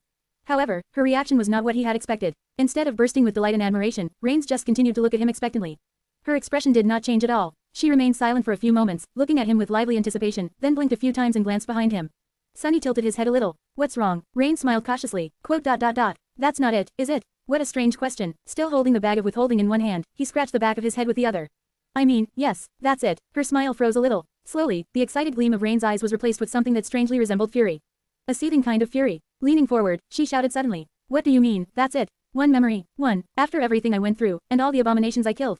Am I a joke to you? What kind of a damned legacy lord are you, huh? Big brother. Sunny stared at her in shock. Then, he stared some more. After that, he let out a quiet sigh and said with reproach. Open it, you idiot. Rain frowned, then grabbed the leather backpack from his hand, without spending even a second to appreciate the delicate stitching and tasteful decorative details at that. And opened the clasp roughly. A moment later, she forgot to breathe. Sunny scoffed. Such an ingrate. Rain raised her head, looking at him with burning eyes. Her expression was strangely intense. Is that a spatial storage memory? And her voice was strangely hoarse. Sunny nodded dismissively. Yeah, just a little something I crafted for practice. It's called the bag of withholding, by the way. I put everything else inside. In the next moment, he was suddenly deafened by a high-pitched squeal, and then frightened by a low, completely unladylike boast of laughter. Big brother is the best. Sunny's eyes twitched. I told you to stop calling me that. Rain continued to stare at the bag of withholding. Whatever. She studied the leather backpack with bright eyes, then nodded in satisfaction and finally looked up. We can work on your naming sense later. Let's see what's inside. Sunny frowned in confusion. What is wrong with my naming sense? But that was an exercise in self-delusion. In fact, he knew perfectly well what was wrong with it. Alright, she's not wrong, but, at least I named the other memories exceptionally well. Rain carefully took the memories in question out of the bag of withholding. Soon, they were all laid neatly on the bench between them. Sunny pointed to a green flask housed in a black leather sleeve. This is the green canteen. It can store a great amount of water, as well as purify it. Just like the last time, you need to infuse a bit of your essence to claim it as your memory. Rain did just that and smiled in satisfaction. This is great. Not only can I drink as much as I want, but I can also use it if my water ration in the baths runs out. Sunny nodded. Yeah, just don't forget to refill it from time to time. It is quite voluminous, but not boundless. With that, he pointed to 3 arrows. These are heavy burden outskirts at noon and don't cut yourself. Rain gave him a strange look. Really, those are the names you went with? Sunny gritted his teeth. Yes, if you don't like them, I can just take them back. Rain quickly swept up the arrows and pressed them against her chest. No, I like them a lot. I can't believe you managed to create something so ingenious, deadly, and aptly named. What do they do, exactly? Sunny gave her an unamused look, then a detailed explanation. As he talked, Rain's expression slowly grew more serious. Eventually, she nodded. I see, quite powerful, indeed, but I will have to use them tactically. Otherwise, they'll just drain my essence without accomplishing anything. Sunny held the same opinion. It should become a bit easier as you absorb more soul shards, but yes. The potency of memories I can craft for you is limited by the quantity and quality of your essence. The more powerful a memory is, the steeper the price of using it will be. Some of the more powerful memories could even kill their wielder if used carelessly. Others came with their own kind of flaws to balance their dire power, like the Sin of Solace, for example. That cursed thing. Moving on from the 3 arrows, Sunny briefly explained what safety first and the pièce de résistance did. Rain was especially impressed by the latter. But not for the right reason. A cooling effect. It's the best. Sunny stared at her for a few moments and shook his head in dejection. Does she not realize how revolutionary its other enchantments are? Tisk. Too young, too naive. He made sure that Rain claimed and summoned both memories before moving on to the last one. An additional layer of protection was added to the puppeteer's shroud, making the armor look much more suitable for intense melee. Sunny appreciated the subtle, but tasteful blend of gray fabric and black leather, giving himself a mental pat on the shoulder. He had been sure of the defensive properties of this memory, but worried a little about its aesthetic value. After all, it wasn't easy to design it in a way that complemented the look of the puppeteer's shroud perfectly. But he had done well. His sister looked positively cool, sharp, and darkly formidable in this enchanted armor. Finally, he pointed to the sash made from glistening black silk. And this is the in case of emergency, the most important memory you'll possess during this war. Rain frowned, then picked up the silk sash and tied it around her waist. It went well with the puppeteer's shroud, as well, making Sunny regret not having this version of the enchanted armor on the forgotten shore. A moment later, he shuddered in fright. Oh, no, have I been infected by Kai? Throwing the terrifying thought out of his head, he looked at Rain. Activate the enchantment. She did as he told, and suddenly froze. Not just figuratively, but quite literally. Even a few strands of her beautiful raven black hair that the wind had been playing with hung motionlessly in the air, as if frozen in time. Of course, they were merely frozen in space. The only sign that Rain was still alive was that her chest was still rising and falling subtly. Sunny nodded in satisfaction. Deactivate the enchantment. Rain's hair fell, and she took a deep breath while throwing a complicated look at the silk sash. He sighed. That is in case a cloud break catches you unaware. Never take this memory off while you're in Godgrave, do you understand? Rain threw a tense look at him, then nodded slowly. Sunny smiled. Good. Well, then, time was waiting for no one. There was one more thing he needed to talk to Rain about. Quite an important thing, too, but it was going to have to wait. You've been gone from the camp for too long. I better bring you back. Rain smiled. Sure, let's go. She looked at him with mischief in her eyes, and added. Big. Before she could finish the sentence, Sunny dismissed the shadows forming the bench they were sitting on, and watched as Rain fell to the marble floor with a startled yelp. Share to your friends. Enjoying this site? Support us via PayPal, Visa, MasterCard or crypto. Your donations help cover site maintenance and hosting costs. Tap the middle of the screen to reveal reading options. If you find any errors, non-standard content, ads redirect, broken links, etc., please let us know so we can fix it as soon as possible. Report. Shadow Slave. Chapter 1979-1979, Sweet Dreams. 1,183 words. Someplace else, Sunny slowly opened his eyes. Pure sunshine was pouring through the tall arched windows, and the air was suffused with warmth. The sweltering heat of Godgrave was dispelled by a pleasant breeze. The storm was long over, and the world was at peace. His body felt refreshed and revitalized despite having been enveloped by a blissful fatigue not too long ago, and his mind was at ease. He had slept well, better than he had ever slept in his life. Waking up in Neff's bed for the second time in a row felt quite amazing. Of course, this time, he had not just fallen asleep atop the covers. Feeling a tantalizing, warm softness pressing against his chest, Sunny raised his head and rested it on a hand, looking down. Neffy's was sleeping peacefully by his side, in his embrace. Her long, beautiful silver hair was scattered across the pillow, glistening in the sunlight. Her face was smooth and enchanting, more vulnerable than it had ever seemed before. Below it, her slender neck led to a round, alabaster shoulder, and beyond that, the alluring sight of her delicate clavicle was revealed, making his heart race. To Sunny's dismay, the rest was covered by a pristine white sheet. Still, there was probably no sight more lovely in the entire world. He remained motionless for a while, delighting in the breathtaking scene and listening to the subtle sound of Neff's tranquil breathing. His mind was a little empty. This moment, this feeling, this closeness. He had been wanting it so desperately, and for long. Being here, with her, was almost too meaningful to fathom. And he did not really want to fathom it, either, or anything for that matter. He was in too good of a mood to spoil it with excessive thinking, and wished to simply enjoy the blissful beauty of the moment. He wished that it would never end. How fitting it was, for him to attain what he wanted so deeply in the tower of the demon of desire. With a quiet sigh, Sunny lowered his head back to the pillow and closed his eyes, enveloped in Neff's smell and basking in the sensation of her warmth. Perhaps, it was all right to sleep for a bit more. He had almost drifted back into the gentle embrace of sleep when a tentative voice suddenly resounded in his mind. Sunny. Sunny opened one eye, startled a little and dissatisfied by the sudden interruption. What? Cassie remained silent for a few moments, then asked in calm tone. Are you guys coming down anytime soon? Because, you know, you've been locked up there for a couple of days, already. And Neffy's is technically in charge of this entire camp. There are some decisions I can't make alone. Cassie spoke in a composed, nonchalant tone, but that only made Sunny feel more embarrassed about what she had said. For a split second, then, a satisfied smile crept up on his face. Why yes, we have. Sunny answered without opening his eyes, still lost in the softness, warmth, and sunlight. Sorry, Neffy's is a bit tired. We should probably let her rest for a while longer, but I'll be there shortly and lend a hand. With that, he decisively relaxed his mind, intending to sleep. At the same moment, his shadow glided across the floor and slid out of the chamber. Assuming a human form on the stairs, Sunny stretched his arms above his head, sighed sweetly, and walked down with a spring in his step. Cassie was not too far away, buried under a pile of reports in her office. Walking in, Sunny picked one of them up and briefly studied the contents. On a usual day, his mood would have been dampened, but today, Sunny simply put the report down. So soon, Cassie nodded. The Royal Legions of the Song Army are already on the move. The 7th Legion will be departing for the battlefield in a few hours, most likely. She hesitated for a few moments, and then added, this time, Seishan and Beastmaster will be joining the fray, as well. Revel has not been seen on the surface since the battle for the Vanishing Lake, though, it is highly likely that she is leading an expedition to the Spine Ocean already. Sunny looked away, the darkness in his eyes growing a little bit deeper, and a little bit colder. What about the sovereigns themselves? Cassie shook her head. It seems that they are not going to take direct action against each other until both of the remaining citadels are conquered. For now, they will be serving as a deterrent for each other, although I am not sure if Kisong can even be contained.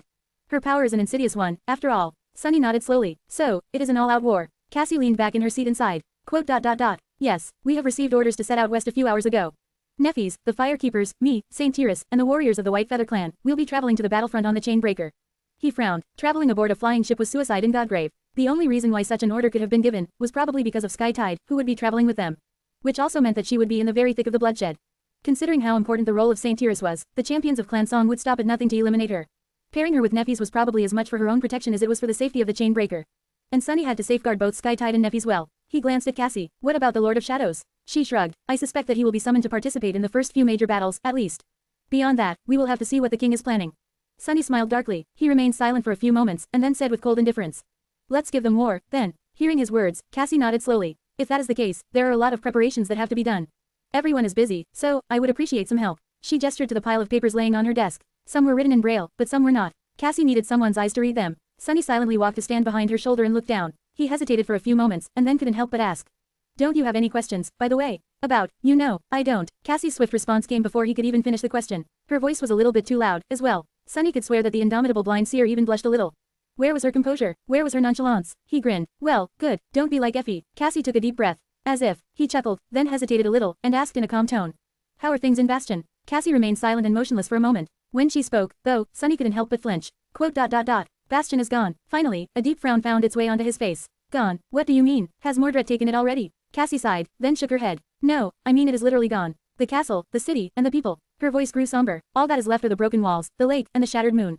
Share to your friends. Enjoying this site? Support us via PayPal, Visa, MasterCard or crypto. Your donations help cover site maintenance and hosting costs. Tap the middle of the screen to reveal reading options. If you find any errors, non-standard content, ads redirect, broken links, etc., please let us know so we can fix it as soon as possible. Report.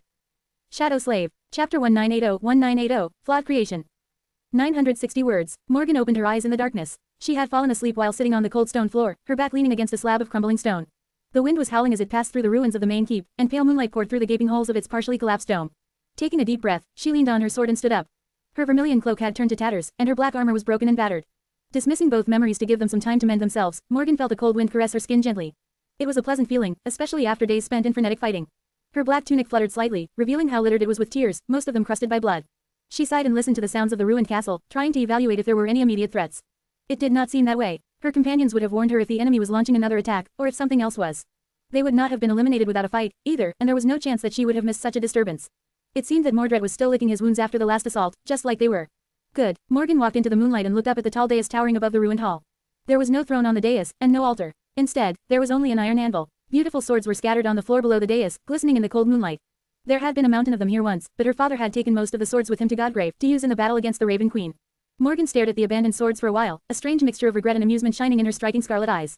It used to be that she admired the swords her father had forged quite a lot, never missing the chance to steal a look at them. But now, she saw them for what they were, flawed creations that had been discarded by their demanding creator for failing to live up to his harsh expectations. Morgan knew because she was one such creation herself. Thank the gods. People seemed to be disturbed by the notion, but she had always known that her father saw her as a blade to be forged into a flawless weapon more than he saw her as a human being. That was how he saw everyone, really, and the only distinction between her and the rest of them was that she had been the most promising of blades. One made of most precious steel, one that he had harbored the most hopes for, and had forged with most care. Morgan knew that people had always misunderstood her father. To them, he was many things, a great warrior, a genius sorcerer, a wise ruler, a fearsome tyrant. But what he really was, first and foremost, was an artist. An artist who resented the deep imperfection of the world and rebelled against it, striving to create one flawless thing with all his heart. A flawless sword. Morgan had been meant to become that sword, so she understood him best, and she had been fine, happy, even, to carry that responsibility despite how cold and harsh its weight was. She had been proud. It had all changed after Antarctica, of course. Looking at the scattered swords, Morgan sighed. There, she had learned the error of her ways. Ever since being a child, Morgan had always done what she was told. She had followed the guidance of her father, enduring his harsh training by sacrificing most of what other children had, and what most other people cherished. She had always excelled, never failed, and satisfied his every demand. And she still lost, which inevitably made her think about the reason for her defeat, of course. What Morgan realized as a result was quite disturbing. If she had done everything her teachers told her to do flawlessly and without complaint, and still lost, then the fault did not lay with her. Instead, the fault lay with her teachers, and the very form they were trying to mold her to. In truth, it was not just the King of Swords who had become disappointed in his daughter after Antarctica. Morgan had become disappointed in her father, too. Good thing I did. Looking at a beautiful, discarded sword that lay at her feet, Morgan smiled wistfully. She would have probably become an actual sword if she had continued to follow her father's will blindly. That would be quite a fitting transcendent transformation for a girl who had been raised to be a perfect tool, a pretty, deadly blade to be wielded by someone else. However, Morgan did not really want to be a sword, nor did she want to be wielded by another's hand. That seemed like quite a pathetic fate to her. So, her transcendent transformation had turned out to be something else. Of course, she could still transform into a sword, if she wished to. But that was not at all the only thing she could become. Picking up the abandoned sword, Morgan silently absorbed it into her body and smiled. Single quote. How nice. I should have done this much sooner. A moment later, her figure rippled, turning into a river of liquid metal. It flowed across the moonlit hall, drowning it. The violence of its passage put cracks into the marble floor and made slabs of stone crumble to dust. Sweeping every abandoned blade that lay forlorn below the dais, Morgan climbed the steps and swallowed the ancient anvil as well. Finally, the river of liquid metal coalesced back into a human figure. A moment later, it regained color, and Morgan was back to her original self. Looking up, she observed the radiant remains of her shattered moon and sighed. Time to face another day. Share to your friends. Tap the middle of the screen to reveal reading options. If you find any errors, non-standard content, ads redirect, broken links, etc., please let us know so we can fix it as soon as possible. Report. Shadow Slave. Chapter 1981-1981, Disillusionment. 1057 words. There was no way to defend Bastion from the Prince of Nothing, not the city on the shores of the Mirror Lake, certainly, and most likely not even the castle itself. As a strategist, Morgan was quite adept at evaluating both the strength of the enemy and that of her own, therefore, she knew that her side was lacking. Achieving victory did not seem like a realistic outcome. It was very likely that she had not been sent here to achieve victory to begin with. Buying her father enough time to defeat Kisong seemed far more likely of a purpose. So, Morgan had done two things after returning to Bastion from Rivergate. First, she had claimed the citadel for herself to gain control over it. Second, she went to a vast underground chamber hidden deep below the castle, in the heart of a stone maze very few people knew existed, and even fewer still were allowed to enter. There, a great mirror stood, towering above the floor at dozens of meters in height. Its frame was composed of two immense stone pillars, and it was covered entirely by black cloth, reflecting nothing. Morgan hesitated for a few moments, then took a deep breath and pulled the cloth down. It flowed to the floor like a black waterfall, revealing the dark edifice of the ancient mirror. The vast underground chamber was drowning in darkness, so one would have expected to see nothing reflecting in the great mirror. However, instead, pale moonlight poured out of it, illuminating Morgan's pale face. Inside the mirror, a devastated version of Bastion seemed to be drifting in the beautiful night sky. Countless stars shone on the surface of the still water, made pale and bleak by the radiant shards of the broken moon. Dreadful beings hid in the cold lake, and there was no city on the distant shore. Instead, an ancient forest stood where the city should have been, teeming with harrowing beasts. That was the true face of Bastion, and, unlike the illusory one humans of the waking world had inhabited, it was a place that Morgan could defend. So, taking another breath, she closed her eyes, concentrated on her connection to the great citadel, and made reality and illusion switch places. Soon, a sunlit city that sprawled on the shore of a beautiful lake was reflecting in the dark mirror, instead, seen from the walls of an immense and magnificent castle. She sighed, gritted her teeth tightly, and used her authority over the citadel to break free of the illusion. A moment later, Morgan disappeared from the underground chamber and found herself standing in a ruined hall with a tall dais and crumbled dome. There was no sunlight here, but the eerie scene was bathed in moonlight. The world was in the embrace of a foreboding night. The castle was a ruin, and the still lake was surrounded by a pristine wild forest. This was what lay in the heart of the Sword Domain now. The Bastion that people knew was safely hidden in the dark mirror, and the true face of this land was revealed to the dream realm once more. The citizens of Bastion were safe, but the same could not be said about the rest of the Sword Domain. The human cities depended on each other, after all, and they especially depended on the capital, the place where the Dream Gate had stood before being summoned to Godgrave instead. There were merchant caravans, exploration parties, patrolling warriors, and the like traveling to or from Bastion. Now, they had nowhere to go or return to. Worse than that, there was now a dire and perilous region of untamed wilderness in the heart of the Sword Domain, one far more dangerous than any of the surrounding lands. The closest human citadel to Bastion, Rivergate, had already fallen, but the rest of them would have to mobilize all their forces to avoid disaster. Luckily, there was Nightingale. Morgan had sent word to the people who ruled the citadels in the absence of the transcendent champions in advance, and she had also sent Saint Kai to scour the surrounding land and warn the travelers of danger. With his ability to fly, in human sight, and stunning speed, most tragedies could be avoided, hopefully. Of course, she had no doubt that her dear brother would anticipate that decision and set up an ambush for the charming saint. But Nightingale was quite a fearsome being. Morgan had faith that he would complete his mission alive, especially after being warned about the danger. But even if there was no way to warn the rest of the Sword Domain about unleashing true Bastion from the mirror, it still had to be done. Morgan had several reasons to summon it back to reality. First and foremost, of course, was protecting the populous city, or rather, preventing her brother from using it as a hostage. Now that the city was replaced by the dark expanse of an abominable forest, Morgan could concentrate on defending only the ruined castle and use the lake to her advantage. Naturally, it would have been much better if Mordred had not taken the entire House of Night as his vessels, in that regard. But there were creatures in that lake that would give even transcendent Nightwalkers pause, not to mention that Morgan had Knave, Ether, and Bloodwave by her side. Both of them had come prepared for the battle for the Mirror Lake. The second advantage was the forest itself, which was no less dreadful than the depths of the lake. Her brother would have to launch his siege from there, suffering the full brunt of the fury of the powerful nightmare creatures inhabiting the nebulous dark expanse. Sadly, that was actually a sword that cut both ways. On one hand, Mordred would have to protect himself and his vessels from those abominations without rest, which would slowly drain his power. On the other hand, the forest would also present him a nearly inexhaustible supply of bodies to take, and the same nightmare creatures could become the cannon fodder he sent to ground the strength of the defenders of the castle down. A lot of blood was going to spill, which Morgan welcomed. The more chaos there was, the more opportunities to exploit it she would find. The final advantage introduced the most chaos, by far. It was also the most vital, and the most dangerous of the three. Both to Mordred and to herself. That advantage were the others. Share to your friends. Enjoying this site? Support us via PayPal, Visa, MasterCard or crypto. Your donations help cover site maintenance and hosting costs. Tap the middle of the screen to reveal reading options. If you find any errors, non-standard content, ads redirect, broken links, etc., please let us know so we can fix it as soon as possible. Report. Shadow Slave. Chapter 1982-1982, Open Invitation. 1177 words. There were no mirrors in True Bastion. Even the great mirror Morgan had used to switch the illusory realm with reality only existed within the illusion. And that was for a good reason. The others, reflections, had a mind of their own in True Bastion. There were strange, alien, and harrowing beings populating the mirrors here, and they could sometimes enter the real world uninvited. Morgan did not know the details, but she knew that her family had suffered greatly, and had paid dearly, for laying claim to the stronghold of the demon of imagination in the distant past. This topic was a taboo that not even the elders dared to discuss. All that she knew was that the Great Mirror had to be covered at all times, and that one had to be careful around reflective surfaces in True Bastion, especially the lake itself. There was a set of rules one had to follow here and a set of prohibitions one had to adhere to, lest they wanted to lose their lives and put the lives of others in danger. And yet, many of the elite knights that had been allowed here still perished in chilling ways. Morgan herself was a bit different, because she had been forced to face and kill her own reflection not long after becoming an awakened. Her father had escorted her to the Great Mirror personally on that day, and watched the battle until it was over. That rite of passage was quite a memorable experience for her. So, she purposefully left the Great Mirror uncovered today, inviting the others to come. Obviously, that made the ruins of the ancient castle dreadfully dangerous for Morgan and her 6 saints. But it was going to be far more dangerous for her brother, the Prince of Nothing, without a doubt. After all, most of his powers had to do with mirrors. He even carried a minor mirror domain in his soul, something that made all attempts of defending a fortified position against him hopeless, since he could bypass almost any fortification easily by jumping between reflections. However, the True Bastion was one of the few places in the world, the only place, perhaps, where her brother's authority over reflections would not stay unopposed.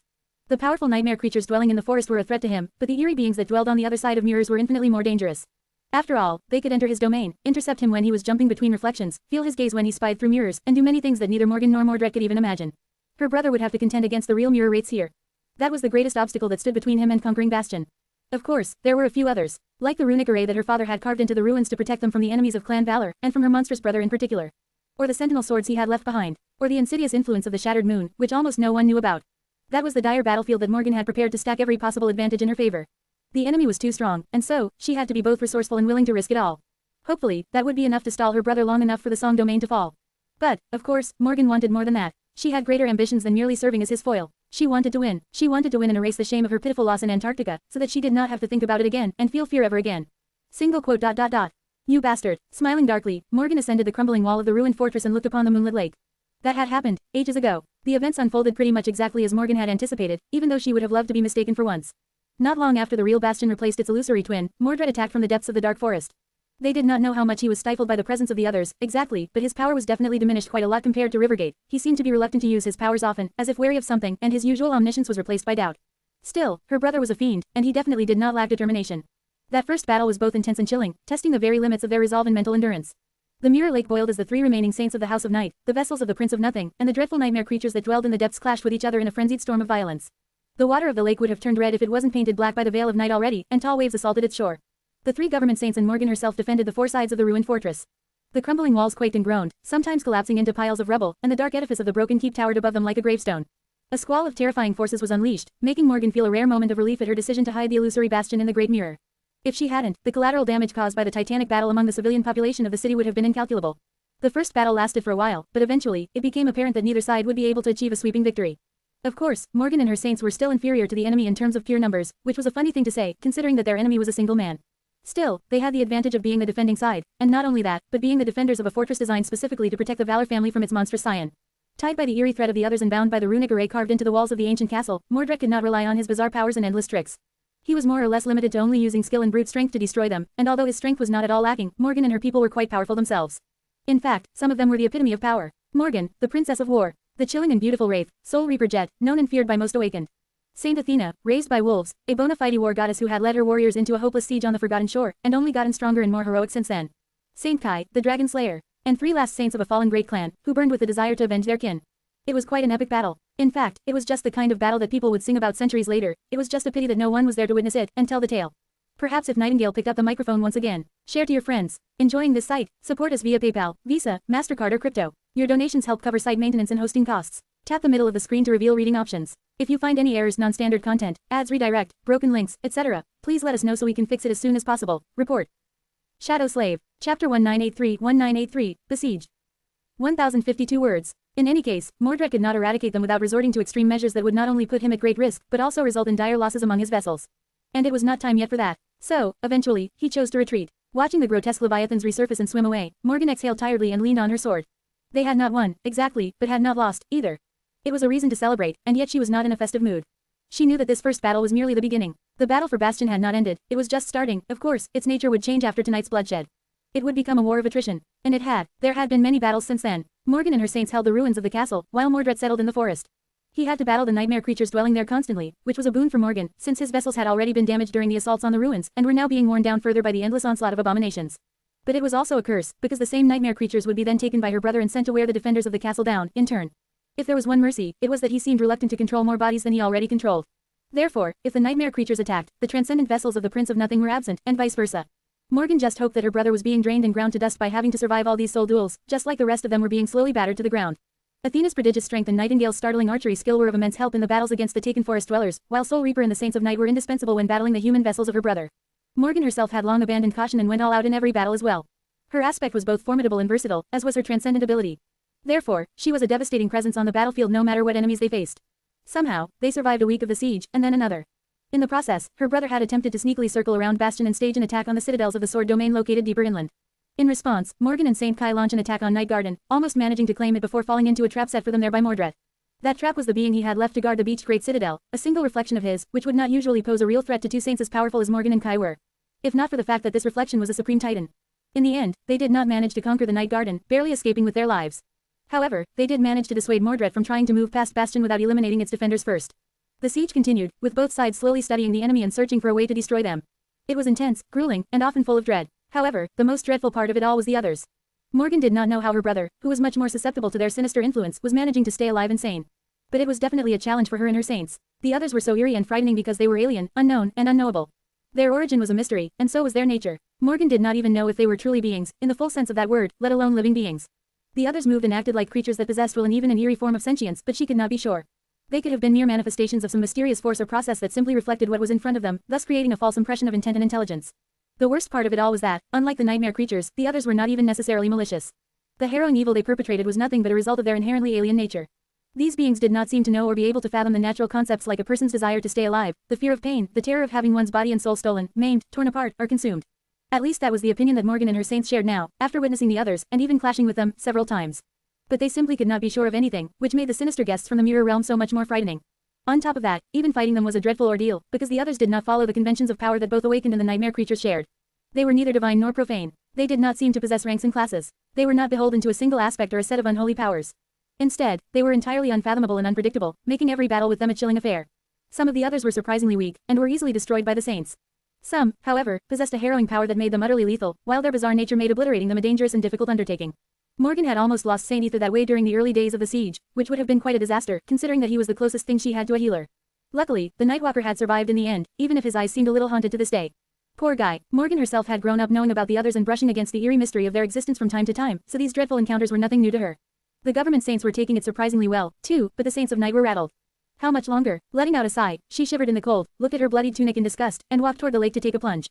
Share to your friends. Enjoying this site? Support us via PayPal, Visa, MasterCard or crypto. Your donations help cover site maintenance and hosting costs. Tap the middle of the screen to reveal reading options. If you find any errors, non-standard content, ads redirect, broken links, etc., please let us know so we can fix it as soon as possible. Report. Shadow Slave. Chapter 1984 Beneath the Surface. 1054 words. The mirror lake hid unspeakable horrors, so very few people would have dared to bathe in it. But Morgan did not care. She had no choice but to come to this dark place, and for her, there was no escape from the war. The siege was not going to end anytime soon, but she could at least endeavor to not spend the rest of it feeling dirty. It was her home, anyway. The black water was deceptively tranquil and still, reflecting the moonlit heavens. Stepping into it was like stepping into the night sky, and bathing in it was like bathing in stars. Enjoying the cold embrace of the lake, Morgan sighed in contentment and studied her reflection. It was important to know that her reflection was not doing anything strange, like tracing her movements with its gaze or trying to speak. Morgan was safer than most from being preyed on by the others, since she had killed her reflection many years ago, but she still had to be careful. Her reflection was prim and proper, staring at her back with two vibrant vermilion eyes, which seemed to glow softly in the darkness. Sending it a smile, Morgan cautiously pulled off her bloody tunic. She knew that Saint Kai was probably blushing and hurriedly turning away somewhere in the ruins, but she did not care. That dirty thing was disgusting, and she was determined to give it a good wash. The only problem was that the frayed fabric parted under her fingers, and several new cuts appeared on its surface. Morgan cursed her flaw quietly. Her tunic was made from mystical cloth and could usually withstand her touch, but now, it had become tattered and fragile. Feeling a bit dejected, she crouched to wash the blood off the black fabric. She should have packed more thoroughly before sending the illusory Bastion into the Great Mirror. Sure, there were supplies in the real castle, and she even had her own living quarters here, but that part of the ruin crumbled in one of the countless battles, burying her wardrobe under the rubble. That had been a painful loss. Morgan rinsed her tunic swiftly, then walked deeper into the cold water to wash the blood off her body. At that moment, there was a subtle movement under the surface, and something slippery wrapped itself around her shin. Instead of pulling her into the depths, however, the flesh of the nightmare creature parted and bled, as if it had wrapped around a sharp blade. Morgan raised her hand indifferently. A split second later, it rippled like liquid metal and turned into a long spear, which extended downward with terrible speed and pierced the surface of the lake. The spell whispered softly into her ear, announcing the death of a corrupted monster. Morgan smiled. I guess we have dinner. At that moment, someone coughed behind her. Morgan retracted her monstrously long javelin, allowed it to turn back into a human hand, and unhurriedly pulled the wet tunic back onto her pale body. This time, there were no new cuts. Good. Feeling clean and refreshed, she turned around and walked back to the shore. Speak of the devil, there was Nightingale, standing at the edge of the water and looking at the sky politely. She had not heard his steps, so he must have descended from above. Morgan had once assumed that Saint Kai would be quite accustomed to these kinds of situations as a former entertainment star, but he was strangely shy. His sense of decorum was also better than that of most noble legacies, which was both funny and disheartening to see as the noblest of them. And that bastard somehow managed to look cleaner and more put together than her despite the fact that Morgan had literally just bathed. Walking out of the water, she swept her hair back and tried to hide her irritation. What is it? Nightingale finally looked down. I saw movement in the forest, Lady Morgan. It appears that there is going to be another attack soon. Morgan frowned. The timing was unfortunate. Both Knave and Bloodwave were yet to recover from the wounds they had received several days ago, even with Aether's help. That was why she had held them back yesterday. Soul Reaper was strangely inefficient as of late, as well, for whatever reason. Strangely enough, she had been diving into the lake to hunt nightmare creatures despite her weakened state. Why is he in such a hurry? Mordred used to space out his assaults, but now, they were becoming more frequent. Morgan contemplated the issue for a moment. Something must have changed in Godgrave. They received news of how the war was going from time to time. The last thing she heard was that Nephis, Gilead, and the Lord of Shadows had clashed with the daughters of Kisong in the Hollows, and that Seishan had finally conquered a citadel for the Song domain. Which meant that the queen herself must have arrived to Godgrave already. The two armies were going to clash soon. Was that what lit a fire under her brother? Is he worried that she will kill our father before he can do it himself? That was a delusional fear to harbor, but then again, that man was not known for having a sound mind. Letting out a quiet sigh, Morgan glanced at the lake, knowing that her plans of fishing out the transcendent monster she had killed and roasting it were ruined. Thank you for letting me know, Saint Kai. Please gather the rest and prepare for battle. Oh, and don't stare at the sky too much, especially at the shards of the moon. She summoned her armor back, even though it would not have had any time to repair itself. The vermilion cloak weaved itself from scarlet sparks, draped around her shoulders. A Nyx sword appeared in her hand. Morgan smiled. The uncle and nephew pair were indeed wounded, but several of Mordred's vessels had been shredded quite thoroughly when they last appeared, as well. If things went well today, she stood a good chance of reducing the number of transcendent shells her brother possessed. Of course, there was also the chance of losing a couple of her own saints. That would be a real shame. But still, how many of his vessels do I need to destroy, and how dire the situation in Godgrave must become for him to grow desperate enough to jump into my soul? Her scarlet eyes glistened with sharp light. Morgan lingered for a moment, and then sighed. I hope it happens before my tunic completely falls apart. Share to your friends. Enjoying this site? Support us via PayPal, Visa, MasterCard or crypto. Your donations help cover site maintenance and hosting costs. Tap the middle of the screen to reveal reading options. If you find any errors, non-standard content, ads redirect, broken links, etc., please let us know so we can fix it as soon as possible. Report. Shadow Slave. Chapter 1985-1985, Ruined Fortress. 1060 words. Tonight, her brother had decided to try something new. Instead of launching simultaneous attacks from the four cardinal directions, he seemed to be gathering his forces in the south, where the walls of the fallen castle were the most damaged. Nightingale had noticed movement between the ancient trees, but sadly, he could not tell them more about what was happening in the dark forest. One of Mordred's vessels possessed an aspect that allowed him to hide himself from the gazes of living beings. There were ways to predict the timing of the attack, though. Morgan was looking at the shifting line where the water touched the ruin. After a while, there was a shallow wave, and the lake seemed to climb up a little, swallowing more of the ancient stone. She sighed. Typhaon has entered the lake. Typhaon had been one of the most powerful saints of the House of Night, as well as Aether's father. Now, however, he was one of the most powerful vessels in Mordred's possession, and a true curse for the defenders of Bastion. His transcendent form was so immense and terrifying that his presence on the battlefield could be traced by simply paying attention to the lake. When he transformed, the amount of displaced water was so great that the level of the lake rose visibly. It was an ill omen. Standing by her side, Aether looked down, his handsome face turning grim and distant. Knave and Bloodwave shifted slightly. It was that monster who had wounded them so severely in the last battle against the transcendent vessels of the Prince of Nothing. A moment later, there was another wave, and the water rose even more. Morgan smiled. The big octopus is also coming. How wonderful. Saint Gnosis was another heavy hitter among the transcendent champions taken by her brother. Not too long ago, he was one of the pillars of the Great Clan, as well as its elder, and before that, he had been Nightwalker's peer and the head of one of the Stormsia clans that joined together to form the House of Night. Nightwalker himself was long gone, but Gnosis had survived decades of trials and tribulations of the nightmare spell. He did not survive Mordred of Nowhere, though. Now, his body was one of the most dire threats to Morgan and her saints. His transformation was that of a gargantuan kraken, and together with Typhaon, these two abominable creatures were the hammer with which her brother bludgeoned the defenders of the ruined castle every battle. The rest of his vessels all possessed powerful transcendent forms, but none could compare to the sheer size and terror of the two behemoths. Morgan inhaled deeply and listened to the night for a few moments. The world was at peace. The lake was still and silent, with a beautiful tapestry of stars reflecting on its surface. The water murmured as it washed the shore, and a mild wind sang in the moonlit darkness. This was her home, her birthright, and her burden. That stillness was not going to last long. She looked across the lake, studying the distant shore. Prepare yourself. It's starting. Just a few moments after she spoke, the lake suddenly grew restless, and taller waves crashed into the rubble. Aether, Athena, those two were their vanguard. Aether silently leapt off the wall and dashed toward the lake, but raised by wolves lingered for a moment and glanced at Morgan. It was a bit irritating to crane her neck to look the tall beauty in the eyes, but Morgan obliged. Yes, Saint Athena smiled. Your Royal Highness, Venerable Princess Morgan, how many times have I told you to call me Effie? Morgan's brow twitched a little. She remained silent for a moment, then answered with a forced smile. About the same amount of times as telling me to put some meat on my bones. Her unruly subordinate laughed while jumping down. Well, you should. Even my son is less picky with his food. A few moments later, she landed on the rubble below and followed Aether with unhurried steps. Morgan held back the urge to roll her eyes. What nonsense. I am not picky. ... She just had standards. As she watched, Aether reached the lake. Unlike his two clanmates, the younger saint did not possess an aspect tied to the depths. Instead, his lineage had manifested itself in the startling affinity to the night sky and starlight. Still, he wasn't helpless when surrounded by water. Instead of plunging into the lake, Ether simply stepped onto its surface and continued to move forward. Behind him, on the shore, Athena activated her ascended ability. In the next moment, Morgan felt a rush of invigorating power permeate her body. Her pale cheeks flushed a little, and a hot breath escaped from her mouth. She felt strong, tireless, and full of unbridled potency. Every time Morgan experienced this exhilarating sensation, she understood why Raised by Wolves was so beloved by the government soldiers and the civilian population better. Among other things, of course, the rest of her saints were feeling the effect of Athena's power as well.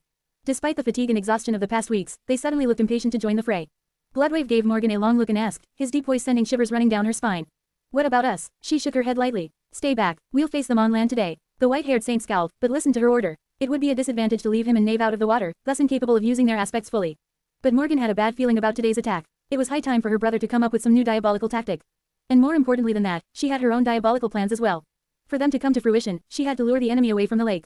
Soul Reaper simply leaned on her ghostly glaive, looking at the surging water with a lazy smile. Her icy blue eyes were cold and ruthless. Staying on land suits me fine. It's quite a welcome change, really. Behind her, Nightingale silently summoned his bow and rose into the air, looking at the lake intently. His mesmerizing green eyes seemed to glisten in the darkness, reflecting the pale moonlight. A moment later, his expression tensed. Morgan sighed, knowing that she would not like what he was about to say. What is it? Saint Kai sighed, quote. They're dragging corpses across the bottom of the lake, leaving trails of blood behind. He hesitated for a moment, and then added with a hint of dejection.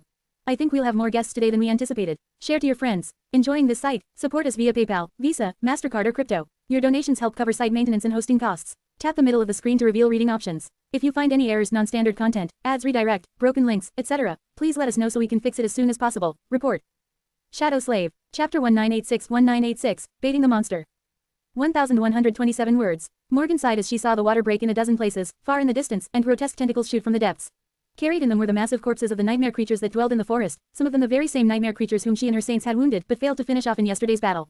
The corpses were launched into the air like morbid projectiles, tracing low arcs as they trailed torrents of blood behind them. One was shot down by Nightingale, who had drawn his bow in the blink of an eye. Another exploded into a cloud of bloody haze when a pebble tossed casually by Raised by Wolves collided with it midair. But the rest landed on the rubble with disgusting squelching noises, some crashing into the wall and making it tremble with deafening thunderclaps. A series of shockwaves rolled across the lake, making the water ripple. Morgan studied the bloody mess left in the wake of the obliterated corpses with a dubious expression. Leave it to my brother to find a common language with the nightmare creatures. The effects of this spectacular blood offering were already letting themselves be known. The lake boiled, and dozens of hideous shapes rose from its dark depths, following the scent of blood. Following it to the shore, it seemed that the Prince of Nothing had finally found a way to attack the ruined fortress with both transcendent and corrupted forces at the same time. Grimacing, Morgan summoned a bow and shouted a command. Ether, Athena, let loose. As they heeded her command, she briefly glanced at the bow in her hand. This one, she had received in her third nightmare. It was a good bow, but she still missed her old one, the bow that her father had forged for her. It was not the only memory he had given her, and Morgan had never cherished the warbow that much. She was primarily a swordsman, after all. Still, it had been a loyal companion to her for quite some time. Strangely enough, Morgan did not remember what fate befell that memory. Had it been destroyed in Antarctica? Or had she simply returned it to the arsenal of clan valor after transcending, knowing that an ascended memory would not be worthy of her strength anymore? She seemed to have a vague recollection of bestowing it upon someone interesting. And cute, one of the promising knights, perhaps. She couldn't remember. What was I thinking about? Suspecting that she had not gotten enough sleep, Morgan summoned an arrow and knocked it on the string. Below the wall, Ether and Athena were starting. The Saint of Night was standing on the surface of the water, not far from the shore, bathed in moonlight. Above him, distant stars shimmered with a silver radiance. And as the waters of the lake suddenly rippled all around him, that radiance suddenly grew brighter. Morgan could not see Ether's eyes, but if she could, she would have witnessed them shining with cold silver light. In the next moment, the sharp rays of starlight seemed to solidify, raining on the lake like a radiant net. The depth dwellers that had risen their hideous heads above the water were cut terribly by the falling strings of light, letting out pained wails as their fetid blood poured into the lake. Some received only shallow wounds, some were hurt quite badly. One lake monster had even lost much of its head. It was still alive, but the other abominations were already rushing in its direction. Soon, the water boiled, and the wounded abomination was torn apart by its own brethren. There was no honor among the nightmare creatures. Athena was less flashy in her attack, but even more devastating. Looking around, she chose a slab of stone the size of a PTV, picked it up easily, and tossed it in the direction of the attacking abomination with terrifying force. The giant piece of stone tore through the air with dire speed and fell into the lake like a bomb, causing a tall fountain of foam to shoot into the sky. Although it was quite dark, Morgan could tell that the foam was not white, but crimson. Athena rarely missed, so her crude projectile must have obliterated at least one enormous abomination completely. A moment later, her own arrow found its way between the scales of an especially revolting nightmare creature, exploding from the back of its misshapen head in a torrent of gore. Nightingale was releasing another arrow, as well, having the advantage of a high vantage point. He was even more deadly. Morgan was not usually competitive without reason, but falling behind her subordinate was a shameful thing. Smiling faintly, she strained her muscles and drew the heavy bow again. In the next minute or so, both the surface and the depths of the lake had turned into a scene of bloody slaughter, with a storm of starlight raging across it like a beautiful mirage. The nightmare creatures stirred awake by the scent of blood were all powerful, the weakest of them of the corrupted rank. And yet, the saints defending Bastion were not weak, either. Ether's starlight, Athena's barbaric projectiles, and the arrows sent flying by Morgan and Kai fused into a devastating barrage, mangling the bodies of the abominations and reaping their lives. Sadly, it was not as deadly as she would have wanted. Killing a great abomination was no easy feat even for saints. After all, several of them had to concentrate their attacks on the more powerful dwellers of the depths and waste quite a bit of time to bring a single one down, while the rest were free to reduce the distance between them and the shore unopposed. Which was a cause for concern. And throughout all of it, even consumed by the thrill of the battle, Morgan was keeping an eye on the lake and the dark shore beyond. She could not miss the moment her brother decided to join the battle. Single quote. Where are you? Frowning a little, Morgan lowered her bow for a moment and bellowed. Ether, retreat. She was disappointed. She had hoped that using their only healer as bait would produce more of a result. The nightmare creatures were already dangerously close to where the Saint of Night was standing on water. Sparing one look at the approaching horrors, he turned around and dashed back toward the ruins. Athena covered his retreat by sending an especially enormous piece of rubble barreling through the air. It displaced a veritable flood of water, causing towering waves to spread in all directions from the point of impact. And when the plume of foaming water fell down, Morgan finally saw what she had been searching for. Behind it, in the distance, a gargantuan fin rose above the surface of the lake, cutting it like a colossal blade. Typhaon was coming, or rather, her brother was, wearing the once fearsome saint as a suit. Share to your friends. Tap the middle of the screen to reveal reading options. If you find any errors, non-standard content, ads redirect, broken links, etc., please let us know so we can fix it as soon as possible. Report. Shadow Slave. Chapter 1987 Siege of Bastion. 1075 words. The nightmare creatures had reached the shore, crawling out of the surging lake like a swarm of horrors that had escaped the forbidden depths of Pandora's box. In the darkness of the night, their wet, slithering figures glistened with the ghostly radiance of reflected moonlight. Enormous limbs rose high into the air and plummeted down, making the ruin shake as they sank into the rubble to pull the monstrous bodies onto land. This time, of course, it was not Pandora who had opened the mystical box out of curiosity. Instead, Morgan's monstrous brother had done it out of malice. Still, she wasn't too concerned. If these poor creatures had known any better, they would have stayed in the depths. They would have guessed that the box had not been locked to contain the horrors inside. Instead, it had been locked to protect them from the true monsters that dwelled beyond. Witnessing the chilling tide of abominations, Soul Reaper smiled. I guess it's my turn. She did not seem particularly impressed by the sheer dread and splendor of the chilling scene. The blue-eyed wraith remained calm and laid back, as if facing a swarm of great and corrupted abominations was not a death sentence for most saints. Then again, this saint in particular had long proven that death was afraid of her, and not the other way around. Morgan gave her a brief look. Lure them into the ruins. Jet raised an eyebrow, amused. They'll topple the wall. Morgan looked at the crumbling wall they were standing on. This great fortress, what remained of it, was her ancestral home. 3 generations of the Valor family had dwelt here, and it was from these ruins that the glorious sword domain was born. She shrugged impassively. Let them topple it, then. Her brother was determined to stop at nothing to destroy Valor. There was no step he would hesitate to take, and no sacrifice he was unwilling to make. That was how one won a war. And Morgan was the princess of war. She was prepared to sacrifice the entire world if it meant achieving victory, let alone these ancient walls. Soul Reaper smiled crookedly, then picked up her war scythe, raised it above her shoulder, and tossed it forward with tremendous force, as if throwing a javelin. At the same time, her body turned into a torrent of mist and swirled around the scythe, being carried away from the safety of the fortress by its pull. Far below, Ether had reached Athena's position and dashed past her, rushing back toward the wall. Raised by wolves herself lingered, summoning a long spear and looking at the approaching tide of abominations with a grim expression. It was then that the ghostly war scythe landed among the nightmare creatures. Suddenly, a chilling mist exploded from it in all directions, obscuring the view. A moment later, haunting wails resounded from within the veil of mist, echoing across the restless lake. Morgan had no time to pay attention to that part of the battlefield anymore. The nightmare creatures, calamitous as they were, just a couple of them could have destroyed all of humanity a few decades ago, were merely a diversion today.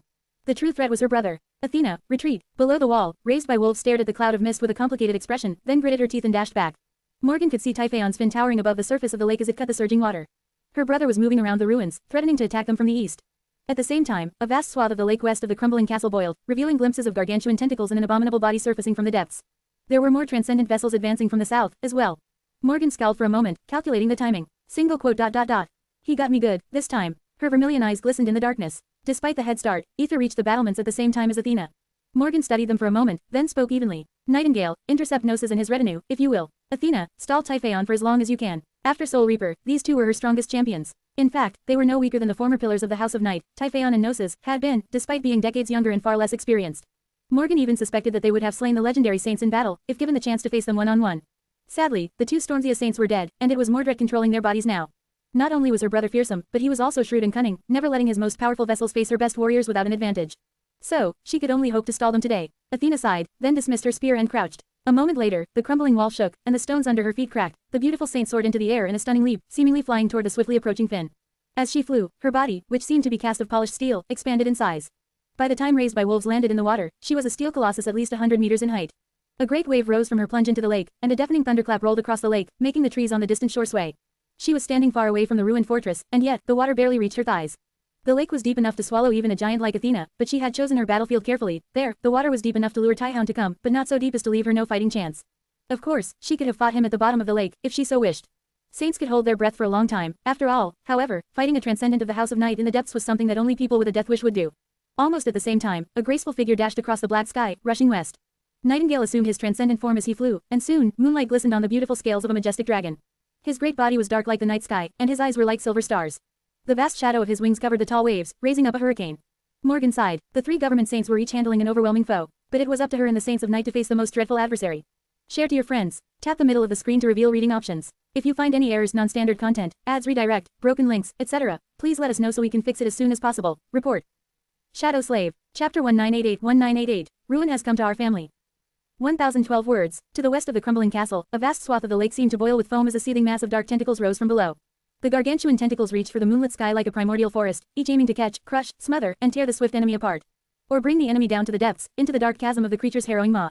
The size of the enormous kraken was so immense that it easily dwarfed the great dragon, making him seem small and insignificant in comparison. However, the night singer was undeterred. Folding his wings, the dragon dove down, piercing through the palisade of towering tentacles with dire speed. His voice resounded above the lake, making their movements grow slow and sluggish. In the next moment, a haunting song resounded above the lake, and a devastating sonic wave crashed into the foaming water, producing a deafening explosion. Countless tons of water were displaced and thrown into the air, obscuring the view. It was really a daunting thing, to witness the dreadful battle between the ruler of the depths and the monarch of the skies. Reality itself seemed to contort and groan from the dire forces unleashed by their tyrannical clash, as if moments away from cracking and crumbling down.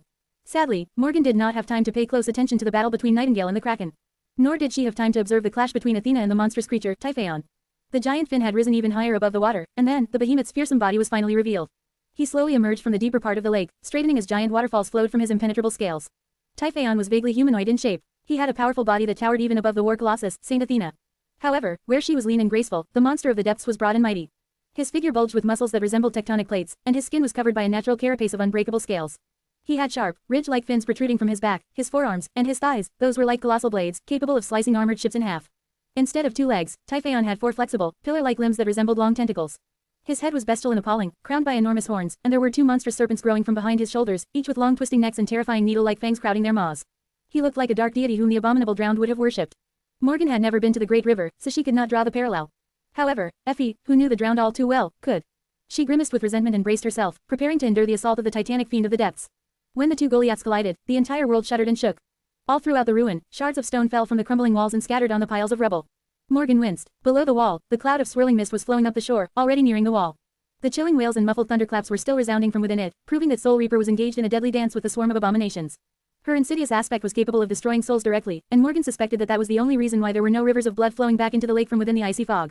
Finally, the first tendrils of mist washed over the stone wall, and she looked at the Saints of Night. We are retreating to the second ring. Knave hesitated for a moment. Wouldn't that give that man more room to surround us? She smiled darkly. His forces are spread thin, too. There was always the risk that her brother would choose to attack either Nightingale or raised by wolves from the back instead of going to her and her remaining saints. However, the possibility was not high. After all, he was being weakened by the prolonged siege, just like them. In fact, time was his most fearsome foe. And while Morgan lacked the ability to end the battle swiftly by decapitating the enemy, Mordred could. All he had to do was kill her. That tempting possibility would dictate his actions, even if he knew that it made him more predictable. Morgan turned around. The 4 of them abandoned the outer walls and swiftly reached the second defensive ring deeper in the ruins. It was situated higher than the outer wall, too, so they could see the battle more clearly from there. So, they saw the moment when the walls of Bastion fell in perfect detail. Even though Morgan had anticipated the inevitable destruction of the outer rampart, watching the ancient wall crumble still rattled her. No one knew who or what had shattered the moon and brought the proud citadel of the demon of imagination to ruin in the distant past. However, what remained of it had withstood thousands of years of neglect and desolation, never surrendering to the wrath of the nightmare creatures. Until humans, she and her brother, came. A wide section of the wall collapsed, raising a billowing cloud of dust. Mist poured through the breach, followed by the enormous shapes of advancing abominations. They spilled from the breach like a tide. There were fewer of them than before, and many seemed to be in agony, their movements slow and listless. Still, nightmare creatures had invaded Bastion for the first time since her grandfather had conquered this great citadel. Morgan sighed lightly and cast her gaze further, at the shore of the surging lake. There, more creatures were emerging from the water. These ones were no less terrifying, and yet, they were no nightmare creatures. Instead, they were transcendent vessels of her brother. As she watched, several of them retained their monstrous forms, while others turned into humans. One figure in particular caught her eyes. He was looking at her, too. Morgan gritted her teeth. So, he came personally this time. Far away, her brother smiled and gave her a mocking bow. Snarling, Morgan looked away and turned to the Saints of Night. The main guest has arrived. Let's give him and his entourage a warm welcome. Share to your friends. Enjoying this site? Support us via PayPal, Visa, MasterCard or crypto. Your donations help cover site maintenance and hosting costs. Tap the middle of the screen to reveal reading options. If you find any errors, non-standard content, ads, redirect, broken links, etc., please let us know so we can fix it as soon as possible. Report. Shadow Slave. Chapter 1989-1989, Home Sweet Home. 1135 words. Morgan had her bow, and the Saints of Night had already summoned their weapons. In this battle, their strength would be stifled by having to fight on land. However, that did not mean that they were powerless, far from it. Knave was wearing light, but immensely resilient armor sewn from the skin of some unknown sea monster, wielding a long harpoon made of bone as a spear. His indigo eyes seemed to glow in the moonlight, and his handsome face was both somber and cold. Bloodwave had summoned a heavy armor forged from dull metal, which made his towering figure seem even more formidable. He was armed with a heavy cutlass. There were 2 of them before, but one had been destroyed in one of the previous battles. Now, the taciturn saint simply used the claws of his steel gauntlet to rend the flesh of his enemies. Ether reached toward the sky, grasping a ray of starlight and manifesting it into a thin blade. The youngest of the saints did not possess as much physical strength as the rest of them, but made up for it with speed and skill. The weapons he could weave from starlight were absolutely lethal. Still, his aspect was not suited for close combat that well. Not that anyone was suited well for facing Mordred. Today, the defenders of the crumbling fortress were weaker than they had ever been. Morgan's 3 most powerful champions were away, each dealing with their own crisis. Her brother, meanwhile, still possessed more than enough vessels to take the castle. Some of them were following Gnosis and Typhaon, but 10, including his true body, were here.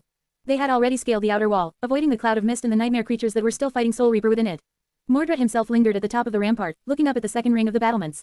Despite the apocalyptic noise of the battle, his voice reached Morgan and her saints clearly. Ah, how sweet it is, to finally come home. Despite the sweet words, his tone was deep and dark, full of nothing but coldness and malice. He smiled. Aren't you going to welcome me, sister? Instead of an answer, Morgan sent an arrow flying his way. Laughing, Mordred swatted it away with his sword. As the spell whispered in her ear, announcing the memory's destruction, her brother and his vessels leapt off the outer wall and rushed toward the second ring. I guess he's done being sentimental. Morgan sighed and dismissed her bow, summoning a sword instead. All around Bastion, runes carved into the ancient stone suddenly lit up with ethereal light as its enchantment array came alive. Before, sentinel swords left behind by her father would come alive and fall like steel rain on the heads of the invaders. Many other deadly enchantments would activate, as well, enveloping the ruined fortress in a defensive net. Sadly, most of the array's power had been exhausted in the past few weeks. The sentinel swords had been shattered one after another, the reserves of essence powering the array had been drained, and many of the runes forming it had been found and destroyed. Now, the colossal enchantment was a pale shadow of its former self.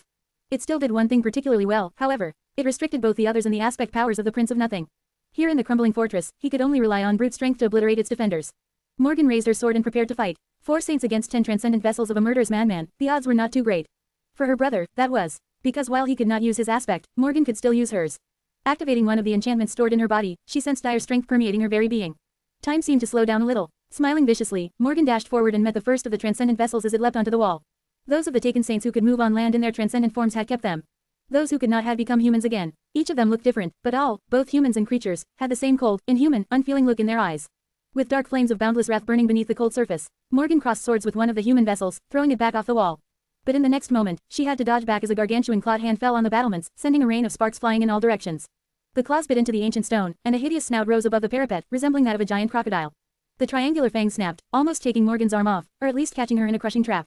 Her body was as hard as steel, so her limbs were not that easily separated from it. A moment later, 2 swift figures dashed past the crocodile's head, and she had to defend herself from 2 insidious blows. Morgan managed to deflect one, but the second scratched against her armor. Worse than that, the enchanted blade seemed to have left a corrosive film in its wake, making the black steel of her breastplate boil and flow down in thin streams of bubbling metal. That was what made her brother so deadly. Not the number of his vessels, and not their power. It was their perfect coordination, which allowed them to fight as different parts of the same organism. Because they were. If it were any other pair of enemies, Morgan would have managed to evade both blows, but the vessels of the Prince of Nothing left no chance to the enemy. Damn it, 10 of them. The enormous crocodile head rose into the air, revealing an immense neck. The creature's body was both reptilian and human-like in nature, and it was truly enormous, standing almost as tall as the wall. The towering creature unleashed another blow at the battlements, making a section of them crumble from the obliterating force of the impact, and outstretched a mighty hand. A hurricane of sparks swirled around it, starting to form into a giant bronze trident. Morgan pursed her lips. On both sides of her, Knave, Bloodwave, and Ether had already clashed with the remaining 6 vessels of the Prince of Nothing. Mordred himself was holding back, for now, waiting to see if Morgan had prepared any traps for him. Single quote. Should I be flattered? He really seems to have a very high opinion of my abilities. Well, who could blame him? After all, she did have a trap prepared. In fact, this whole battle, and this whole siege, had been a carefully constructed trap.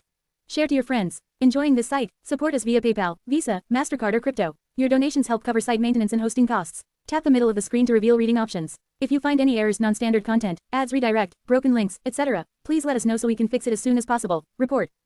Shadow Slave. Chapter 1990-1990, Iron Maiden. 1,384 words. Morgan knew how devious and monstrous her brother was. In Antarctica, he had been weaker than her. He had been slower than her. Even his technique, while stellar, had been inferior to hers. He had not commanded an army or possessed a force of powerful echoes, either.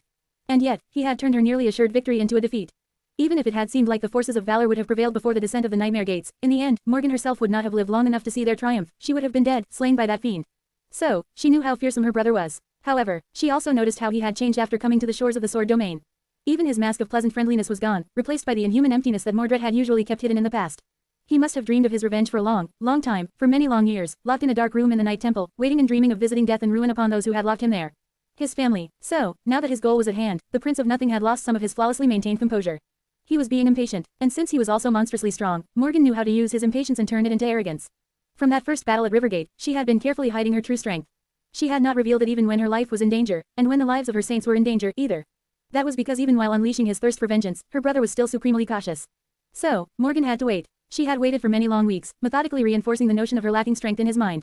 Mordred was a monster, but there were still remnant pieces of humanity left in the depths of his abominable soul.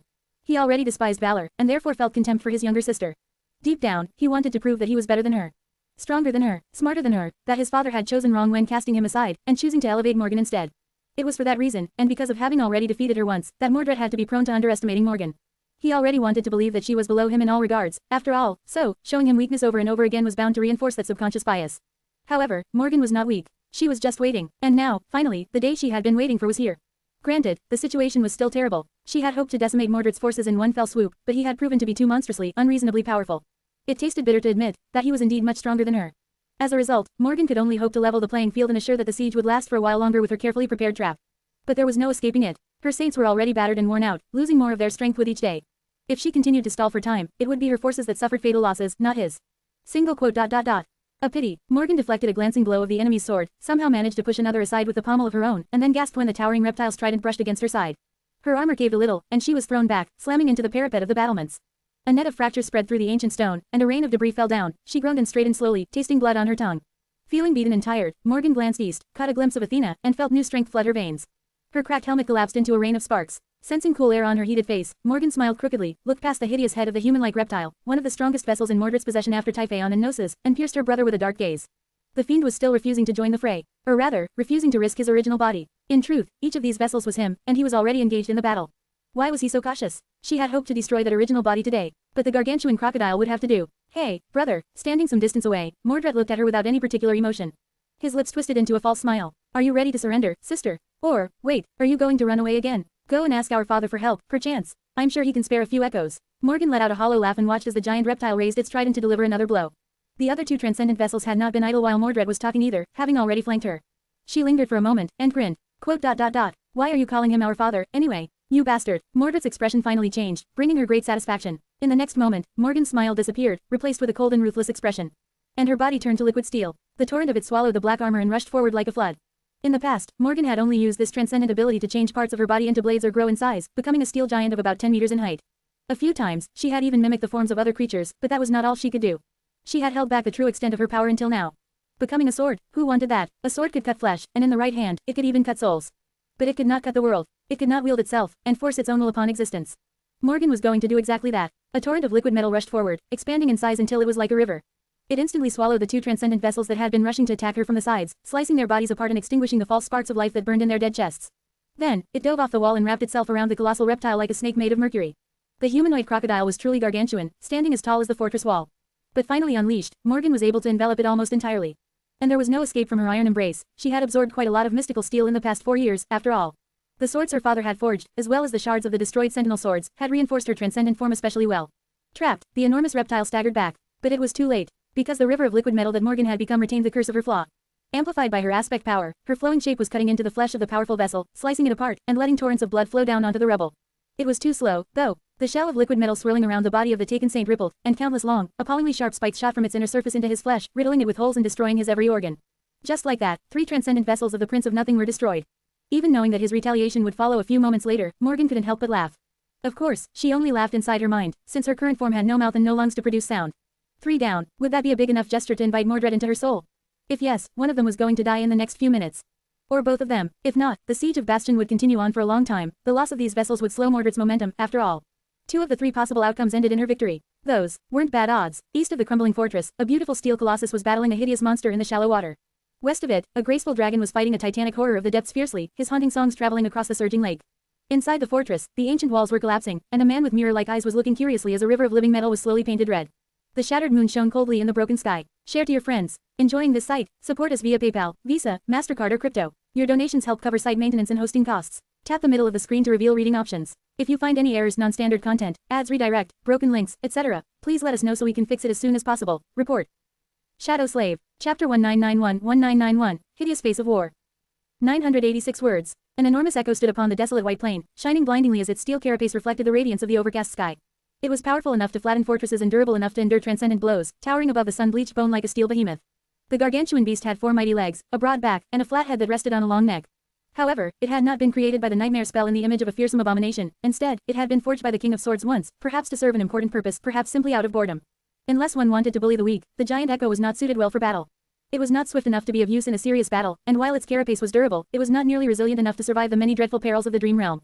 At best, it could serve as a massive siege tower. At present, however, it served as a mobile redoubt for the command staff of the Sword Army, not because of its power or impregnable carapace, but simply because its height offered the King of Swords and his retinue a convenient vantage point to observe the battlefields. The echo's long tail rested on the ground, serving as a bridge that one could use to reach the flat expanse of the creature's back. There were even guardrails installed on both sides of the ascending path to prevent people from falling down. On the back of the steel beast, the field headquarters of the Sword Army stood, composed of colorful tents and canvas pavilions, most of them black or vermilion, of course.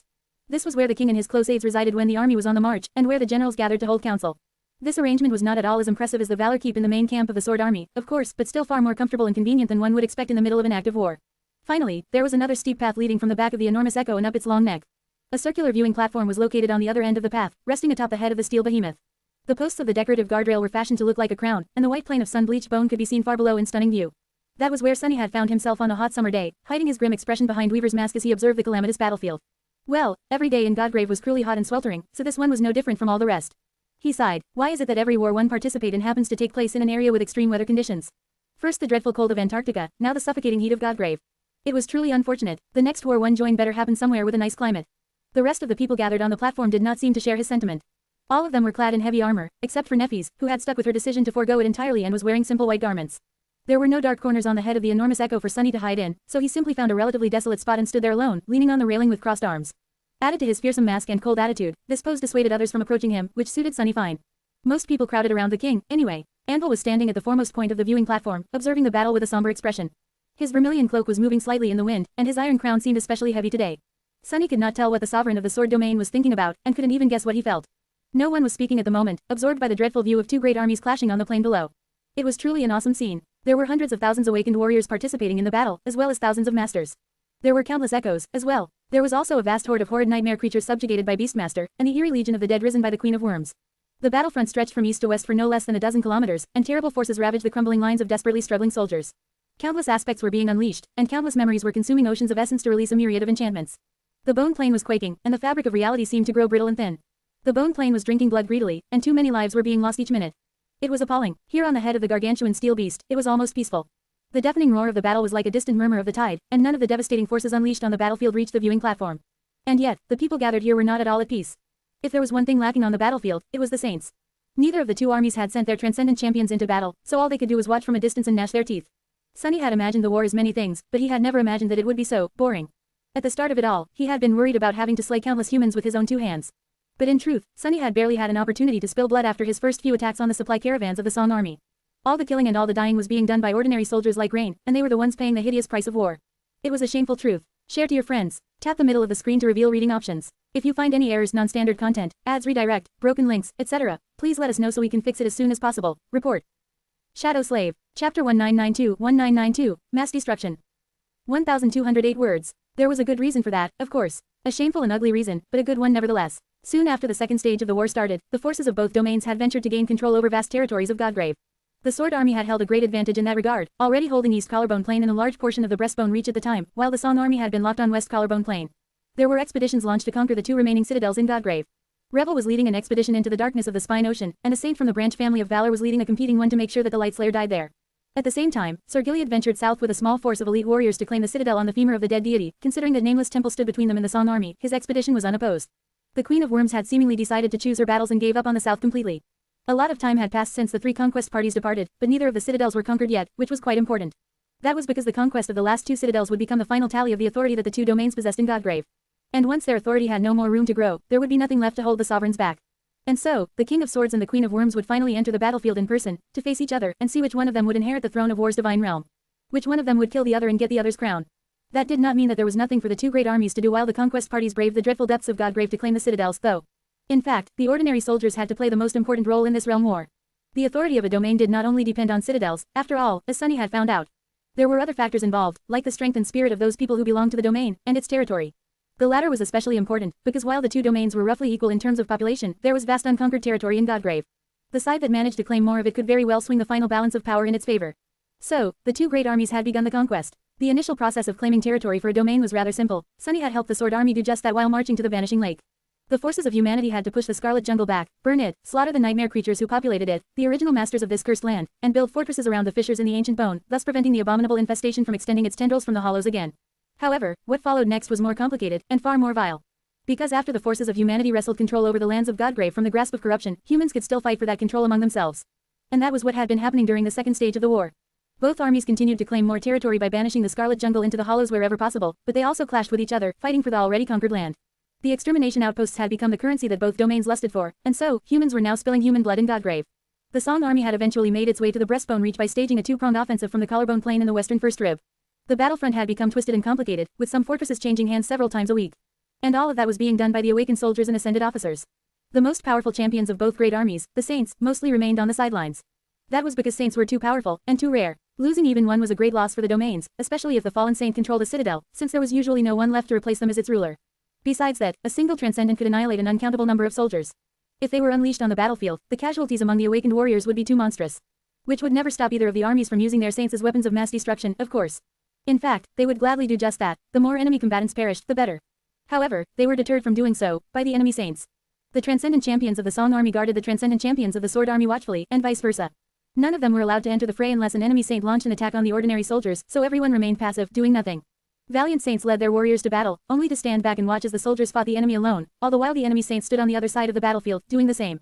Of course, there were exceptions to the rule, especially because the Song army possessed much more transcendent champions, and the Sword army had been having a hard time keeping them in check. At the same time, though, the Sword army possessed Changing Star and the Lord of Shadows, who could not be stopped by just one or two saints. These exceptions were rare, so, the weak fought and died while the powerful stood back and watched. It was a disgraceful affair, while not at all different from how it was in most other wars, perhaps. It was also quite strange at times. At one point, for example, the Saints of Song had decided to stage a clandestine attack in the portion of the breastbone reach that Sunny had been assigned to watch over. He had to shadow step into the middle of the battlefield, summon the shadow chair, and sat down, then watch Silent Stalker and a few other transcendents shift awkwardly from one foot to another and grind their teeth, unwilling to provoke him and unable to do anything. Sunny had remained sitting until the battle ended, never moving a muscle. He had a feeling that things could change today, though, because although there had been countless minor battles and skirmishes in the war already, today's battle was different. It was the first full-scale clash between the two great armies, with most of their soldiers present on the battlefield and participating in the bloodshed. The scale of it was both terrible and daunting. There had never been a greater battle in the history of humankind, after all. Sunny was watching the greatest crime in history be committed right in front of his eyes. Well, maybe not. Humans of the waking world, the children of war, had committed plenty of atrocities during the dark times, after all, and plenty more before that. Nothing had really changed since then, except that human soldiers wielded far greater powers now. In the indescribable chaos of their cataclysmic confrontation, anything could happen. He doubted that saints would be forced to remain idle until the bitter end. Share to your friends. Enjoying this site? Support us via PayPal, Visa, MasterCard or crypto. Your donations help cover site maintenance and hosting costs. Tap the middle of the screen to reveal reading options. If you find any errors, non-standard content, ads redirect, broken links, etc., please let us know so we can fix it as soon as possible. Report. Shadow Slave. Chapter 1993 Attrition. 1021 words. Far below, the battle seemed to be hanging in a fragile balance. The battle lines were twisted and broken, and in some places, all pretense of order had been lost. Countless awakened warriors were intertwined in a chaotic melee there, having forgotten all about discipline and battle formations.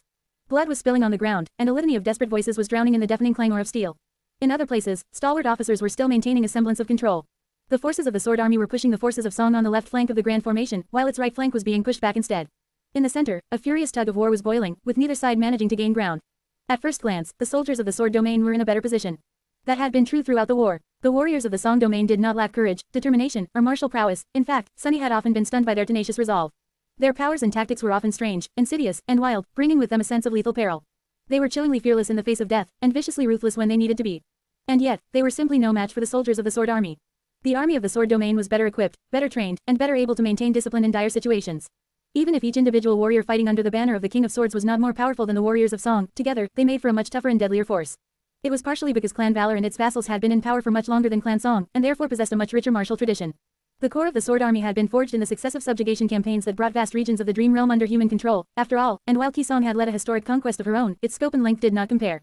It was also because the awakened of the Sword domain had always been more militant, and their martial culture had always leaned more in the direction of organized warfare. The Valor family had inherited the lineage of war god, and therefore, the region under its control was influenced in subtle ways to fit that legacy. But mostly, it was because of the King of Swords. His authority was everywhere, enveloping the Sword army like an invisible veil. The soldiers were not just fighting for his domain, they were parts of his domain and, therefore, its conduits. Sunny had noticed the subtle effect of Anvil's authority during that first battle at the eastern edge of the collarbone plain. Those who carried it would not magically become stronger or more powerful, but the efficacy of their joint actions would be greater, their cooperation would be more seamless, and their battle spirit would become more indomitable. It was an authority to make armies triumph, and that was why the soldiers of Song were desperately outmatched in this war. Even now, they were suffering on the battlefield. The waves of Song warriors were breaking against the steel bulwark of the Sword Army forces, paying a heavy price for each assault. Despite the dire havoc of the battle, their enemy still maintained a high measure of martial discipline. The forward units endured the attacks for as long as they could, then rolled back to make space for fresh troops. When it was time to push, they marched forward as a single being. When the defensive lines were broken and the warriors of the Sword Domain were pushed back, they promptly received reinforcements. For every soldier of the Sword Army that fell, 2 enemies died. Sunny sighed. It did not matter. In the end, the seeming advantage of the Sword Army was merely an illusion. Anyone with a bit of insight could tell that things were actually going quite badly for their side. That was because the Queen of Worms was exerting her influence on the battlefield as well. And hers was a power no less dreadful than that of the King of Swords. What did it matter if fewer warriors of the Sword Army were dying? In the end, all of those who were killed, no matter the side, simply rose again, becoming members of the Legion of the Dead. That had been true throughout the war, as well. Yes, the Sword Army was stronger. And yes, it had held the advantage from the beginning, winning many more battles than it was losing, and suffering far fewer casualties than the enemy. But it was still a road to certain defeat. As the losses of both sides mounted, only one side was actually becoming weaker, the side Sunny was fighting for. The Song Army, meanwhile, was losing awakened warriors, but its numbers never truly diminished. On the contrary, they continued to grow. Because it did not matter to whom the dead had been loyal once, the Queen of Worms did not discriminate between the fallen of her own army or that of the enemy, embracing all with equal grace. It was a chilling sight, to see a comrade with whom you had been fighting side by side a minute ago, and whose death you were mourning, rise from the ground and aim their empty gaze at you, determined to extinguish your own life, in turn. It was as if the Sword Army was waging war against death itself. The longer the war continued, the more soldiers the Sword Domain lost, and the greater the army of the Song Domain became. And the wider gap there between the two was, the more casualties the Sword Army suffered as a result, thus creating a harrowing cycle. Despite its superiority, they were destined to lose this war of attrition. The same situation, albeit on a smaller scale, was currently taking place on the battlefield Sunny was observing. Something had to change soon, or they were going to suffer a bitter defeat, which could very well become irreparable, swinging the balance of power in favor of the Song Domain too much. He glanced at the King of Swords, wondering what the fearsome sovereign was thinking about. Share to your friends. Enjoying this site? Support us via PayPal, Visa, MasterCard or crypto. Your donations help cover site maintenance and hosting costs. Tap the middle of the screen to reveal reading options. If you find any errors, non-standard content, ads redirect, broken links, etc., please let us know so we can fix it as soon as possible. Report. Shadow Slave. Chapter 1994, Call to Arms. 1,126 words. The writing was on the wall. The Sword Army seemed to be prevailing against the enemy, for now, but as its losses mounted and the horde of the dead puppets grew, there was no escaping the eventual defeat. If Sunny could see it, then Anvil could see it, as well. And yet, the King of Swords was not doing anything. The only orders he gave were minor commands, like sending reserve units to reinforce the faltering sections of the battlefront or pulling back heavily battered battalions. His tactical prowess was immaculate, true, but that was hardly enough to remedy the situation. At the moment, the sovereign was simply watching the carnage silently, his steely eyes not revealing any emotion. It was as if he was waiting for something, or maybe simply putting too much trust into his domineering authority. His presence was, indeed, more suffocating than the sweltering heat. Sunny scowled behind his mask. Single quote ... He's not planning to obliterate both armies, is he? Out of the two sovereigns, only Anvil possessed such an option, thanks to Saint Tyrus, who could break the veil of clouds above the battlefield. But no, that could not be true. Not because Anvil wasn't capable of implementing a monstrous strategy like that, but simply because Skytide would never agree to heed such a command. She had a will of her own, after all, and had disobeyed the sovereigns before. More than that, her own daughter was currently down there, somewhere, fighting on the front line with other warriors of the White Feather clan. Even if Anvil threatened to cut Tyrus down, she would simply invite him to try. So, what then? As if to answer these thoughts, the king suddenly turned away from the battlefield and looked at something. Sunny was confused for a moment, not knowing what he was looking at, but then realized that the answer was obvious. Ignoring the people crowding around him, Anvil was gazing at Neffys, who stood some distance away. He studied her for a few moments, and then asked evenly. What do you make of it? Sunny's scowl deepened. Why was that bastard putting Neffys on the spot? Sure, she was technically his adopted daughter, but everyone knew that it was merely a charade to justify a political alliance. Even if it had not been, Anvil wasn't known for treating his children with warmth or attention. Neffys seemed surprised by the question, as well, of course, to everyone except for Sunny. Her expression would have looked just as calm and composed as ever. She looked up at the King of Swords, remained silent for a few moments, and then shrugged. It's appalling. Something unexpected happened in the next moment. The King of Swords smiled. His smile was faint and cold, but it was undeniably there. Anvil looked back to the battlefield. Quote ... I see that you are more like your mother than your father. His voice was just as emotionless as ever, but there was a hint of something personal in it. It almost sounded human. Neffys frowned. In what way? Anvil did not respond for a few moments. Eventually, he spoke in a detached tone. Your mother cared about everyone, but your father only cared about himself, and that which was his. He lingered for a moment, and then added quietly. Perhaps that was why she left before the rest of us. The King of Swords then glanced at Neffys, his heavy gaze crushing into her with almost physical force. Since you are appalled by this slaughter, you must care about the soldiers below. A corner of his mouth rose subtly once again. Quote ... Or do you simply consider them yours? Sunny felt a cold chill run down his spine. Was that an innocent question? Or was it aimed to test Neff's loyalty to the Sword Domain? Or, was this Anvil showing that he did not trust her at all? Or was he hoping that he could? In any case, something told Sunny that many things depended on how Neffys answered. The rest of the saints seemed perturbed by the strange conversation between the commander of the Sword Army and its most radiant champion, as well. Neffys remained silent for a while, the wind playing with her silver hair. Then, she sighed, stretched her neck with a tired expression, and walked over to the railing of the wide platform. Jumping over them in one fluid motion, she landed on the steel skin of the enormous echo and took a few steps to the edge of its head. There, she turned around and looked at the sovereign calmly. He raised an eyebrow. What are you doing? Nefis shrugged. I am going down. I grew tired of standing here and doing nothing. He considered her silently for a few moments. Haven't I forbidden my saints to fight the enemy unless the enemy attacks first? Nefis met his heavy gaze expressionlessly. You did. You haven't forbidden us from entering the battlefield, though. Anvil smiled for the third time in a single day. This time, his smile was a little terrifying. And if your arrival provokes the enemy to attack you? Nefis just stared at him impassively. After a few moments of silence, she said in an even tone. Then I will break them. Anvil's chilling smile turned into an equally frightening sneer, but he did not stop her. Witnessing this, some of the saints present on the viewing platform moved, as well. Roan gave his wife a brief look, then headed to the railing. I think I would like to stretch my leg, too. Saint Ali, who had been standing by her lonesome on the opposite side of the platform from Sunny, glanced at Nefis and sighed. I am actually afraid of heights. Spending some time on the ground will be quite nice. Rive Allen of Aegis Rose stared at them in confusion. Ah, yes, me too. I mean, I want to stretch my legs too, your majesty. Not that I am afraid of heights. The rest of the saints had begun moving, as well. The King of Swords did not spare them a look, continuing to study the battlefield. Sunny wasn't sure if that was because everything was going according to what the sovereign had wanted, or if he simply did not mind. Nefis did not wait for the sword saints. Summoning her wings, she leapt off the head of the gargantuan echo and plummeted toward the battlefield like a falling star. Saint Jest, who had appeared next to Sunny at some point, let out a chuckle at the sight and shook his head. Young people are so hot-headed these days. Then, he looked at Sunny and grinned. What about you, Shadow? Are you joining the fun? Sunny turned his head and stared at the old man coldly. When he answered, his arrogant voice carried a hint of displeasure. No way, haven't I told you before? He lingered for a moment, and then added evenly. I am a pacifist. With that, Sunny sighed, pushed himself off the railing, and turned into a shadow. The shadow disappeared from view a moment later, heading in the direction of the battlefield with stunning speed.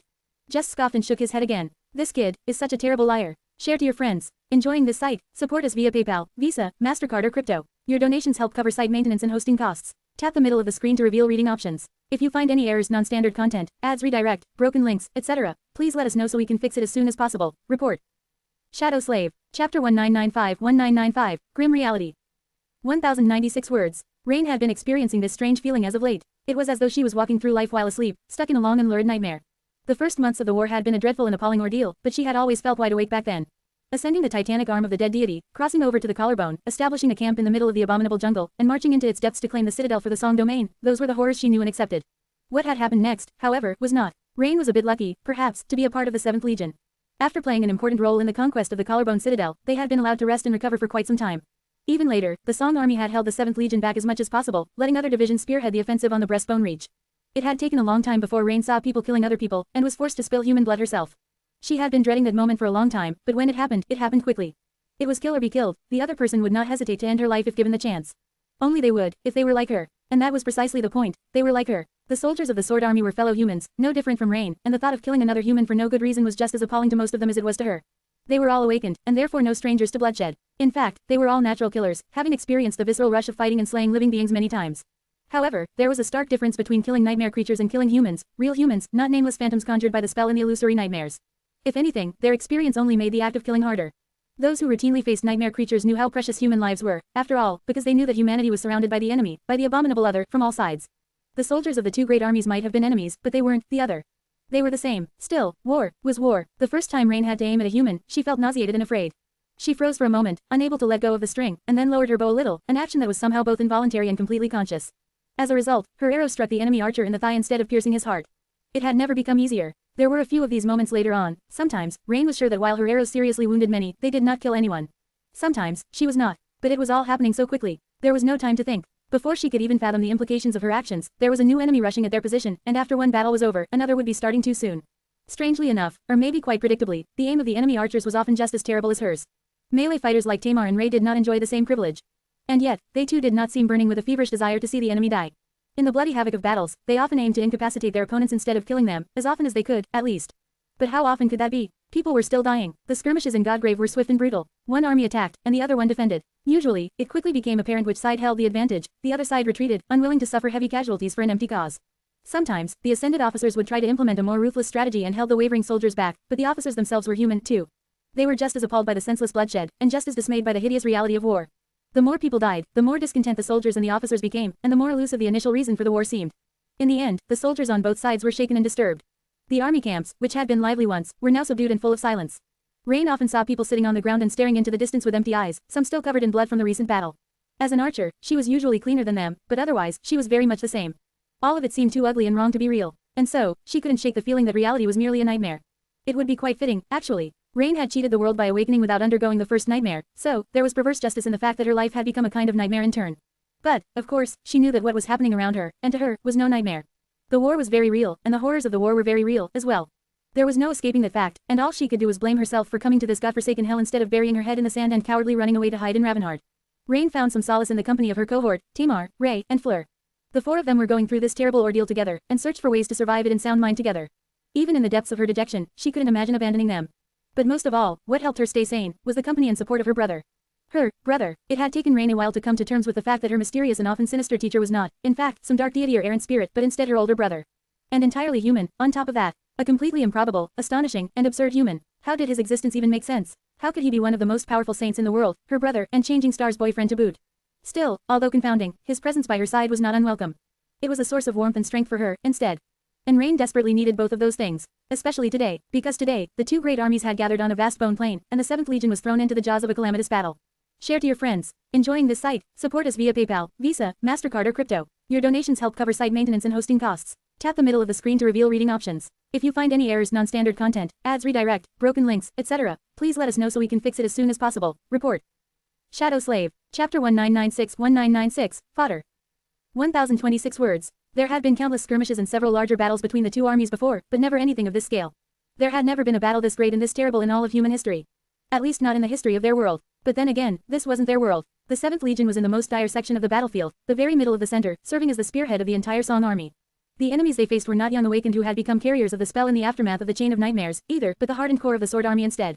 The seasoned veterans of the royal clan's own storied forces. The Knights of Valor. They were like a steel bulwark that refused to be shaken or pushed back, repelling one fierce attack after another. The Ascended Knights commanded awakened squires, maintaining immaculate discipline and the indomitable will of the elite troops.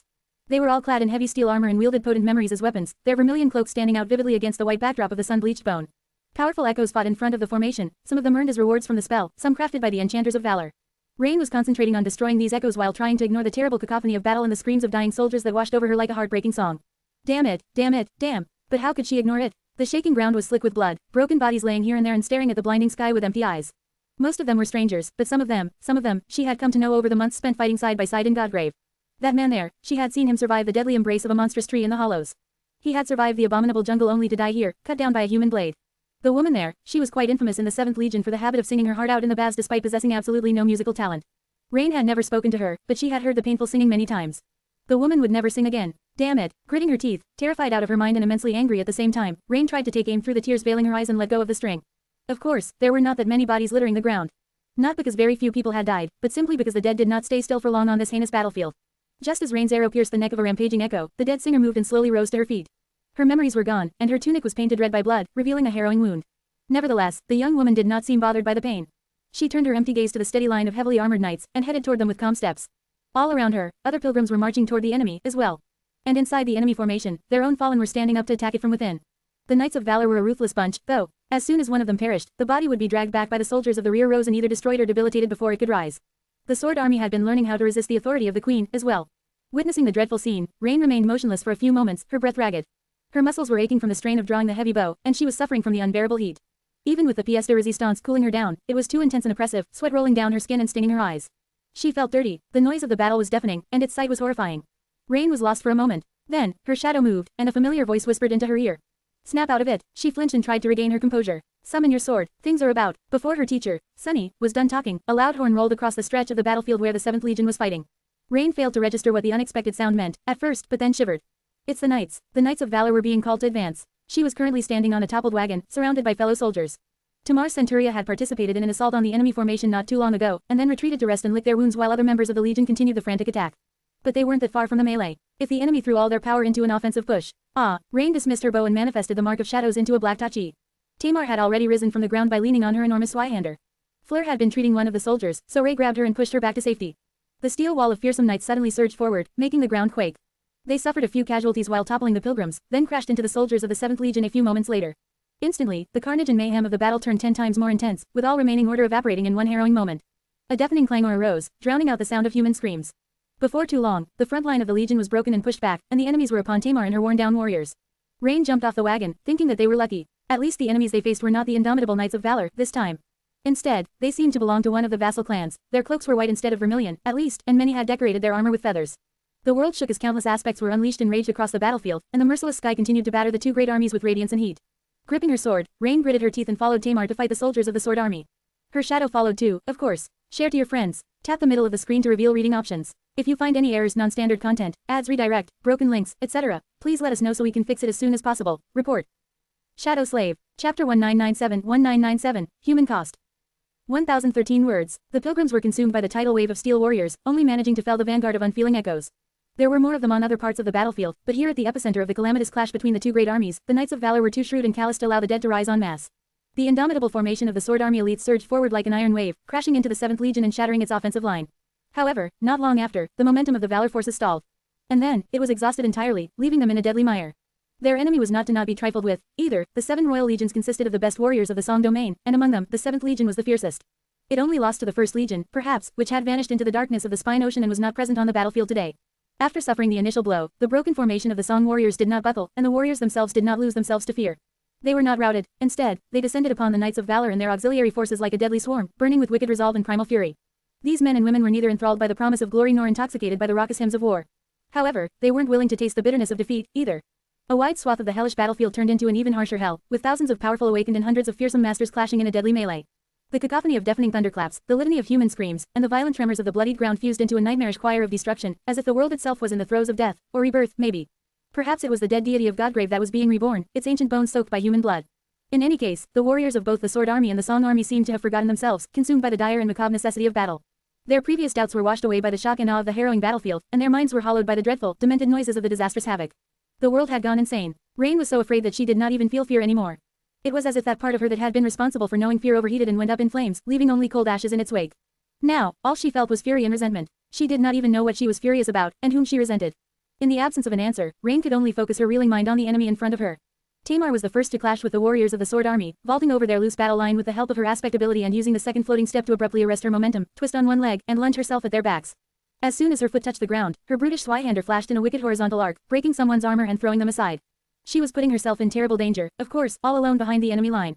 But a moment later, her soldiers collided with the front of the enemy formation. Attacked from both sides, the Feather Knights momentarily fumbled. That was all the opportunity Rain and her comrades needed, tearing into them with urgent determination. Steel rang against steel, and tasted human flesh, as well. Blood spilled on the pristine white surface of the ancient bone. Rain raised her tachi and forced her hands to stop trembling. Somewhere not too far away, the elites of Clan Valor were struggling to hold against the vicious attack of the Song warriors. Acting with astonishing precision and stalwart poise, they maintained their formation and refused to give ground, which was already drenched in blood. The enemy would not allow them to retreat, anyway, and there, behind them, the dead were already stirring, ready to rise. If they were to be saved, they had to carve a bloody path to salvation with their own hands. And so, they held fast. However, a few moments later, a swift figure in crimson garments flashed between the soldiers of Song and crashed into the formation of the ironclad knights. It was a beautiful woman who wore no armor, her ebony hair fluttering behind her in the wind. Her skin was pale like snow, and her eyes were just as cold. Her scarlet lips were pressed tightly against each other. She was one of the blood sisters who followed Princess Sishan, a master of the Song domain. Wielding a sharp dagger with a wavy blade, she collided with the warriors of the Sword Army and pushed them back. Her thin hand moved with inhuman speed, slicing up the throat of one soldier, blinding another, piercing a third one's chest. The knights staggered back in a haze of blood, opening a breach in their formation. The blood sister dashed forward, ready to widen the gap, only for her Chris to be stopped by a sword's blade. Sid, one of the firekeepers who had been sent into battle with the Knights of Valor, pushed the enemy master back and looked at her with a scowl. Her dirty blonde hair was wet with sweat, and her shield memory was gone, destroyed by a ferocious echo, which was a real shame, considering that it had been wonderfully modified by the charming guest of their island not too long ago. As the breach in the formation widened and the soldiers of the two armies descended into a frenzied melee, she sighed and spoke with a hint of regret. Ellie, her voice was somber, quote. You should have stayed away from this war, stupid girl. The blood sister, the former handmaiden, forced out a defiant smile. It's good to see you again, Sid. With that, she raised her beautiful dagger and prepared to attack. A moment later, the two former members of the Dreamer Army clashed under the merciless gray sky, aiming to end each other's lives. Share to your friends. Tap the middle of the screen to reveal reading options. If you find any errors, non-standard content, ads, redirect, broken links, etc., please let us know so we can fix it as soon as possible. Report. Shadow Slave. Chapter 1998-1998, Old Friends. 1126 words. Sid knew the handmaiden, the blood sister, quite well. Her name was Felice. The two of them had been at the academy together, and arrived at the Dark City at the same time. There were many others that year, as well, although not everyone made it to the Bright Castle alive. Those who had either turned out to be lucky enough to become guards or were left to rot in the outer settlement. Sid and Felice were not lucky, but they happened to possess a few soul shards by then, so they paid the tribute and entered the castle together. Naturally, they stuck close to each other once inside. Their shards did not last long, though. Eventually, they had nothing left to pay tribute with. That day, Sid decided to leave for the outer settlement, while Felice decided to become a handmaiden. Sid did not blame her for that decision. Felice was a soft girl. The harsh life in the outer settlement would be a death sentence for someone like her, most likely. Hell, Sid was quite pessimistic about her own chances of survival. But she did survive, somehow. Their friendship did not end immediately, either. Felice used to sneak out food for her when she could, in those first few months on the Forgotten Shore. The two hid in a threadbare shack and shared their hopes, their fears, and their scars, both physical and mental. But it was hard to maintain a connection when separated by the impenetrable walls of the castle. Eventually, they grew apart. Felice became one of Sishan's people, while Sid became a hunter of the outer settlement. And after the war for the Bright Castle and the siege of the Crimson Spire, well, Sid followed Nephews of the Immortal Flame, while Ellie followed Sishan of Song. Their paths did not cross again in the many years since. Until today, gods, Sid had been a passable fighter all the way back on the Forgotten Shore, otherwise, she would not have survived the streets of the Dark City. And in the years since, she only grew more deadly. The Chained Isles, the Southern Campaign, the Second Nightmare, and the countless battles fought side by side with Changing Star, both across the Sword Domain and here in Godgrave, had tempered and sharpened her already outstanding skill, turning Sid into a unique existence among Ascended. She had even fought the Lord of Shadows once. That monster, and yet, she was being pushed back by Felice. Her former friend was just too swift, too strong, and too cunning. Her kris was shorter than the arming sword Sid wielded, and yet, it seemed to be everywhere all at once. Worse yet, the moment their blades clashed, Sid felt her hand trembling from the dire force of the impact. It did not make any sense. Having long saturated her core and armed with memories that no amount of money could buy, Sid was at the peak of what a master could be, while Ellie's aspect, its dormant ability, at least, was tailored to utility. How had she become so monstrously powerful? Staggering back, Sid barely managed to activate her awakened ability in time. Her body became intangible for a split second, and the wavy blade of the beautiful kris passed through her forearm without cutting her tendons. Sliding back on the bloodied surface of the sun-bleached bone, she regained her balance and raised her sword into a defensive stance, breathing heavily. It did not make any sense at all. When did you become so strong? Her voice came out hoarse and heavy. Felice gritted her teeth, and then lunged forward with the speed of lightning. I have always been strong. Sid used her aspect to give herself a few moments of tremendous might, and battered the sharp kris aside. There was a deafening boom, and an explosion of fiery sparks. Her free hand turned into a fist, flying toward the handmaiden's beautiful face. Some distance away, Rain pushed an enemy aside, deflected a downward slash aimed at her head, and slammed the pommel of her tachi into the visor of another awakened foe's helmet. Gaining a moment to breathe, she swallowed a mouthful of searing air and looked around. All around her, the warriors of the 7th Legion were intertwined in a bloody struggle against the elite forces of the Sword Domain. The Feather Knights had turned out to be tough adversaries, even if they were no match for the true monsters of valor. Still, they possessed that eerie quality that all soldiers of the Sword Army possessed. They moved as one, seamlessly weaving a net of sharp steel to defend themselves and cut the enemies down. This strange ability was hard to explain with words, but very easy to become a victim of. Many were already dead. Many dead were already rising from the ground, too. That sight was both deeply horrifying and shamefully reassuring. At least the queen was with them. Rain shuddered. Not too far away, a vaguely familiar blood sister was fighting against a knight of valor, her crimson garments and his vermilion cloak turning into a red blur. The enemy Ascended was bleeding from a dozen hideous wounds, but it only seemed to make him stronger. Apart from him, there was another dire problem on their section of the battlefield. It was one of the Feather Knights, a young woman wearing light armor and a white cape, her pauldron and the plume of her helmet adorned with white feathers. Her youthful face was pretty and somber, and her hair seemed to be gold. From the way she moved and her threatening presence on the battlefield, she gave Rain the same impression most legacies did. Sharp, grounded, deadly. Among all the awakened warriors they were facing, the young woman was the most dangerous, having already killed several of Rain's comrades. That was why Tamar had fought her way in that direction, and was facing her personally. Damn it, their battle was both breathtaking and chilling, since both were at the very pinnacle of what ordinary awakened strive to be, but mostly chilling, for Rain, because her heart skipped a beat every time the enemy's sharp blade whistled past Tamar, missing her vitals by a few centimeters at most. Feeling an ominous premonition, Rain exhaled through gritted teeth and lunged back into the furious melee. She was trying to make her way to where Tamar and the young Feather Knight were clashing, but it was taking her a long time. There were too many people fighting, bleeding, and dying between her and the two legacies. There was too much mayhem. She could become one of those dying people at any moment, too, falling to the ground in a fountain of blood. Even if her brother was a powerful saint, he was not omnipotent. On a battlefield like this one, life and death could be decided in a split second. And Rain was wasting too many seconds trying to reach Tamar. Share to your friends. Enjoying this site? Support us via PayPal, Visa, MasterCard or crypto. Your donations help cover site maintenance and hosting costs. Tap the middle of the screen to reveal reading options. If you find any errors, non-standard content, ads redirect, broken links, etc., please let us know so we can fix it as soon as possible. Report. Shadow Slave. Chapter 1999-1999, Embrace of Shadow. 1037 words. As Rain was struggling to fight her way toward Tamar, Tamar was struggling to contend against her fearsome enemy. Both she and the young Feather Knight seemed to have fully saturated cores, possessed exceptional combat skill, and were stellar at controlling their essence, at least to the degree awakened could. As a result, their physical prowess was truly superhuman, and their clash seemed like a whirlwind of steel that rolled across the battlefield, colliding with other warriors to consume them from time to time. However, Rain could still make out the details of the fight, and while the power of the two legacies were roughly equal, Tamar was obviously at a disadvantage due to being younger and less experienced. At first glance, it looked like she was actually pushing the Feather Knight back. However, Rain could not fail to notice that Tamar's adversary had not used her aspect yet. Either it had nothing to do with combat, or she was waiting for the right time to unleash her abilities. The battle promised to be long and exhausting, after all, and powerful aspect abilities consumed a lot of essence. Any awakened soldier knew to ration their essence in a fight. Augmenting one's body, using one's awakened ability, and activating the enchantments of one's memories, those were the things that they only resorted to when necessary during prolonged battles. If given a choice, and while the young knight seemed to still have the luxury of the choice, Tamar did not, already exhibiting bursts of startling speed as often as she could. That was the only reason she was managing to keep up, for now. Rain had hoped that their clash would take the two legacies closer to her, but they only seemed to be moving further away. Damn it, she did not know what to do. A small, cowardly part of her whispered that she did not have to do anything, either. Trying to help Tamar was putting Rain herself at risk. Tamar was so very proud of herself and her family, their history, their martial excellence, their tradition. Surely, a proud legacy like her could fend for herself. Why did Rain have to risk her own life for an entitled legacy? She had to concentrate on protecting herself, instead. Surviving on this battlefield was already difficult enough, doing so while rushing to reach a deadly enemy was no different from inviting her own demise. Stuck in the mass of sharp steel and fighting awakened, she gritted her teeth and looked down at her shadow. Then, she forced out a stifled plea. I need help. Rain rarely asked her teacher for help. Her teacher was a mysterious and lofty existence, after all. But her brother, if she couldn't ask her older brother for help in a moment of desperation, then whom else could she ask? A moment later, his soothing voice reached her ears through the cacophony of battle. There is something I can do. But, it is a bit unusual. Rain clashed with a warrior of the Sword Army, deflecting his blade aside and delivering a devastating downward slash to his shoulder. His steel armor prevented the black Tachi from cutting deep, but the force of the blow threw the man to the ground. Rain kicked him for good measure and shouted, not caring if anyone heard her. Do it now. In the next moment, something strange happened. Hidden by the havoc of battle and unnoticed by anyone except for her, a second shadow separated from her own for a split second. Then, the second shadow flowed up her leather boot, and wrapped itself around her. Rain's eyes widened. What the? Once the shadow embraced her, a wondrous change took place. Her body, which was aching from strain and fatigue a moment ago, was suddenly flooded with enormous power. Every fiber of her being felt energized and revitalized, her muscles brimming with potency and might. Her strength, her speed, her endurance, it felt as if they had magically increased twofold, or even more. Her perception sharpened, making it easier to discern the details of what was happening around her. Even her black Tachi felt more deadly in her hand. At the same time, she inexplicably felt calmer. There was a subtle, but vast presence in her mind, unfamiliar, but not foreign. The opposite of foreign, really. That faint, dark presence was deep and reassuring, making her feel secure. Better. Rain heard her brother's voice again. Only this time, it did not come from her shadow, instead, it resounded directly in her mind. She froze for a moment. Opening square bracket ... Quite, that was indeed better, much better. Who even needs an aspect? Gripping the hilt of her Tachi, Rain took a deep breath, and launched herself forward. Suddenly, the sea of awakened in front of her was not as impenetrable anymore. Armed with her skill and embraced by the shadow, Rain cut through it with violent speed. Her sword turned into a dark blur as it parried and pushed enemy blades away, and when it was not enough, she used her own nimble body to either slip past them or toss them aside. Perhaps that was what being an Ascended felt like. Throwing one glance at the harrowing battle between the Blood Sister and the Knight of Valor, Rain shuddered. No, she was not ready to face masters yet. In fact, she was probably still much weaker than awakened with powerful combat aspects that augmented their bodies were. Granted, the embrace of the shadow was much more versatile than most such aspects, enhancing all her physical traits instead of one or two.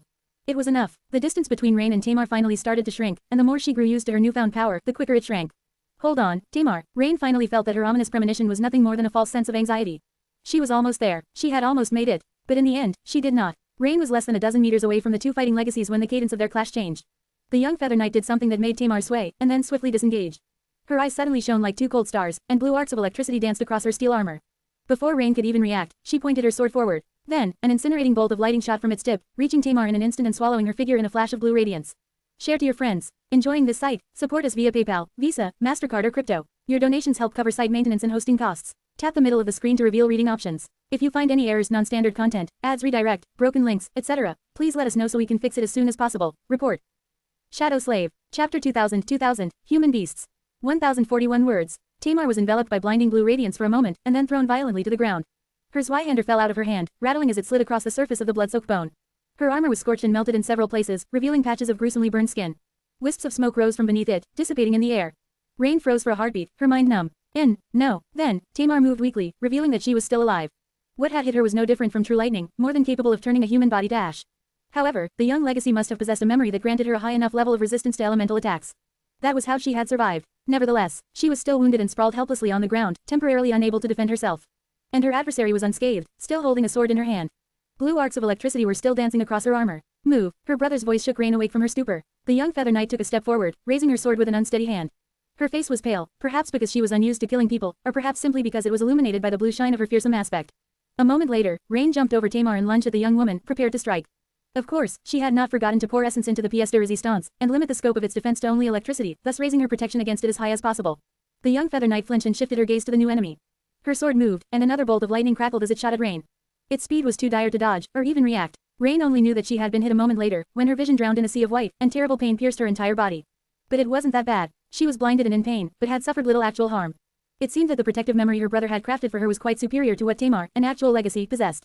She was surprisingly unhurt. The pain was truly terrible, though, and the electrical charge messed up her control over her body quite badly. Ah, hell, Rain was blinded, but she still possessed the ability to sense the shadows. She had been trained to navigate the world with this sense, as well. It would have to do until she regained her vision. She still had to deal with the Feather Knight. A moment later, she batted the young woman's sword away and rammed her shoulder into the enemy's chest, sending both of them flying away from Tamar and tumbling to the ground. Rain was disoriented, but she still jumped to her feet first and slashed down with her sword, feeling a terrifying sense of urgency. She was wary of her adversary. Her movements were fluid and terrifyingly swift, but the young Feather Knight still managed to block the black Tachi. She was still on her knees and a little dazed, using both hands to receive Rain's blow on the blade of her sword. Rain could vaguely see that her enemy's helmet had flown off, and her golden hair was fluttering in the wind. The image was vague and blurry, though, making it hard to discern any details. As soon as the two blades collided, Rain let out a shocked hiss and staggered away. What a cunning wench. Her golden-haired foe had used her aspect power in an insidious way. Instead of channeling it into a bolt of lightning, she simply channeled it into her steel sword. From there, it traveled through the blade of Rain's own Tachi and into her body, bringing with it even more pain. Arg, Rain's momentary fumble gave the pretty feather knight all the time she needed to rise. The next moment, though, she had to duck with a startled expression as Rain unceremoniously tossed the Tachi at her face. By the time the enemy reacted, Rain was already upon her, grabbing her sword with one hand and delivering a devastating punch to her chest with another. Rain's hands were protected by the gloves made from black, lusterless leather. Leather was a far better insulator than the blade of the black Tachi, so all she felt from touching the enemy's sword and breastplate was a little sting. Her current strength, at the same time, was dreadful enough to make the steel of the young feather knight cave in a little, and for a stifled scream to escape from her mouth. But not enough to make the young legacy lose her edge, apparently. In the next second, the feather knight's knee slammed into Rain's side, and her fists sent her reeling back in agony. One rammed into her ribs, the other slammed into her chin, making Rain taste blood. Why did she have to be proficient in hand-to-hand combat, as well? She staggered back, then instantly spun and dove down, sweeping her enemy's feet. Not giving the golden-haired knight an opportunity to rise, Rain pressed her into the ground and punched her in the face, causing bright blood to shoot from the young woman's nose. A moment later, the two of them were wrestling on the blood-soaked ground, trying to crush, break, and strangle each other. The white feathers on the young legacy's armor were soon marred and turned red, and Rain's armor was no better. Rain was stronger, but the young feather knight was still covered in a blue net of electric arcs, which continuously hurt and numbed the adversary. By then, Rain's vision had almost returned, revealing the dirty, bloodied, pitiful face of her enemy. The fear and desperation in her eyes, and frightening killing intent burning in them, as well. For a moment, Rain felt disconnected from her own mind and body.